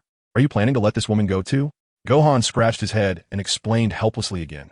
"Simply put, that silver guy is my clone, and the 18 behind him is severely injured from saving Uncle Piccolo and a few others just now, so I can't kill him." "Oomph." Vegeta looked displeased, snorted coldly, and then soared into the sky, disappearing into the clouds. This instance is about to end. Chapter 52, Shadow Dr. Gero is dead. Number 16 has flown away. Vegeta has also left, and number 18 is unconscious, being carried by the silver clone. "I'm going to Aunt Bulma's to get the remote control. Do you want to come along?" Gohan asked the others. "We won't go. Tien and I need to continue looking for launch." Tien shook his head. "I'm not going either. I'm going to the Supreme Kai's temple." Yamcha said, "It's quite awkward to see an ex-girlfriend who has become someone else's wife." And Yamcha didn't want to go at all. "By the way, Uncle Yamcha, if you're going to the Supreme Kai's temple, could you ask about the Dragon Balls? A few days ago, I talked to the Supreme Kai about optimizing the Dragon Balls, and I wonder what progress has been made now," Gohan said, looking at Yamcha. "Sure," Yamcha nodded. "What about Uncle Krillin and Uncle Piccolo? Are you going to Aunt Bulma's too?" Gohan looked at Piccolo and Krillin and asked. "Sure. It's been a long time since I've seen Bulma and Chi-Chi. I'll go with you," Krillin nodded and said with a smile. Piccolo remained silent, hesitating to say anything. Sun Wukong noticed that Piccolo wanted to go with him, but due to his personality, he didn't know how to express it. Sun Wukong said, "Uncle Piccolo, let's go together." Piccolo simply nodded. "Then when we summon the dragon, let's gather again. Uncle Tianjin, I hope you'll bring Lanchi along. Goodbye, everyone." Sun Wukong waved his hand to say goodbye, and everyone took off into the sky. Sun Wukong first said hello to Chi-Chi, then flew towards the direction of West City. Son Gohan, with a metal clone carrying Android 18, Krillin, and Piccolo, arrived at the old site of the Capsule Corporation. "Gohan!" Chi-Chi shouted, running over with tears in her eyes. As soon as Son Gohan mentioned he was coming, she had already rushed to the surface to wait for him. The metal clone behind her instinctively opened its arms. Chi-Chi ran over and embraced Son Gohan, asking him how he had been these past few days, whether he missed his mother, and so on. No one noticed the metal clone quietly lowering its arms, a faint hint of disappointment flashing in its eyes. Sun Wukong sensed the lost emotion of the metal clone and said to Chi-Chi, "Mom, look behind you. There's another me. Now you have two sons. How about that?" Chi-Chi let go of Sun Wukong and leaned forward to look back. She saw Piccolo and Krillin waving at her. And then she also saw the silver Sun Wukong carrying Android 18. Chi-Chi was filled with questions and looked at her son in front of her, asking, "Wukong, what's going on? Is that another you?" "That's my clone. He is also your son and can also honor you," Sun Wukong replied. He couldn't exactly say that the other one was actually your son. Although the spiritual entity had transferred to the silver clone, the body still needed to be led by the original. Normally, without the main body's instructions, it wouldn't actively speak or act. So now the clone consists of 3 components. One is the leading consciousness of the main body. A small part is the indigenous thinking of the spiritual entity. And the body is composed of high-tech electronic chips of a biogalaxy. Chi-Chi responded with a simple, "Oh," and didn't say much more. She then looked at Android 18 behind the silver Sun Wukong and suddenly exclaimed, "What about this girl? Wukong, you're not in a relationship, are you?" Sun Wukong hurriedly denied, "Mom, what are you talking about? It's not what you think. Number 18 just fainted, and she'll leave as soon as she wakes up." Number 18? Chi-Chi thought to herself, what a strange name. Sun Wukong decided to temporarily conceal the identity of Android 18 to avoid causing unnecessary panic for his mother. In fact, neither Chi-Chi nor the Briefs couple had ever seen Android 18. Bulma might have an idea of what Android 17 and 18 looked like, but she had never seen them in person and probably wouldn't recognize them if she did. Perhaps overlooked by Chi-Chi, the silver doppelganger felt a bit down, and Sun Wukong didn't know how to comfort him. He offered a slight reassurance in his heart, and then the silver doppelganger transformed into a silver watch attached to his right wrist. Sun Wukong helplessly picked up Android 18 and walked toward Bulma's basement. Chi-Chi, Krillin, and Piccolo followed him down. Sun Wukong placed Android 18 on the sofa and then walked into the basement laboratory workshop, where Bulma usually conducts her research and creates products. Seeing Sun Wukong leave, Chi-Chi sat down next to Android 18 and looked her over. If she weren't afraid of Android 18 waking up suddenly, Chi-Chi would have loved to poke her to see what would happen. Are they really not dating? It's so suspicious, Chi-Chi muttered to herself while pinching her chin. Krillin and Piccolo glanced at Chi-Chi and then at the closed-eyed Android 18, feeling incredibly awkward staying in the living room. So they followed Sun Wukong into the workshop. Upon entering the workshop, Sun Wukong saw Bulma busy with something, and judging by the object in her hand, she was still working on the remote control. The control device for the androids was not yet completed. "Aunt Bulma, I'm here," Sun Wukong said. "Oh, you're here. You can check the surveillance video on the computer first. I've copied the video and placed it on the desktop. I'm still working on this," Bulma replied without looking up, twisting the screws in her hands. Sun Wukong responded, walking over to the nearby computer, pulling a chair in front of it, and sitting down. Krillin and Piccolo also came up behind him, wanting to see what this video was all about. Sun Wukong was quite familiar with using computers. Although he hadn't touched one much in this life, he was very knowledgeable about them from his previous life, where he interacted with them almost every day. So, Sun Wukong naturally opened the computer and found a video file on the desktop. He casually started playing the video. The scene was rather monotonous, just showing Dr. Gero's laboratory, but there was no one in sight, making it eerily quiet. If it weren't for the countdown on the video, one might think they were looking at a still image. After a while, a rustling sound came from the video, and a black figure began to appear on the screen. This figure was very blurry, surrounded by a dark aura that obscured its appearance. The black figure appeared on the screen for 2 seconds before disappearing, and the image returned to its previous stillness, just as it was before, and then the video ended. When Sun Wukong saw the black shadow, his pupils quickly contracted. Although the figure was blurry and others couldn't see it clearly, he was certain he had seen this guy before, in the consciousness of Metal Cooler. It was this guy who sent Cooler to Namek to deal with him. No doubt, it was this black-clad person. So who was this black figure? Why was he targeting him? A chill suddenly ran down Sun Wukong's spine. The feeling of being targeted was very uncomfortable. "What's this you're watching, Wukong?" Krillin asked curiously. "I don't know who this person is, but he definitely doesn't have good intentions. He once sent Cooler to Namek to kill me, and even set traps in Dr. Gero's lab. I almost fell into his hands. This guy wants to kill me," Sun Wukong said solemnly. Krillin and Piccolo were shocked to hear this. Did they have any unknown enemies besides the androids? However, what we have right now is just this video. We don't know where or when this guy will appear. In any case, everyone should be on high alert. One of the main reasons I kept Android 16 around is because of this guy. Yes, Android 16 is that big android. Sun Wukong thought for a moment and said seriously to Piccolo and Krillin, "I will also inform Tien, Yamcha, and Vegeta. Everyone needs to be extremely careful. If anything happens, it's best to communicate promptly." "Got it. Wukong, you need to be even more careful. If what you say is true, he has already targeted you twice. You need to stay alert." Piccolo nodded, concerned. "Should we tell Bulma and Chi-Chi?" Krillin asked. Sun Wukong shook his head and said, "Forget it. Let's not tell them for now, to avoid causing panic. We just need to be more vigilant." "That's true," Krillin nodded. He originally thought that solving the android problem would allow them to relax. But now, there was another potential crisis that could erupt at any moment. And both Krillin and Piccolo's moods became heavy again. Go on, I've made the remote control at that moment. Bulma ran over with a remote control and handed it to Sun Wukong. Awesome. Sun Wukong took the remote and gave Bulma a thumbs up. So, did you get any clues from the video? Bulma asked. Seeing Krillin hesitating to speak, Sun Wukong shook his head at him and said to Bulma, "It's just a dark figure. Can't tell who it is, but Aunt Bulma, you don't need to worry about it. We'll handle it. Haha." "That's best," Bulma said, reaching out to ruffle Sun Wukong's hair. "Hey, don't mess around." Sun Wukong shook his head, brushing Bulma's hand away, and then said, "I'll be out for a bit. I'll be back soon." After saying that, Sun Wukong stood up and ran to the living room, where he saw Chi-Chi pinching Android 18's cheek. Was it because Chi-Chi saw Android 18's golden hair that she thought she was a Barbie doll? "Mom, wait, don't play for now, I'll be back soon." Sun Wukong picked up Android 18 and quickly ran outside. Chi-Chi and Bulma, who had followed him out, were left dumbfounded. Bulma hadn't even seen Android 18's appearance clearly before Sun Wukong dashed away. What was going on? In fact, Sun Wukong wanted to quickly get Android 18 out of there, but he didn't want to use the remote in front of Chi-Chi and Bulma, as he didn't know how scared they would be, so he came up with this plan. "Are young people really this anxious now?"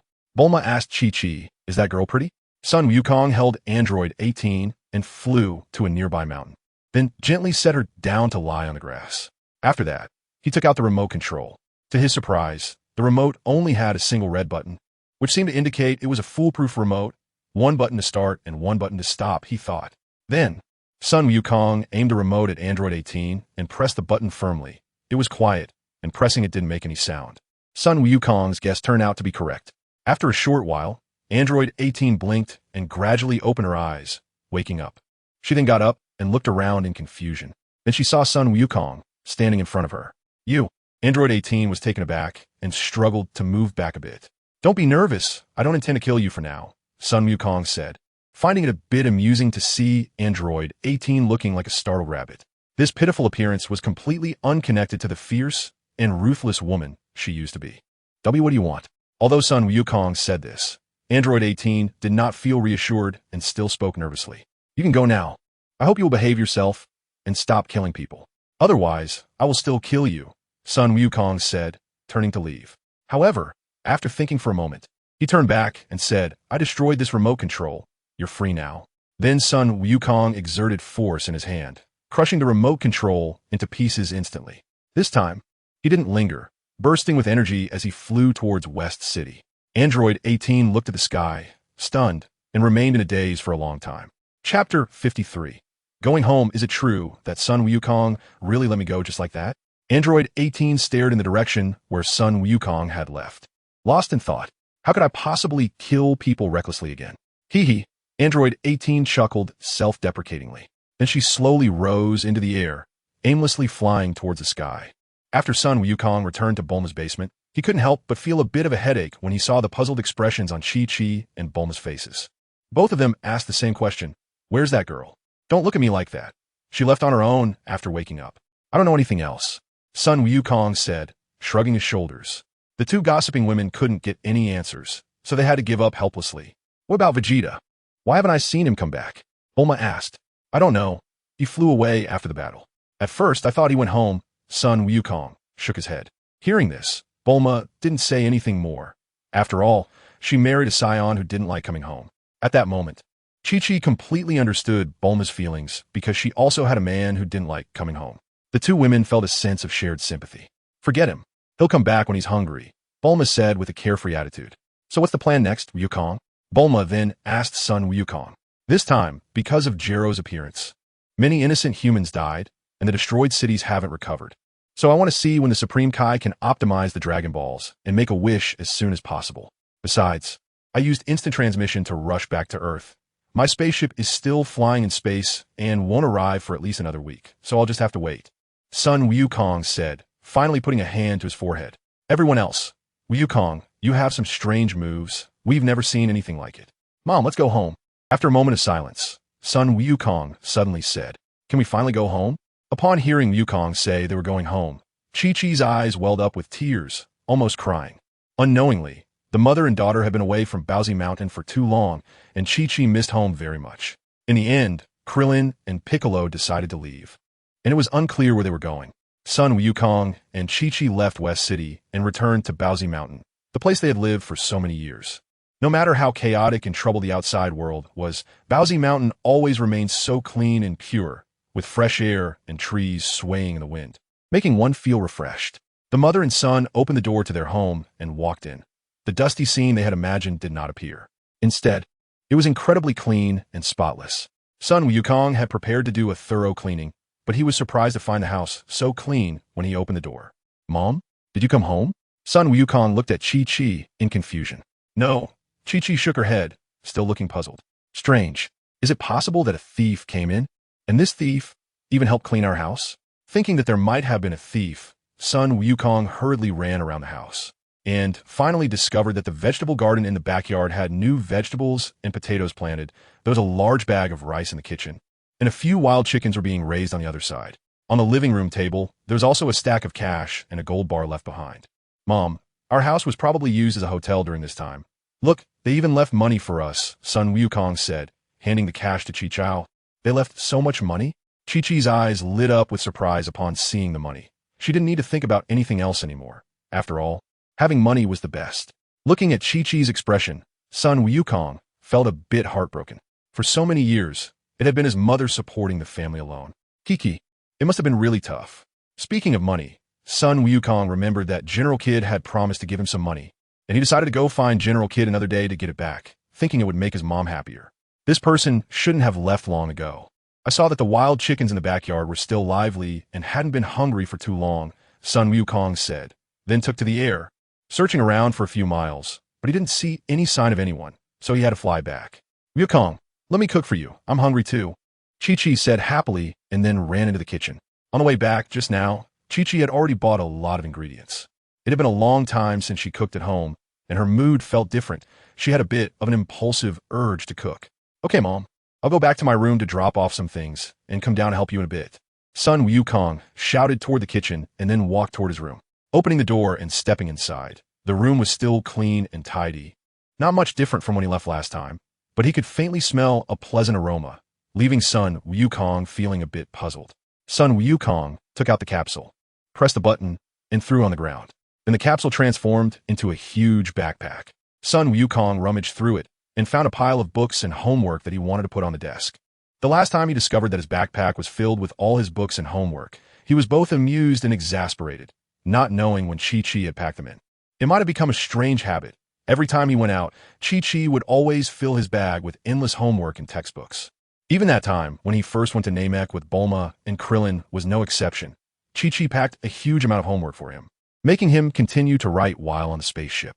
Sun Wukong picked up a book and placed it on the desk. Then he noticed a notebook in the corner of the desk. "What is this? Did Mom forget to put away a book?" Sun Wukong wondered, then picked up the notebook to flip through it. The first page read, "August 8th, Sunny. This morning, I went to the vegetable garden to plant vegetables and potatoes. Then went to the back mountain to catch wild chickens. Life is very peaceful, and I've realized that I've come to like it here. I thank the original owner for this place. Although I don't know where he is now, I wish him well. August 9th, Sunny. Today is another beautiful day. But nothing special happened. It turns out it's a diary. Judging by the neat handwriting, it must be a girl. It seems that a girl has been living in my house during this time, and she's likely been sleeping in my room. August 15th, Sunny. The vegetable seeds in the garden have sprouted, and the potatoes have started to grow. Today is a happy day, but I found that there was no rice left at home, so I went down the mountain to buy a bag of rice. However, I discovered that the dead have come back to life. This is good news. It must have been done by Sun Wukong, right? The diary ends here. But August 15th was only 2 days ago, so she must have just left recently."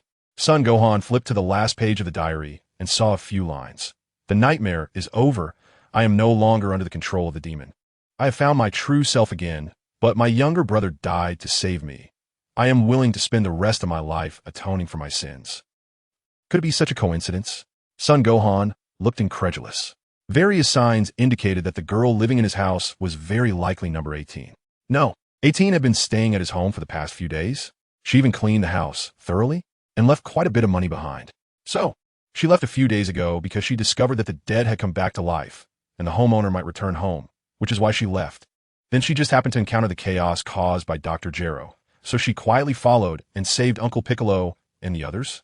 Thinking about it this way, many things fell into place. This girl is almost certainly number 18. Sun Wukong couldn't help but laugh and cry at the same time. What kind of coincidence is this?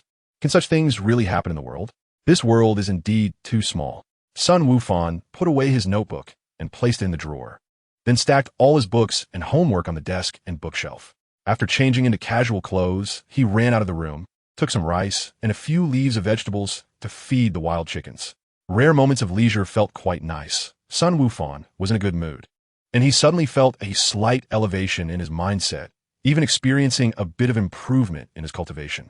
Chapter 54, 10 billion Wufan. The meal is ready, come eat. And help me bring the dishes out. Chi-Chi called from the kitchen. Okay, coming. Sun Wufan jogged into the kitchen, then carried the dishes out and placed them on the dining table, his appetite already awakened, saliva pooling in his throat. I haven't had my mom's cooking in a long time, Sun Wufan said with a big smile while eating. You child, I told you not to talk while eating. Chi-Chi glared at Sun Wufan. After dinner, Sun Wufan helped clean the pots and dishes. Then he went to the river beside the house. He took off his clothes, wearing only big shorts, and jumped in, swimming around, playing with the fish and shrimp. After a while, Sun Wufan leaped out of the water, splashing onto the surface, running wildly on the water without using the instant transmission technique. Splash, splash, splash. Sun Wukong ran quickly, making crisp splashing sounds as he stepped on the water. He was very fast, covering dozens of kilometers along the river in a short time, then running back the same way. Occasionally, small animals drinking by the riverbank were startled and ran away. It felt so refreshing. Sun Wukong felt cheerful and laughed out loud. The scene he often imagined in his previous life could now be easily achieved. Sun Gohan quickly ran back to Baozi Mountain, jumped from the river to the shore, and felt a slight coolness as the breeze blew and the water droplets on his body evaporated. He simply sat down and lay on the grass, enjoying this pleasant time. The next day, Sun Gohan visited the headquarters of the Apocalypse Resistance Army and met General Kid. Sun Gohan informed him that the newly appeared artificial humans from a couple of days ago had already been dealt with, and General Kid was very happy. Without saying a word, he took out a card and handed it to Sun Gohan. What is this? Sun Gohan asked as he took the card, lifting it up to take a look. It resembled a bank card from his previous life, but it was made of a peculiar material that was very tough. Ordinary knives couldn't damage it. This is a universal bank card that can be used at any bank or ATM worldwide. It contains 10 billion cash. I'm sorry, Mr. Sun. I originally applied for a larger amount, but due to the current situation where everything needs funding, the king only approved 10 billion. General Kid explained with a somewhat embarrassed expression. 10 billion? Sun Gohan was taken aback, although he had no concept of money in the Dragon Ball world. 10 billion should be a very large number. If nothing unexpected happened, wouldn't this money last him a lifetime? At that moment, he suddenly felt that the Dragon Ball warriors in the main world were undervalued. They had saved the Earth countless times, but lived modest lives, with some even struggling to make ends meet, while that Satan who profited from their victories enjoyed wealth rivaling nations. He really didn't know what they were thinking. However, perhaps it was precisely because of this that the Z fighters were admirable and respectable. But Sun Gohan was not that kind of noble person. What was his, he would take, and he had no reason to give it up willingly. General Kid, that's enough. May I ask what the password is? Sun Gohan asked nonchalantly as he tucked the bank card away. This card has no password set. If Mr. Sun wants to set a password, you can do it at the bank, General Kid said. Okay. Sun Gohan nodded and continued, by the way, General Kid, now that the threat of artificial humans is gone, the world should be able to return to normal. As for the humans who died this time, I will bring them back to life after a while. Although that was the function of the dragon, Sun Gohan didn't mind taking the credit for it. He didn't want to go into detail about these supernatural matters with General Kid.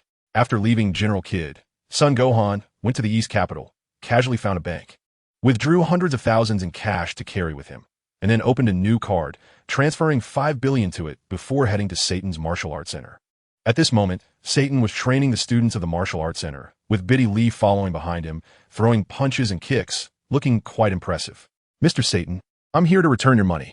Sun Gohan cheerfully approached, pulling out several tens of thousands in prepared cash to hand to Mr. Satan. Satan was surprised that the borrowed money was actually being returned. Last time when Sun Gohan asked to borrow money, he had prepared himself for a loss, but unexpectedly, Sun Gohan had returned. Satan took the money and handed it to the nearby Gildo, smiling as he said, Gohan, you came specifically to return the money? Or is there something else? Seeing Sun Gohan show up, and knowing there had been no reports of new artificial humans causing destruction today, Satan probably guessed that Sun Gohan had dealt with them. Yes, I came specifically to return the money. I feel uncomfortable owing, Sun Gohan said with a smile, then winked at Biddy Lee. Biddy Lee immediately shot him a glare with her big eyes. Biddy Lee, do you want to learn how to fly? Sun Gohan asked. Can I learn? Biddy Lee's big eyes sparkled. Of course. I'll teach you, Sun Gohan replied. Let's go. I'll teach you somewhere else. Sun Gohan grabbed Biddy Lee and took off into the sky. Goodbye, Mr. Satan. Sun Gohan's voice echoed from the air. Good kid. You said you came specifically to return the money. Sun Gohan has tricked his daughter away again. Sun Wukong carried Biddy Lee back to Bowsy Mountain and landed from the sky, shouting, Mom, I'm back. Mom, where are you? What are you shouting so loudly for? Chi-Chi's voice came from the kitchen. Mom, are you cooking? That's great, Biddy Lee. You could try my mom's cooking. She's really good at it. Sun Wukong said with a smile, then pulled Biddy Lee towards the kitchen. Wukong, weren't you going to teach me how to fly? Why did you bring me to your house? Biddy Lee asked in confusion. I'm hungry, Sun Wukong replied. As they spoke, they had already reached the kitchen, where Chi-Chi was indeed cooking. Chi-Chi looked up and saw Wukong bringing in a cute girl, and curiously asked, Wukong, who is she? Mom, this is Biddy Lee, my good friend. Biddy Lee, this is my mom, Sun Wukong said with a smile, introducing the two. Hello, Auntie. Biddy Lee felt a bit shy seeing a stranger and seemed a little restrained, but she was very polite and bowed to greet her. Hello. Chi-Chi smiled and responded, then looked at Sun Wukong curiously. Well, I promised Biddy Lee I would teach her how to fly, and then I got hungry, so we came home first. I'll teach her after dinner, Sun Wukong explained. Oh, then you take Biddy Lee to the living room first, and don't bully the little girl, Chi-Chi said, then urged the two towards the living room. Mom, wait a minute, there's something else. Sun Wukong said as he took out the bank card from his pocket and handed it to Chi-Chi, then continued. Mom, this is the reward from His Majesty the King. There are 5 billion cash in it, so keep it safe. You don't have to work so hard anymore. 5 billion? Chi-Chi was shocked, her voice rising above 80 decibels, and the washed vegetables in her hands fell to the ground, while the wild chickens in the cage kept clucking, creating a chaotic scene.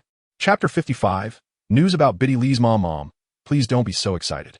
Sun Wukong was both amused and helpless, busy helping Chi-Chi tidy up the messy kitchen, with Biddy Lee also lending a hand. Of course, Biddy Lee was also very surprised to hear about 5 billion. Her family wasn't as wealthy as in the main world, and could only be considered an average middle-class family. 5 billion was an astronomical number she had never even heard of. Wow, is Wukong really this rich now? You're amazing. Wukong, Chi-Chi exclaimed, her eyes filled with tears. Over the years, there had never been a moment that made her feel so secure. Wukong didn't earn money and usually just hunted and sold the vegetables and grains he grew. This income could barely support the household, leaving no savings at all. After Wukong's death, there were no more hunts, and the planting of grains decreased. Sometimes Chi-Chi had to seek help from the Bull Demon King to get by, living a very frugal life. Although Chi-Chi didn't speak about it, the hardships in her heart were known only to her. Today, her son gave her a bank card, saying it contained 5 billion, and Chi-Chi felt she was about to go crazy with happiness. She felt so energized while working, looking at her son's eyes filled with pride and joy. Mom will keep it for you first. I'll give it back when you need money, Chi-Chi said. Mom, I still have some here. You can buy whatever you want. If it runs out, I'll earn more, Sun Wukong said boldly. All right, you two go to the living room first. I'll have dinner ready soon, Chi-Chi said as she put away the card and pushed Sun Wukong and Biddy Lee out of the kitchen. Biddy Lee didn't really go to the living room. She was so fascinated by the wild chickens that she couldn't move. She took some rice to tease the wild chickens, making them cluck, and then went to the backyard to see the newly sprouted vegetable seedlings, watering them with a watering can, busy and happy. These things were all new to her. Having lived in the eastern capital, she rarely saw such things, and her childlike wonder burst forth. Sun Wukong was helpless. He never expected that Biddy Lee could have such a side to her. He glanced at the fruit trees nearby, leaped up, picked a few juicy pears, washed them clean with fresh water, and handed them to Biddy Lee. Give it a try. It's really delicious, Sun Wukong said.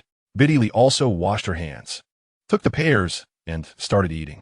Indeed, they tasted great, completely different from the pears bought in the city. The flavor was much more delightful. You two hurry up and come in. Dinner is ready. At that moment, Chi-Chi called from inside the house, announcing that it was time to eat. Coming, Wukong replied, greeting Biddy Lee as they both entered the house. They saw that Chi-Chi had already set several dishes on the dining table, all of which were visually appealing and aromatic. making one's appetite soar. Biddy Lee, being obedient, wanted to serve everyone rice, but couldn't resist Chi-Chi's insistence and had to let her fill the bowls. Chi-Chi looked at Biddy Lee with sparkling eyes, not knowing what she was thinking. Wow, Annie, the dishes you made are really delicious, Biddy Lee praised after taking a few bites. I told you, my mom cooks really well, Sun Wukong said proudly. If it's good, eat more. You two are still growing, Chi-Chi laughed, adding a chicken leg to each of their bowls. Thank you, Andy. Your cooking is much better than my mom's, Biddy Lee smiled. Your mom? Isn't it a chef who cooks at your home? Sun Wukong asked curiously. Who said my family has a chef? Biddy Lee looked at Sun Wukong. I guessed. Sun Wukong replied, awkwardly. He realized he had spoken too soon. He remembered that this was a different timeline where Satan was considered a hero who saved the world, and it wouldn't be surprising for his family to hire a chef. However, in the current timeline, Satan was merely the head of a martial arts school. And during this chaotic era, his family wasn't very wealthy, so cooking for themselves was quite normal. Just as Biddy Lee mentioned her mother, it piqued Sun Wukong's curiosity. In his memory, the Dragon Ball world had never described Biddy Lee's mother, only that by the time Biddy Lee appeared, her mother had passed away many years ago, making her a character mentioned only in passing. This suggested that Biddy Lee's mother would likely die in the near future. Biddy Lee, is your mother sick?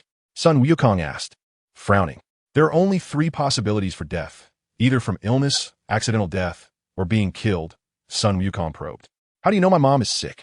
Biddy Lee asked, looking shocked. So it really was due to illness? Don't you know who I am? I'm someone who can perform strange magic. Recently, I felt that I can predict the future, Sun Wukong fabricated, stunning both Biddy Lee and Chi-Chi. Did you see a doctor? What did the doctor say? Chi-Chi chimed in, curious. Yes, I did. The doctor said my mom has heart disease and current technology cannot treat it, Biddy Lee said, her eyes dimming as it struck a chord with her sadness. What? Heart disease? This time, it was Sun Wukong and Chi-Chi who were taken aback. Isn't Sun Wukong just someone who died from viral heart disease? It's a despairing virus. A strong man like Sun Wukong passed away in just 3 days after the onset of the disease, without even having time for rescue, which led to a series of subsequent events. Now, Sun Gohan is still working hard to revive his father. What's wrong? Why are you so surprised? Vidalai raised her head and looked at the two curiously. Because my dad also died from viral heart disease, Sun Gohan said. Oh, I'm sorry. Vidalai said with a bitter smile. No wonder she hadn't seen Sun Gohan's dad. She thought he was just out and hadn't returned home. By the way, your mom has ordinary heart disease, right? Sun Gohan asked again. Yes, the doctor said she could live for another 5 years at most. But it's best not to let her emotions fluctuate too much, or her lifespan will be shorter, Vidalai replied in a low voice with tears in her eyes. Oh no, you don't have to worry. I have a way to cure your mom, Sun Gohan said, patting Vidalai's shoulder. Really? But didn't your dad not get treated well? Vidalai initially felt happy, but then lowered her head again, thinking Sun Gohan might be comforting her. I'm serious. My dad is different from your mom. He didn't have ordinary heart disease. He had viral heart disease and passed away in 3 days. At that time, we didn't even react in time.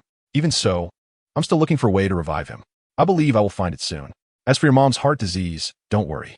I know the head of the Universal Capsule Company. I've already asked her to develop a special medicine for heart disease, and results should come in a few years. Of course, besides this method, I have other methods. Have you heard that those humans killed by androids have come back to life? That's the kind of method I'm talking about, Sun Gohan explained seriously. Brother Gohan, is what you said true? Vidalai jumped up, her eyes wide open, looking at Sun Gohan with longing, wanting him to confirm again. It's true, Sun Gohan nodded. Okay, let us eat first. After we finish eating, we'll learn how to fly, Sun Gohan said with a smile. With a nod in her heart untied, the food tasted even better. Chi-Chi smiled at Gohan, signaling her son not to worry about her. She had come to terms with Goku's situation and believed her son could find a way to revive him. Chapter 56. Let Chi-Chi relearn martial arts after dinner. Vidalai actually insisted on washing the dishes with Chi-Chi, making Chi-Chi laugh continuously. However, in the end, Vidalai broke 2 bowls and was kicked out of the kitchen by Chi-Chi. Haha, Sun Gohan couldn't help but laugh heartily. Vidalai ignored him and ran off to tease the wild chickens. Soon, Chi-Chi finished washing the dishes and walked into the living room, where Gohan called Vidalai back. Mom, why don't you learn how to use ki, and then learn that flight technique? It would make things a lot easier for you, Sun Gohan said. He remembered that Chi-Chi was a martial artist of the Turtle School when she was young and was quite strong in terms of combat skills. She should have no problem fighting a few demons. It was just that she hadn't learned to use ki back then. Now, Son Gohan was very enthusiastic and wanted his mom to learn how to use ki, allowing her to regain her martial arts skills. It would also give her more fun in her daily life, since they no longer had to worry about food and clothing. Learning martial arts to exercise and cultivate one's character would be excellent. In fact, the main reason Son Gohan brought befallen over was to have her accompany Chi-Chi in training, so Chi-Chi wouldn't feel lonely. The results of two people practicing together were often much better than one person struggling alone. Do I have to learn too? Chi-Chi looked at her son in shock. Yes, Mom. Weren't you also a martial arts expert before? If you learn to use ki, you can even use it to dig holes when you plant vegetables in the future, Son Gohan joked. Really? Chi-Chi looked puzzled. No problem. You won't have to worry about food and clothing in the future. Practicing martial arts has many benefits. It can strengthen your body and improve your complexion. When Dad comes back to life, he will see you looking like a lively young girl. You can also practice with Dad every day. How wonderful and romantic would that be? Son Gohan chuckled, guiding Chi-Chi to learn martial arts. Hearing her son say this, Chi-Chi was tempted, especially by the beauty and youth aspect, and the thought of practicing with Goku after he was revived made her feel a bit hopeful. All right, I'll learn. Chi-Chi made up her mind to become beautiful and youthful and practice with Goku. Great, let us go to the grass outside. Son Gohan snapped his fingers and led the way outside. Upon reaching the grass, he sat cross-legged. Chi-Chi and befallen followed suit, sitting cross-legged beside him, looking at him curiously, waiting for his guidance. This was Son Gohan's first time teaching others martial arts, and the feeling of being someone else's teacher made him feel a bit inexplicably nervous. Ahem. Son Gohan cleared his throat and continued. To learn the flight technique, you must first master the use of your ki. As long as you can control the energy within your body skillfully, you can soar freely in the sky. And you can also unleash ki blasts like rocket cannons from your hands. What is ki? befallen asked curiously. Ki is a kind of energy hidden in the human body, which is hard for ordinary people to develop, but for martial artists like us, it's much easier. We can easily sense ki, control it, make our bodies fly, and also release our ki to attack others. Sun Wukong explained, then gathered a small energy ball in his hand and held it up in front of the two. Look, this is the energy inside our bodies. As he spoke, Sun Wukong threw the small energy ball toward the distant rock, and with a loud bang, the rock was blown to dust. Chi-Chi had seen such things before, so she was not surprised, but it left befallen dumbfounded. Do I have something like that in my body? befallen asked in disbelief. Yes, but the energy in your body isn't as strong. If you want to have more powerful energy, you'll need to practice harder, Sun Wukong nodded and said. Speaking of energy cultivation, the first step is to sense the energy within your body, then guide it out, just like this. Relax your whole body, calm your mind, concentrate, and imagine guiding the energy to your palms. Sun Wukong closed his eyes, then placed his palms on his thighs in a virtual hugging position, slowly guiding a trace of energy out to form a small vortex between his palms as a demonstration. Then let the two of them figure out themselves. You two can explore slowly by yourselves. If you have any questions later, feel free to ask, Sun Wukong said before standing up and walking to the side, summoning his silver clone and engaging in sparring with it. With two women, one big and one small, practicing, he naturally couldn't slack off. 2 hours later, Sun Wukong returned and saw the two still sitting cross-legged. A small vortex about the size of a firefly had formed between Chi-Chi's palms, while befallen was frowning, her hands trembling as if she were trying to force out power. Wait a second, befallen, it's not about forcing out power. It's about relaxing your mood, calming down, concentrating, and guiding the energy out, Sun Wukong reminded her. Mom is doing well. You should first adapt to this feeling and then practice more to gain better control. That way, you'll be able to fly soon, Sun Wukong encouraged Chi-Chi. It seemed Chi-Chi indeed had a good martial arts foundation. It was a pity that she had neglected her training over the years. Now that she was starting to practice martial arts again, it was a good choice to have an additional hobby. If Dad knew that Mom was learning martial arts again, he would be so happy, Sun Wukong thought to himself. Then he looked up at the sky, sensing the energy and detecting the presence of North Kai, but he couldn't sense Sun Wukong's energy. It was likely due to the underworld's restrictions, which blocked the energy of the deceased, preventing Sun Wukong's energy from reaching the human world. Instant transmission was naturally executed, and surprisingly, it succeeded. Sun Wukong suddenly disappeared from his spot and appeared on North Kai's planet.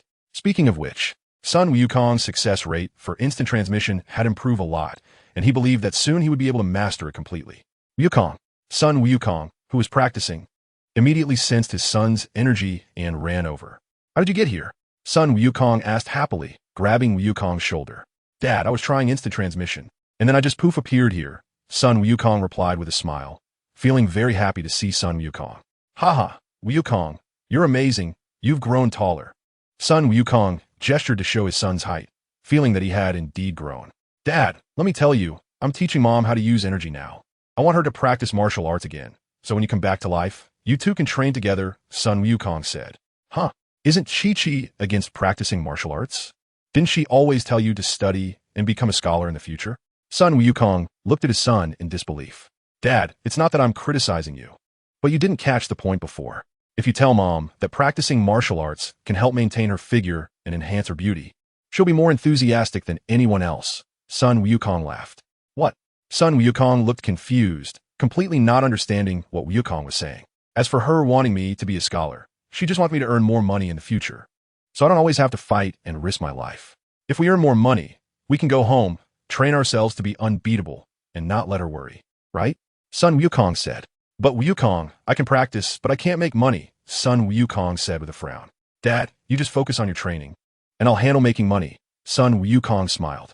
Dad, come on, let's spar first, no Super Saiyan form, just regular form for the fight. Sun Wukong raised his stance and charged towards Sun Wufan. Chapter 57, Vegeta's Challenge. After an intense battle between the father and son, they sat down on the ground without any regard for their image. Sun Wufan took out a capsule, pressed the button, and with a bang, it transformed into a large package. He pulled out a large amount of food and drinks and shared them with Sun Wukong. The two sat on the grass, unwrapping the food, and happily started to eat. Lord King Kai, do you want to eat? Sun Wufan shouted towards King Kai. No, I'd rather you tell a cheesy joke. King Kai replied with a wink and a chuckle. Sun Gohan. Later, Sun Gohan reluctantly told King Kai a joke, and King Kai nodded in satisfaction. A few days ago, South King Kai told me that they encountered some trouble in the South Galaxy and wanted us from the North Galaxy to send a strong warrior to help. Gohan, are you available? After hearing the joke, North King Kai suddenly said, To be honest, King Kai, I've been really busy lately. Why don't you ask Vegeta instead? Sun Gohan shook his head directly. He was simply too busy to spare any time. He could send a clone, but his instincts told him it was best not to do that. He had a ton of tasks waiting for him. And he also needed to make a trip to Yardrat to see if there were any applicable techniques there. That mysterious planet might have a way to resurrect Goku. Vegeta? Forget it. He seems like a villain. I don't want to deal with him. Anyway, South King Kai didn't specify what the issue was. So it probably isn't anything too serious, right? North King Kai said, All right then, I'll head back. Contact me if you need anything. Sun Gohan said to North King Kai, Dad, goodbye. Sun Gohan waved to his father. Then he put 2 fingers from his right hand to his forehead and seriously searched for the ki of Chi-Chi and Bidiri. Although their ki was very weak, Sun Gohan was familiar with it and quickly found both of them. However, it was awkward that the skill failed to activate, and his expert demeanor instantly fell apart, leaving him speechless. Sun Wukong and the King of the Worlds certainly didn't know about Sun Gohan's failed skill activation. They watched as he stood there stiffly for 10 minutes before suddenly disappearing with a whoosh. The chanting time for this teleportation skill was 10 minutes, which could be considered a big improvement, and Sun Gohan was quite satisfied. In the next moment, Sun Gohan appeared on Bowsy Mountain. He scanned the area with his eyes and saw that Chi-Chi and Videl were no longer cultivating their energy. Instead, they were sparring with each other. Sun Wukong lay on the grass, watching the two of them attack each other back and forth. The fight was very exciting. However, it was obvious that Chi-Chi was holding back against Bideli. Chi-Chi's attacks were effortless, while Bideli was mostly struggling to defend, yet she was able to keep fighting. It seemed that Mom was really enjoying this feeling of battle, Sun Wukong thought to himself. Just as he was admiring the fight between the two women, one big and one small, a powerful energy quickly flew towards Bowsy Mountain. It was Vegeta flying in this direction. Vegeta did not hide his energy, and Sun Wukong immediately sensed his arrival. Sure enough, Vegeta soon descended from the sky, standing not far from Sun Wukong. Vegeta looked at Sun Wukong, his eyes filled with fighting spirit. Without needing Vegeta to state it clearly, Sun Wukong could tell that this battle maniac was definitely here to challenge him. Kid, will you accept my challenge? Sure enough, Vegeta was concise and straightforward, stating his intent right away. Sun Wukong stood up, nodded, and said with a smile, Okay, let's change the place. Sun Wukong directly agreed. He had no intention of avoiding battle. He also wanted to see how far Vegeta had come. He urgently needed an intense fight to break through his current bottleneck, and he had already benefited a lot from the battle on King Kai's planet just now. Son Gohan looked at Vegeta and smiled. Then white energy erupted from his body, shooting up to the sky as he quickly flew towards the vast wilderness. Vegeta closely followed, two white streaks of light cutting through the clouds above. Meanwhile, Chi-Chi and Videl were unaware of their arrival and departure, continuing their training. The speed of Vegeta and Son Gohan was astonishing. Within just a minute or two, they arrived at the remote and desolate wilderness, a place devoid of people, filled with yellow earth and shrubs. Here, with fewer concerns, they could unleash their fighting spirit. The two exchanged glances from a distance. Then golden energy flames ignited from their bodies simultaneously as they transformed into Super Saiyans. Kid, I hope you don't hold back. I will fight with all my strength, Vegeta said coldly. Come on, Son Gohan shouted, filled with fighting spirit. The two quickly moved towards each other. Boom! Energy surged. The two figures collided and then quickly separated. Vegeta tightened his already numb hands, looking at Son Gohan in surprise. Although he had prepared himself, he didn't expect to be at a disadvantage with the first attack. This kid, has he already distanced himself from me so much? Vegeta thought, a flame of unwillingness flickering in his eyes. After going through so much, while neither of them had much fondness for each other, they were certainly not mortal enemies, so they both held back their strength, not truly fighting to the death. Vegeta focused his eyes, raising his power to the maximum, and then charged again. After the previous collision, Son Gohan had roughly estimated Vegeta's strength and intentionally lowered his energy a bit as he met Vegeta's charge. Boom, boom, boom. The two collided again and then separated, only to clash once more. The sky was filled with their rapid movements, leaving afterimages, while the entire wilderness was engulfed in dust. With strong winds raging and dark clouds swirling, lightning striking down from the clouds. The rumbling sounds were incessant. Refreshing, ha ha ha. Son Gohan loguet d'artillerie. This battle felt good. Although he wasn't using all his strength, it still made him feel comfortable physically and mentally, gaining more inspiration from the fight. Both Vegeta and Goku were combat geniuses, and fighting with them often allowed one to learn incredible attack techniques and fighting styles, maximizing effectiveness with minimal effort. If Vegeta and Son Gohan's powers were equal, there was no doubt that Son Gohan would be the one to lose. Vegeta had far too much combat experience, while Son Gohan was just an ordinary young man in his previous life and merely a 9-year-old boy in this life, lacking in combat experience. Boom! The two separated again, and Vegeta was panting heavily. This full power form was very taxing on his stamina. Do you look down on me? Seeing Son Gohan, not even out of breath, Vegeta was furious. That's not what I meant, Uncle Vegeta, Son Gohan said awkwardly. He also wanted to fight with all his strength, but if he did, one punch would determine the winner, and he wanted to learn more from Vegeta. Ending it with one punch wouldn't be worth it. Then you fight me seriously, with all your strength, Vegeta shouted, veins popping on his forehead, infuriated that this kid was holding back while fighting him, feeling completely disrespected and nearly exploding with anger. Gohan, all right, let's go again. Gohan felt quite helpless. I'm afraid if I get too angry, you won't even dare to fight me, he said, noticing the significant gap between their powers. Since you want me to go all out, then let me show you. The golden flames surrounding him suddenly expanded and surged. His hair standing up straight and rigid, the explosive aura forcing Vegeta to stagger back several steps. This was the full power of Super Saiyan 1. After coming out of the hyperbolic time chamber and experiencing so many battles upon returning to Earth from Namek, Gohan had finally touched the threshold of the peak of Super Saiyan 1, but he always felt like he was missing a moment of enlightenment, a chance. The battles with Goku and Vegeta allowed him to finally break through his bottleneck and officially enter the full power mode of Super Saiyan 1. You!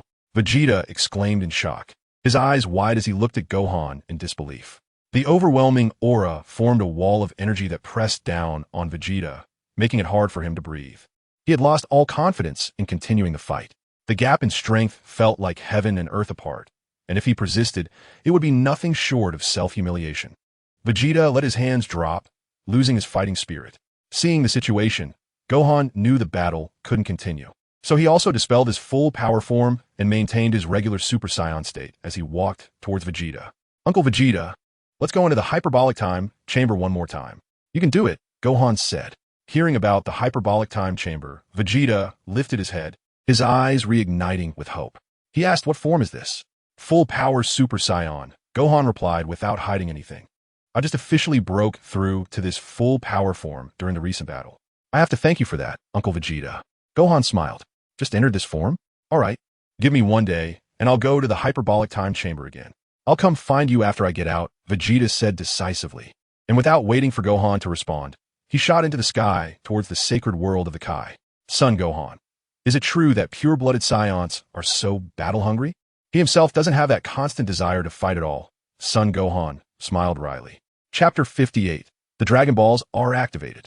When Sun Wukong returned to the Baozi Mountain, Chi-Chi and Bidalai had already stopped fighting and were sitting together discussing the techniques of using Chi. How is it? Any problems? Sun Wukong walked over. Wukong, you're back. Ah, did you dye your hair? Even your eyebrows? No, I just kept training, Sun Wukong replied. At that moment, he was maintaining his Super Saiyan base form to master the full power state, which is why the two noticed his hair when he returned. Wukong, can you change back? You look like a delinquent, Chi-Chi said, her voice trembling slightly. Chi-Chi had seen Goku's Super Saiyan form before, but she had never seen Sun Wukong transform. And now, with his golden hair and eyebrows, he looked a bit rebellious, which was hard for her to accept. I can change back to black hair, but I'm training right now, so I'll change back later, Sun Wukong explained helplessly. How's it going? Any problems with your Chi training? Show me how you can guide your Chi. Sun Wukong wanted to shift the topic away from his hair and ask the two about their progress in Chi training. Then, Chi-Chi and Bidalai focused intently, trying their best to guide their Chi into their palms. Chi-Chi was making good progress. A cyclone had already formed between her palms, and she could clearly feel the fluctuations of Chi. Bidalai, on the other hand, was lagging behind. Occasionally, a spark would appear between her palms and then extinguish immediately. It seemed that she still had a long way to go and needed more practice. This was understandable, although Chi-Chi hadn't deliberately practiced controlling her Chi. She belonged to the Turtle School, and both her husband and son were martial arts experts, so she learned quickly by observation. In contrast, it was Bidalai's first time encountering this unfamiliar field, and being able to sense a bit of Chi in just 1 day was already quite remarkable, indicating that she had a solid martial arts foundation. Very good. With more practice, you'll be able to use the flight technique, Sun Wukong praised. He then explained the principles of the flight technique to them, and left them to practice on their own before flying to the Supreme Kai's temple. Upon arriving at the Supreme Kai's temple, he not only found Yamcha there, but also Krillin and Master Roshi. As for Vegeta, he was nowhere to be seen, presumably having entered the hyperbolic time chamber again. Hey, everyone is here. Sun Wukong landed in the square of the Supreme Kai's temple and walked towards the group under the tree. Oh, Wukong, you're here, Krillin said happily. Although the group had some questions about why Sun Wukong maintained this Super Saiyan form, they didn't ask. Since he was doing it, there must be his own reasons. And it was unlikely that he was just trying to show off. I don't see Uncle Vegeta. Did he enter the hyperbolic time chamber again? Sun Wukong asked. Yes. He just went in not long ago. He came back looking quite messy and then rushed into the chamber. Yamcha and I wanted to go in too, but he beat us to it. We can't fight him, Krillin said, raising his hands in defeat. Haha, it's not a big deal. Besides, everyone can only use 2 days at a time. He already used 1 day last time, so he'll definitely come out tomorrow. You two can go in then, Sun Wukong said with a smile. Yeah, that's true. By the way, Wukong, what are you doing here?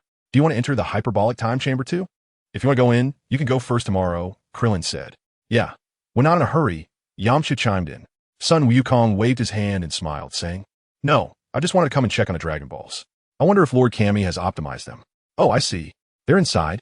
Krillin pointed to the door of the Kami's temple, indicating that old Kami and Mr. Popo were inside.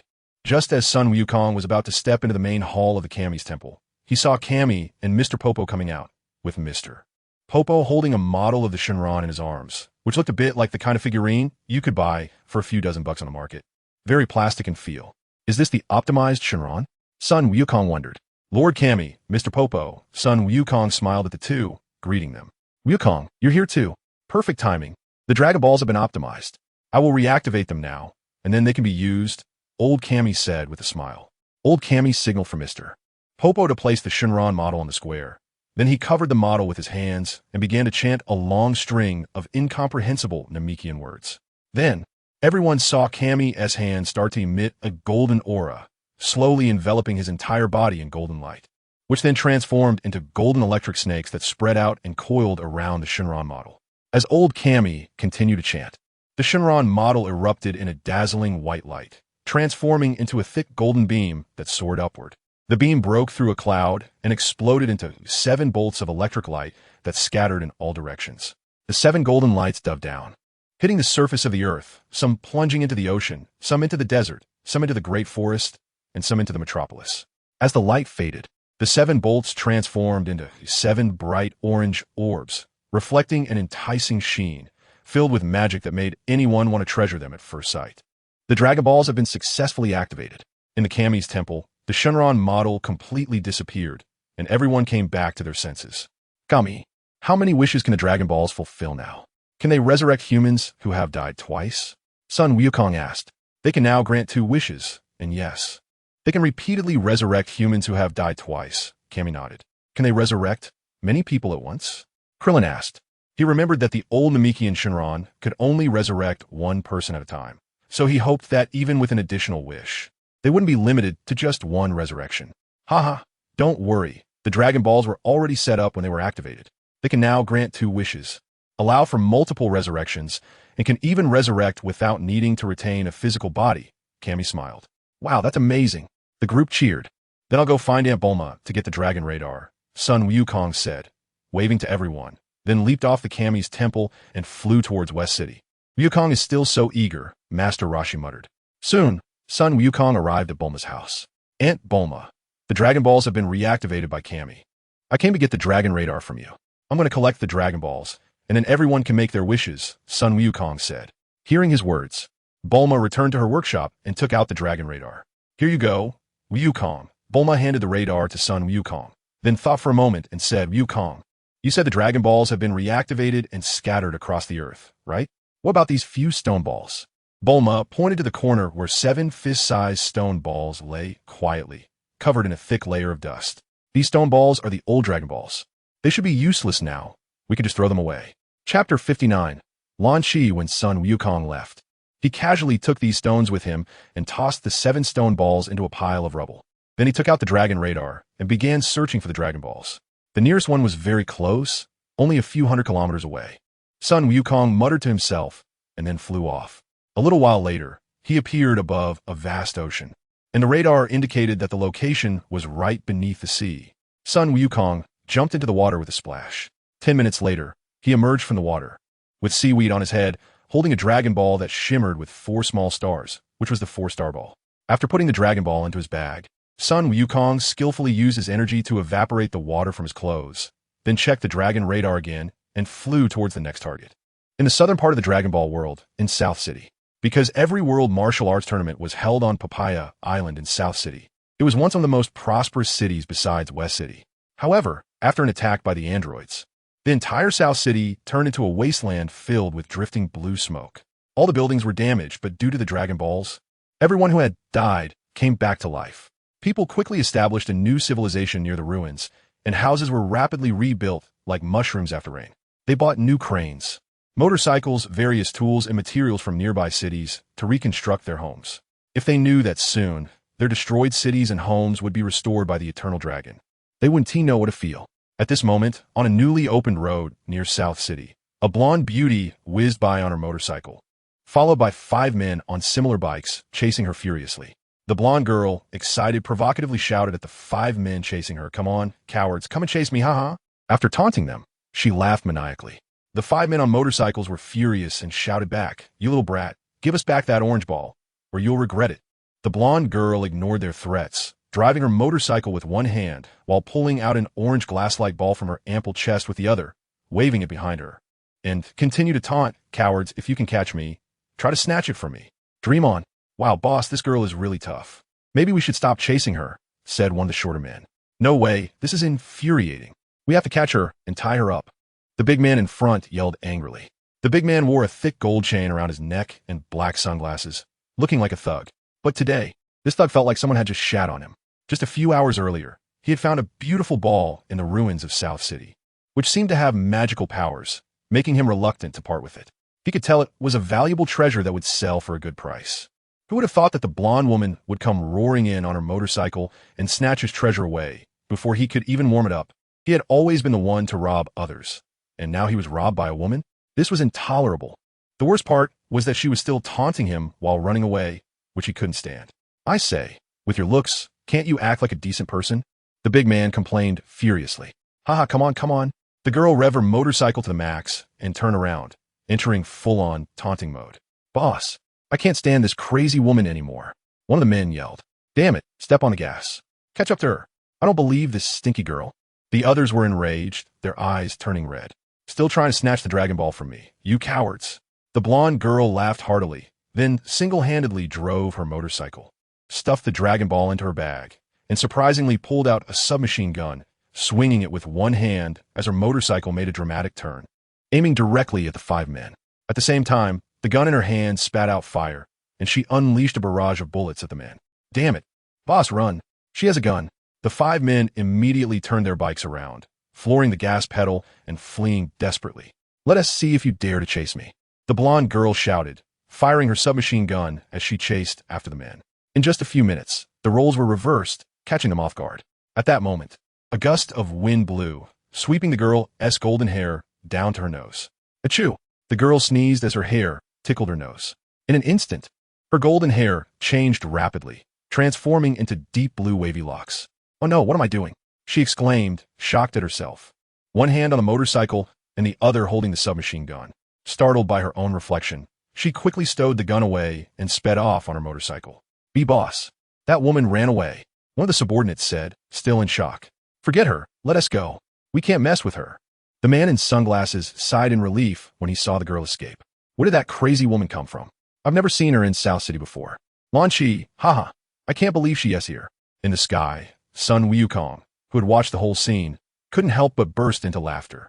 Tianjinan had been looking for her for many days and never found her, yet he unexpectedly encountered her while searching for the Dragon Balls. This girl had fallen in love with a martial arts enthusiast, which was heart-wrenching. That year, at the World Martial Arts Tournament, she fell deeply in love with Tianjinan the moment she saw him. She said she liked wild boys. She cooked for him and treated his wounds. When the Scions attacked that year after Tianjinan and the others died at the hands of Vegeta and Nappa, she lost contact with him. She once drank heavily for Tianjinan, believing she couldn't live without him, and once said, if Tianjinan is dead, what is the point of me living? Tianjinan was revived, but she ultimately could never find him again. Life was like that. She didn't look for him, and he didn't look for her, and they disappeared from each other's lives. As they walked, they drifted apart. Later, when the androids rampaged, she died in the chaos. She thought her life had come to an end, but unexpectedly, she was revived again by the Eternal Dragon. She certainly didn't know that Tianjinan was currently looking for her everywhere. She only snatched a piece of memory today because she saw a familiar Dragon Ball. Son Gohan saw Lan Chi riding a motorcycle into a village. Then she stopped the motorcycle and transformed it into a capsule. Son Gohan fell from the sky and followed Lan Chi into the village. Sun Wukong's son, Gohan, jogged to catch up with Lan Chi. Sister Lan Chi, he called. Lan Chi was startled and turned around, seeing a blonde boy following her, which made her a bit scared. Lan Chi, with her blue hair, wouldn't even dare to step on an ant. Why you, who are you? Lan Chi asked. She had never seen Gohan before and thought that with his dyed blonde hair, he didn't look like a good person. Sister Lan Chi, I'm Gohan, the son of Sun Wukong. Sun Wukong, remember? Gohan said with a cheerful smile, acting very familiar. Wukong, are you really Sun Wukong's son? Lan Chi suddenly became excited. Yes, absolutely, Gohan nodded. Then you can't call me sister anymore. You have to call me Annie, Lan Chi said with a smile, her lips curling up. Son Gohan. Sigh, being transformed into Son Gohan is great, but I automatically have to be one generation lower than everyone I meet. Thank you to the generous patrons for the rewards. Thank you to the big shots for the recommendation votes. Thank you to the collectors, and thank you to the commenters. Every one of your footprints is like rainwater, continuously nurturing this newly sprouted seedling. Thank you for being here. Chapter 60. Brick-moving girl Lan Chi looked up and carefully observed Son Gohan. She indeed felt that this golden-haired boy bore a striking resemblance to Sun Wukong, especially his eyes, so she no longer had any doubts. The blue-haired Lan Chi was such a simple person, which is why Wukong and Krillin were able to bring her back to the Turtle Hermit's house so easily back then. Sometimes she was frighteningly innocent. If it weren't for her tendency to become irritable when she sneezed, she might have been sold off a long time ago. Gee Gohan, can I call you that? Lan Chi appeared a bit shy. Sure. How are your dad and everyone else? It's been years since I last saw them. Lan Chi admitted she didn't even know about Wukong's passing. My dad has passed away, but everyone else is still around, Sun Gohan said calmly. Oh, I'm sorry. So, was he killed by those terrifying androids? Although she felt regretful, Lan Shi still wanted to know the reason behind it. No, my dad passed away from viral heart disease. That was 2 years ago. As for the androids that appeared recently, I have already defeated them. After a pause, Sun Gohan continued. Aunt Lan Shi, did you know? Ten Shinhen has been looking for you. What? Is that true? Lan Shi's eyes suddenly lit up, and she grabbed Sun Gohan's shoulders and shook him vigorously. Sun Gohan could sense the changes in Lan Shi's mood. The blue-haired woman, who originally had a timid disposition, suddenly radiated strength and courage in that moment. Is this the power of love? Sun Wukong doesn't really understand. In his past life, he had no experience in this area, and in this life, he hasn't had the chance to experience it either. He only feels that love should be the most beautiful thing in the world. Of course, it's true. Tianjin Fan said he used to neglect you and that he shouldn't have done that. Now he has come to understand that one shouldn't leave regrets in life. So he came out to find you. Sun Wukong said with a smile. Sun Gohan saw tears shimmering in Lan Shi's eyes, but those eyes were bright, with joy mixed in the tears. Of course, Tianjin Fan never said those words, but Sun Gohan generously spoke well of him. Tianjin Fan was very dull and stubborn. It took a lot of courage and determination for him to say he would go look for Lan Shi. Ah, I'm sorry, I've just been standing here talking. I should take you to my home for a visit, Lan Shi said, wiping away a tear and shaking her blue waves of hair, feeling a bit embarrassed. Then she led the way and took Sun Gohan to a simple house. It was called a house, but it was merely surrounded by a few windbreaks, with a roof covered in iron sheets to shield from the rain and sun, extremely rudimentary.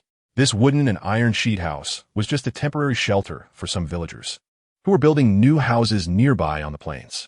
There were countless houses of this type in the village, stretching over a wide area, probably housing several hundred families. At this moment, it was afternoon, and most of the people still in the village were elderly, weak, or ill, while the young and strong had gone to work in the nearby plains, which was an area under construction for a new city. Many houses had just been built to their foundations, and the sounds of machinery, shouts, and hammering were incessant, with everyone working energetically and passionately. Sun Wukong looked around at the iron sheet house on the construction site, wondering if this young and beautiful woman really lived in such a shabby environment. He found it hard to believe. Inside the house, there was only a wooden bed, a simple wardrobe for hanging clothes, and a table with some daily necessities on it. Nothing more. It was hard to imagine how a young girl who loved beauty could live here. It's a bit embarrassing, but this is how it is in Nando lately. Having a place to live is already good enough. Please have a seat.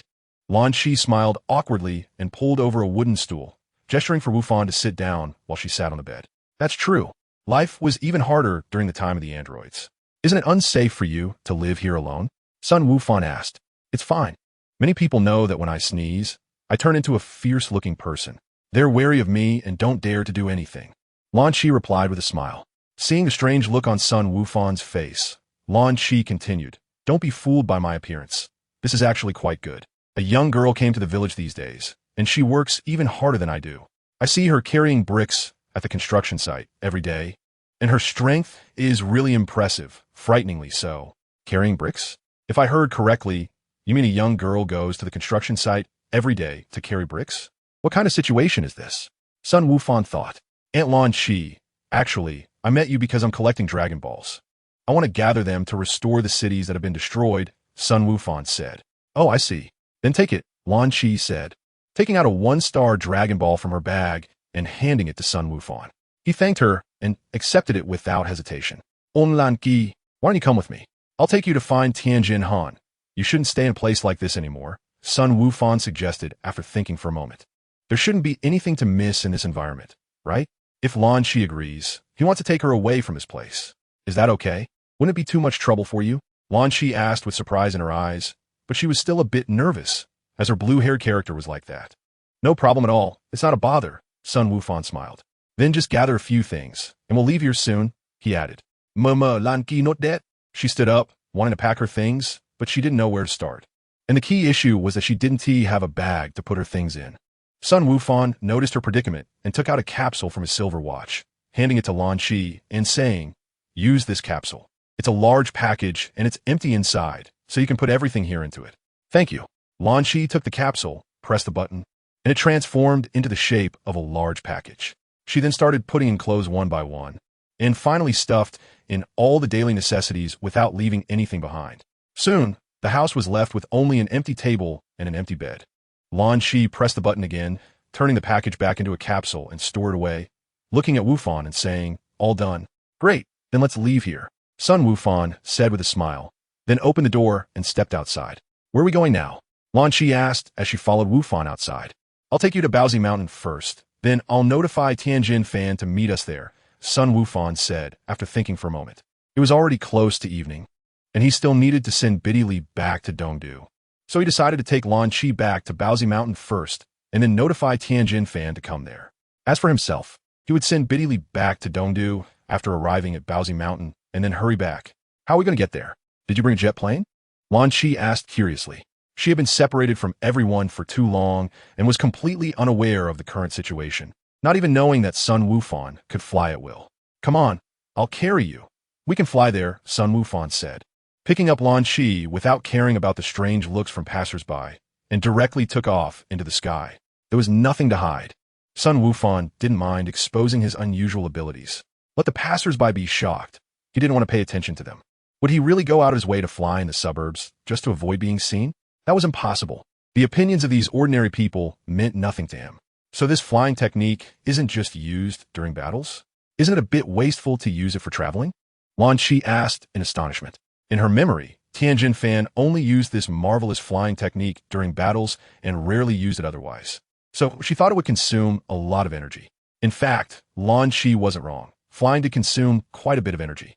If it were in the past, when their battle power was only a few dozen points, it would indeed be hard to sustain.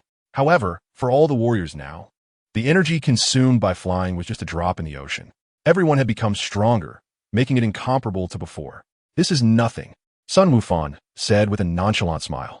Sun Wukong was carrying Lan Shi as they flew through the sky, quickly arriving over the plains of South City, which was currently bustling with construction. Below them was the rebuilt South City, with many workers coming from the small village they had just passed.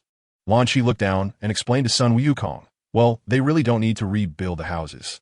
I will soon use the Dragon Balls to restore the city. It will be interesting to see their reactions when they find the destroyed South City restored to its original state in a few days."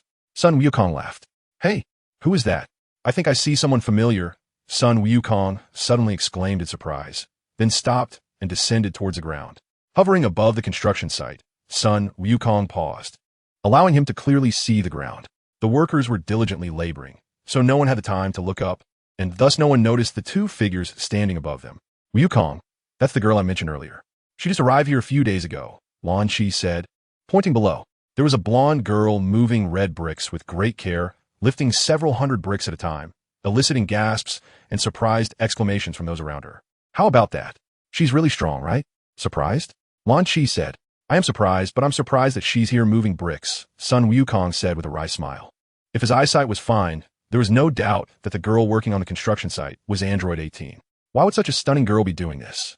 Seeing Sun Wukong's astonished expression, Lan Shi explained, "Wukong, don't underestimate her. With her way of working, she can earn tens of thousands a day, which is much more than most people down there. So, is Android 18 planning to get rich by moving bricks? Is this what the previous Sun Wukong did? Going the wrong way? If he had done brick moving or used instant transmission for logistics, he would have been a billionaire by now." Sun Wukong felt like there were 1,000 wild horses galloping through his heart. Chapter 61. Lazili's goal. Lazili left her last bit of property at Baozi Mountain. With nothing to her name, she truly lived a life of hardship, and by all accounts, with her abilities, she could easily rob a few wealthy people to live well. However, having regained her true nature, she simply couldn't bring herself to do such things. After leaving the West capital, Lazili resolutely came to the South capital, where everything was in disarray and the city was being rebuilt. She had a lot of strength, and there were many jobs here that suited her well. She had previously explored various jobs in other cities, such as being a restaurant server, a shop assistant, and a nanny. Aside from these basic jobs, at just 17, there was little else she could do, as her education before becoming an artificial human had been quite limited, and she was unqualified for more advanced positions that required critical thinking. Moreover, these jobs were tedious, and the pay was too low, only 2,000 to 3,000 yuan a day, barely enough for her to get by, making it nearly impossible to save money. However, she had a compelling reason to save. She needed to save up 100 million yuan to make a deal with Sun Wukong. Being frugal, she believed that money was all-powerful. She wanted to take this 100 million to find Sun Wukong, ask for his and Vegeta's understanding, and then borrow the Dragon Balls to revive her brother, Lapis. This brother, who had been her companion since childhood, had been willing to sacrifice his life to save her.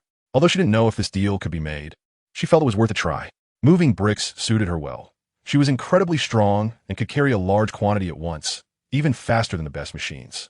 She calculated that aside from eating and sleeping, if she kept hauling fire bricks, she could earn around 60 to 100,000 yuan a day. At this rate, she'd only need 3 years to save up 100 million, and then she could approach Sun Wukong. She knew that moving bricks wasn't the best solution, but it was the best she could come up with at the moment. With this goal, Lazuli felt motivated. And every day she was the hardest worker on the construction site. Of course, many men noticed her beauty and had ulterior motives. But when they saw her strength to lift several tons with one hand, they quickly squashed those thoughts. Lazuli was unaware that Sun Wukong had been watching her from the sky for several minutes as she focused intently on moving the bright red bricks. Let's go. Forget about her. Sun Wukong shook his head and moved again with Lan Qi, breaking through the air. Lazuli looked up at the sky. For a moment, she felt something flying overhead, but when she looked up, she saw nothing, so she lowered her head and began moving a new batch of bricks. Sun Wukong quickly arrived at Baozi Mountain with Lan Qi. During the flight, he had already contacted Tianjin Fan through telepathy, informing him that he had found Lan Qi and asking him to meet at Baozi Mountain. Tianjin Fan was very happy to hear this and expressed that he would set off immediately for Baozi Mountain. After putting Lan Qi down and giving a brief introduction, Sun Wukong hurriedly took Biddy Li back to the Satan Martial Arts Hall in East City. Sun Wukong told Biddy Li not to worry too much about her mother's illness, saying that he would send her the special medicine for heart disease as soon as it was developed. Waving goodbye to Biddy Li and Satan, Sun Wukong took off into the air and headed towards Baozi Mountain. When he returned to Baozi Mountain, he saw Tianjin Fan and Jiaozi had already arrived. Tianjin Fan was chatting with Lan Qi about something, and Jiaozi wanted to join, but was pulled away by Sun Wukong. The two of them went to the edge of a cliff, where Sun Wukong told Jiaozi to wait for him above before he leapt into the river below the cliff. A few minutes later, Sun Wukong emerged from the water, dragging a large fish and asking Jiaozi to hold the tail while he carried the head of the fish back home. When Chi-Chi saw Wukong and Jiaozi coming with the large fish, she shouted for Wukong to come over and help her kill a few wild chickens, preparing to have them for dinner that night. Sun Wukong handed the fish to Dumpling and then walked into the kitchen to the backyard. When he saw the few chickens, he suddenly thought of number 18 who was moving bricks. He thought these wild chickens must have been caught by number 18 as well. Then he shook his head to dismiss these thoughts and grabbed the last 2 wild chickens by their feet. He bled the chickens, then scalded them with boiling water, plucked the feathers, and removed the innards. Sun Wukong quickly cleaned the 2 wild chickens. Then he placed the cleaned chickens on the cutting board and went outside to prepare the large fish he had just carried back. Tianjin Fan saw Sun Wukong was going to kill the fish and wanted to help. Sun Wukong waved his hand and smiled, saying, "No need, you guys chat among yourselves. Dumpling can help me." He even winked at the 2 of them and called Dumpling to the riverbank. The 2 quickly killed and cleaned the fish. Dumpling was a master in the culinary world, and his cooking skills were impressive. He handled the ingredients cleanly and efficiently, which surprised Sun Wukong a little. "Dumpling, your skills are really something," Sun Wukong praised with a smile. "Not really, I've just gotten used to it after doing a lot." Dumpling replied with a smile on his pale face, indicating that he was in a good mood today. "Do you have any plans for the future?" Sun Wukong suddenly asked. "I don't know, I just listened to Tianjin," Dumpling replied. As expected, Dumpling always followed Tianjin Fan's lead, and asking him would yield no results. "How about moving to Baozi Mountain?" Sun Wukong laughed. "I listened to Tianjin. Baozi Mountain was so big, and now it was just Sun Wukong's family living there."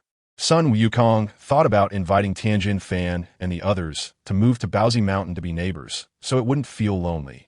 And Chi-Chi would have someone to talk to when he wasn't home. After hanging up the clean large fish, he lit a fire underneath and handed the task of grilling the fish to Dumpling, knowing that Dumpling would definitely make it taste much better than he could. Sun Gohan walked towards Tien and Launch, sat down next to them, and looked at Tien, saying, "Do you two have any plans for the future?" Suddenly, Sun Wukong appeared beside them, and Lan Qi blushed for a moment. Tianjin Fan also felt a bit shy, awkwardly smiling and saying, "I don't know. Maybe it's a home for all." Sun Wukong frowned, thinking to himself that this Tianjin Fan was indeed a fool. It didn't matter if he wandered around aimlessly, but was it right to roam around with Lan Qi? Sun Wukong thought for a moment and said, Aunt Lan Qi, what do you think of Baozi Mountain? Why don't you two settle down here, and we can be neighbors? It's just our family here now, and it will be livelier with you around.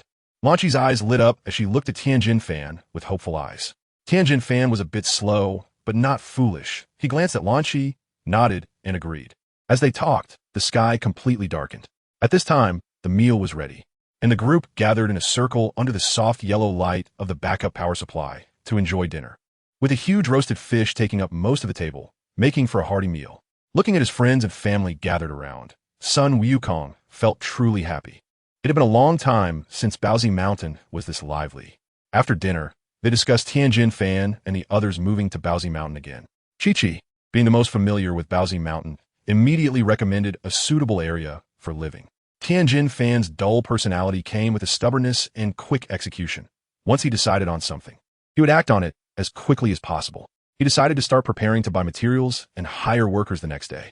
That night, Chi-Chi and Wukong invited Tianjin Fan and the others to stay. The vacant rooms in the house only needed a little tidying up to be livable. Although Chi-Chi and Lan Qi weren't very familiar, the friendship between women can be quite inexplicable. Sometimes, sharing a meal or shopping together can lead to a deep bond. So that night, Chi-Chi insisted on sharing a room with Lan Qi, while Tianjin Fan and Dumpling shared a room, and Sun Wukong took a room by himself. Accompanied by the occasional sound of crickets outside, everyone went to sleep with happy smiles. Chapter 62. 2 Wishes. The next day, when Sun Wukong woke up, he found that Tianjin Fan and the three of them were already gone. After asking Chi-Chi, he learned that they had gone down the mountain to prepare for building the house. Wukong demonstrated the flight technique to Chi-Chi, and once he saw her slowly floating, he left and set off again to collect the Dragon Balls. This time, there were no interruptions, and by the afternoon, Sun Wukong successfully gathered all 7 Dragon Balls. With the 7 magical Dragon Balls in his arms, Sun Wukong pondered where to notify his friends to gather and summon the dragon. In the end, he decided to call everyone to Baozi Mountain, as most of the people were already there. The principle of the majority obeying the minority applied here. On the way back, Sun Wukong took a detour and flew over the southern city. He wanted to see what the blonde girl was doing and why she was doing such hard work there. After watching for a few minutes from above without understanding much, Sun Wukong dove down and flew towards Baozi Mountain. During the flight, he communicated with Krillin, Yamcha, Piccolo, Master Roshi, Tianjin Fan, and Bulma through telepathy. Initially, Bulma said it was too far and didn't want to come. But when Sun Wukong mentioned that Lan Qi was currently at Baozi Mountain, Bulma immediately perked up and said she would fly over to see her long-lost friend. Sun Wukong thought that Vegeta should have come out of the hyperbolic time chamber by now, so he asked Bulma about Vegeta's whereabouts. Bulma said that Vegeta had just returned home and was currently taking a shower, but she would soon have him take her to Korin Tower. Before long, Sun Wukong returned to Korin Tower. He saw Chi-Chi practicing her flight technique in the air. She seemed quite adept at it. And short-distance flying was definitely not a problem for her, but long-distance flying might be challenging as her energy might not be sufficient. Mom, not bad. You can fly in just one day. Sun Wukong flew next to Chi-Chi and praised her with a smile. What brings you back? Did you gather all the Dragon Balls? Chi-Chi smiled and then landed on the ground. Sun Wukong landed with her and sat down on the grass, saying, Yes, we have collected all 7 Dragon Balls. I also notified everyone to come to Baozi Mountain. We can summon the dragon and make our wish soon. By the way, have Tianjin Fan and the others returned? Chi-Chi said. They brought back a lot of stuff and a group of workers. They should be laying the foundation over there now. As she spoke, Chi-Chi pointed to the direction across the river, which was the area suitable for living that she mentioned last night. All right, I'll go check on them first. Sun Wukong nodded and then jumped across the river to the other side, sensing Tianjin Fan's energy and heading in that direction. In fact, that location was very close to Sun Wukong's home, and he could see it after walking for 2 to 3 minutes. Tianjin Fan had probably purchased a few temporary capsule-style tents, and now several tents were set up beside the construction site, where they could temporarily stay at night. Meanwhile, dozens of workers were busy working on the construction site next to the tents, which seemed to be the construction workers that Tianjin Fan and Lan Qi had found. Sun Wukong was very curious about where Tianjin Fan got so much money to hire these workers, but he felt too shy to ask directly. After all, Tianjin Fan and Jiaozi had good martial arts skills, so it was likely that they had saved money in the past. When Sun Wukong walked over, Tianjin Fan greeted him with a smile. Wukong, you're back. Yeah, looking at your progress. It seems like you'll be able to move into the new house in less than half a month, Sun Wukong said with a smile, giving a thumbs up. Yes, a house built like this is definitely more comfortable than a capsule tent. Moreover, capsule houses wear out quickly, and you can't stay in them for too long before needing to replace them. So, it's better to build a place for long-term residents like this, which is why I hired more workers, Tianjin Fan replied. That makes sense, Sun Wukong nodded. After chatting for half an hour, one after another, powerful auras descended upon Baozi Mountain as friends arrived one after another. Sun Wukong greeted Tianjin Fan, Jiaozi, and Lanqi, and the four of them returned together to the front of Wukong's house. Lanqi, long time no see. Bulma jumped out and ran towards Lanqi, grabbing her hand and laughing nonstop. The two best friends hadn't seen each other for many years, and their first meeting reminded them of the time they fought for front-row seats at the World Martial Arts Tournament, when Lanqi sneezed and threatened other spectators with a gun. Ha ha ha. The two laughed happily. Then Krillin and Yamcha exchanged knowing glances at Tianjin Fan, giving him a thumbs up, making Tianjin Fan feel quite embarrassed. Master Roshi quietly sneaked up beside the two beautiful women, slowly extending his head, trying to squeeze between them. Perverted old man, get lost. Bulma discovered his intentions and kicked him, sending Master Roshi sprawling to the ground. His glasses fell off, and as he fell, he didn't forget to reach out and touch Bulma and Lanqi's hands. Sun Wukong widened his eyes in disbelief, secretly thinking that Master Roshi was indeed the best player in the realm of self-destruction. He was simply invincible. Vegeta, watching from under a tree, also gritted his teeth, but it was unclear whether he was angry at Master Roshi or Sun Wukong. In any case, he was on the verge of exploding with rage. Master Roshi glanced at Vegeta and quickly sidestepped towards Chi-Chi, only to be slapped in the face by her, leaving a red five-fingered handprint on his cheek. Krillin, Yamcha, and Wukong were holding their stomachs, laughing heartily. All right, everyone stop messing around. Let's start summoning the dragon, Sun Wukong said after clearing his throat. Everyone gradually quieted down. Sun Wukong took out 7 gleaming Dragon Balls from the package and placed them on the ground, then clasped his hands together and shouted loudly, "Come forth, Shenron. Grant our wish." As soon as he finished speaking, the 7 Dragon Balls shone with a golden light and then connected into one. The previously sunny sky was quickly covered by dark clouds, turning it into a pitch-black night. Lightning spread through the clouds, crackling loudly, and then several bolts of lightning struck down from the clouds towards the direction of Baozi Mountain. At that moment, a golden lightning bolt gathered from the Dragon Balls, then shot up into the sky, intertwining with the dark clouds to form a massive azure dragon. The azure dragon, hundreds of meters high and thousands of meters long, spiraled in the sky, its blood-red eyes emitting a crimson glow as it looked down, producing a deep, thunderous sound. Human who gathered the Dragon Balls, speak your wish. I could grant you 2 wishes. Meanwhile, chaos erupted at the construction site in the South City Plains. The sky, which had been bright and sunny, suddenly turned dark with rolling clouds, plunging everything into night, causing panic and fear among everyone. Faced with the unknown, all were filled with a sense of awe. Lazili furrowed her brows and looked towards Baozi Mountain, where a glimmer of golden light was shining. Is that Shenron? Has someone summoned Shenron? Lazili soared into the air and quickly flew towards Baozi Mountain. Since South City was not far from Baozi Mountain, Lazili soon arrived above it, and as she got closer, she saw a magnificent azure dragon circling in the sky, imposing and grand. Although she had information about the Dragon Balls in her database, it was her first time seeing Shenron, and she couldn't help but be astonished. Lazili slowly descended and hid behind a large tree, which allowed her to see the people summoning Shenron and hear what they were saying. However, everyone was focused on Shenron, and since Lazili had no presence, no one noticed her arrival. Is this their home? Upon seeing the person who summoned Shenron, Lazili was immediately stunned. She was very familiar with this place. She had lived here for a while, and she imagined the vegetables she had planted were now thriving. She heard Sun Wukong loudly declare, "Shenron, please restore the earth and the cities that have been destroyed over the past year to their original state." Understood, Shenron's voice rumbled, and then its enormous eyes flashed with light. After a moment, it spoke again. "All right, your wish has been granted.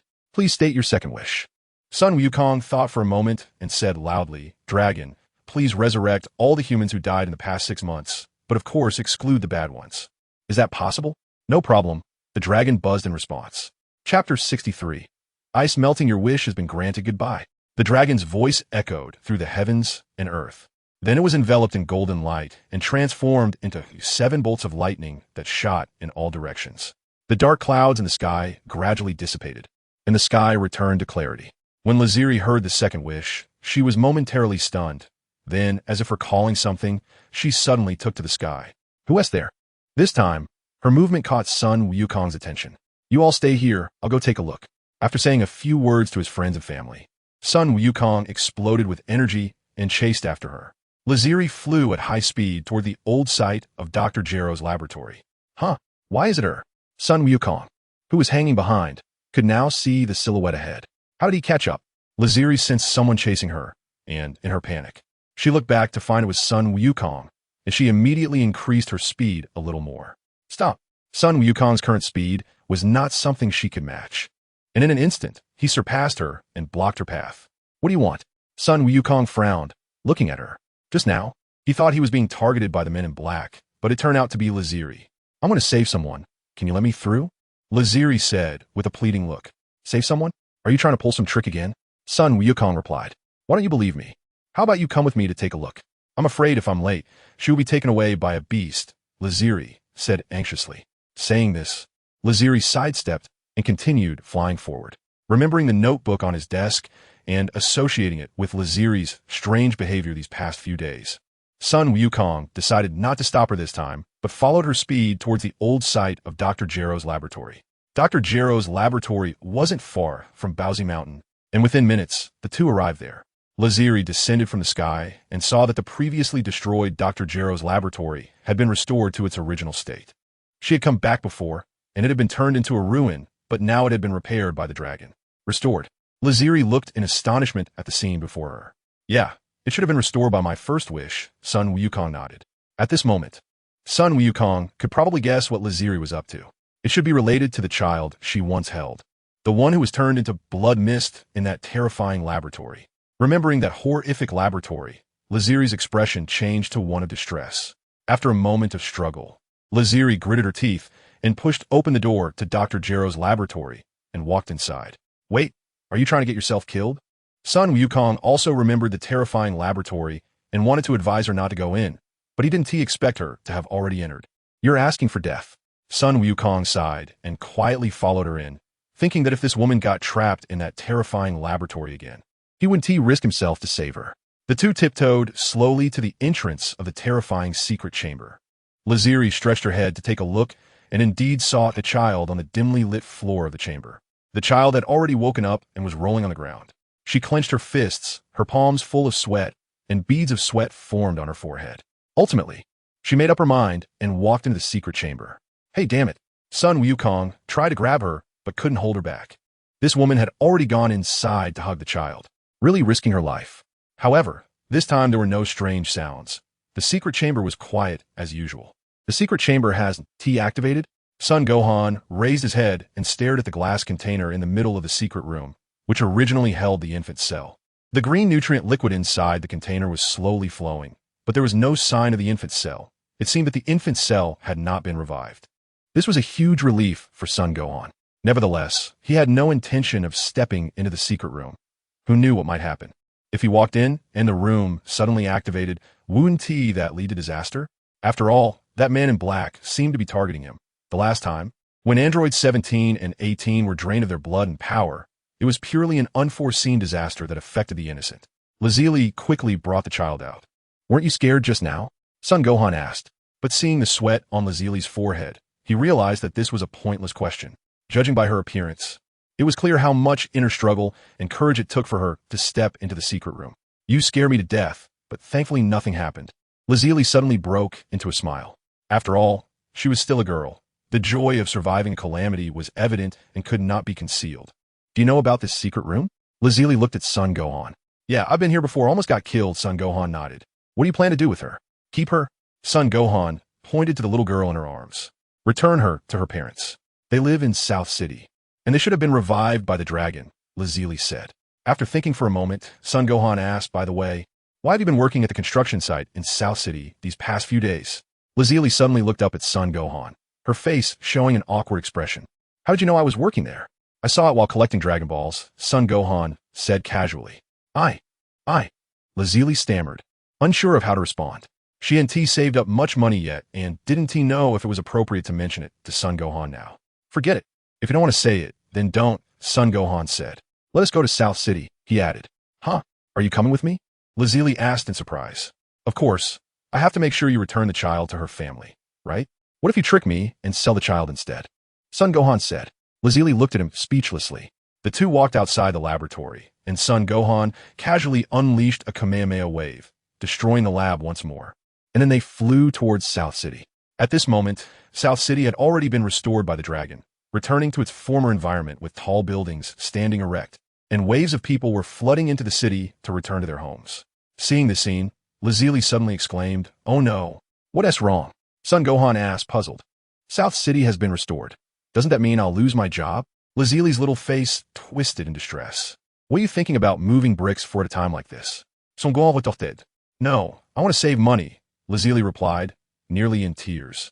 You're such a money lover, Sun Gohan remarked. No, what should I do? Lazuli looked helpless. Why do you want to save money? Sun Gohan asked curiously. I want to save money to make a deal with you. I want to revive my brother, Lazuli decided to confess after struggling for so long. How much do you want to save?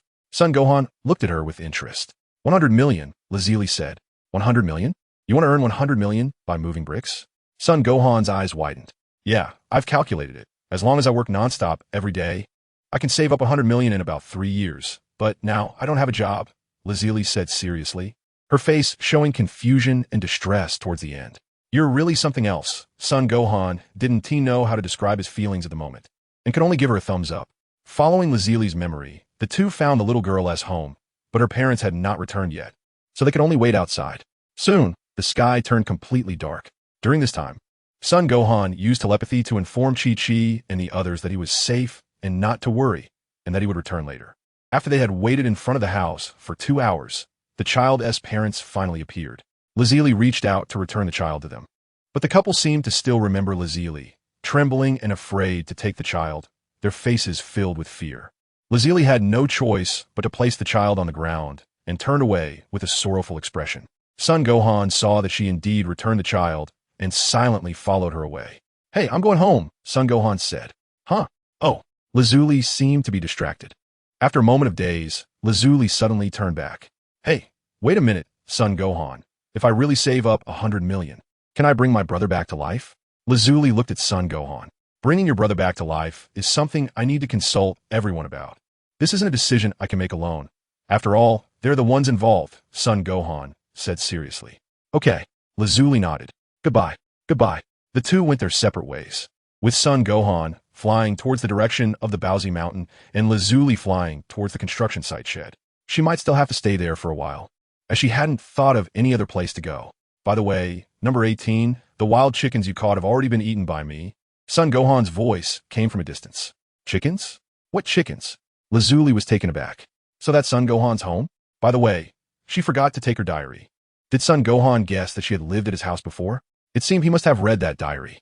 No wonder the Sun Gohan who used to shout for her to be beaten was surprisingly easy to talk to today. When Sun Wukong returned to Bowsy Mountain, he found everyone gathered around Tianjin Fan's tent. This group was not made up of ordinary people. A casual trip to the back mountain could yield a large haul of game. They shared some of the prey with the workers. And then everyone set up a barbecue grill and dining table in front of Tianjin Fan's tent. Bulma took out a capsule that transformed into tables, chairs, and all sorts of things, including seasonings, napkins, and drinks, everything one could need. The workers nearby stared in astonishment as they watched this group perform what seemed like magic with the barbecue, feeling as if they were in a dream. The workers stayed in nearby tents at night. Although they had brought some food, upon seeing the fresh game provided by their employer, they put away their dry rations, set up a fire, and prepared the meat. Wufan quickly arrived, descending from the sky. Upon seeing Wufan return, Krillin and Yamcha raised their beer cans and invited him to drink. Chi-Chi shot a glare at Krillin and Yamcha, angrily saying, "Don't teach Wufan to drink." The two men shrank their necks and smiled awkwardly. Wufan's outstretched hand also froze for a moment, and finally, he helplessly switched to juice, clinking glasses with Krillin and Yamcha before downing it in one go. Sun Wukong originally wanted to invite others to live on Bowsy Mountain as well. But Yamcha and Krillin were used to being alone and wandering, so they did not agree to Wukong's request. As for Master Roshi, it was impossible for him to leave Kame House, and Bulma's main base was in West City, which was the most bustling metropolis, so he felt embarrassed to invite her. In the end, only Tien and his family moved to Baozi Mountain. The two families took over the entire mountain, living leisurely and carefree. Vegeta sat alone under a tree, looking somewhat out of place. Occasionally, he glanced at Sun Wukong, who maintained his Super Saiyan form, and frowned. Eventually, it seemed like he suddenly realized something, and he exploded with energy, taking off into the sky. He didn't mention the fight they had scheduled before entering the hyperbolic time chamber, as even after spending another year in there, he still hadn't reached full power, so he had to temporarily give up challenging the current Sun Wukong. Originally, Chi-Chi wanted to persuade Bulma to stay at Baozi Mountain for a night, but Bulma was worried about her son Trunks and insisted on going back. Sun Wukong later accompanied her back to West City. As everyone dispersed, a day quietly passed. The next day, Sun Wukong visited Bulma's house again to ask about the heart disease cure and the time machine. Bulma said she and Dr.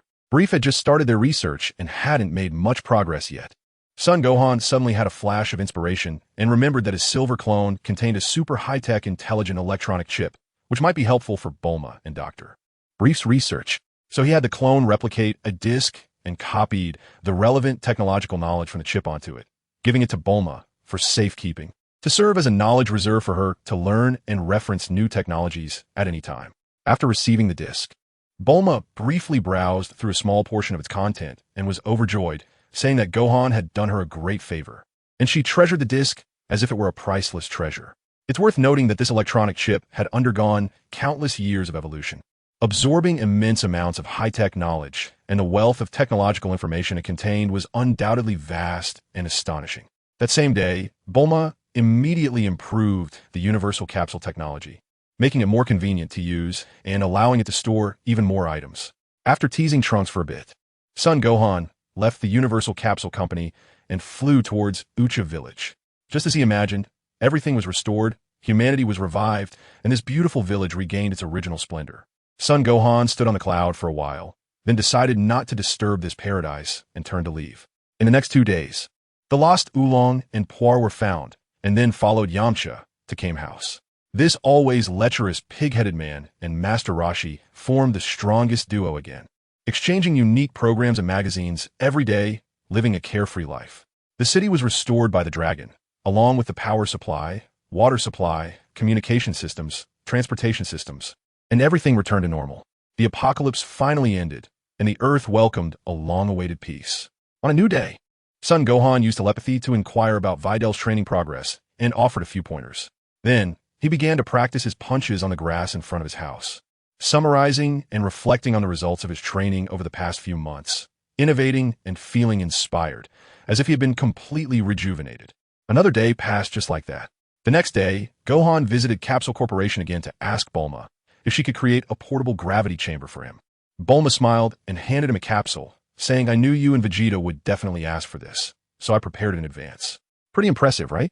Bulma proudly raised her chin and smiled, then explained, "This is a 50 square meter gravity chamber, and the gravity can be adjusted up to 1,000 times that of Earth.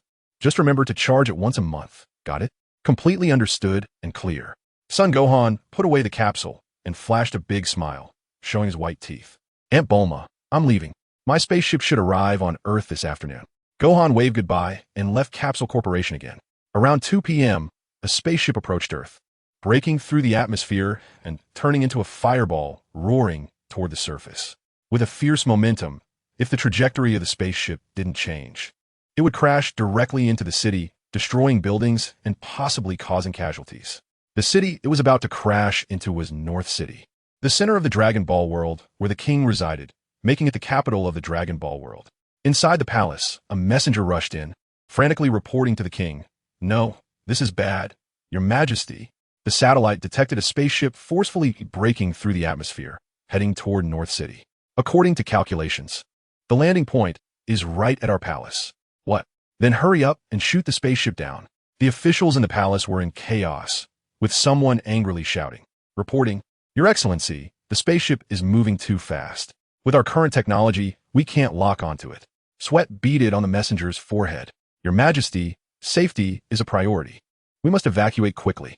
"Yes, we need to move quickly." The dog-like king, surrounded by officials, hurriedly ran out of the palace toward the wide parade square.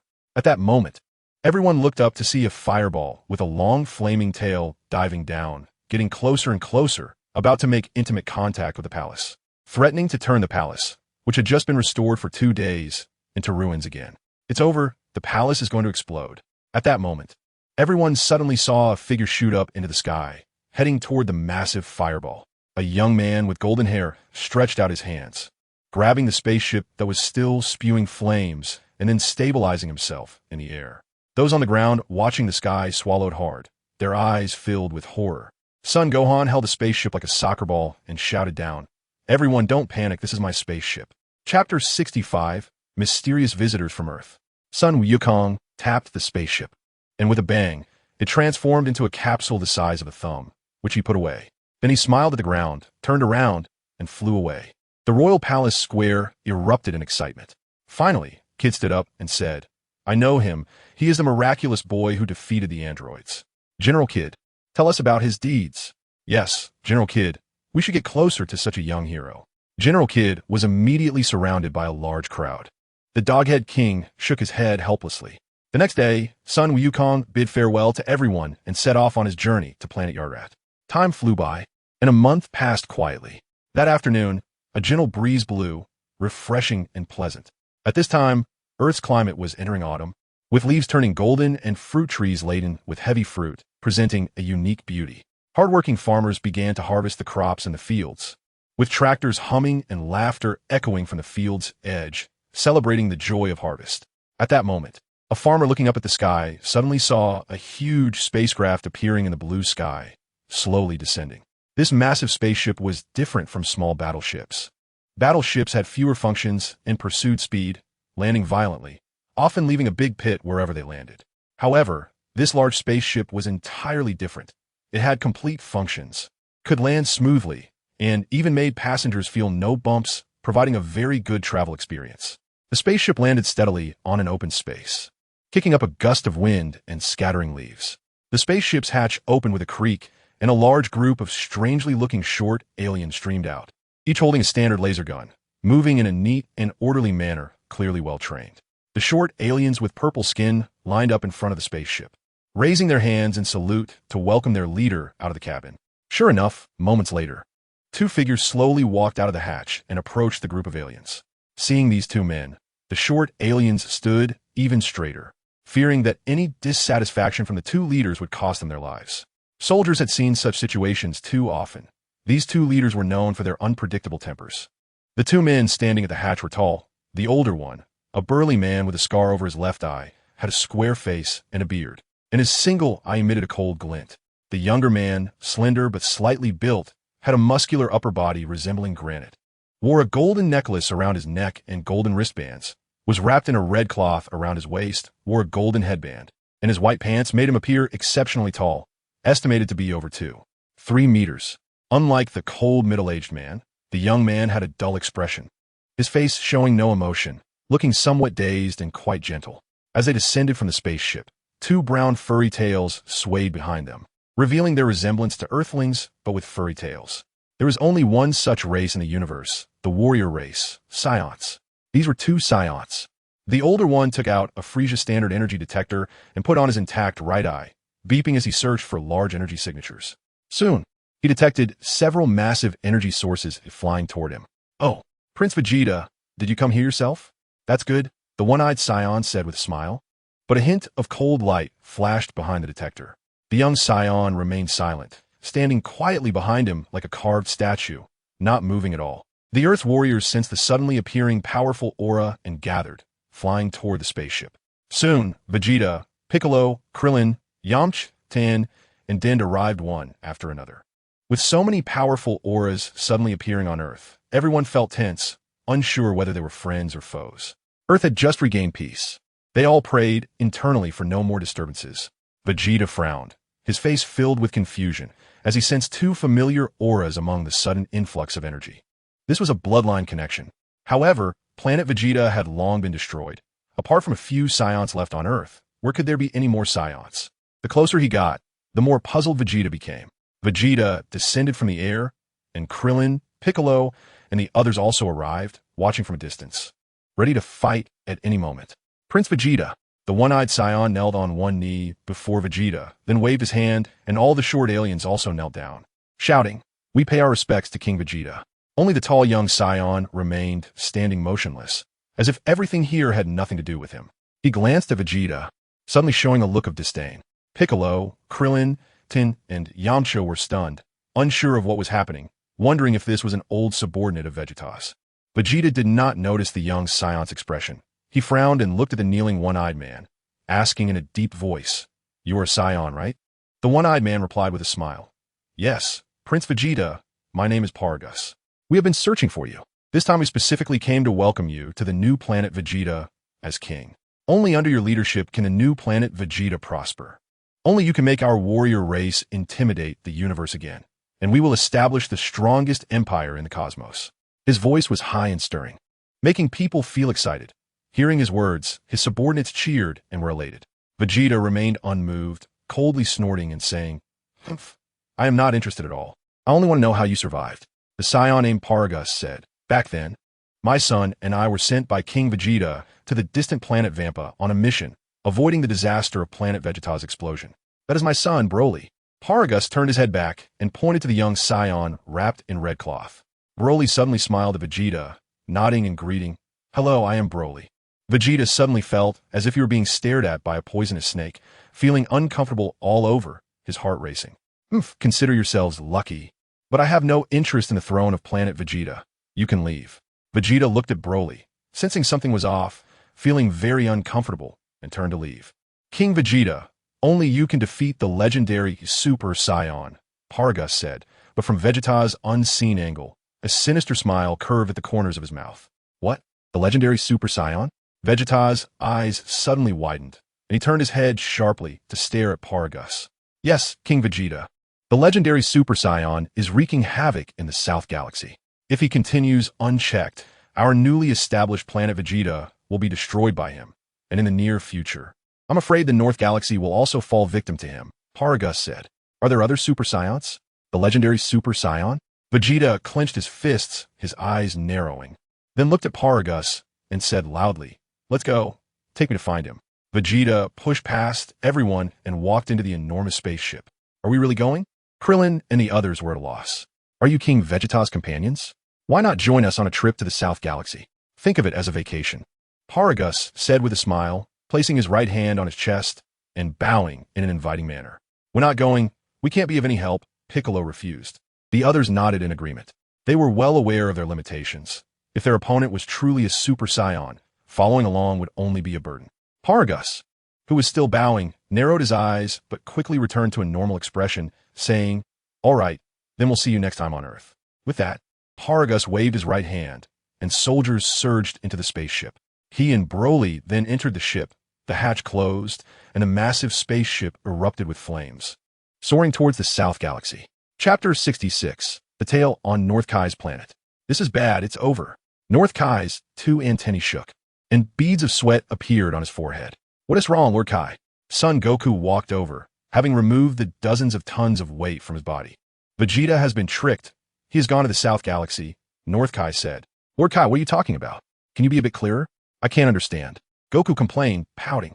"A terrifying Super Saiyan has appeared in the South Galaxy, destroying many planets recently. It won't be long before even our North Galaxy cannot escape disaster." North Kai said, "Is there really such a powerful guy? I really want to meet him," Son Goku said excitedly, his eyes gleaming with combat spirit. "Goku, that Super Saiyan is probably stronger than you," North Kai said worriedly. "Wow, really? I really want to duel with him." Son Goku remained excited. "Aren't you afraid of someone stronger than you, Goku?" North Kai asked. "I am, but I want to see for myself. It's a pity I can't go." Goku pouted again, looking a bit aggrieved. "Vegeta is already on his way to the South Galaxy, but I see that the Super Saiyan destroying planets is with him. I wonder what kind of trick they are playing," North Kai said. After a while, North Kai helplessly added, "I don't know what's going on. I can't reach Gohan either." "I really envy Vegeta," Goku said. Meanwhile, Son Gohan was training in a completely sealed environment on planet Yarrat with a new secret technique. So North Kai's telepathic communication was blocked. This technique progressed quickly but was extremely painful. Each time he practiced, it felt like a knife was scraping his body. The immense pain soaked Son Gohan in sweat, and every day his lips turned pale as he persevered. After 10 days, Sun Gohan finally mastered the technique completely. He breathed a sigh of relief, finally free from the torturous training process. The pain he endured daily during training was unimaginable, like salt being poured on a wound, healing only to be torn open again. It was incredibly perverse. If it weren't necessary, Sun Gohan wouldn't have subjected himself to such torturous pain. No wonder the uncle who taught him the technique, Uncle Marta, said that this technique had been learned by anyone for thousands of years, and that one could only comprehend it through written records. Who else would learn such a perverse technique that offered no benefits? Sun Wukong stood up, stretched his muscles, and his whole body made a crackling sound like popcorn popping. It felt good. He took a deep breath and sighed. Although this secret technique didn't benefit his martial arts training at all, Sun Wukong felt that his endurance had greatly improved during this period of practice. Summed up in 4 words: resilient and pain-tolerant. After sitting still for so long, once he moved his muscles and bones, he felt something in his pants, and his lower back was also tingling, as if ants were biting him. He reached back with his right hand and discovered that the tail he had broken a long time ago had grown back, now measuring about 20 to 30 centimeters long. It seemed he would need to make a hole in his pants. It was quite uncomfortable to keep it in his pants. Sun Wukong couldn't help but laugh. He had no intention of cutting off this newly grown tail again. He guessed that the tail was not only an indispensable part of the scion, but also a source of power for scions. Most importantly, it looked cool. Looking cool was a lifelong affair, and there was no need to worry about anything else. Moreover, when he gets a girlfriend, it might have some unexpected uses, like performing magic tricks for her. Anyway, he wouldn't cut off his tail. Some people had said the tail was a burden for scions. But Sun Wukong disagreed with that statement. The creator wouldn't give scions an unnecessary tail. Everything that exists must have its reason for existence. It's just that its utility hasn't been fully developed yet. Some also said that having a tail makes it inconvenient in battle, just like long hair, which can easily be grabbed by opponents and cause harm. Sun Wukong found this reasoning even more ridiculous. By that logic, wouldn't all warriors have to shave their heads and amputate their limbs to become human sticks? After all, hands and feet can also be grabbed by opponents, right? The tail is like a third hand for scions or a third leg. If used well, it can definitely have unexpected effects. Sun Wukong sat down and tried to channel the energy within him to gradually seep into his tail. However, as soon as the energy surged in, a wave of violent and bloodthirsty emotions overwhelmed him, startling Sun Wukong, who quickly abandoned this dangerous experiment. Forget it. I'll just go out and ask Uncle Marta for some food. I'm starving, he muttered while patting his stomach. Then he opened the door of the secret chamber and stepped outside. As soon as he saw the blue sky and white clouds, he immediately received a barrage of calls from North Kai. Hello, Gohan, are you there? Gohan, are you there? The tone was tense and urgent. What's going on? Son Gohan quickly responded. King Kai, I'm here, what's wrong? Can you come to my place first? There's something urgent I need to discuss, said King Kai of the North. All right, I'll be there right away. Son Gohan nodded and then immediately searched for King Kai's energy, teleporting to North Kai's planet in an instant. By the way, half a month after arriving at Yardrat, with Uncle Marta's guidance, he had perfected his instant transmission and could now use it at any time without worrying about it failing. When Son Gohan suddenly appeared, North Kai was about to tell him something, but then heard Son Gohan's stomach grumbling in protest. With no choice, North Kai had to call Bubbles to prepare some food for Son Gohan. It's just like Goku. Does he have to eat every time he comes? North Kai muttered. His mumbling was overheard by Goku nearby, who unhappily replied, King Kai, haven't I been staying on North Kai's planet this whole time? Son Gohan, King Kai, what urgent matter is it? Son Gohan asked. North Kai organized his thoughts and said, well, a terrifying super scion has appeared in the southern galaxy, and he is currently destroying planets everywhere in the southern galaxy. He is bloodthirsty, warlike, and irritable, and it won't be long before our northern galaxy is also in danger. So I want you to hurry to the southern galaxy and eliminate this super scion. Southern galaxy? Super scion? After hearing North Kai's words, Son Gohan instinctively thought of one person in his mind, the legendary Super Saiyan Broly. This guy is a chosen one, a Super Saiyan that appears once every 1,000 years. With terrifying power, speed, physique, and endurance, and he is bloodthirsty and warlike. When he goes berserk, he doesn't recognize anyone. He is a pure fighting machine. At the same time, Broly's morning anger is enormous, and Son Gohan does not hesitate to regard him as the legendary ancestor of all irritable warriors. Back when he was still an infant, Kakarot was crying loudly next to him, waking him up, and Broly chased Kakarot to fight for his entire life. He is simply a terrifyingly irritable scion. Indeed, the Dragon Ball world I am in is not the main world, so all kinds of strange bosses might appear. Sun Gohan sighed inwardly. Just as Sun Gohan was letting his imagination run wild, North Kai continued, "Yes, it's a super scion named Broly. And now Vegeta has been tricked by those father and son into going to the Southern Galaxy." North Kai's words confirmed Sun Gohan's guess. This super scion is indeed that Broly.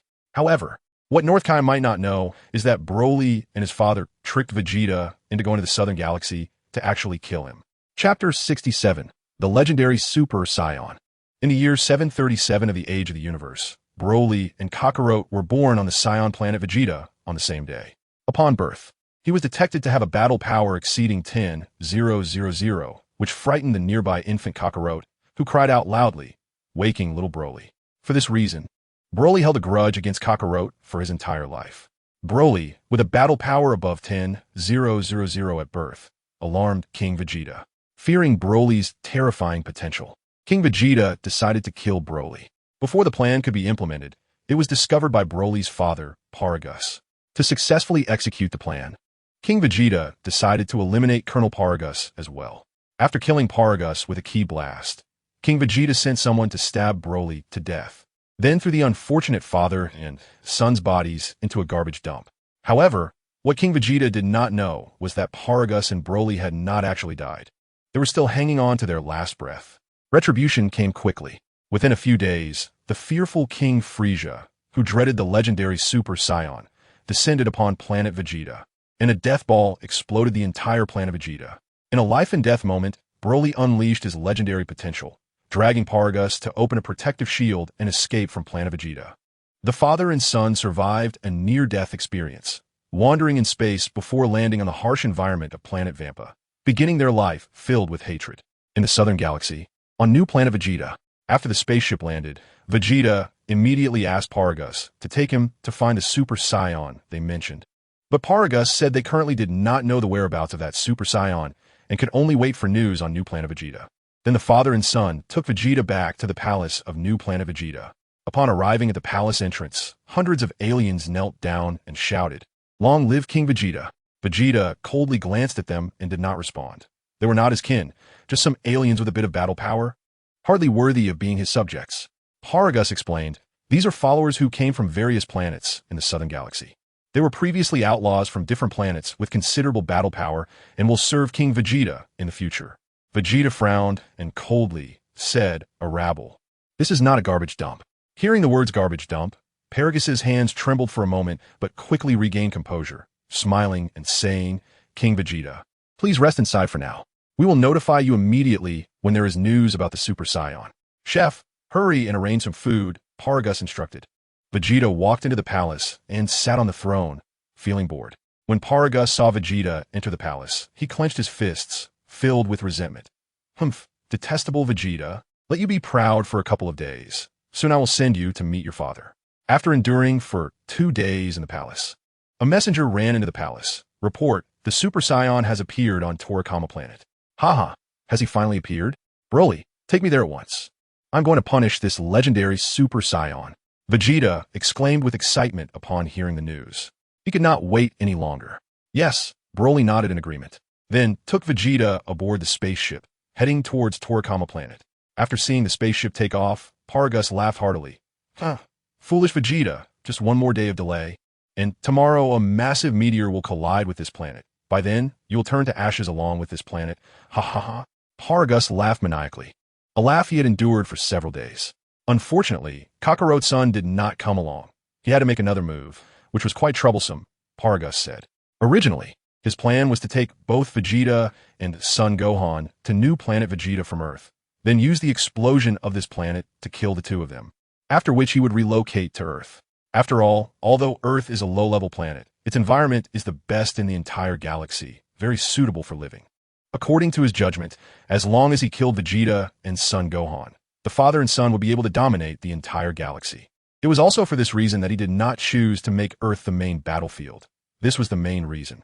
He could take revenge and dominate the galaxy, killing 2 birds with 1 stone. Half a day later, Vegeta returned in a rage. He had not found any trace of the Super Saiyan at all, and this half day was a wasted trip. "Damn it, Vegeta gritted his teeth, glaring fiercely at Paragus. Paragus could only smile and say, "King Vegeta, this Super Saiyan is not so easy to find. With a few more searches, you will surely find him. Please do not worry." Just then, a wave suddenly passed through the air, and Sun Gohan's figure appeared beside Vegeta in an instant. The sudden appearance of Sun Wukong startled Paragus, who had no idea how this guy had emerged so suddenly. However, in the next moment, he became incredibly delighted. Sun Wukong had also arrived. This meant that his plan could be perfectly executed, and these two guys would accompany the new planet Vegeta to its demise.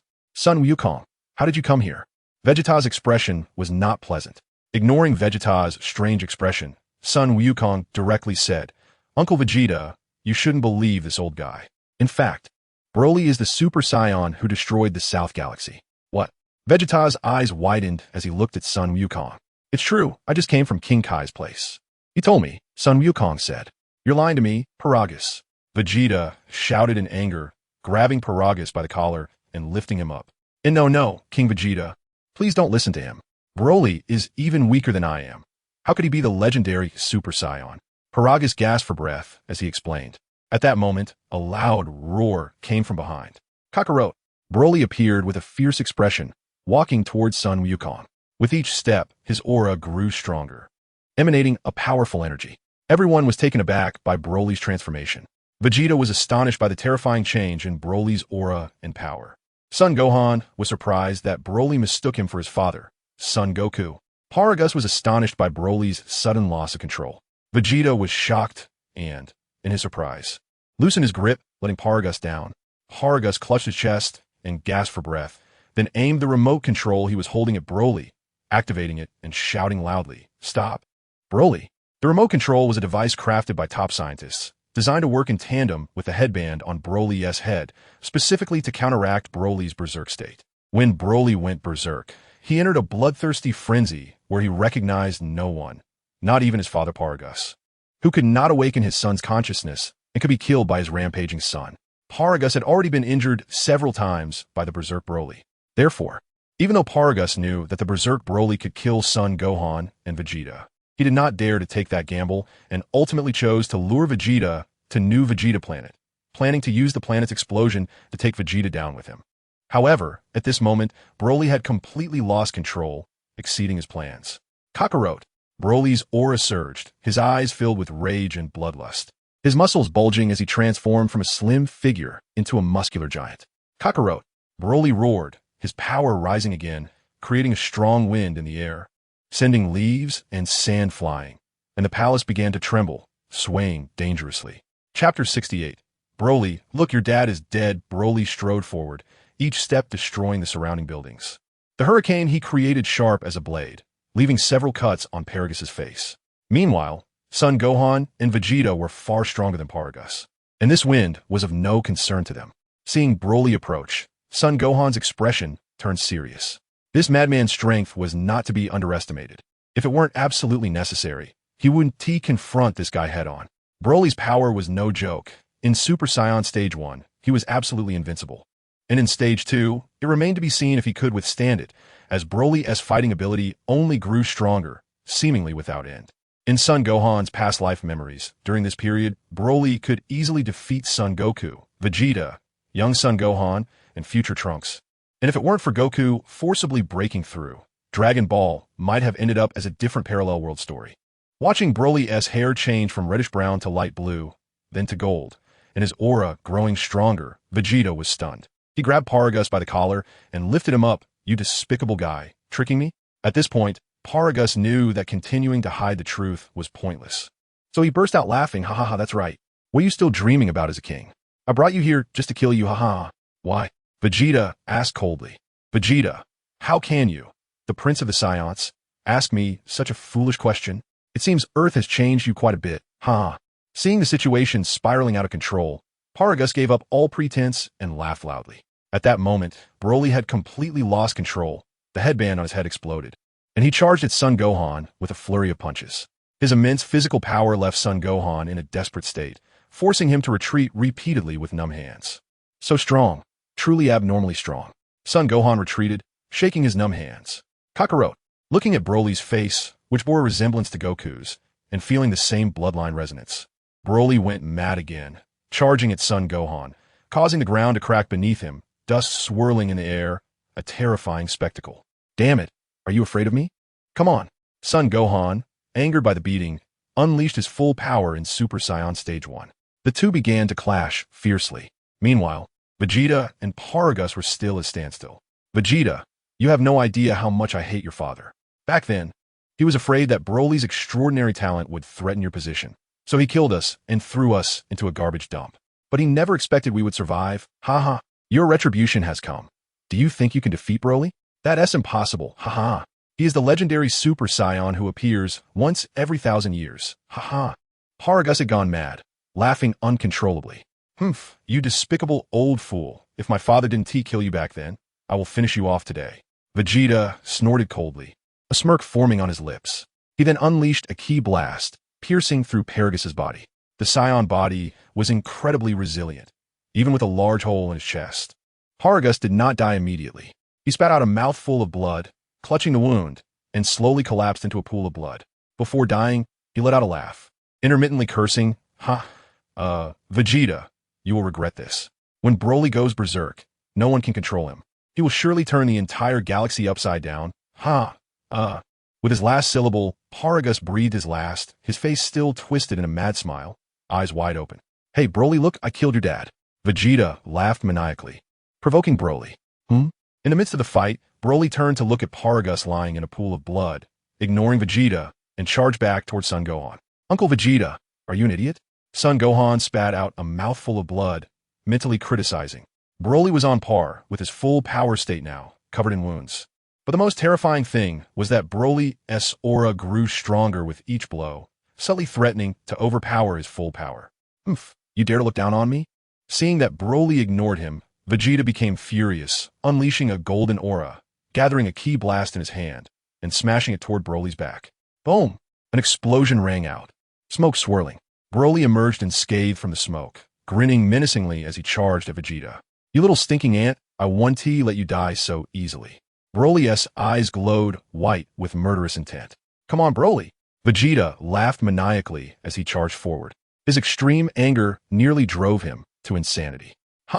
Vegeta landed a lightning-fast punch to Broly's face, but Broly didn't budge, grinning at Vegeta. Clash D. Broly's voice sounded like a beast's howl as he kicked Vegeta in the stomach. Vegeta was sent flying like a rag doll, and Broly quickly followed, causing the ground to crack as he punched Vegeta back into the ground. Blood spilled from Vegeta's mouth as he allowed Broly to beat him without any means of retaliation. No, it's impossible. Why is he so strong? Vegeta was almost out of breath. His whole body was in fiery pain, and he was on the verge of despair. At that moment, Gohan appeared behind Broly, kicked him away, and helped Vegeta up. Uncle Vegeta, how are you? Gohan asked anxiously, looking at Vegeta, who was beaten to the point of being unable to move, with his hair even turning back to ordinary black. Gohan took out a senzu bean and fed it to Vegeta. After swallowing the senzu bean, Vegeta regained consciousness. He looked at Broly in terror, cold sweat breaking out on his forehead. How is this possible? Were you just fighting this monster? Vegeta looked at Gohan, asking unwillingly. He didn't really expect Gohan to answer. After all, he had seen it himself. Gohan and Broly had fought for a long time, but this Broly was just too terrifying. Completely a monster. The legendary Super Saiyan. Vegeta's body trembled a bit, mumbling, with a face full of despair. Uncle Vegeta, don't fight him in close combat. This guy's physical strength is too strong. It's not suitable to grapple with him. I'll hold him off. You look for an opportunity to attack from a distance, Gohan said. And then they saw Broly gathering a massive energy ball, hurling it over. Damn! Gohan and Vegeta quickly moved to dodge. Boom! The exploding energy ball made the entire new Vegeta planet shake, and a huge mushroom cloud rose into the sky. Vegeta fled to the side, and Gohan also took to the air to escape. Kakarot! Broly roared again, chasing after Gohan. As he walked, Broly continuously unleashed green energy waves, causing explosions one after another on the ground, quickly turning new Vegeta into a pockmarked landscape. Damn it! Gohan shouted in frustration while fleeing. Clone, come out. Today, we brothers will fight side by side. Gohan glanced at the silver watch on his right wrist and said solemnly. Then, the silver watch on his right hand began to melt, immediately transforming into Silver Gohan in midair. Let us go, brother. Gohan nodded to the silver clone. Silver Gohan responded. Then both of them turned back to face the relentless, furious Broly chasing after them. Chapter 2 is here. Please vote for recommendations, save, and add to your reading list. Chapter 69, Spirit Bomb, haha. Broly laughed wildly, his excitement infecting Gohan and Silver Gohan. The three of them were all fired up, and the battle entered a heated stage. Speaking of Broly, he is also a tragic character. He was plotted against by King Vegeta as a baby, and as he grew up, he was manipulated by his father, forced to wear a control device, and spent half his life without freedom. Now that he had escaped from his cage, he was naturally exhilarated and could do as he pleased. The bloodthirsty, warlike, and cold-blooded traits of the Scion warrior were fully embodied in him. This Scion was only concerned with destruction and battle. Everything else was irrelevant to him. No, there was one thing that mattered to him. Everything about Kakarot, he wanted to destroy it all. Boom, boom, boom. Sun Gohan, the silver doppelganger, and Broly collided fiercely together. The sound was deafening, and the shockwaves shattered everything around them. The ground, giant rocks, and trees were all disintegrating and crumbling. The strength of the silver doppelganger was slightly lower than that of the original Sun Gohan, but its robust physique allowed it to hold its own against Broly. The current situation was that the silver doppelganger was holding Broly back, while Sun Gohan maneuvered around, continuously wearing Broly down. Although Broly was powerful, he was still sporting multiple injuries under this relentless strategy, with bloodstains appearing in several places. However, the good times didn't last long. Broly's aura surged once again, his originally golden hair turning pale green, his muscles swelling once more, and his combat power began to rise rapidly. Broly officially entered his legendary Super Saiyan form. This is bad. This guy is even stronger than I imagined. He wasn't this strong when I saw him on TV in my last life, or rather, he didn't show this level of power back then. Sun Gohan thought to himself. Ha ha ha, are you desperate, Kakarot? Broly laughed heartily, then unleashed a dazzling green light from his body, shooting out countless energy blasts in a 360-degree angle around him. Instantly, the sky was filled with energy blasts flying and crashing down in an overwhelming display. Sun Gohan and the silver doppelganger moved swiftly, dodging the continuously striking energy blasts. As these energy blasts hit the ground, some mountains and rivers were shattered, sending rocks flying and creating a thick haze of smoke and dust that obscured the entire sky. A good opportunity. Broly cannot sense ki. Sun Wukong was overjoyed. This environment was very advantageous for him.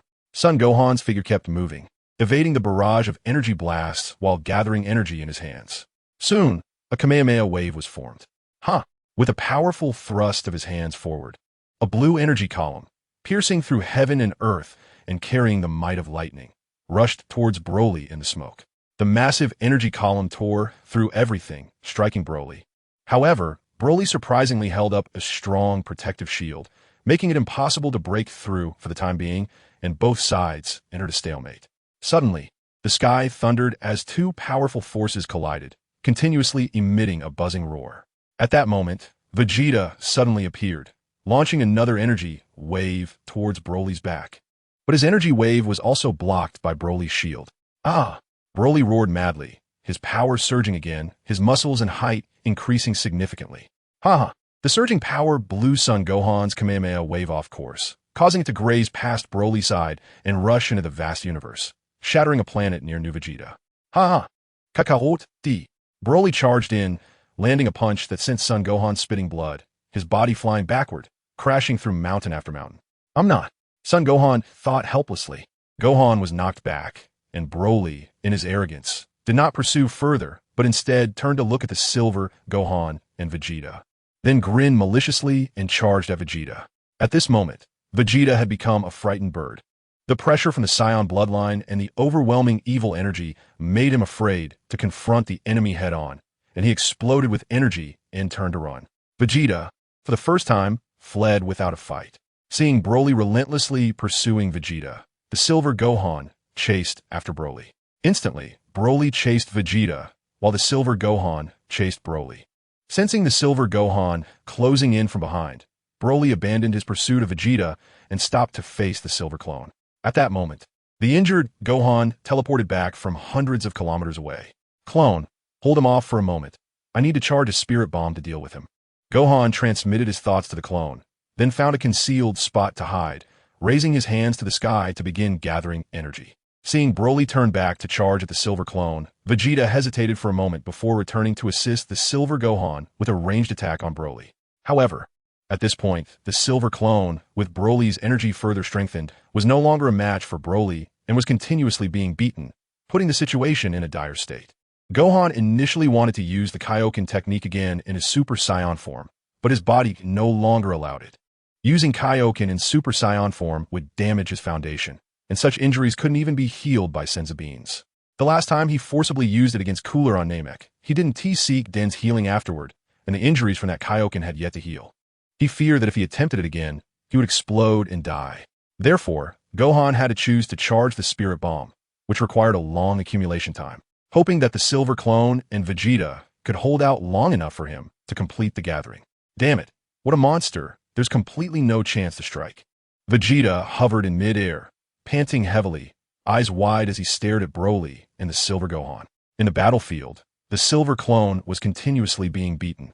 Broly's attacks were ferocious, and the Silver Clone had no opportunity to fight back. Boom! Broly landed a punch on the Silver Clone's right arm, instantly tearing it off. Fortunately, since the clone was made of liquid metal, it could regenerate a new right arm in the next moment, but the scene was utterly tragic. Ha ha ha ha! Broly laughed maniacally, his fists raining down, the powerful blows driving the Silver Clone into the ground, causing metal fragments to fly everywhere. Dust filled the air, accompanied by the sounds of booming impacts. Seeing the Silver Gohan being beaten, Vegeta found an opportunity to unleash a Kamehameha, directly hitting Broly in the back. However, Broly showed no reaction and continued to pummel the Silver Gohan. Vegeta kept launching Kamehameha blasts, but Broly absorbed them on his back, swinging his arms continuously to strike the Silver Clone while laughing. Ha ha ha. Vegeta, are you just tickling me? Damn it, watch my final flash. Vegeta shouted angrily, gathering his ultimate move to strike at Broly. Boom! An explosion resonated, the ground sunk, and a tenth of the new planet Vegeta was obliterated by the final flash. Fortunately, Broly blocked most of the energy from the final flash. Otherwise, the planet would have been destroyed in the previous attack. However, the terrifying part was that Broly did not suffer significant damage from the final flash. Instead, the Silver Gohan, while continuously being attacked by Broly, was also affected by the residual energy from the final flash, beginning to disintegrate and break into several large pieces. Gohan, still gathering energy. Gohan sensed this scene in the battlefield, his eyes nearly bursting with rage, his teeth grinding. In his consciousness, Gohan sensed the fear and helplessness from a clone. At that moment, Gohan remembered that the clone was not only a higher version of his body, but also contained the true consciousness of Gohan from this world. He had overlooked this point. This Gohan was only 9 years old, and just moments ago, he had been crying out helplessly. Gohan, don't die, don't die. Gohan cried out in anguish, roaring loudly, tears welling up in his eyes. He raised a massive spirit bomb toward the sky, his sorrowful voice echoing through the heavens. Broly. Chapter 70. The choice of the Silver Gohan, the massive spirit bomb, hung in the sky, casting a white light that illuminated the new planet Vegeta in a pale hue. Broly looked up, his face showing a shocked expression. Vegeta, having suffered from a spirit bomb before, knew how immensely powerful it was. Seeing Gohan gather such a large spirit bomb made him jump in shock. Broly stopped his movements, grinning as he stood up, wanted to fly toward Gohan. At this moment, the Silver Clone had reformed, gripping Broly's ankle tightly, preventing him from taking off. Gohan, quickly move aside. The spirit bomb will hit you too. Gohan transmitted to the Silver Clone. Upon receiving the command from the main body, the Silver Clone had no choice but to comply, releasing Broly's ankle and weakly collapsing to the ground. The previous battle had drained him significantly. His body had been shattered multiple times and reformed, damaging his foundation. No longer restrained, Broly shot into the sky, charging toward Gohan. Sun Wukong secretly thought it was bad. Even though the spirit bomb had been fully charged, Broly's high-speed movement made it impossible to lock onto him. In the blink of an eye, Broly charged right in front of Sun Wukong. Using his instant transmission technique and the afterimage fist, Sun Wukong constantly dodged Broly's attacks. But this was definitely not a long-term solution. In just a moment, Sun Wukong was hit several times by Broly, and his injuries worsened. At this time, there were only a few Senzu Beans left in the capsule of the Silver Clone, and Sun Wukong couldn't get to them. If he sent the clone to hold Broly back, the clone would inevitably take the brunt of the Spirit Bomb's attack along with Broly. If no one held Broly off, then his high-speed movement couldn't guarantee a precise hit, leaving the situation in a dilemma. At that moment, the silver clone, having not received any commands from the main body, began to act on its own. It struggled to stand up, took to the air, and teamed up with Vegeta to attack Broly from both sides. However, neither of them were originally a match for Broly, and now, with their injuries, they could hardly withstand his attacks. The silver clone's arms were severed again, and Vegeta was hit in the face by an energy blast, plummeting from the sky and crashing into the ground, causing the earth to crack. Vegeta struggled to crawl out from the crevice, opened his clenched palm, and found a universal capsule. This was something the Silver Sun Wukong had taken the opportunity to give him during the battle. Vegeta knew that this item was not meant for him, but to be handed over to Sun Wukong, who was still holding the spirit bomb. The Silver Sun Wukong retreated and then regenerated 2 arms, looking at Broly from a distance.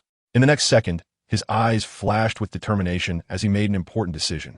Then his body began to expand, and in the blink of an eye, he grew from a height of 1.6 meters to 4 or 5 meters.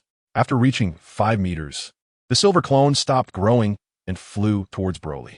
Seeing the enlarged silver clone coming, Broly laughed heartily. What good does getting bigger do? Broly showed no fear. The silver clone resolutely met Broly's gaze, and as their bodies collided, its hands and feet suddenly transformed into metallic liquid, wrapping around Broly's limbs and binding him in the air. At that moment, the silver clone conveyed a strong consciousness to Sun Wukong. Main body, quickly take the chance to launch the spirit bomb. I can't hold him for too long. Sun Wukong, still panting and barely maintaining the spirit bomb, was stunned by the scene before him, unsure how to respond to the clone's request. Hurry up, what are you waiting for? Seeing the main body remain silent for a long time, the silver clone roared loudly this time, not through mental communication, but directly shouting, "But you'll die too." Sun Wukong replied, his eyes moistening with tears. "I disappear to exchange for your survival, for the survival of the entire galaxy. I have no regrets. If you hesitate any longer, everyone will die, the entire galaxy will be destroyed, and then Mom will die too," the Silver Sun Wukong said loudly, his voice filled with sorrow, ultimately breaking into tears. However, due to his mechanical body, no tears could flow out. Broly sensed the precarious situation and began to struggle violently, trying to break free from the silver clone's restraints. But the silver clone once again liquefied part of its body, wrapping Broly entirely, leaving only his head exposed. "You dead monster. Wait to die," the silver clone said coldly as it looked at Broly. This was indeed the only way to defeat Broly at that moment. Although Sun Wukong felt distressed, he had no choice but to go along with it. He supported the massive spirit bomb with both hands and swung it towards Broly and the silver clone. Virum, the spirit bomb, with a diameter of several hundred meters, hummed ominously, collapsing space as it descended from above. Broly screamed, wildly shaking his head, his momentum surprisingly increasing again. The silver clone felt Broly was about to break free from its control and hurriedly liquefied its entire body, wrapping Broly up completely and forming a spherical shape, making it look like a miniature version of a Beigao star. Broly went on a rampage inside the silver clone, destroying all its parts, and Sun Wukong felt the unbearable pain shared by the clone in his mind. At that moment, even without the spirit bomb's attack, the silver clone would likely perish at Broly's hands. "Ha, you can't hold me." Broly laughed maniacally as he broke free. But just after laughing, the massive spirit bomb had already descended before him, leaving him no chance to escape. Broly stared in horror at the vast, white sphere of the spirit bomb, spreading his hands, trying to push it back. But at that moment, the spirit bomb was not something he could simply deflect. An enraged Sun Wukong had used all his strength to push the spirit bomb out. Once launched, it would automatically lock onto its target, leaving no escape. Broly could only face the fate of being engulfed by the spirit bomb. Sure enough, Broly was consumed by the spirit bomb. His outstretched hands began to dissolve and shatter, ultimately disappearing, leaving him as an armless figure. He was still screaming, Virum. The spirit bomb trembled as it relentlessly advanced, determined to turn Broly's body into nothingness. Meanwhile, the silver clone's shattered body had already been swallowed by the spirit bomb, disappearing into the air, leaving no trace behind. "I will use the Dragon Balls to resurrect you." Sun Wukong shouted loudly, tears streaming from his eyes. However, the sound of the spirit bomb colliding with the ground was so loud that no one could hear his voice. "Godi, Bodi." Sun Wukong unleashed his last bit of strength, pressing down hard on the spirit bomb again. At that moment, Broly not only had lost his arms, But his body was also suffering from the damage caused by the spirit bomb's blast, having entered a state of extreme weakness. But at that moment, a black figure suddenly appeared in front of the spirit bomb, lifted Broly, and then vanished into thin air. The spirit bomb missed its target. A figure in black? Sun Wukong was horrified. This terrifying figure suddenly appeared here. Was he going to meet his end today? Chapter 71. The Strange Sun Wukong. This was the first time Sun Wukong truly encountered this black-clad figure. The first time was in the consciousness of the metallic clone Gula. The second time was in Dr. Gero's surveillance footage. And this time, it was the real person coming out. The black-clad man's appearance lasted only half a second before disappearing, and Sun Wukong couldn't observe much. The man was shrouded in black mist, but he gave Sun Wukong a very strange intuition.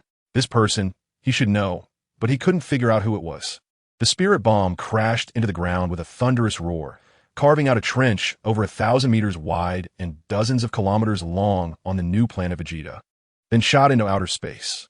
At this moment, the new planet Vegeta was already in ruins, and with the impending meteorite from the sky.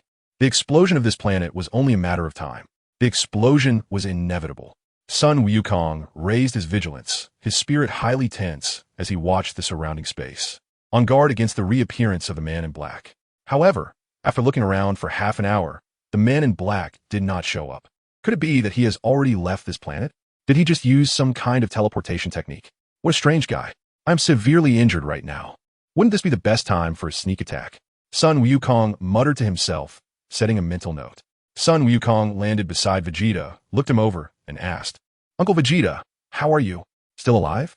Here, take the capsule your clone gave you." Vegeta replied coldly, "You're clearly injured all over, yet you're still putting on a brave face." In fact, both of them were in a similar state now, with their energy depleted and their bodies covered in wounds.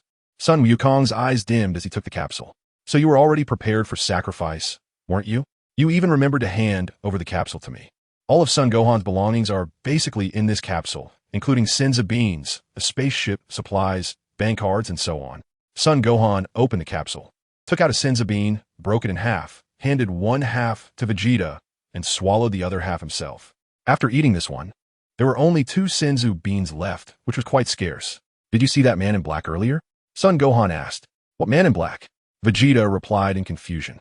His previous position was quite special, and he hadn't seen the man in black appear and take away Broly. Now that Broly's energy had completely disappeared, he assumed that Broly had been eliminated by the earlier spirit bomb. "Forget it, it's nothing." Son Gohan shook his head. Although he was worried about the reappearance of the man in black, they couldn't just stay here. He would just stay vigilant. When soldiers come, they'll be met with soldiers. When water comes, it will be blocked with earth. A living person can't just be suffocated by holding in urine. "Let us go see if Paragus left anything useful," Son Gohan said, then took to the sky and flew towards the palace. "Are we going to loot the body?" Vegeta was astonished, but he didn't hesitate much and followed Son Gohan towards the palace. Unfortunately, the palace had been destroyed in the earlier battle, leaving nothing useful behind. After searching, the only valuable thing was probably that huge spaceship. Sun Wukong decided to take the huge spaceship back to Earth as his trophy from this trip to the southern galaxy. "Uncle Vegeta, put your hand on my shoulder. We're ready to return to Earth," Sun Wukong said, grabbing the spaceship with one hand while using 2 fingers from the other hand to touch his forehead, starting to sense the energy of his friends on Earth. Vegeta, with a conflicted expression, placed his hand on his shoulder. At the same time, Sun Wukong sensed the presence of his friends on Earth, and with a single instant transmission, he crossed from the southern galaxy to the northern galaxy, arriving on Earth. Once on Earth, Sun Wukong handed the spaceship over to Vegeta, asking him to pass it on to Bulma to see if there was any potential use for the ship. Then, Sun Wukong instantaneously teleported back to planet Yardrat. He hadn't even had the chance to say goodbye to Uncle Marta when he left Yardrat, which was quite impolite. He had come back specifically to thank Uncle Marta, who had taught him the secret technique for over a month before returning to Earth to handle some matters. Speaking of Uncle Marta, he was truly a rare good person. During the month Sun Wukong spent on planet Yardrat, he received a lot of care from him. The Yardratians were generally short in stature, about the same height as Frisia's final form, and their green skin had patches of black spots, which reminded Wukong of Cell. However, their forehead tentacles and pointed ears made Sun Wukong think of Piccolo. So they looked like a combination of Frisia, Cell, and Piccolo. That was the appearance of the Yardratians. Seeing how diligent and polite Sun Wukong was, Uncle Marta once thought about marrying his beautiful daughter to Wukong. Uncle Marta said that although Wukong was not handsome, he had a very good heart, and he didn't mind marrying his lovely daughter to Wukong as his wife. Suddenly, a wedding photo appeared in Sun Wukong's mind, showing him standing hand in hand with a small cell. Sun Wukong shook his head like a rattle drum, saying that he already had someone he loved and could not marry another woman. Uncle Mata, hearing Wukong say this, expressed his regret that Wukong had missed out on a beautiful wife. This time, as Wukong had just arrived at Uncle Mata's house, Uncle Mata asked again, "Wukong, are you really not considering my daughter anymore?" Uncle Mata was very regretful. Son Gohan shook his head vigorously. "All right, let's not talk about that for now. How's your secret technique coming along?" Uncle Marta put away his smile and looked at Son Gohan with a serious expression. "Well, I've learned it. I was a bit anxious before, but now I've made up my mind." Son Gohan nodded. Uncle Marta sighed and said, "You're taking a gamble here. What if the dragon can't bring you back after you use it?" Sun Wukong smiled calmly and said, "Let it be. I choose to take this gamble. Uncle Marta, I'm leaving now. Thank you for taking care of me for over a month." Sun Wukong took a couple of steps back and bowed to Uncle Marta. "I'll see you next time." Uncle Marta smiled. Then, Sun Wukong returned to Earth, and the first thing he did was go back to Baozi Mountain and have a hearty meal. He ate slowly and chatted with Chi-Chi for a long time. After that, he went to visit Tianjin Fan, Lan Chi, Jiaozi, Piccolo, Krillin, Master Roshi, Bulma, Grandpa Ox King, Baidili, Cat Sage, King Kai, Mr. Bobo, Yamcha, and Android 18. He also shared the experiences of Androids 17 and 18 with the relevant people and asked if they would be willing to revive 17. After listening, they all nodded in agreement, as the main culprit, Dr. Gero, had already been defeated and they had been revived by Shenron, so there was no longer such deep animosity. When he saw Android 18, she was fighting in an underground boxing ring, saying that this was a quicker way to make money. Son Gohan mentioned the possibility of resurrecting Android 17, and for once, a smile appeared on Android 18's usually cold face. 18, actually, I don't lack money. You don't need to save anymore. Just live a little better and stop always thinking about gathering that 1 billion, Son Gohan said with a grin, then instantaneously teleported away from Earth. Android 18 was taken aback, and by the time she came to her senses, Son Gohan had already vanished from sight. She felt that Son Gohan was very strange today, as if he were making arrangements for his last affairs. Even if she couldn't sense his energy, Son Gohan could communicate telepathically, making it easy for him to find people. Chapter 72, The Art of Sacrifice. Son Gohan appeared on the North Kai's planet and found North Kai driving a red convertible. As usual, Goku was training. Seeing Gohan return, North Kai parked the car, and Goku came over. "Gohan, how was it? Is Broly really that strong?" Goku asked excitedly. Recalling Broly's terrifying power, Gohan nodded and said with a wry smile, "Yes. He's extremely powerful. Uncle Vegeta and I were both beaten badly, but we managed to suppress him with the spirit bomb in the end. However, he was rescued by a man in black." "Huh?" Goku was surprised. Son Gohan looked at King Kai and asked King Kai, "Do you know anything about that person in black?" King Kai shook his head and said, "I'm sorry, I don't know who that person is. It seems like someone who just appeared out of nowhere." "I see. In any case, he's a terrifying guy who has plotted against me several times. Everyone should be extra cautious from now on, especially you, Dad. You're always so careless," Son Gohan said with a smile, looking at Son Goku. "Ha!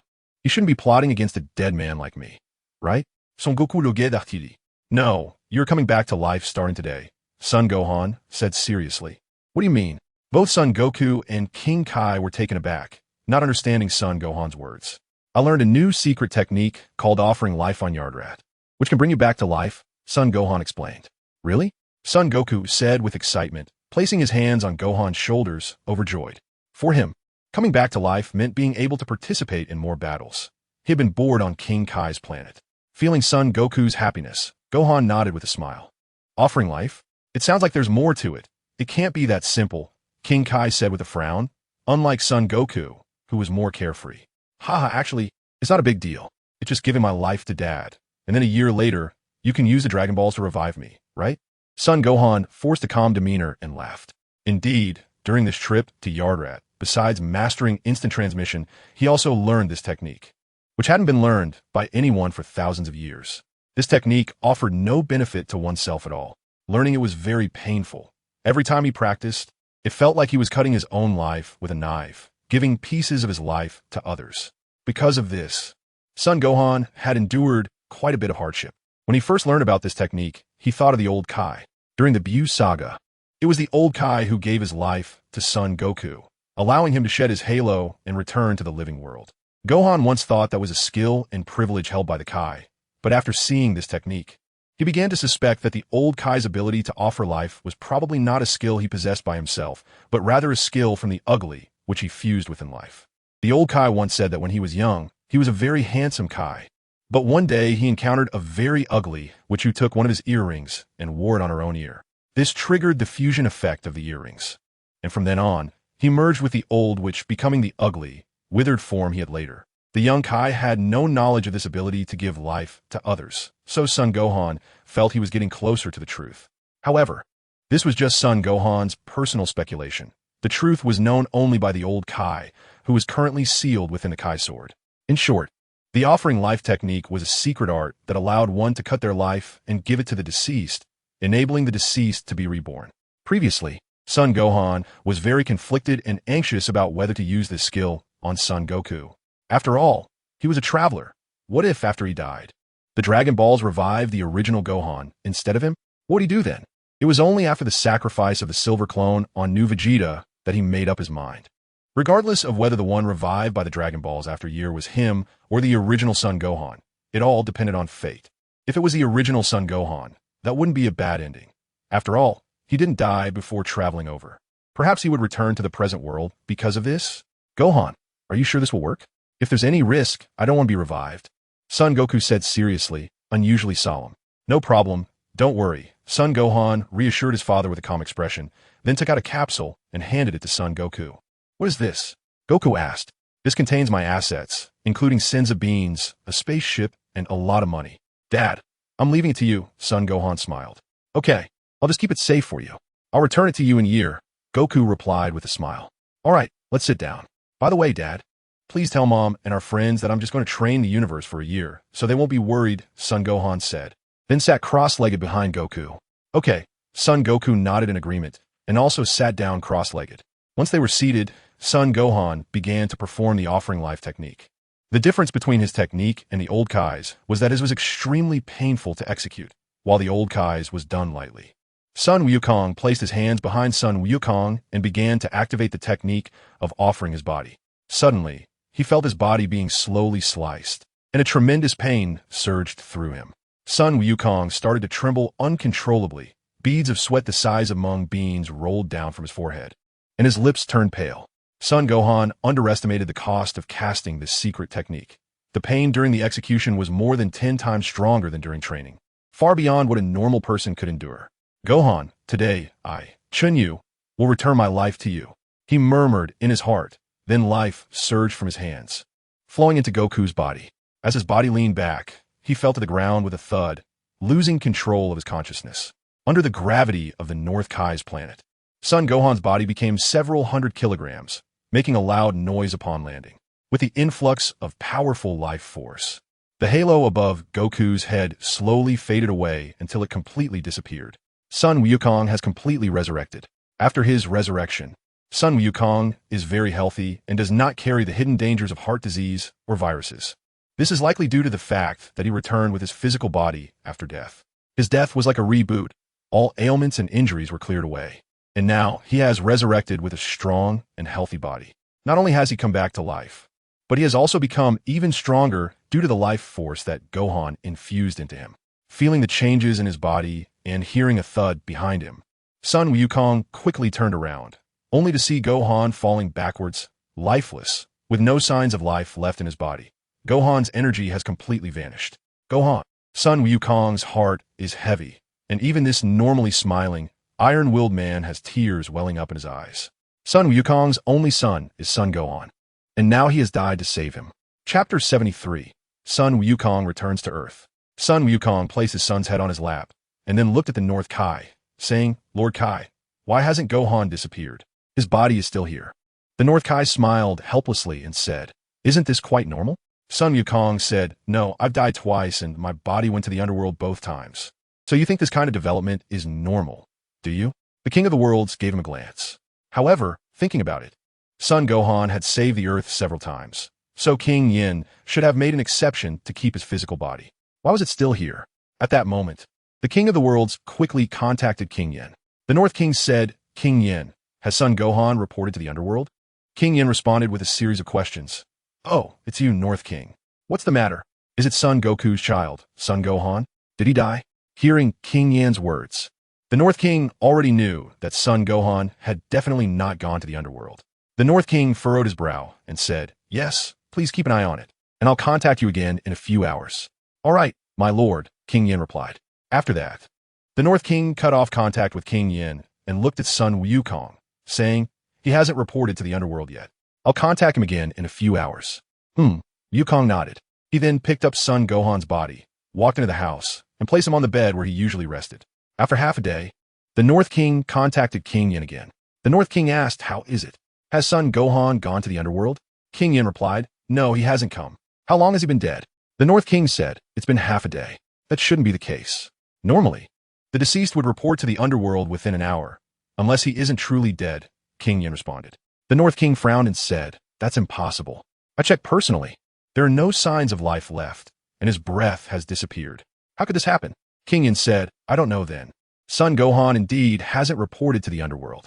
The North King said, All right, I understand. If there's any news about him, please contact me immediately. After that, they cut off contact. The North King looked at the anxious Sun Wukong beside him and said heavily, Gohan hasn't reported to the underworld. King Yin said he might not be completely dead yet, but it's really strange why he has no signs of life or breath. Sun Wukong said, What should we do now, Lord King of the North? The North King pondered for a moment and replied, Wukong, how about this?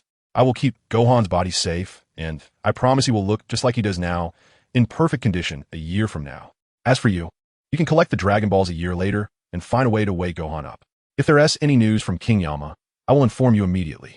Sun Wukong nodded in agreement. Indeed, he did not possess the miraculous means of the North Kai. If he were to preserve Sun Gohan's physical body, it would likely turn into a pile of white bones after a year. Now, he could only rely on the dragon. Seeing Wukong agree, the North Kai walked to Sun Gohan's bedside, raised his hand, and with a wave, Sun Gohan's body instantly disappeared, placed into a dimension of space. Witnessing this move by the North Kai, Sun Wukong felt completely relieved. Sun Wukong said, King Kai, I'm going back to Earth now. I'll come and visit you when I have time. Please keep a close eye on Gohan, and if anything happens, contact me immediately. Also, about the matters with King Yama. King Kai nodded, I understand. You can go now.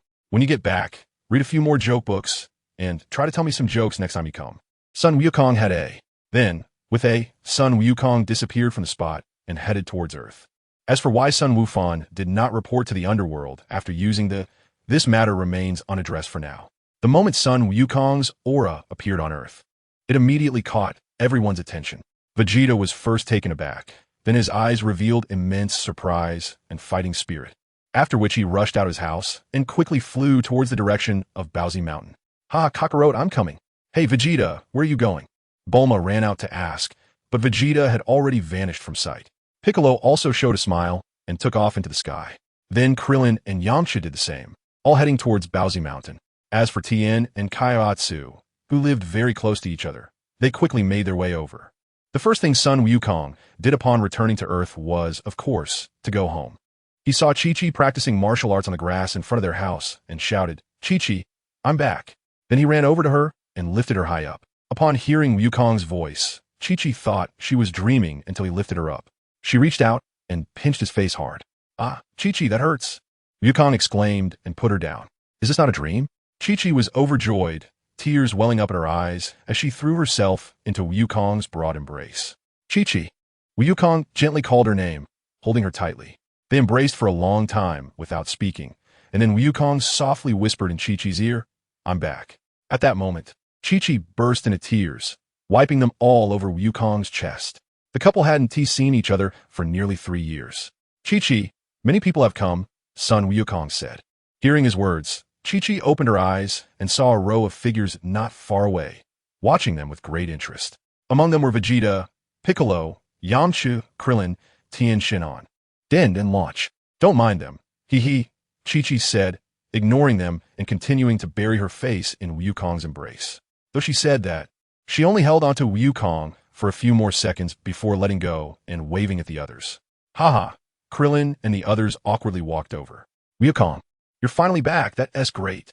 Krillin, who knew Wukong the best among them, smiled and patted him on the back. Haha, yes, I'm back. Sun Wukong scratched his head. Kakarot, have you trained these past few years? Let's have a duel. Vegeta stepped forward. Vegeta, I am hungry. Let us eat first, and then fight, Sun Wukong replied. Ha ha, Wukong is still the same. Yamcha laughed heartily. The others joined in the laughter. Hey, ISNT that Launch? Sun Wukong looked at Launch, thinking for a long time before finally recalling her name. Wukong, I'm living with Tien now, just across from your house. The blue-haired Launch said gently, pointing across the river. She linked arms with Tien, claiming her territory, making Tien blush. Suddenly, a gust of wind blew, and hair brushed against Launch's nose, causing her to sneeze and turn in her blonde form. I'm so happy. I suddenly want to find someone to celebrate by beating them up. Haha, Chi-Chi, let us go cook. Didn't T little Goku say he was hungry? I'll handle the chickens, ducks, and fish, haha. The blonde Launch laughed heartily, dragging Chi-Chi into the house. The others couldn't help but shiver. Chapter 74. Sun Wukong and his friends Wukong. Where's Gohan? Why haven't I seen him? At this moment, Piccolo asked. Gohan. He went to train in outer space and won't be back for a year. Wukong was taken aback by the question and awkwardly replied. He was good at lying. Oh, so he went to outer space. No wonder he talked to me for a long time yesterday. Krillin nodded.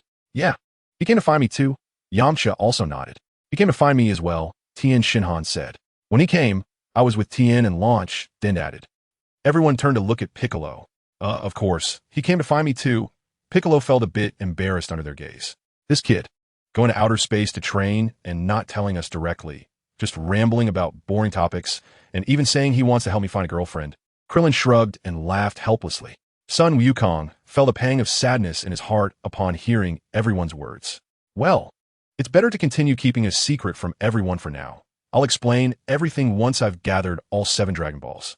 By the way, Wukong, how did you come back to life? Piccolo asked again.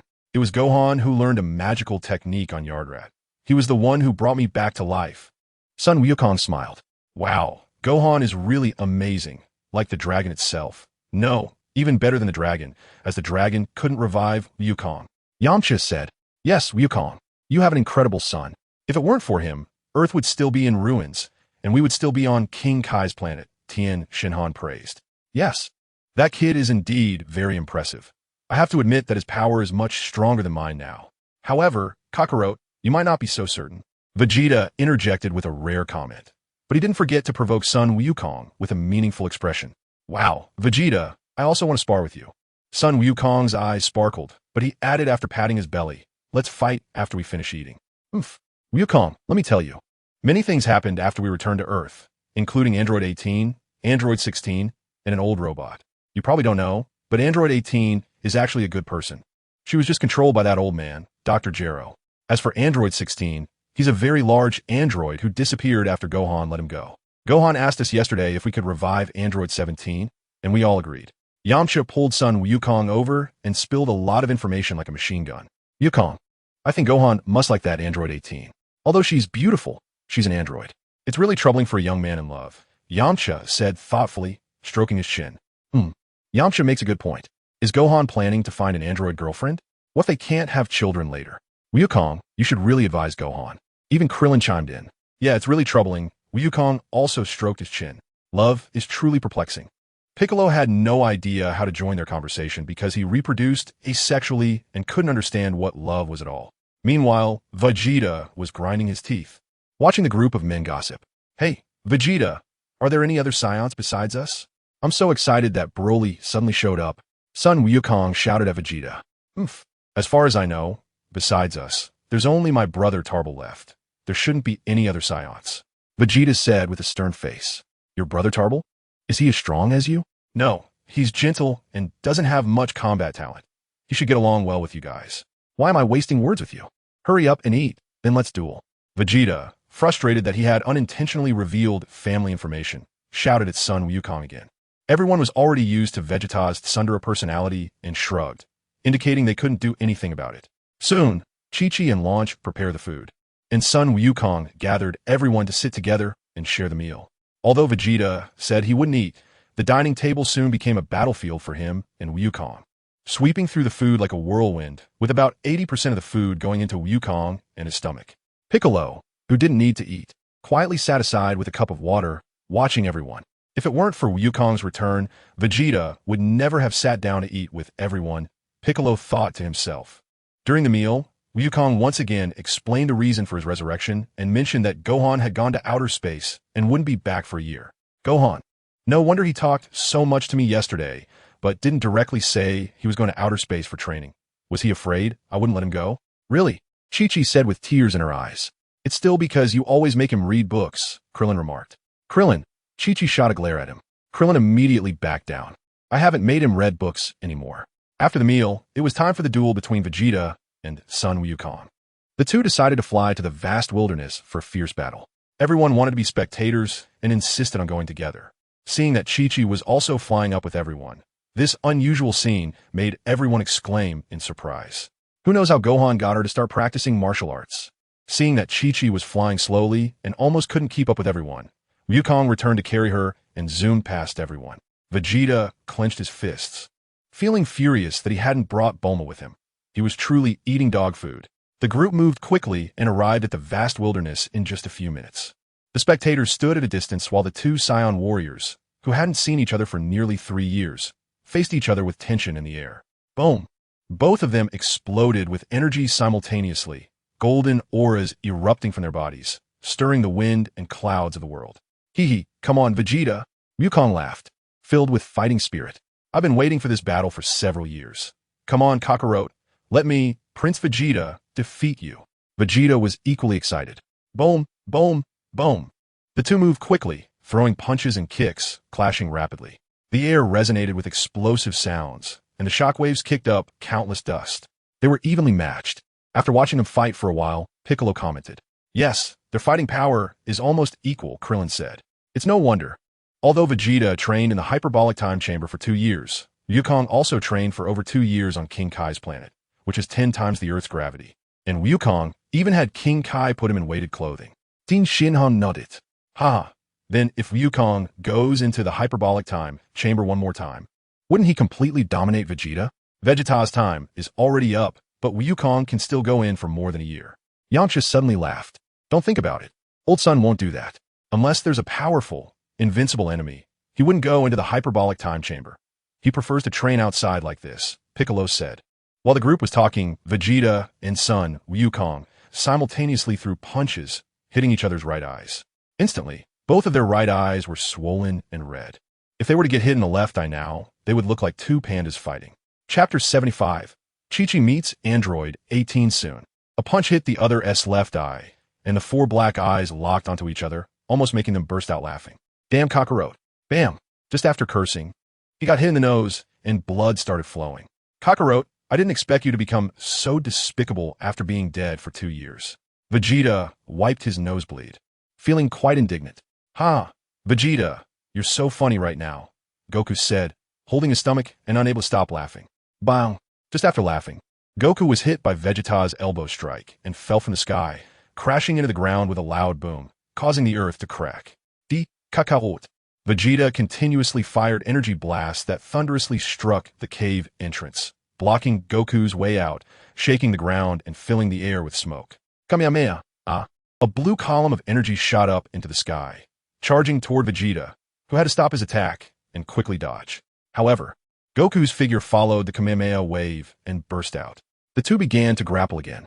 The spectators couldn't help but swallow hard.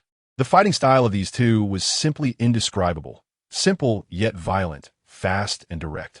After grappling for an hour, both of them lay on the ground, panting heavily, simultaneously dispelling their Super Saiyan forms, lying motionless.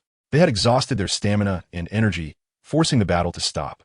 Seeing them stop, the spectators rushed over to the battlefield. Some brought water for them to drink, but there were no sins of beans to help them recover quickly. The two only regained some stamina and energy after sitting in place for more than 10 minutes. Kakarot, next time I will definitely defeat you, Vegeta said angrily. Vegeta, I won't lose to you, Goku replied, clenching his fists. Just you wait, Vegeta snorted and took off into the sky. As Vegeta left, the crowd gradually dispersed, but more people flew toward Bun Mountain. Tin, Launch, and Dumplings along with Goku and Chi-Chi A total of 5 people headed toward Bun Mountain. Once they arrived, Goku took a nice bath and then went to sleep. After all, he hadn't slept at home for several years, and after such an exhausting battle, he felt drowsy as soon as he saw the soft bed.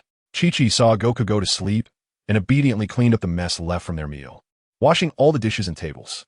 After practicing some martial arts on the grass, she took a bath and returned to the room, snuggling up next to Goku and falling asleep beautifully. They slept for a full day, only waking up the next day at noon. They both slept particularly well. Goku hadn't slept at home in a long time and slept very soundly, while Chi-Chi felt secure because Goku was back, so they both lazily stayed in bed until noon. As soon as they got up, their stomachs growled. They were almost starving. The couple hurried to brush their teeth and wash their faces before making lunch. Goku surprisingly helped Chi-Chi wash the vegetables, creating a harmonious and warm scene. After the meal, Chi-Chi took Goku to Tien's new house for a visit. Tien's house had just been completed last week, and everything inside was brand new and very comfortable. After seeing Tien's new furniture, Chi-Chi thought about getting some new things for their own home. So, she dragged Goku into the city again. In addition to buying some furniture, Chi-Chi also bought a few new outfits for herself and Goku, and even several sets for Gohan. Now, Goku was wearing a loose and casual outfit, completely different from his usual orange training gear, making him feel quite uncomfortable. He wished he could hurry home and put on that orange training outfit again. The two wandered around until the afternoon, buying a ton of things, but thankfully in this era, there were universal capsules. Otherwise, they would have needed to hire a big truck to carry everything home. Chi-Chi, I'm hungry, Goku said with a long face. After an afternoon of shopping, even Goku, with his incredibly strong Saiyan physique, felt exhausted and defeated. In terms of shopping, all Earth women could defeat powerful Saiyans. That was no joke. Then let's go eat, Chi-Chi suggested, looking lively, especially in her trendy new clothes. Okay, let's eat. Hearing Chi-Chi agree to go out to eat, Goku perked up, straightening his previously hunched back. I really can't do anything with you, Chi-Chi sighed, giving Goku a white look. But her tone and smile revealed her true happiness. They casually chose a restaurant that looked fairly clean and ordered a table full of dishes. Seeing the two of them order so much food, the waitress thought they were expecting guests, but after serving the dishes, she realized only the man was eating heartily while the woman just picked at her food, with a large stack of plates piling up in front of him. His eating habits drew the attention of many, and some diners even took out their phones to start recording videos to upload to social media. At that moment, a beautiful girl with shoulder-length blonde hair walked into the restaurant. Chi-Chi, who had been surveying the environment, immediately recognized her. Isn't that the girl Gohan brought home last time? Seeing a familiar face who seemed to be her son's friend, Chi-Chi waved vigorously at Android 18, calling out, "Blonde girl, over here, over here." Chi-Chi didn't know her name, so she could only call her that way. Sun Wukong saw Chi-Chi calling someone, turned his head to look, and discovered a girl he didn't recognize. He couldn't help but ask Chi-Chi, "Chi-Chi, who is this girl?" "She's Gohan's friend." Chi-Chi winked at him. Android 18 was just hungry and randomly chose a restaurant to enter.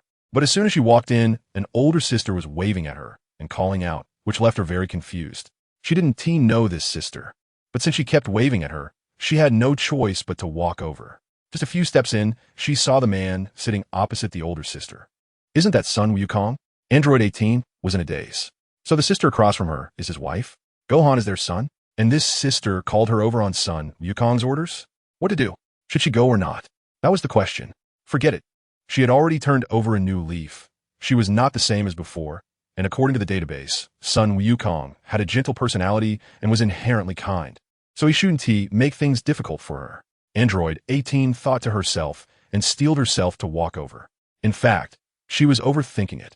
Sun Wukong didn't even know who she was. It was Chi-Chi who mistook her for Gohan's friend. Mr. Sun Wukong. Android 18 walked to the table and nodded to Sun Wukong, wondering what he wanted to say to her. Wukong, do you know her? Chi-Chi was surprised to see that 18 knew Wukong. I don't know her. Who is she? Didn't I just ask you? Sun Wukong looked confused. Android 18 was also puzzled by the couple's conversation. Oh, it must be Gohan who told you, right? I didn't expect you two to be such good friends. Chi-Chi clapped her hands, thinking she had discovered the truth. Come sit down. You're here to eat, right? Alone? Then let's eat together. I'll call the waiter over to add a few dishes. Chi-Chi enthusiastically stood up and pulled Android 18 to sit next to her, then shouted for the waiter to come over to add more bowls and chopsticks and order a few more dishes. We're all family. There's no need to be so formal. Chi-Chi was as warm as fire. Meanwhile, Android 18 still looked dazed, appearing somewhat cute and naive, and she couldn't help but ask herself 3 questions. Who am I? Where am I? What on earth is happening? Chapter 76. A new enemy appears. Android 18 sat awkwardly, while Sun Wukong across from her was busily devouring food. And Chi-Chi was as enthusiastic as ever. Excuse me, where's Gohan? I haven't seen him, Android 18 asked. He went to train in outer space, didn't he tell you? Chi-Chi smiled at her. No, Android 18 felt very uncomfortable under her gaze. Oh, then what's your name? Chi-Chi continued to ask. My name is Lazuli, but you can also call me Android 18. Android 18 answered honestly. Android 18? Sun Wukong looked up. Is that the Android 18? Sun Wukong began to examine the girl. That's right, just as described by Piccolo, a beautiful girl with golden hair. Isn't that exactly the girl in front of him? Yes, yes, Android 18 nodded, showing no intention of hiding her android identity. Seeing Android 18 nod, Chi-Chi was taken aback. However, recalling that Gohan had mentioned before that Android 18 was just controlled by Dr. Gero and that her true nature was not bad, she was just a poor girl. Chi-Chi eased her mind and looked at the girl again. Indeed, she was very beautiful and tall. If she were a human girl, she would be a rare beauty. But unfortunately, she was a robot, Chi-Chi thought to herself. Can you have children? Chi-Chi blurted out without thinking. Sun Wukong, who had just taken a sip of water, sprayed it out and started coughing. Huh? Why are you asking me such a question? Android 18 was baffled. It just slipped out. You don't have to answer. Chi-Chi realized she had said something inappropriate. It's not an unanswerable question. I think I can. After all, I was originally an ordinary human girl. It's just that I have an energy perpetual motion engine installed in my body. Android 18 said after thinking for a moment. Sister, why are you asking me this? Android 18 looked at Chi-Chi curiously. You should call me Annie. Why call me sister? Chi-Chi reminded her. But sister, you look very young. It seems like you're only a few years older than me. Why should I call you Annie? Android 18 was puzzled. Really? Do I look young? Chi-Chi smiled happily, and the topic was immediately diverted by Android 18. Android 18 nodded seriously. You're sensible, but you still have to call me Annie because you're Gohan's friend, Chi-Chi said with a smile. Auntie, am I friends with Gohan? Did they misunderstand something? Why are they being so nice to me? If we were really friends, thinking about it seems pretty nice. At this moment, the dishes that Chi-Chi ordered were brought to the table by the waiter. Eat, eat, eat more, you can't stay so thin, Chi-Chi urged.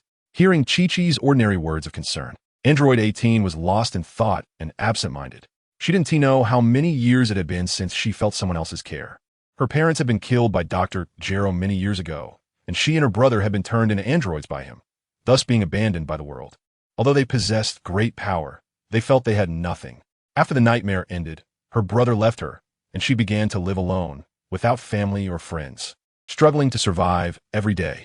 Thinking of these things, Android 18 finally couldn't help but choke up, tears spilling from her eyes.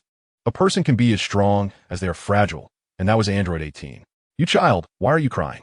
Chi-Chi was startled to see Android 18 suddenly in tears and quickly handed her some tissues. Thank you. After saying thank you, Android 18 took the tissues to wipe her tears, then took a deep breath to calm herself down quickly. Chi-Chi was taken aback by this rapid change. I'm sorry to make you laugh. Android 18 felt a bit embarrassed.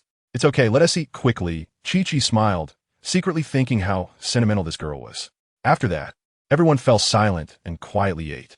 When it was time to pay the bill, Android 18 insisted on paying for her share, but was sternly reprimanded by Chi-Chi. And in the end, she had to give up and said thank you again. When parting, Chi-Chi wanted to invite Android 18 to go to Bowsy Mountain for fun. But Android 18 shook her head and declined. On the way home, Chi-Chi said to Wukong, Gohan brought a girl home last time called Bidalai, who is also a very cute girl. I wonder which one Gohan will choose as his wife in the future. Oh, I don't know. Wukong completely didn't understand matters between men and women. The old Wukong used to think a bride was some kind of food. You blockhead. Chi-Chi shot a glance at Wukong, then gave up flying on her own and moved to Wukong's back, letting him carry her back to Bowsy Mountain. Meanwhile, at the Universal Capsule Company, Vegeta was tirelessly training in the gravity room. After Bulma and Dr. Brief received the copy chip of Son Gohan's silver doppelganger, their research speed on the time machine and heart medicine greatly improved, and they had made significant progress. During this time, Sun Wukong also went to Bulma to borrow the gravity room, often diving into it for intense training. When outside, he practiced with Chi-Chi and Tianjin Fan, making his days very fulfilling. One day, Biddy surprisingly flew to Bowsy Mountain using the sky dance technique. Seeing her drenched in sweat, Chi-Chi knew she must have stopped and started flying many times before arriving at Bowsy Mountain. Chi-Chi informed her that Gohan had gone to outer space to train and would not return to Earth for a year. Chi-Chi had Biddy stay for a meal, and then Biddy flew back to East City using the sky dance technique. Thus, half a year quietly passed. One day, a hint of unrest echoed in the vast wilderness near North City. In Dr. Jero's lab number 2, where the number 16 sleep pod was previously stored. It was actually a 2-story lab. The basement stored the number 16 sleep pod and facilitated Dr. Jero's daily activities. The second basement housed the supercomputer that Dr. Jero used to create androids. This supercomputer had been operating autonomously, retaining Dr. Jero's commands even after his death and working continuously without pause. At this moment, 5 sleep pods were lined up on the ground, all beeping, indicating that each pod contained a sleeping android. Beep, beep, beep, detecting Sun Wukong's energy. The revival program began to activate. Androids 13, 14, 15, and 19 started to revive, while 21 remained incomplete and continued to sleep, awaiting orders. Beep, beep, beep, starting the revival of 13, 14, 15, and 19, with the objective to kill Sun Wukong, confirming orders. Beep, beep, beep, order confirmation successful, activating revival program. Revival will be completed within 1 hour. Beep, beep, beep. A series of cold electronic sounds broke the quiet of the underground laboratory, and the computer began to operate at a faster speed, beeping rapidly. Chapter 77. Trunks' birthday party. Wukong. Aren't you ready yet? It's been a long time since we went to West City. Let's hurry. Chi-Chi urged. Almost done, almost done. This outfit is really hard to wear. Sun Wukong mumbled as he struggled to put on his clothes, his head covered and his words unclear. The couple was going to West City to attend Trunks' second birthday party. Chi-Chi specifically wore a newly bought outfit, applied delicate makeup, and dressed beautifully, while Wukong initially intended to wear his training outfit. But Chi-Chi insisted that he change into a suit, which was why he took so long to get ready. Wukong, oh, let me help. Chi-Chi couldn't stand it any longer. The new outfit was already wrinkled from Wukong's attempts to put it on. She helplessly stepped forward to help Wukong straighten his sleeves, put on his jacket, and tied a bow tie around his neck. Seeing Chi-Chi tie the bow tie tightly around his neck, Wukong uncomfortably complained, Chi-Chi, do I have to wear it like this? Yes, we're going to city today, Chi-Chi said with wide eyes, stopping him from loosening the bow tie. Wukong, can we make Gohan's next birthday more grand? Chi-Chi suggested. Sure, let's see how Trunks' party is done. And we can throw a birthday party for Gohan too, Sun Wukong readily agreed. Wukong, I have something to tell you. Chi-Chi suddenly leaned closer to Wukong and whispered in his ear. What is it? Sun Wukong blinked. I might be pregnant, Chi-Chi said mysteriously while touching her belly. What? Wukong looked confused. You idiot. Chi-Chi, embarrassed and angry, punched Wukong on the head, nearly making him fall. Chi-Chi, what do you mean? Wukong scratched his head in confusion. Gohan is going to have a brother or sister. Chi-Chi exclaimed loudly. She had given up on being indirect with Wukong because he never understood. Only this straightforward communication would make him comprehend immediately. Huh, really? Wukong's eyes widened, and he ran over to lift Chi-Chi high up, his face filled with joy. Chi-Chi nodded. Let's hurry up and go, we can't delay. Okay, I'll carry you. It's faster this way, Wukong said with a smile, picked Chi-Chi up, closed the door, and took off into the air. When they arrived at the Universal Capsule Company, it was already crowded with people. Bulma had given the thousands of employees at the Universal Capsule Company a holiday, all coming to attend Trunks' birthday party. She invited all friends and family, making for a very grand event. With the help of the employees, the front square of the Universal Capsule Company was beautifully decorated, with colorful balloons and pretty ribbon bows everywhere. A giant cake, over 10 meters tall, was placed in the center of the square, carefully guarded by several staff members. The once empty square was filled with table after table of feasting, with most seats occupied by guests, creating a lively atmosphere. At this moment, a stage was erected at the front of the square, where a well-known singer was performing. The glass facade of the over 100-story Universal Capsule Company building lit up with colorful lights, forming the words Happy Birthday Trunks. This extravagant display was seen by half of West City, showcasing the lavishness and extravagance of the wealthy. Damn capitalists. Being rich really means doing whatever you want. Sun Wukong and Chi-Chi landed from the sky, wide-eyed, and quickly found Krillin, Piccolo, and the others. Bulma had gathered her friends and family together, and at that moment, she was happily chatting with them. Although many people had come today, Bulma was determined to personally host her best friends. Today, Bulma was dressed elegantly, exuding a sense of grandeur with every gesture. Upon seeing Sun Wukong and Chi-Chi, Bulma approached them. "Wow, Wukong, you look so handsome in that outfit," Bulma exclaimed with a smile. "Huh, really?" Sun Wukong scratched his head. "Bulma, give up already. Don't try to hit on my Wukong," Chi-Chi interjected. "Ha ha ha, Chi-Chi, you look very pretty today too. Come, sit down," Bulma said, not taking offense at the joke as she led Chi-Chi and Wukong to their seats. Many people were already seated at the table, including Master Roshi, the Ox King, Yamcha, Krillin, Tien Shinhan, Launch, Din, Piccolo, Oolong, and Puar, making a total of over 10 people with the addition of Wukong and Chi-Chi. "Hi, everyone," Sun Wukong greeted in his usual style before sitting down, eager for Bulma to start serving the food. The thought of learning to host a birthday party had completely slipped his mind. "Launch, when are you having a baby?" "My Chi-Chi says she's going to have another one," Sun Wukong said, breaking the boredom as he looked at Launch, causing a stir at the table. Chi-Chi and Launch's faces turned as red as if they had just eaten something very spicy, while the others congratulated Wukong and Chi-Chi. "Wukong, what are you doing?" Chi-Chi stepped on Wukong's foot under the table. "Isn't this a happy thing to talk about?" Sun Wukong replied with a puzzled expression. Chi-Chi felt defeated by Wukong again. "Why don't we see Vegeta?"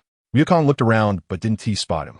"I don't know," asked Bulma. Krillin shook his head, indicating they hadn't seen Vegeta when they arrived.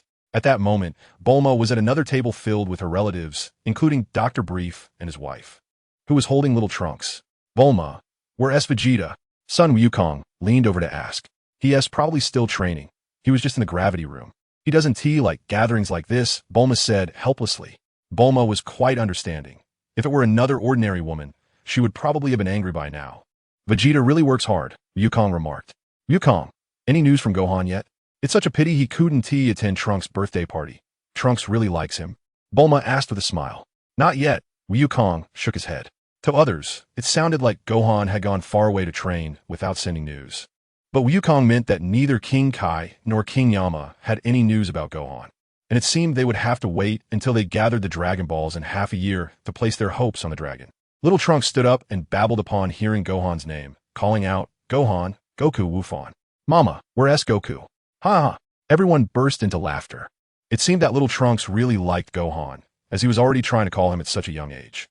Chapter 78. Things started to get chaotic. Trunks' birthday party was in full swing, with several singers taking the stage to perform.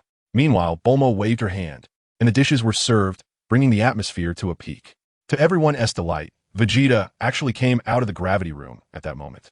He casually wiped the sweat from his body and sat down next to Trunks. "Wow, Vegeta, you finally made it. Trunks must be so moved, right?" Bulma said happily.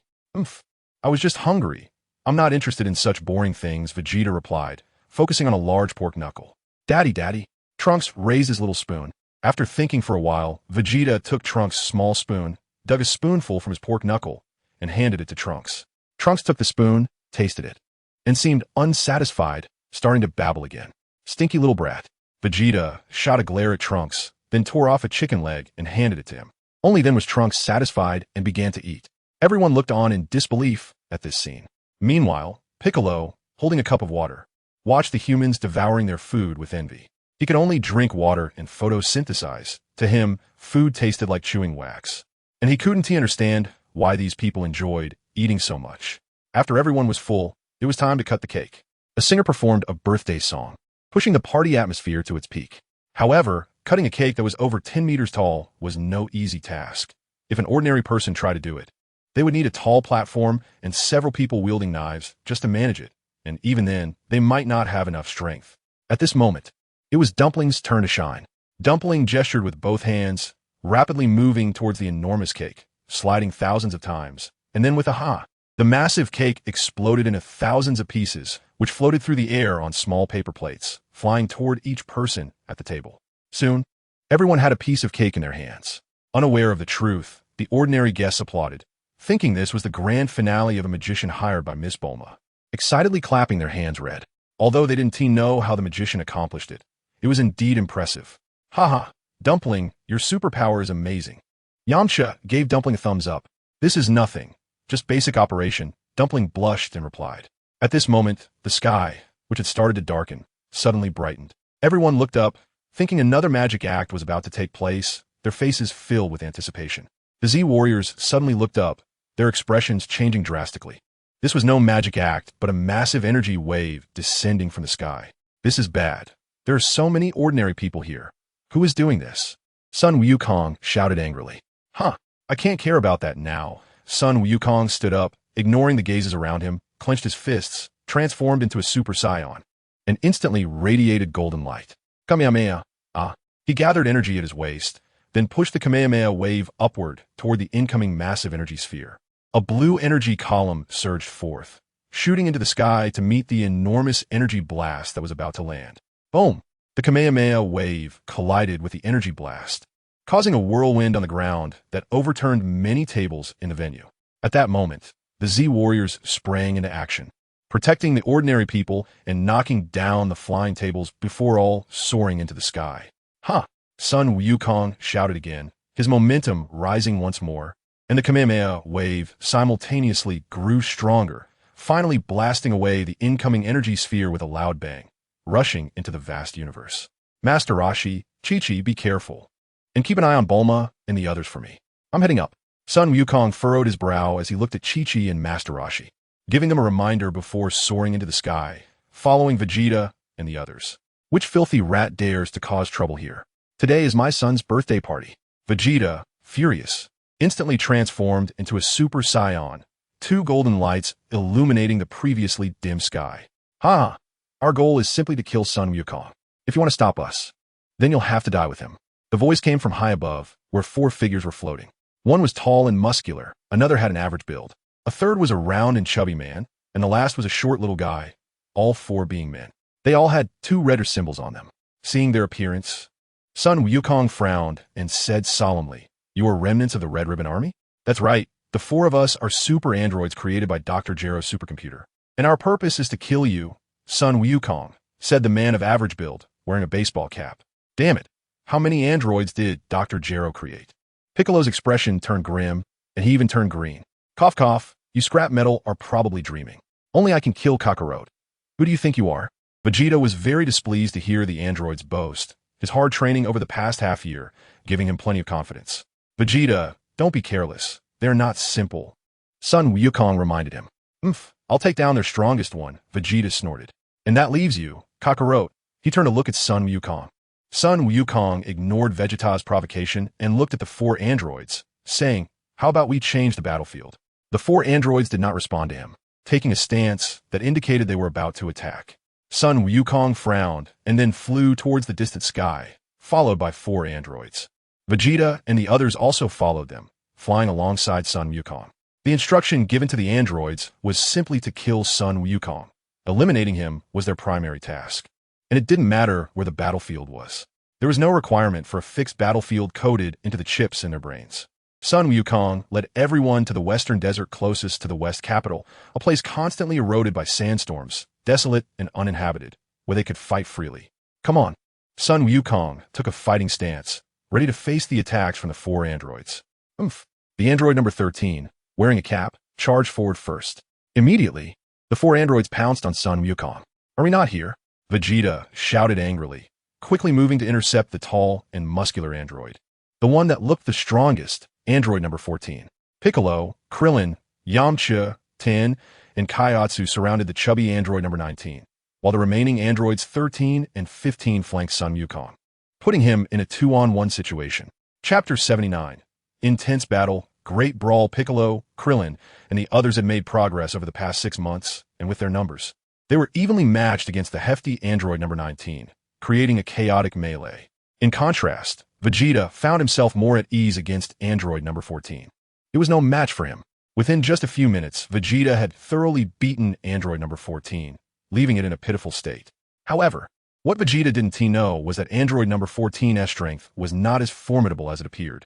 In fact, among the four androids, the strongest was the seemingly ordinary number 13. This guy struck like lightning, and alongside android number 15, they engaged Sun Wukong in a fierce battle, both sides trading blows. However, Sun Wukong was intentionally honing his skills and hadn't used his ultimate moves yet. Whether android number 13 was going all out remained uncertain. Crack! Lightning struck down from the sky. The rolling dark clouds and hurricanes showcased the intensity of the fight. "Huh, you're just scrap metal," Vegeta laughed heartily, delivering a kick that sent the burly android 14 flying. He quickly followed up, unleashing a flurry of punches like a storm against the android, causing black-brown oil to ooze from the corner of its mouth. Yet remained silent, like a punching bag. This was the most enjoyable fight Vegeta had had in years, overwhelming his opponent and feeling exhilarated.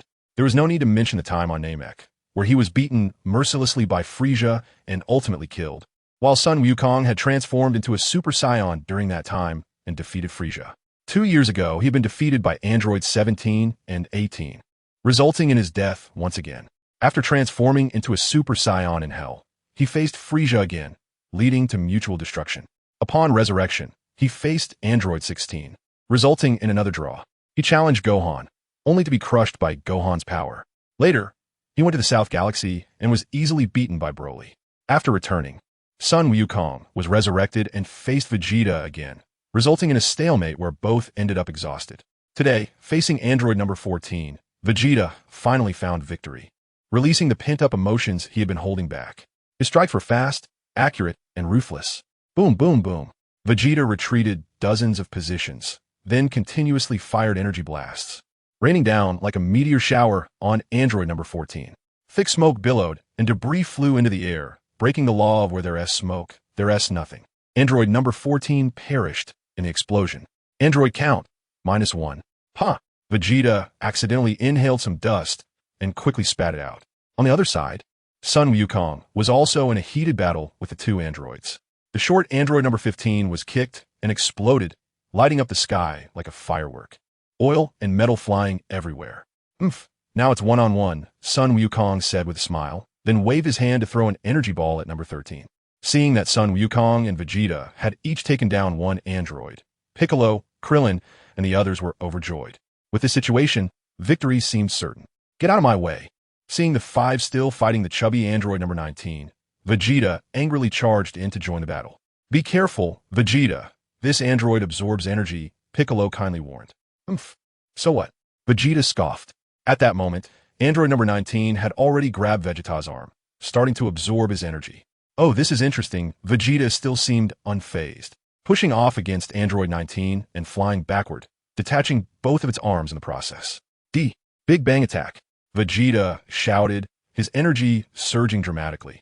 His hands began to crackle with golden lightning as terrifying energy erupted from his body. Android number 19 sensed danger and attempted to flee.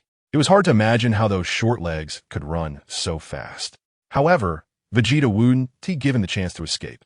He clasped his hands together, and a powerful Big Bang Attack shot out, instantly blasting off Android 19's head, turning it to dust. The hefty body stumbled a few steps due to inertia before collapsing to the ground, rolling several times. One hit, head blown off. What terrifying power! Krillin was dumbfounded. After the five of them struggled against android number 19 for so long, without gaining the upper hand, Vegeta had instantly killed it upon arrival. The others were also in shock, intimidated by Vegeta's strength. You're the only one left. In the heat of battle, Sun Wukong said coldly, then vanished, reappearing behind number 13, delivering a heavy stomp on its back. Number 13 fell from the air, and its cap was finally knocked off. Ha ha ha, it seems you're a bit stronger than I imagined. Falling, number 13 remained completely unfazed and burst into laughter. Ha ha. As his laughter echoed, a strong wind arose, and from the smoke, 3 chips and 6 battery packs flew out, hitting him and then entering his body. Those were the computer chips and battery packs from androids 14, 15, and 19. He was absorbing the energy of his fallen companions to strengthen himself. Ha ha ha. He was still laughing maniacally. Android 13 firmly stabilized his falling body in midair, and then, with the insertion of 3 computer chips and 6 battery packs, his body began to undergo earth-shattering changes. His muscles rapidly expanded, soon transforming into a physique as strong and tall as Broly's. His skin also changed, shifting from its original yellow to a blue and white hue. With his entire face covered in blue, and a head of bright red hair resembling a modified Vegeta. Overall, he underwent a significant transformation. If 13's appearance before was that of a normal human, now he looked more like a demon. Since androids inherently lacked any aura, everyone couldn't sense the change in 13's power, but deep down, they all knew that 13 had definitely become stronger and more terrifying. An invisible pressure emanated from 13, filling everyone with a sense of oppression. Vegeta was always the most impatient one, laughing maniacally as he charged forward, only to be sent flying back by a single punch from Super 13, spitting out blood. Although Vegeta's defeat was partly due to underestimating his opponent, it had to be said that this Super 13 was not on the same level as the previous androids 14, 15, and 19. This guy was frighteningly strong, giving Vegeta the feeling of facing Broly again. "Vegeta, how are you?" Son Goku flew over, joining the others in a line, frowning as he looked at Vegeta. Vegeta took a deep breath, wiped the blood from the corner of his mouth, then narrowed his eyes, casting aside his underestimating mindset. He did not respond to Son Goku's words and leaped forward again, charging at Super 13. Chapter 80. Team up to defeat the opponent. Vegeta, having set aside his underestimating attitude, launched a rapid and ferocious attack. Each strike produced a hissing sound as it cut through the air, accompanied by lightning and thunder. But all his attacks were easily dodged by Super 13, landing not a single hit. It seemed that Super 13's speed had also reached a terrifying level. "A coward who can only dodge." Vegeta fumed. "Haha, Vegeta, did you think I only enhanced my speed? Let me show you my strength." Super 13 sneered, and with a flash of cold light in his eyes, he switched from defense to offense, pushing Vegeta back step by step. Damn it! Vegeta gritted his teeth, struggling to defend himself. He had to admit that at this moment, Super 13 was overpowering him in both strength and speed, gaining the absolute upper hand. To protect Vegeta's pride, Son Goku stayed back in the sky, not joining forces with Vegeta against Super 13. It seems Vegeta is not a match for this guy. I wonder if he has any other tricks up his sleeve, Son Goku pondered as he observed the battle. Damn it! Vegeta roared, and then his golden aura surged again. Gathering energy, his battle power increased, and he began to counterattack Super 13. Haha, now it's getting interesting. Super 13 laughed loudly, also increasing his strength and sending Vegeta flying once more. "Vegeta, you disappoint me," Super 13 said disdainfully. Taking advantage of the moment Vegeta was sent flying, Son Goku intervened in the battle. "Vegeta, it's my turn now," Son Goku shouted, then powered up and charged at Super 13, taking over the fight. "Damn Kakarot, you're stealing my prey," Vegeta growled as he crawled out from the rubble. "You've fought for so long. It's time for me to take over." Son Goku's voice came as he engaged Super 13 in battle. However, after just a few exchanges, he too was sent flying by Super 13, blood trickling from the corner of his mouth. "As expected, in this state, I'm still no match for you. Let's try this form I just mastered," Son Goku mumbled. He then placed his arms on his forehead, exerting force as his muscles expanded, and suddenly thrust his hands apart, unleashing a golden aura that shot up into the sky, illuminating the entire area. The golden aura surrounding Son Goku seemed to take on a physical form, wrapping around his body, and a tremendous shockwave swept through, shaking the ground. "What a terrifying transformation. What is this?" Piccolo exclaimed, feeling the overwhelming pressure making it hard for them to breathe. "Goku's energy has increased significantly. He's so strong." Krillin marveled. He must have surpassed the old Gohan. Yamcha and Tien Shinhan echoed. "Is this the Super Saiyan full power form?" "Damn Kakarot." Vegeta, having experienced a similar transformation to Gohan's, said begrudgingly, then stomped his foot in anger, cracking the ground beneath him. Vegeta had trained for a long time to reach this full power state, but he had always been just a step away, never able to take that crucial leap. He never expected that Kakarot would get ahead of him this time and successfully achieve full power. Vegeta was unwilling to accept this. Clearly, Kakarot had been evenly matched with him just half a year ago. "Then let's start the second round." Son Goku clenched his fist, stretched his muscles, and then shot forward as a streak of golden light towards Super 13. "Hee hee," Super 13 sneered, also charging toward the incoming Son Goku. Boom! The two collided, unleashing a powerful wind and terrifying sound waves. Boom, boom, boom. The sounds continued as they clashed repeatedly. Soon, everyone could no longer see the figures of the two in the sky. They only saw a golden lightning bolt and a blue lightning bolt continuously chasing, colliding, and crashing into each other, with the sound of explosive impacts filling the air, creating a truly shocking scene. This android can actually hold its own against Kakarot in full power. Vegeta clenched his fists, feeling unwilling as he narrated the situation. If they were fighting on the ground, the earth would probably be shattered into pieces. Their chase lasted for a full half hour, resulting in a stalemate, but as time passed, Son Goku began to tire, while Super 13 possessed infinite stamina and energy. If this continued, Son Goku might lose.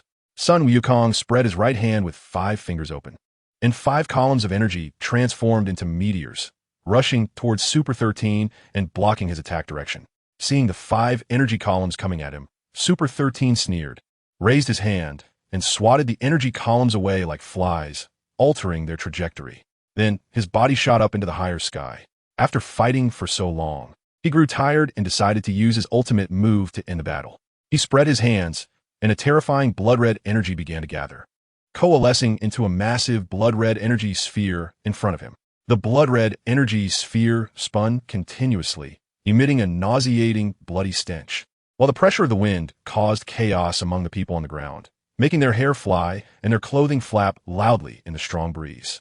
Sun Wukong faced this terrifying pressure directly, having to brace his hands in front of him to shield himself from the strong wind, lest he be unable to open his eyes. SS Bomb. Super 13 roared as the blood-red energy orb surged again, then pressed down from the sky. Sun Wukong, if you dodge, the Earth will be hit by this SS Bomb head-on, and the entire planet will explode. Ha-ha. Super 13 laughed heartily. Damn guy. Sun Wukong was also furious. This unscrupulous android actually wanted to force him to take the SS explosive blast by threatening to destroy the Earth. But there was no way out. If he dodged, his comrades below would be consumed by the blood-red energy blast, and then the Earth would explode, resulting in everyone's demise. He had no choice. Turtle School Energy Wave, ha! Sun Wukong quickly gathered his hands at his waist, condensing a powerful Kamehameha wave that was blue with golden hues. Then he suddenly thrust his hands forward, and the blue-gold energy wave fiercely met the descending SS bomb. The Sun family unleashed their power, unmatched in this life. Boom! Boom! The golden-blue Kamehameha and the blood-red SS energy wave collided, producing 2 loud explosions that reverberated across the entire Earth. The rubble and gravel in the desert were disturbed by the force, losing gravity as they floated into the air, only to be consumed by these 2 terrifying shock waves. Then vaporized, ultimately turning into nothingness. The ground plummeted dramatically, and the distant waves were drawn in, with the seawater forming a tsunami that crashed into the city, bringing disaster once again to the human world. Ah! Sun Wukong roared, his veins bulging as he increased the output of the Kamehameha wave. Oomph! Super 13 in the sky was not to be outdone, pressing down with both hands, causing the descending SS bomb to become even more ferocious. Several figures flew in and stood beside Wukong, each gathering their strongest moves to counter the falling SS bomb. In an instant, 5 differently colored energy waves merged into Sun Wukong's Kamehameha wave, causing Super 13 to stagger back several steps under the pressure. Damn it, die! Super 13 roared in anger, unleashing even greater power into the SS bomb, which grew even larger. Super 13 still had strength to spare. Vegeta. Sun Wukong bit down so hard that he drew blood. His arm muscles swelling again, blood vessels bursting and flowing with red blood as he shouted, "Bastard!" Even if Vegeta was reluctant to team up with Sun Wukong, he had no choice but to swallow his unwillingness and reignite the golden flames on his body, rushing behind everyone and gathering his most powerful attack. Final Flash. Vegeta unleashed his full power, the golden Final Flash, tearing through the air and merging into Sun Wukong's Kamehameha wave as it surged towards Super 13's SS bomb. Boom! Sun Wukong. Super 13's unwilling voice echoed. A blinding light engulfed the scene as the Kamehameha wave doubled in strength, swallowing the SS bomb and Super 13, shooting into the vastness of space, followed by a thunderous explosion. The massive explosion tore Super 13 apart, and the fragments were vaporized, leading to Super 13's complete demise, disappearing in space. Chapter 81. Krillin's Lucky Break, ha ha ha. Wukong chuckled awkwardly, then collapsed to the ground, his golden hair turning black.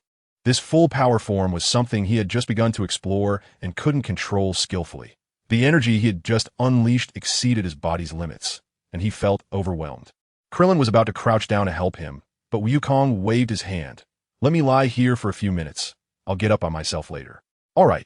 Hearing Wukong say this, everyone sat down on the ground without caring about their image. There was no helping it. Everyone was exhausted. A few minutes later, Sun Wukong got up, brushed off the dust from his body, and smiled at everyone. "All right, let's go back." "Where to?" "To Trunks' birthday party, right? It's not over yet. Speaking of which, after the fight, I'm hungry again. Ha ha ha." Sun Wukong laughed while grabbing his hair. The others, Vegeta snorted coldly and took the lead, flying towards West City. When this group arrived at the Capsule Corporation in West City, the scene was still chaotic. It seemed that the earthquake caused by the earlier fight had affected this place again. When they left, the tables were already flying everywhere, and now, with the earthquake, it was truly one wave after another. Seeing everyone return, Bulma rushed out. Everyone, please help. Some people are trapped under the collapsed debris. Boring. Vegeta didn't even look and directly ran back to the gravity room. Huh, rude guy. Bulma frowned. However, the others were very enthusiastic, immediately going around the scene to rescue those trapped civilians. Help me! A weak female voice cried out. Krillin looked around and discovered a young girl trapped under an iron frame, the one used to set up the stage during the day, which had collapsed due to the earlier earthquake, pinning her lower body. Luckily, a few boxes nearby cushioned the pressure. Otherwise, the girl's legs would have certainly been broken. Help! Help me, I'm trapped. The girl cried out again. Just wait a moment. I'll save you. Krillin rushed over. You need to call more people. This frame is too heavy for you to move alone. Seeing someone approach, the girl kindly reminded him, having assessed the weight of the iron frame. It would take at least 5 or 6 people to move it. If just one person tried to lift it, it would only increase her pain, which would be futile. It's okay, I'm very strong. The girl wanted to say something else, but she saw Krillin, who wasn't very tall, lift the heavy iron frame by himself with a clatter and throw it aside, helping her sit up. How are you? Are you all right? Krillin quickly asked, starting to check her injuries. I can't walk. I have no feeling in my lower body, the girl said timidly. I'll take you to the hospital. Krillin picked the girl up around the waist and was about to go over to greet his companions, planning to take her to the hospital. After picking her up, he realized that this was the first time in his life he had been so close to a girl, causing his face to turn slightly red. In the rush to rescue her, he hadn't had the chance to see what she looked like, but now, looking down at her, he found she was quite pretty, the type of girl who looked delicate and refined, probably in her early 20s, standing at around 1.50 meters, not much shorter than him. The young girl noticed Krillin secretly sizing her up, and her cheeks flushed with 2 red clouds. To ease the awkwardness, she brought up a topic. You're so strong. Do you practice martial arts? Yes, I do. I've been practicing since I was a child, Krillin replied. My name is Isha, and I work at Capsule Corporation. Thank you for today. The girl introduced herself while brushing her black hair. Oh, you're an employee of Bulma S? I'm Bulma S' friend. My name is Krillin. Haha, Krillin said. He wasn't good at dealing with girls and didn't know what else to say. I'll take you to the hospital first, Krillin said, then carried Isha to find Bulma, saying he wanted to take the girl to the hospital. After Bulma learned that Isha was her employee, she said, There's no need to go to another hospital. We have our own medical team at Capsule Corporation. Just hand her over to the medical staff. At that moment, several medical staff came over with a stretcher, signaling Krillin to place Isha on it. Krillin laid Isha on the stretcher, looking reluctant to part with her. The medical staff quickly carried Isha away. Okay, Krillin, thank you for saving me. When I'm healed, can I treat you to a meal? Can I have your contact information? The stretcher carried Isha a few steps, and, after a moment of thought, she called out to the medical staff, turned her head to look at Krillin, and shouted to him, Hey, Krillin, that girl is asking for your phone number. Yamcha came over at that moment and patted the dazed Krillin. Huh, that girl wants your contact information. Yamcha pointed to Isha on the stretcher. Oh, Krillin jogged over. Seeing Krillin's comical expression, Isha covered her mouth and giggled, but unexpectedly. It pulled at her wound, and she instantly went from laughing to crying, tears streaming down her face. All right, I'll give you my number. Please don't cry. Krillin then asked Isha to take out her phone and hand it to him. Krillin saved his number in her phone, and then the stretcher lifted Isha again, walking towards the Universal Capsule Company building. Hey, Krillin, you have a chance. Maybe you'll have a girlfriend soon. I'm really envious of you. Yamcha ran over, clapping his hand heavily on Krillin's shoulder and laughing heartily. Oh, you're making me blush. Krillin stepped on Yamcha's shoe, causing him to wince and let go of Krillin's shoulder. Ha. After a busy half-day, everyone was finally rescued from their predicament, and things calmed down. Knowing they probably hadn't eaten enough, and now with all this excitement their stomachs must be growling again, Bulma had already prepared a feast. The few of them quickly washed their hands and started filling their stomachs. During dinner, Yamcha, disregarding Krillin's angry glare, talked about what happened between Krillin and Isha, making everyone burst into laughter. Krillin thought that girl was crying because she couldn't get his contact info, but actually, she was just hurt, haha. Yamcha, you wait for me. Once I finish eating, I'm going to duel you. Amidst the noise, they quickly filled their bellies and then witnessed a rock-paper-scissors duel between Krillin and Yamcha before heading back home. Chapter 82. Awakening Son Gohan, the aftermath of the earthquake was smoothed over by the people of Earth. Dangerous buildings were demolished, those who needed to move relocated, and everything returned to calm. After half a month, Isha finally recovered and was discharged from the hospital. She fulfilled her promise and treated Clint to a meal as a thank you. During the meal, the two surprisingly found they got along well, sharing many common topics and having a great time together.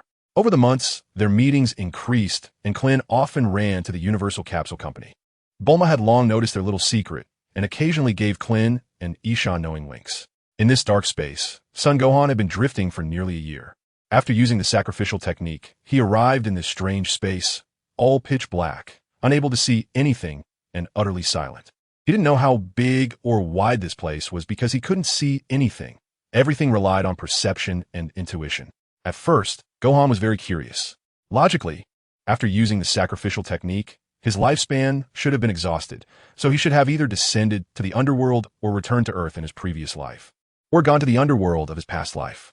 Why would there be an underworld in the previous life? Since crossing over had occurred, having an underworld would also be within reason, Gohan thought. But none of that happened. He found himself in this pitch-black space, as if locked in a dark room. What is the principle behind this? Is it because he is a traveler, belonging neither to the Dragon Ball world nor to the Earth of his past life? So where is this place? Is it a place that traps the souls of travelers? Would there be other souls here? Without hesitation, the bored Gohan began a thorough search, wandering through every corner of the dark space. After a long time of searching, Gohan discovered that there were no other souls in this space. It was just him, trapped in a place similar to a dark room. Could the dragon still revive me then? Gohan couldn't help but feel worried. He certainly didn't want to be stuck in this ghostly place forever. Half a year passed, and Chi-Chi's belly was obviously protruding. As Chi-Chi's belly grew larger, Bulma suggested that Goku find a nanny to help take care of Chi-Chi's daily needs, but Chi-Chi disagreed. She said she wasn't that delicate. She was the same as when she was pregnant with Gohan, and since she practiced martial arts, her body was strong enough. At most, she just needed to be a little careful in the last month or two of the 9-month pregnancy. Goku didn't understand these matters at all and let Chi-Chi be, but he kept an eye on her, not letting her do any heavy work. Goku took care of all the farming and hunting at home, while Chi-Chi just cooked. Goku, it's been a year. Hasn't it? Why hasn't there been any news about Gohan? Doesn't this kid want to come home? Chi-Chi said while sitting on the sofa. Chi-Chi, I was just about to tell you. Actually, Gohan didn't go to outer space to train. Goku sat down beside Chi-Chi. Not a train? Then what is going on? Chi-Chi asked, puzzled. Actually, Gohan sacrificed himself to save me. He told me to keep it a secret from everyone, fearing they would be sad if they knew. Now that a year has passed, I'm going to collect the Dragon Balls to revive Gohan, Goku said. Huh, then what are you waiting for? Hurry up and get Bulma to give you the Dragon Radar to collect the Dragon Balls. Although Chi-Chi was surprised. The urgent task was to collect the Dragon Balls to revive Gohan, so she urged Goku to hurry up and gather them. Sun Wukong hurriedly arrived at Bulma's house, took the Dragon Ball Radar, and quickly went to collect the Dragon Balls. In just half a day's time, Sun Wukong gathered all 7 Dragon Balls. Before making a wish, he called for Piccolo. Piccolo is a calm, composed, and resourceful, reliable partner, and he cares a lot about Gohan. With him around, Sun Wukong can relax a lot. At least he doesn't have to think about the wish, as he can leave it to Piccolo to handle perfectly while he just stands by like a lazy fish.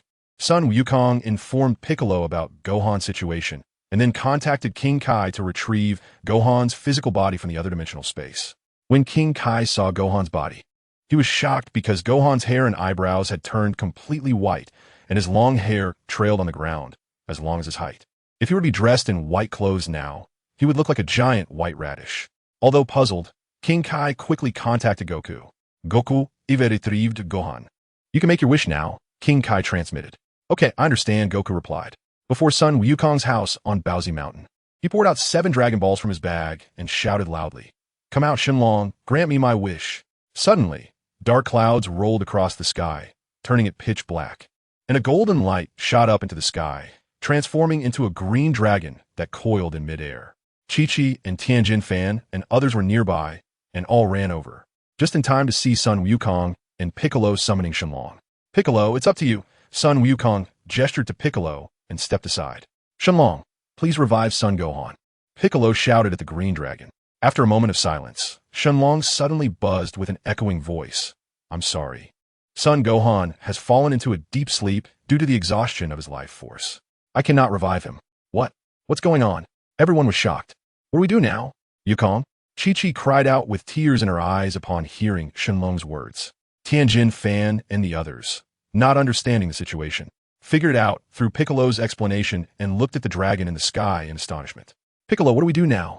Sun Wukong asked anxiously. Piccolo pondered for a moment and said to Shenlong, Shenlong, can you extend Sun Gohan's lifespan and then wake him up? Shenlong fell silent again for a while.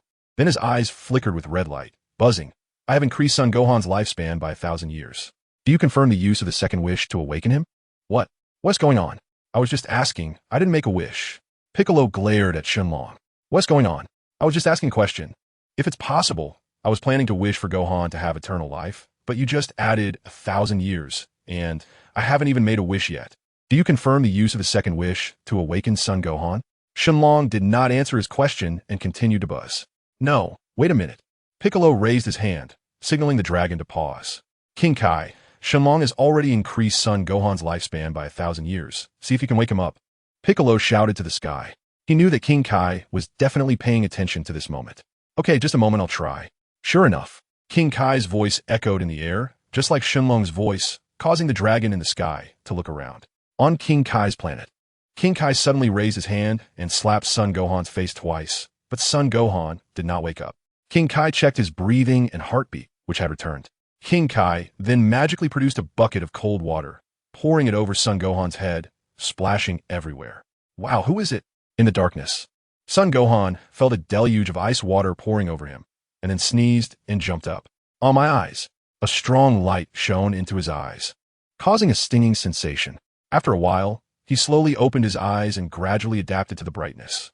King Kai, Sun Gohan's dazed mind instantly cleared, realizing he had escaped from that dark space and had come to King Kai's planet, regaining control of his body. Gohan, you're awake, King Kai said with a smile. Yes, did you just splash me with cold water? Seeing King Kai holding a bucket and looking at his own drenched self, Sun Gohan said, that was to wake you up. By the way, Shenlong has increased your lifespan by 1,000 years, so you're alive again now, King Kai said, quickly changing the subject. Look at yourself now. King Kai waved his hands, and a huge mirror appeared in front of Sun Gohan. As Sun Wukong looked up, a series of question marks appeared above his head. He could understand the long tail. It had fully grown out. But what was up with the long white hair and white eyebrows? White hair magic man. He looked a bit mischievous. Am I going to perfect the ultimate freedom technique just by dying? Chapter 83. Your clone did not die. But Sun Wukong knew that this was just his own complaint. His hair had simply changed color and grown long for some unknown reason. It might be related to the depletion of his lifespan. King Kai, I'm going back to Earth first, and we'll come back to find you later. However, Sun Wukong didn't have time to worry about this now, and quickly teleported back to Earth. When everyone saw Sun Wukong suddenly appear and then looked at his strange appearance, they were all stunned. I don't really understand what's going on with my hairstyle either, but now isn't the time to dwell on that. Let's finish making our wishes first, Sun Wukong said awkwardly, then looked up at the dragon. Wukong, what wish do you want to make? Piccolo asked. Uncle Piccolo, I want the dragon to restore my clone and then give him a new scion body, Sun Wukong said seriously. That's 2 wishes. What do we do about that? Piccolo frowned. At that moment, the dragon in the sky buzzed impatiently. There's still 1 wish left. If you don't say it soon, I'm leaving. Sun Gohan feels that this dragon has become more humane after being optimized.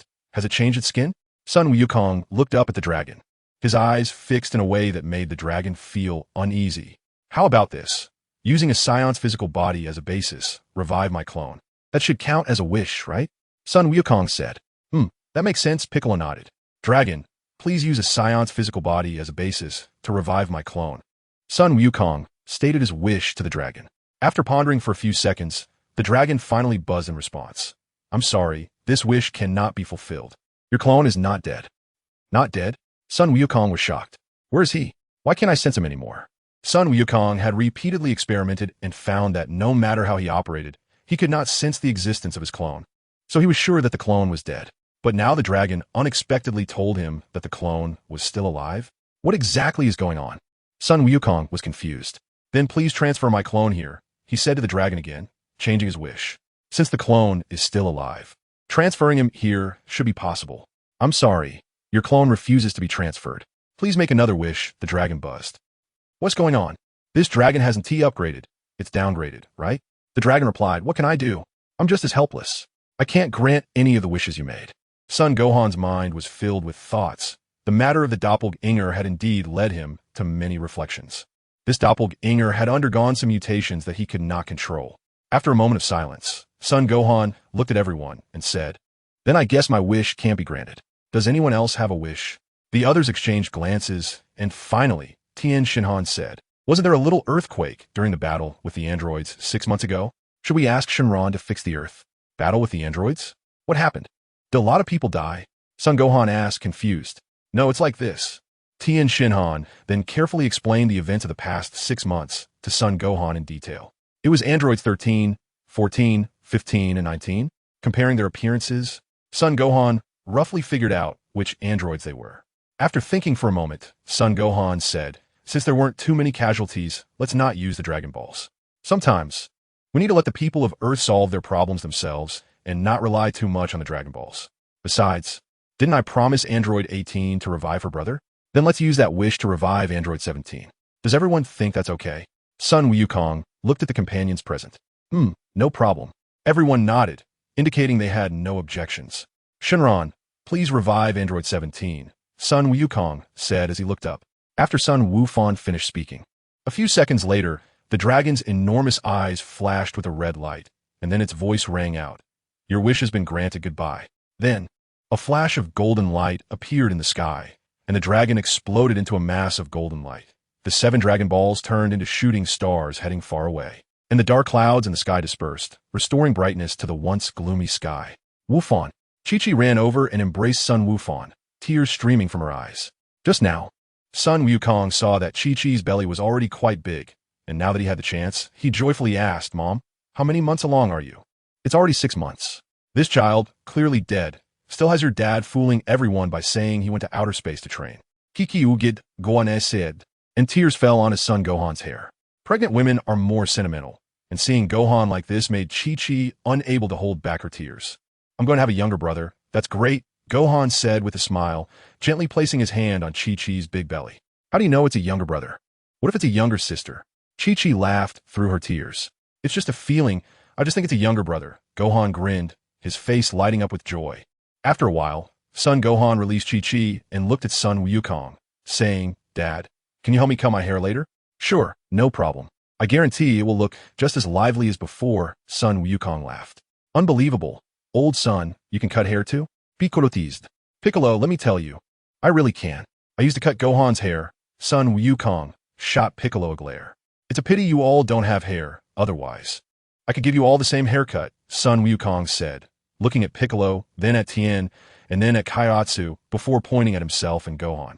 "Piccolo, Tien, Kaiatsu, what's wrong?" Kaiatsu, "And I didn't say anything and still got caught in the crossfire?" Tien was speechless. "Hey, Gohan, your tail has grown back. You should get it cut too?" Sun Wukong suddenly noticed a brown tail popping out from behind Gohan's white hair. "No, it will hurt. I don't want to cut it." Gohan shook his head vigorously. You're such a big person. Why do you still talk so childishly?" Sun Wukong said. "Dad, I'm still a child. I'm only 10 years old," Gohan said with a serious expression. "Ah." Tien, Piccolo, and Kaiatsu couldn't help but burst into laughter, surprised at how quickly Goku was retorted. Feeling very happy inside. "Gohan, if you don't cut that tail, you'll turn into a big gorilla when you see the moon," Sun Wukong advised earnestly. "I'll be careful. There's no need to worry." Gohan was very stubborn. "All right, then just be careful." Sun Wukong conceded helplessly, looking at his stubborn son. "Son has no authority at all, Wukong." "Ah." Suddenly, Sun Wukong clenched his fists and transformed into a Super Saiyan form, his long hair standing upright, making him over 2 meters tall. What happened? This sudden transformation startled everyone. What's going on? Is there a new enemy appearing? The crowd became cautious and looked around. At that moment, Sun Wukong suddenly turned around, his long hair sweeping against a large tree with a loud crack, breaking the tree in half, which fell to the ground with leaves flying everywhere. I just wanted to see if my hair was hard enough." Chapter 84. Space, it really is quite hard, but my neck is a bit sore.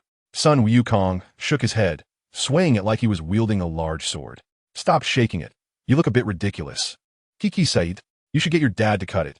Your hair must weigh dozens of pounds. Who can handle that?" "All right, but what color is it now?" "Is it gold?" Sun Wukong asked. "Yes, it's golden," Sun Wukong nodded. It seems that even though he turned into white hair, as long as he transformed into a Super Saiyan, it returned to golden hair, Wukong thought to himself. Then, Wukong ran back home to get the tools and chair for cutting hair and gave Wukong a trim right there. Meanwhile, Piccolo, Tien, and the others had nothing to do, so they sat on the ground, watching the father and son with great interest as they trimmed hair. During this time, Sun Wukong carefully sensed the condition of his body and found that it was incredibly healthy now. A huge life force surged forth, continuously nourishing his organs, giving his body a refreshing feeling as if he were floating. Most importantly, his power had reached the peak of Super Saiyan Level 1, with the momentum to break through at any moment and advance to Level 2. That explosive, resilient energy was already stirring, hungry for release. As for the mysterious dark space, it brought an extra surprise to Sun Wukong. Just now, he touched the cut hair with his hand, and with a flash of inspiration, he thought about storing this tuft of white hair, and to his surprise, the hair really disappeared from his hand. Sun Wukong almost exclaimed, "Since it can be put in, can it be taken out?" Sun Wukong sensed for a moment and easily detected the existence of the dark space, simultaneously locating that tuft of hair. Thinking about bringing it out, in the next instant, that tuft of white hair appeared in his palm. If Sun Wukong hadn't been paying special attention, no one would have noticed that this tuft of hair had actually changed places several times in a short period. The feeling was quite strange. Inside it was pitch black and nothing could be seen, yet from the outside, one could sense the things within the space from a godlike perspective. This space should be quite large, as Sun Wukong didn't sense an end to it, just an endless darkness with not a glimmer of light. This situation might be what gaining fortune from misfortune refers to. This time, he risked his life using the sacrifice technique, exhausting his lifespan, but unexpectedly acquired a space where he could store his disembodied soul and objects. As for whether he could place other living beings or large items inside, Sun Wukong planned to research it thoroughly when no one was around. This peculiar secret technique was best kept from a third person. However, upon calming down, he thought it didn't seem that unusual. After all, in this Dragon Ball world, there were far too many more peculiar things, such as time travel with the time machine, Piccolo's ability to create things out of thin air, and Oolong's transformation technique. There were so many more miraculous occurrences. His space was merely one form of life skill. Nothing particularly special. The strange part might actually be that his own soul had survived inside for a whole year. That needed further investigation. Just as Sun Wukong was lost in thought, Sun Wukong patted him on the shoulder and said, "All right." Son Gohan came back to his senses, raised his hand to touch his hair, and indeed it had turned back to his old hairstyle. He couldn't help but smile and said, "Thanks, Dad. All right, let's go eat. Your mom knows you'll be hungry and has already prepared food." Sun Wukong chuckled, then raised his hand and used his energy to burn the cut hair. "Haha, I really am hungry." Son Gohan lifted the chair he was sitting on and said to Tianjin Fan, Piccolo, Lan Shi, and Jiaozi, "How about we all eat together?" "No thanks. We're not hungry." The few of them shook their heads. "Okay then," Son Gohan smiled and walked back home with the chair. After putting down the chair, he went to the kitchen and saw that the food wasn't ready yet. Son Gohan touched his sticky body, quickly took a shower, and then changed into a fresh set of clothes before returning to the kitchen to help his mom with the food. The meal was ready half an hour later. A big table full of food. It had been a year since his son had eaten at home, and Chi-Chi had put a lot of thought into this meal. Gohan wanted to call Tianjin Fan and Piccolo again, but Wukong told his son that Piccolo and Tianjin Fan had left long ago. So the couple and their son gathered around the dining table. Wukong clasped his hands together and said, "Dig in." After he finished speaking, he quickly picked up his bowl and chopsticks, devouring the food as if someone were competing with him, making Chi-Chi and Gohan laugh heartily. This scene hadn't happened for 4 years. Thinking of this, Chi-Chi's eyes became moist again. After the meal, Son Gohan ran to the back mountain alone, aiming to test his strange space. First, he caught a rabbit and put it inside. After a few minutes, the rabbit began to struggle, and finally, it raised its tail, stretched its limbs, and fell over dead. Then Son Gohan put a sapling inside, but after observing for a long time, there was no change at all. It might be because the time wasn't long enough for any changes to occur. He examined the rabbit's corpse, which had simply died without any other changes, not even losing moisture. Sun Wukong continued to throw some stones and similar items inside, but ultimately, he still did not get any results. "I'm really stupid. This is a scientific era, and I could just ask Bulma for an air tester." Sun Wukong suddenly woke up, clapped his hands heavily, and then went to the Capsule Corporation. "Gohan, brother." The 2.5-year-old Trunks was very happy to see Gohan and wouldn't let go of his pants. Hey, you little guy. Long time no see. Gohan bent down to pick him up. Holding Trunks, Gohan said to Bulma, Aunt Bulma, do you have any instruments to test the air? Can I borrow one? Yes, I have one. I'll get it for you right now. Bulma rummaged through the cabinet and then handed Gohan a device that looked like a Dragon Ball radar. Gohan took the device and examined it for a moment, then put it away in his space. After a few seconds, he took it out again and handed it to Bulma, saying, Aunt Bulma, please help me analyze this air environment. Since he couldn't understand it, he could only rely on Bulma for help. Bulma took the tester and looked at Gohan curiously, wondering why he wanted her to analyze it after just a few seconds. Wasn't this just the air in her house? Then she looked at the tester and found that it had changed, recording the environment they had just experienced and automatically generating a report. Although she was puzzled by how such a strange change occurred in just a few seconds, she didn't ask further. After examining the report, she explained to Gohan seriously, this gas composition is very special. There is no oxygen or carbon dioxide, so living organisms cannot survive here. So that means only dead things can be placed here, right? Gohan thought for a moment and asked, that's not a problem. Placing meat or vegetables won't cause them to rot. In fact, they will be preserved. Whatever condition they are in when placed inside, they will still be the same decades later when taken out, Bulma replied with a smile. That sounds great. It seems I've gained an extra-dimensional space, Gohan thought to himself, feeling pleased. If I transfer my enemies in there during a fight, wouldn't that make me invincible? Gohan was suddenly shocked. Chapter 85. The special medicine is ready. But how should I test this? There is no target. Son Gohan thought about it and decided that the next time he saw that damn guy, he would make him a little guinea pig. Gohan, why did your hair turn white? Bulma asked, looking at Son Gohan's hair. I don't know, maybe other Scions from different timelines have red, blue, pink, or green hair. But I wonder if there's a noble rainbow color like a marquee. Gohan shrugged, which left Bulma looking a bit stunned. At this point, Gohan suddenly remembered the time machine and asked, Aunt Bulma, how's the research on the time machine going? It's almost done. Haha, I promised to give you a surprise. With the chip you provided, I've come up with many creative ideas, Bulma said with a mysterious smile. So soon? Gohan was taken aback. According to the original timeline, it would take 15 years to complete the time machine, but he didn't expect it to be ready more than 10 years earlier because of his involvement. However, he quickly came to terms with it. In the original timeline, Bulma might have needed a few more years to think of the time machine's design. And that era was truly apocalyptic, lacking resources and manpower, with only her participating in the production. But now, the environment had an abundance of various energy sources. And with Dr. Brief's assistance and the high-tech knowledge from the high-star chips, it was reasonable that the time machine could be designed so quickly. He just didn't know what creative ideas Bulma would add, and Gohan couldn't help but feel a bit excited. What about the heart disease miracle drug? Gohan asked again. That's also a crucial thing. The miracle drug has been developed, and after repeated testing, the treatment effect is significant, Bulma said, then took out a plastic bottle and handed it to Gohan. Oh, Gohan took the bottle and examined it carefully, finding nothing particularly special about it. The label on the bottle outlined the usage and precautions, and it looked similar to the glucose he usually drank, small and very user-friendly with a straw included. What a thoughtful design.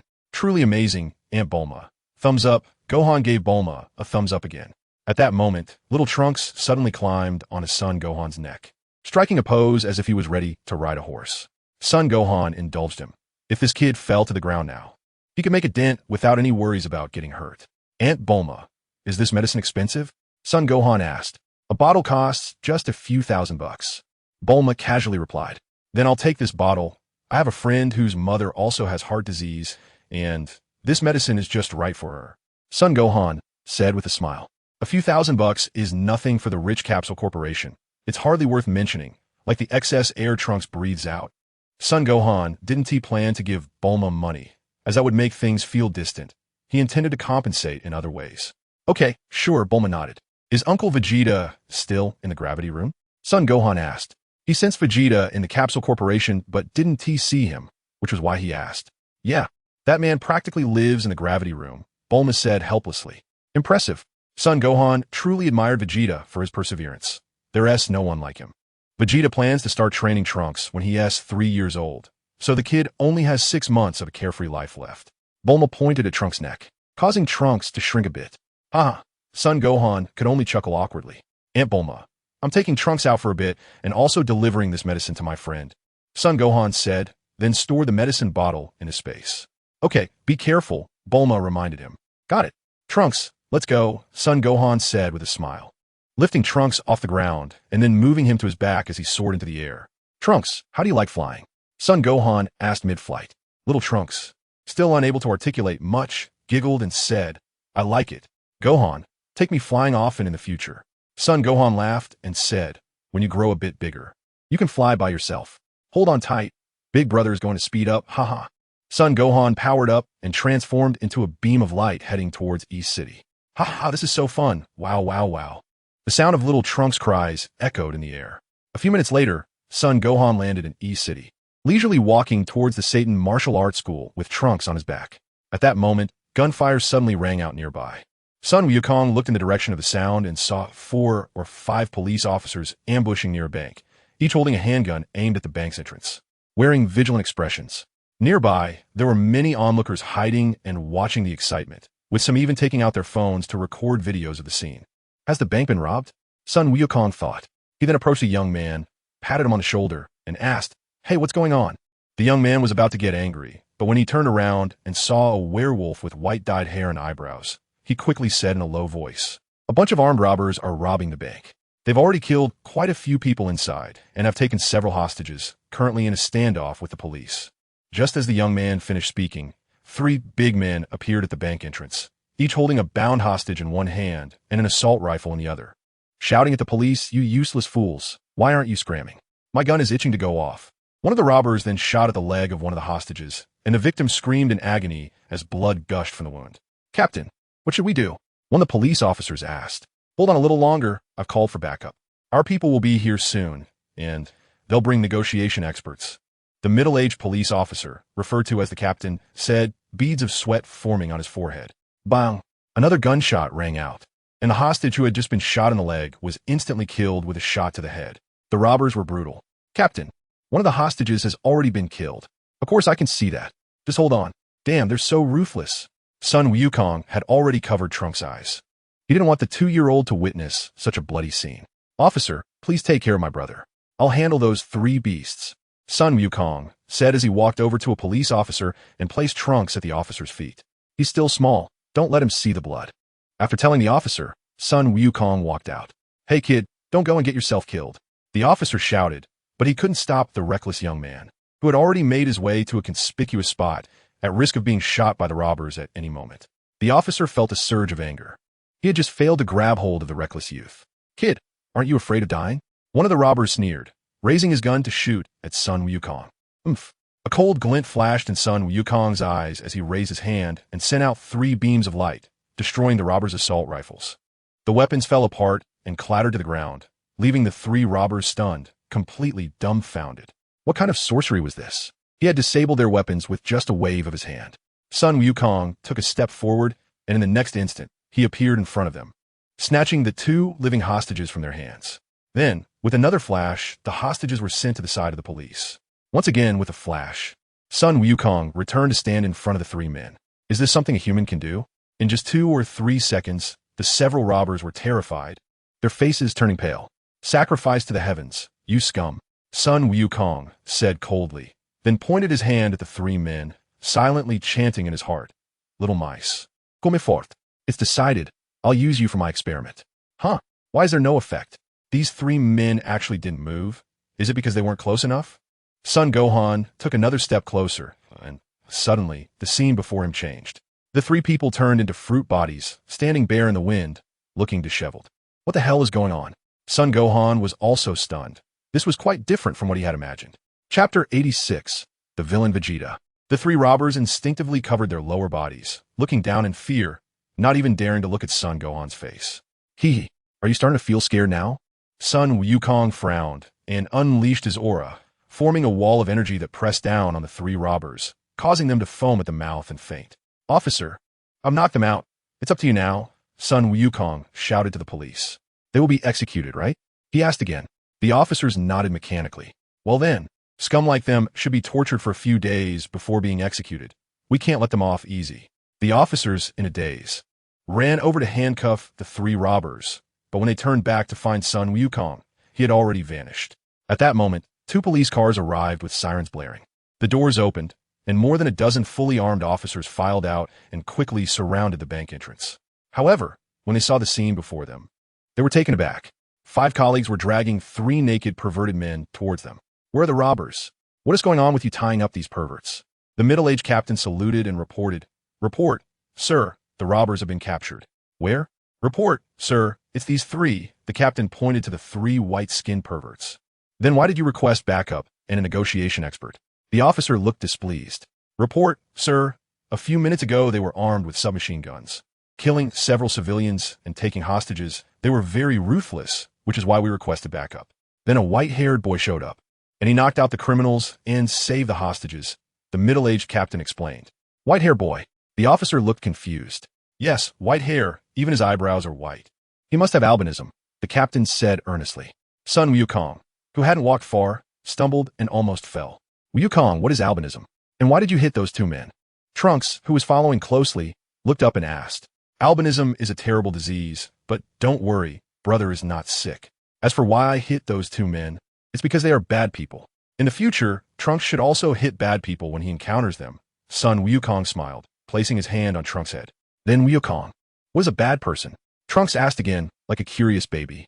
Sun Wukong thought for a moment and said, "Well, to put it simply, it's someone who hurts others for their own sake. Now I understand, Dad is a bad person. He often chokes Mom at night for his own reasons." Trunks said with a serious expression. "Sun Wukong?" "Cough, cough, Trunks. It's best if you don't tell anyone about this, or your dad will definitely hit you." "Why?" Just don't ask. Gohan, I want to eat something." Trunks, seeing the takoyaki being sold nearby, finally gave up on asking and tugged at Son Gohan's pant leg. "Okay, wait a second." Son Gohan remembered that his capsule was still with his dad, and he didn't have a single penny on him now. "Trunks, just stay here and don't move. Wait for your brother for a moment." Son Gohan placed Trunks next to the takoyaki stall and asked the vendor to keep an eye on him. Before the vendor could respond, he instantly teleported back to the Bun Mountain, startling the takoyaki vendor. He got the capsule from his dad and teleported back with Trunks as the coordinate. When he returned, Trunks was standing there obediently without moving. "Boss, give me 20 portions of takoyaki," Son Gohan shouted towards the takoyaki vendor. 20 portions? Trunks' eyes lit up. "All right, just wait a moment, young man." The takoyaki vendor replied happily, quickly starting to prepare the order. No matter how the guy disappeared and reappeared, as long as business was coming, he would not hesitate. 10 minutes later, the 2 brothers each had a box of takoyaki in their hands, and Son Gohan stored the remaining 18 boxes in his space. Seeing Trunks staring at the takoyaki in his hand, Son Gohan chuckled. "I'll give you more after I finish." Only then did Trunks look away and start eating the takoyaki with his skewer. Not far from the Satan Martial Arts Hall, the brothers strolled for a few minutes before arriving at the hall. "Biddy, come eat takoyaki," Son Gohan said as he took out a box of takoyaki and handed it to Biddy. This space really works well.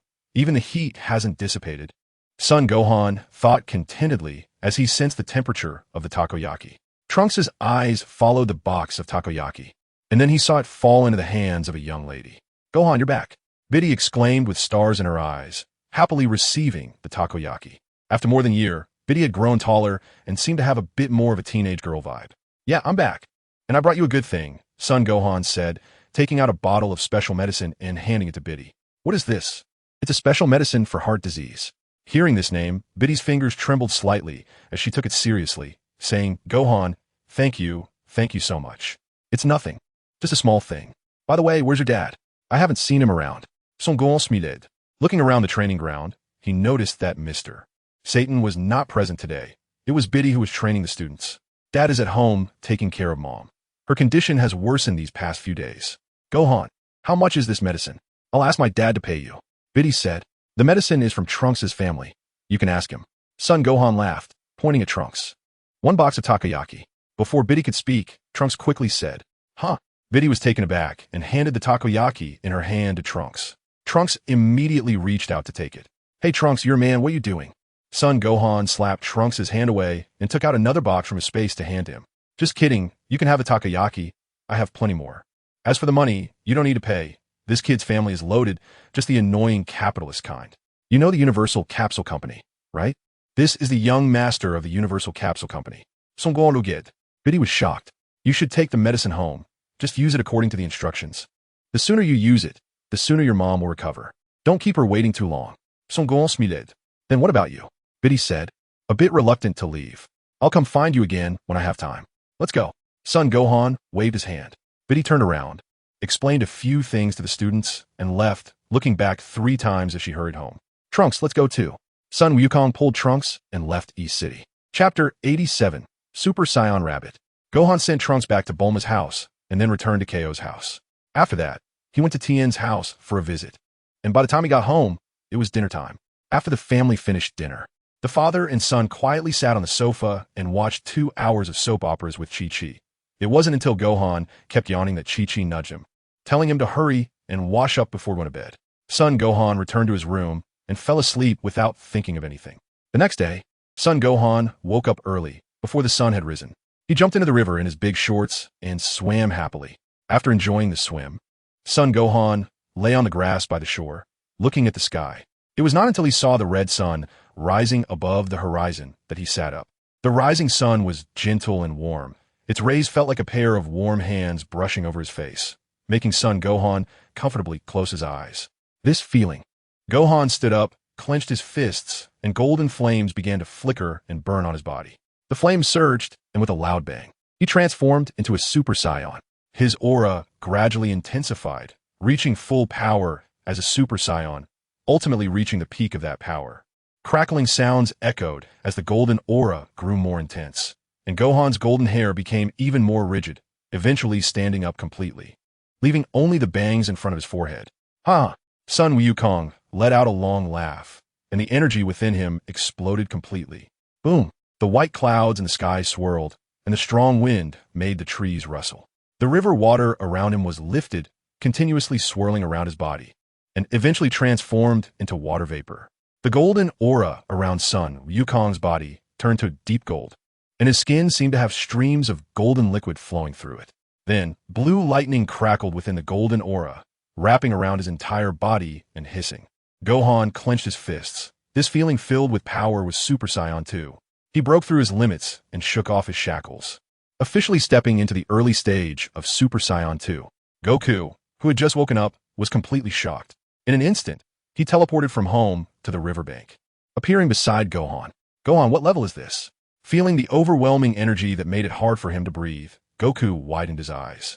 Dad, this is a level beyond full power Super Saiyan. Let's call it Super Saiyan 2 for now, Gohan replied seriously. That's amazing, Gohan.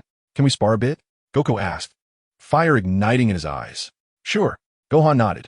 Seeing his son's agreement, Goku instantly transformed into full power Super Saiyan mode, his body flashing as he attacked Gohan.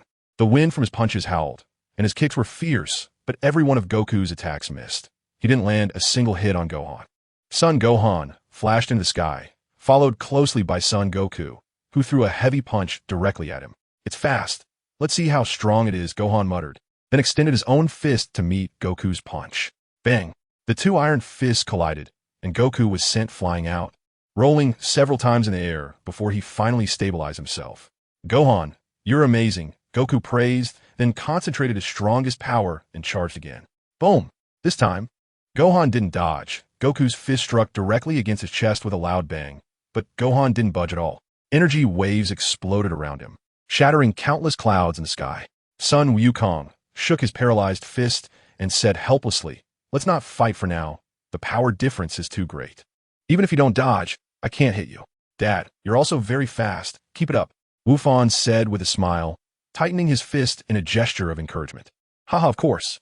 I can't let you surpass me too much, Sun Wukong laughed. At that moment, a golden aura streaked across the sky, and Vegeta sensed the energy. I'm here too, Vegeta said. Kakarot, let's have a match, Vegeta said to Sun Wukong. Okay, Sun Wukong nodded. He hadn't had enough of the fight earlier, and now Vegeta's arrival was just right. Vegeta unleashed his energy, and to everyone's surprise, he reached full power, fighting Sun Wukong evenly once again. Son Gohan reverted from his Super Saiyan 2 state back to his white hair, sitting cross-legged in midair, watching with great interest. In the end, the 2 of them fought to a standstill. After getting tired from the battle, they finally called it a day, and since it was noon, they each went home for lunch. In the afternoon, Son Gohan instantaneously traveled to King Kai's planet. He accompanied King Kai while driving a red car and told him a bunch of cold jokes, making King Kai laugh heartily until his stomach hurt. King Kai, the jokes I told today are enough to fill a book of cold jokes. I hereby announce my official retirement from the cold joke scene for a year, Sun Gohan said seriously. Ha ha ha ha. You're so funny when you talk seriously. King Kai laughed uncontrollably. Damn, ha. Your speechless expression is also hilarious. King Kai held his stomach as the car suddenly crashed into a tree, producing a cloud of smoke. Can't you talk properly? Stop. Let's get down to business and stop laughing. King Kai, Sun Gohan said. Aren't jokes part of the business? King Kai blinked his eyes. Sun Wukong looked at King Kai with a speechless expression, making King Kai feel uneasy. Ahem, what is the matter? King Kai straightened his posture and coughed before speaking. Lord Kai, do you know what happened to my doppelganger? I wished to Shenron to bring him back, but he actually refused to do so. Do you know anything about it? Sun Wukong asked. King Kai shook his head. Do you think that strange man in black could be my silver doppelganger? Sun Wukong suddenly had an idea. That can't be. The doppelganger was still around during those times when the man in black ambushed you. King Kai pondered while stroking his chin and shook his head. That is true, but where did this guy come from? My doppelganger is also missing. This is really frustrating, Sun Wukong said with distress. By the way, Lord Kai, has there been any trace of the man in black during the year I was gone? Or any strange occurrences? No, he and that Broly seem to have vanished without a trace. We can't find them at all. King Kai shook his head. How about East Kai, West Kai, and South Kai? Sun Wukong asked. Sun Gohan asked this question because he thought of a movie villain named Bojack, who is said to be a ruthless galaxy pirate sealed at the end of the galaxy by the four Kaioshins. This guy, who possesses Super Saiyan 2 strength, was released in the main world after the death of North Kaioshin, causing quite a stir. Thinking about the timeline, it fits perfectly with the present time, which is why Sun Gohan asked. It's nothing. These three old guys are doing just fine. Why? Do you know them? North Kaioshin asked curiously. No, I was just asking casually, Sun Gohan replied dismissively. Since the four Kaioshins are alive, the guy named Bojack won't appear. So the remaining threats in this world are the unknown black-clad figures, Broly, and Majin Buu 6 years later, Sun Gohan thought to himself. Chapter 88. Who is my daughter-in-law? After staying on North Kaioshin's planet for an hour, Sun Gohan instantaneously returned to Earth. Upon returning, he immediately contacted Videl to ask about her mother's condition after taking her medication. Videl said her mother's symptoms had eased a lot after taking the medicine, and she sounded very happy. Naturally, Sun Gohan was also glad for her. In the following days, Sun Gohan became a homebody, practicing martial arts with Goku when he had time, helping Chi-Chi with cooking when he was hungry, and his life was fulfilling and happy. The gravity chamber he requested from Bulma was set up next to the house. And now the first thing he did every morning after getting up was to train for 2.5 hours in the gravity chamber, then have breakfast. As a result, breakfast tasted particularly delicious, and he had a great appetite. Waking up at 6 in the morning, Sun Gohan entered the gravity chamber, stripped off his clothes, and set the gravity environment to 500 times normal.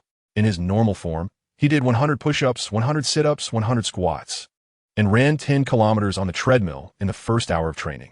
The next hour was dedicated to punching, kicking, reaction speed, and attack techniques. The final half hour was training his furry tail. In fact, his tail was already quite agile. It could curl up to brush his back during a shower, wrap around a pin to write, and even lift him up by spinning rapidly like a helicopter whirring around. However, Sun Gohan was not satisfied with the status quo. He wanted to train his tail to be a fifth limb that could attack enemies at any time, in addition to his hands and feet. This required not only fast attack speed and clever techniques, but also a tail that was strong enough. To achieve this, Sun Gohan hung several specially made sandbags in the gravity chamber, which were struck by his tail every day. The sound was quite intense, coupled with Sun Gohan's grinning expression. The scene was hard to describe. After 2.5 hours of training, it was already 8:30.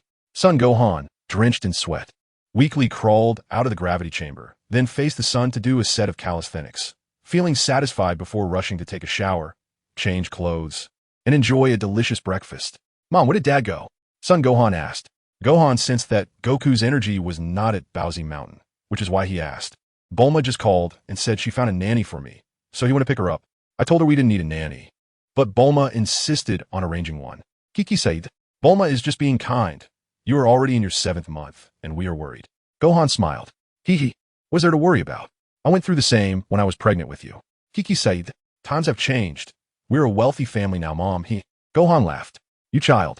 Chi-Chi smiled gently. Then, as if she remembered something, she asked Gohan. By the way, Gohan, what is your relationship with Android 18? 18? Just a normal friend relationship. I even hunted her down several times, but later I found out she wasn't so bad, so I didn't kill her. Speaking of which, she should hold some resentment towards me. After all, I did kill her brother. Mom, why did you think to ask this? Gohan replied, really? Didn't Krillin say you really liked 18? He also said he was worried that because she's an android, she wouldn't be able to have children, and told me to talk to your dad about it. Later, when I met 18, I even asked her if she could have children, and she said she could. Chi-Chi smiled. Puffed. Cough, cough. Sun Wukong spat out the porridge from his mouth, and then kept coughing. Hey, Uncle Krillin, do you know what you're doing? What about Biddy Lee? Is she my daughter-in-law? Chi-Chi asked again. Mom, you weren't like this in the original story. Cough, cough, well, my dad is back. As he spoke, Sun Wukong sensed his father's presence.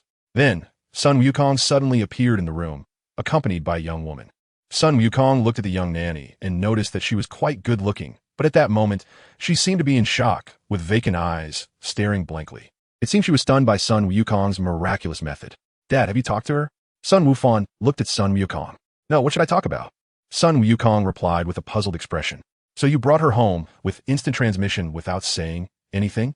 Sun Wufan said, beads of sweat forming on his forehead. Hey, miss. Sun Wufan snapped his fingers in front of her, instantly waking the young nanny. Why you all? Hello, the nanny said, still shaken, but clearly trained professionally. Took a deep breath and greeted them. You don't have to be too nervous. Just relax, relax, yes, like that. You should know that our family is related to the owner of the Universal Capsule Company, so having some miraculous methods and instruments is quite normal. You just need to do some housework and take good care of my mother's daily needs. By the way, can you cook? Sun Wufan tried to make his expression look friendly and smiled at the young nanny. Yes, I can, the nanny nodded. All right then, do some housework. Take care of my mother's daily needs and cook. I'll arrange a room for you later. By the way, our family has a large appetite, and my mom will tell you about the portion sizes later. How much is your salary? Sun Wufan asked. The company pays 60,000 a month. Okay, depending on your performance, if you do well, I'll give you an extra 50,000 a month. If not, I'll ask you to leave immediately. Remember, don't be clever. That's a dangerous thought, Sun Wufan said. I understand, the nanny nodded. Haha, don't be too nervous. We're all easy to get along with. Just do your job well. You haven't told me your name yet. Sun Wufan smiled. Iris, the nanny replied. Good, then let's sit down and have breakfast first, and after that, I'll arrange a room for you, Sun Wufan said, pulling out a chair to signal her to sit down. Dad, aren't you eating? Sun Wufan asked, looking at Sun Wukong in surprise. Haha, I will eat. I didn't expect Wufan not only to be skilled in martial arts, but also to be so eloquent. I can't even understand him. Sun Wukong laughed heartily and sat down. Look at you. Where's the resemblance to a father? Chi-Chi said, both angry and amused. Come on, Iris. Eat, Chi-Chi said with a smile, conveniently serving Iris a bowl of porridge. In the future, just call me Sister Chi-Chi. This is my son, Sun Wufan. And this is my husband, Sun Wukong. Chi-Chi introduced her family to Iris. Thank you, Iris said, still a bit reserved. But she began to curiously observe this family of three. Why does it seem like the one in charge here is that young man? He seems quite generous. Chapter 89. Hello. Goten the nanny's work quickly fell into place. She was very diligent and polite, earning the favor of the three members of the Sun family. After Iris arrived, Chi-Chi relaxed, enjoying the sunshine and chatting with Iris when bored. Life passed by peacefully and comfortably. In the blink of an eye, a month had passed, and Sun Wufan noticed that the roots of his hair were starting to turn black, and his eyebrows were gradually darkening. As a result, Sun Wufan's hair became damp, turning into the legendary panda hair color, half black and half white, which was amusing. Sun Gohan made up his mind and dyed his hair black. But when he transformed into a Super Saiyan and returned to his normal state, his hair reverted to the black and white Tai Chi color. At this point, Sun Gohan simply gave up on treatment, since his hair started to gradually turn black. It confirmed his previous speculation that his hair had turned white solely because of his depleted lifespan, and it wasn't due to any other high-end mysterious operation. Over the past month, Sun Gohan developed a habit of exercising for 2.5 hours every morning before having breakfast, starting a new life each day. With some free time, Sun Gohan decided to go out and see what Android 16 was up to. When he found 16, he discovered that this big guy actually had a job as a forest ranger, specializing in protecting the forest and the wildlife within it. Sun Wukong smiled faintly.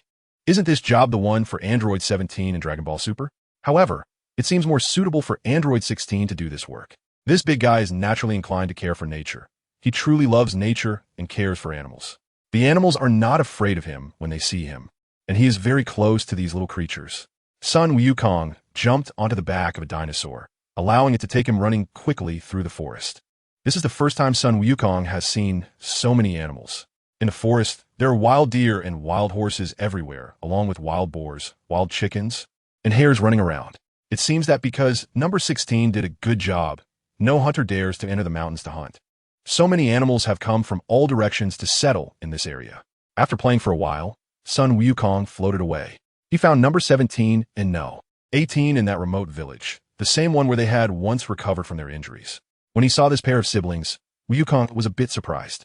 They had actually opened a convenience store in this remote village, living a very ordinary life. "Boss lady, I want to buy ice cream." Sun Wukong approached, suddenly appearing in front of the convenience store, shouting at number 18. Sun Wukong, what are you doing here?" Number 18 looked shocked and then became somewhat flustered. "No." 17 also heard Sun Wukong's voice and ran out from the warehouse, looking at Sun Wukong warily. "Oh, why are you so tense? Don't worry. I'm not here to cause you trouble." Sun Gohan allowed them to do as they pleased, opened the refrigerator, and took out 2 ice creams, as if he were the master here and Android 17 and 18 were the guests. "Here, have some ice cream." Sun Gohan handed 1 ice cream to Android 18, then tore open one for himself and put it in his mouth, casually finding a chair to sit down. Android 18 took the ice cream awkwardly and quietly said thank you. "Sister, this is our home. Why thank him?" Android 17 said, speechless. "I'm thanking him not for the ice cream, but for forgiving us, reviving you, and giving us a new life," Android 18 said seriously, looking at her brother. "Oh." Android 17 nodded. "I want ice cream too." Then he ran to the refrigerator and got one for himself. Android 18 brought over a small stool and sat next to Sun Gohan, then silently ate her ice cream. The two sat quietly for a few minutes until they finished their ice cream. "What made you think of opening a convenience store here?" Sun Gohan broke the silence and asked. "It's too far from the city. The villagers have to travel a long way to shop, which is very inconvenient. But we are different. My brother and I can reach the city in just a few minutes to restock. And I like it here," Android 18 said, looking into the distance with a gentle smile. "I like it here too. It's peaceful and nice," Sun Gohan smiled. "Thank you, Sun Gohan," Android 18 said earnestly. "It's nothing. I also thank you for the ice cream. I'm leaving now," Sun Gohan said with a carefree smile, standing up to leave. Android 18 hesitated. "What's wrong?" Sun Gohan asked curiously. "It's nothing. Will we see each other again?" Android 18 asked. "Of course. As long as you want to meet, we can see each other." "The Earth is too small for us," Sun Gohan smiled. "All right, I'm leaving. Goodbye." Sun Gohan waved and took off into the sky. "Goodbye." Android 18 stood there watching the sky for a long time. 2 months passed, and it was finally time for Chi-Chi to give birth. To be safe, Sun Gohan had taken Chi-Chi to the hospital a few days early. Today, Chi-Chi's belly was finally making a fuss. A new life was about to be born. Goku was pacing outside the delivery room, walking back and forth, making everyone dizzy. Bulma, Launch, and Tien came upon hearing the news. Krillin also brought Isha, while Ox King sat on a chair with a worried expression. Wow.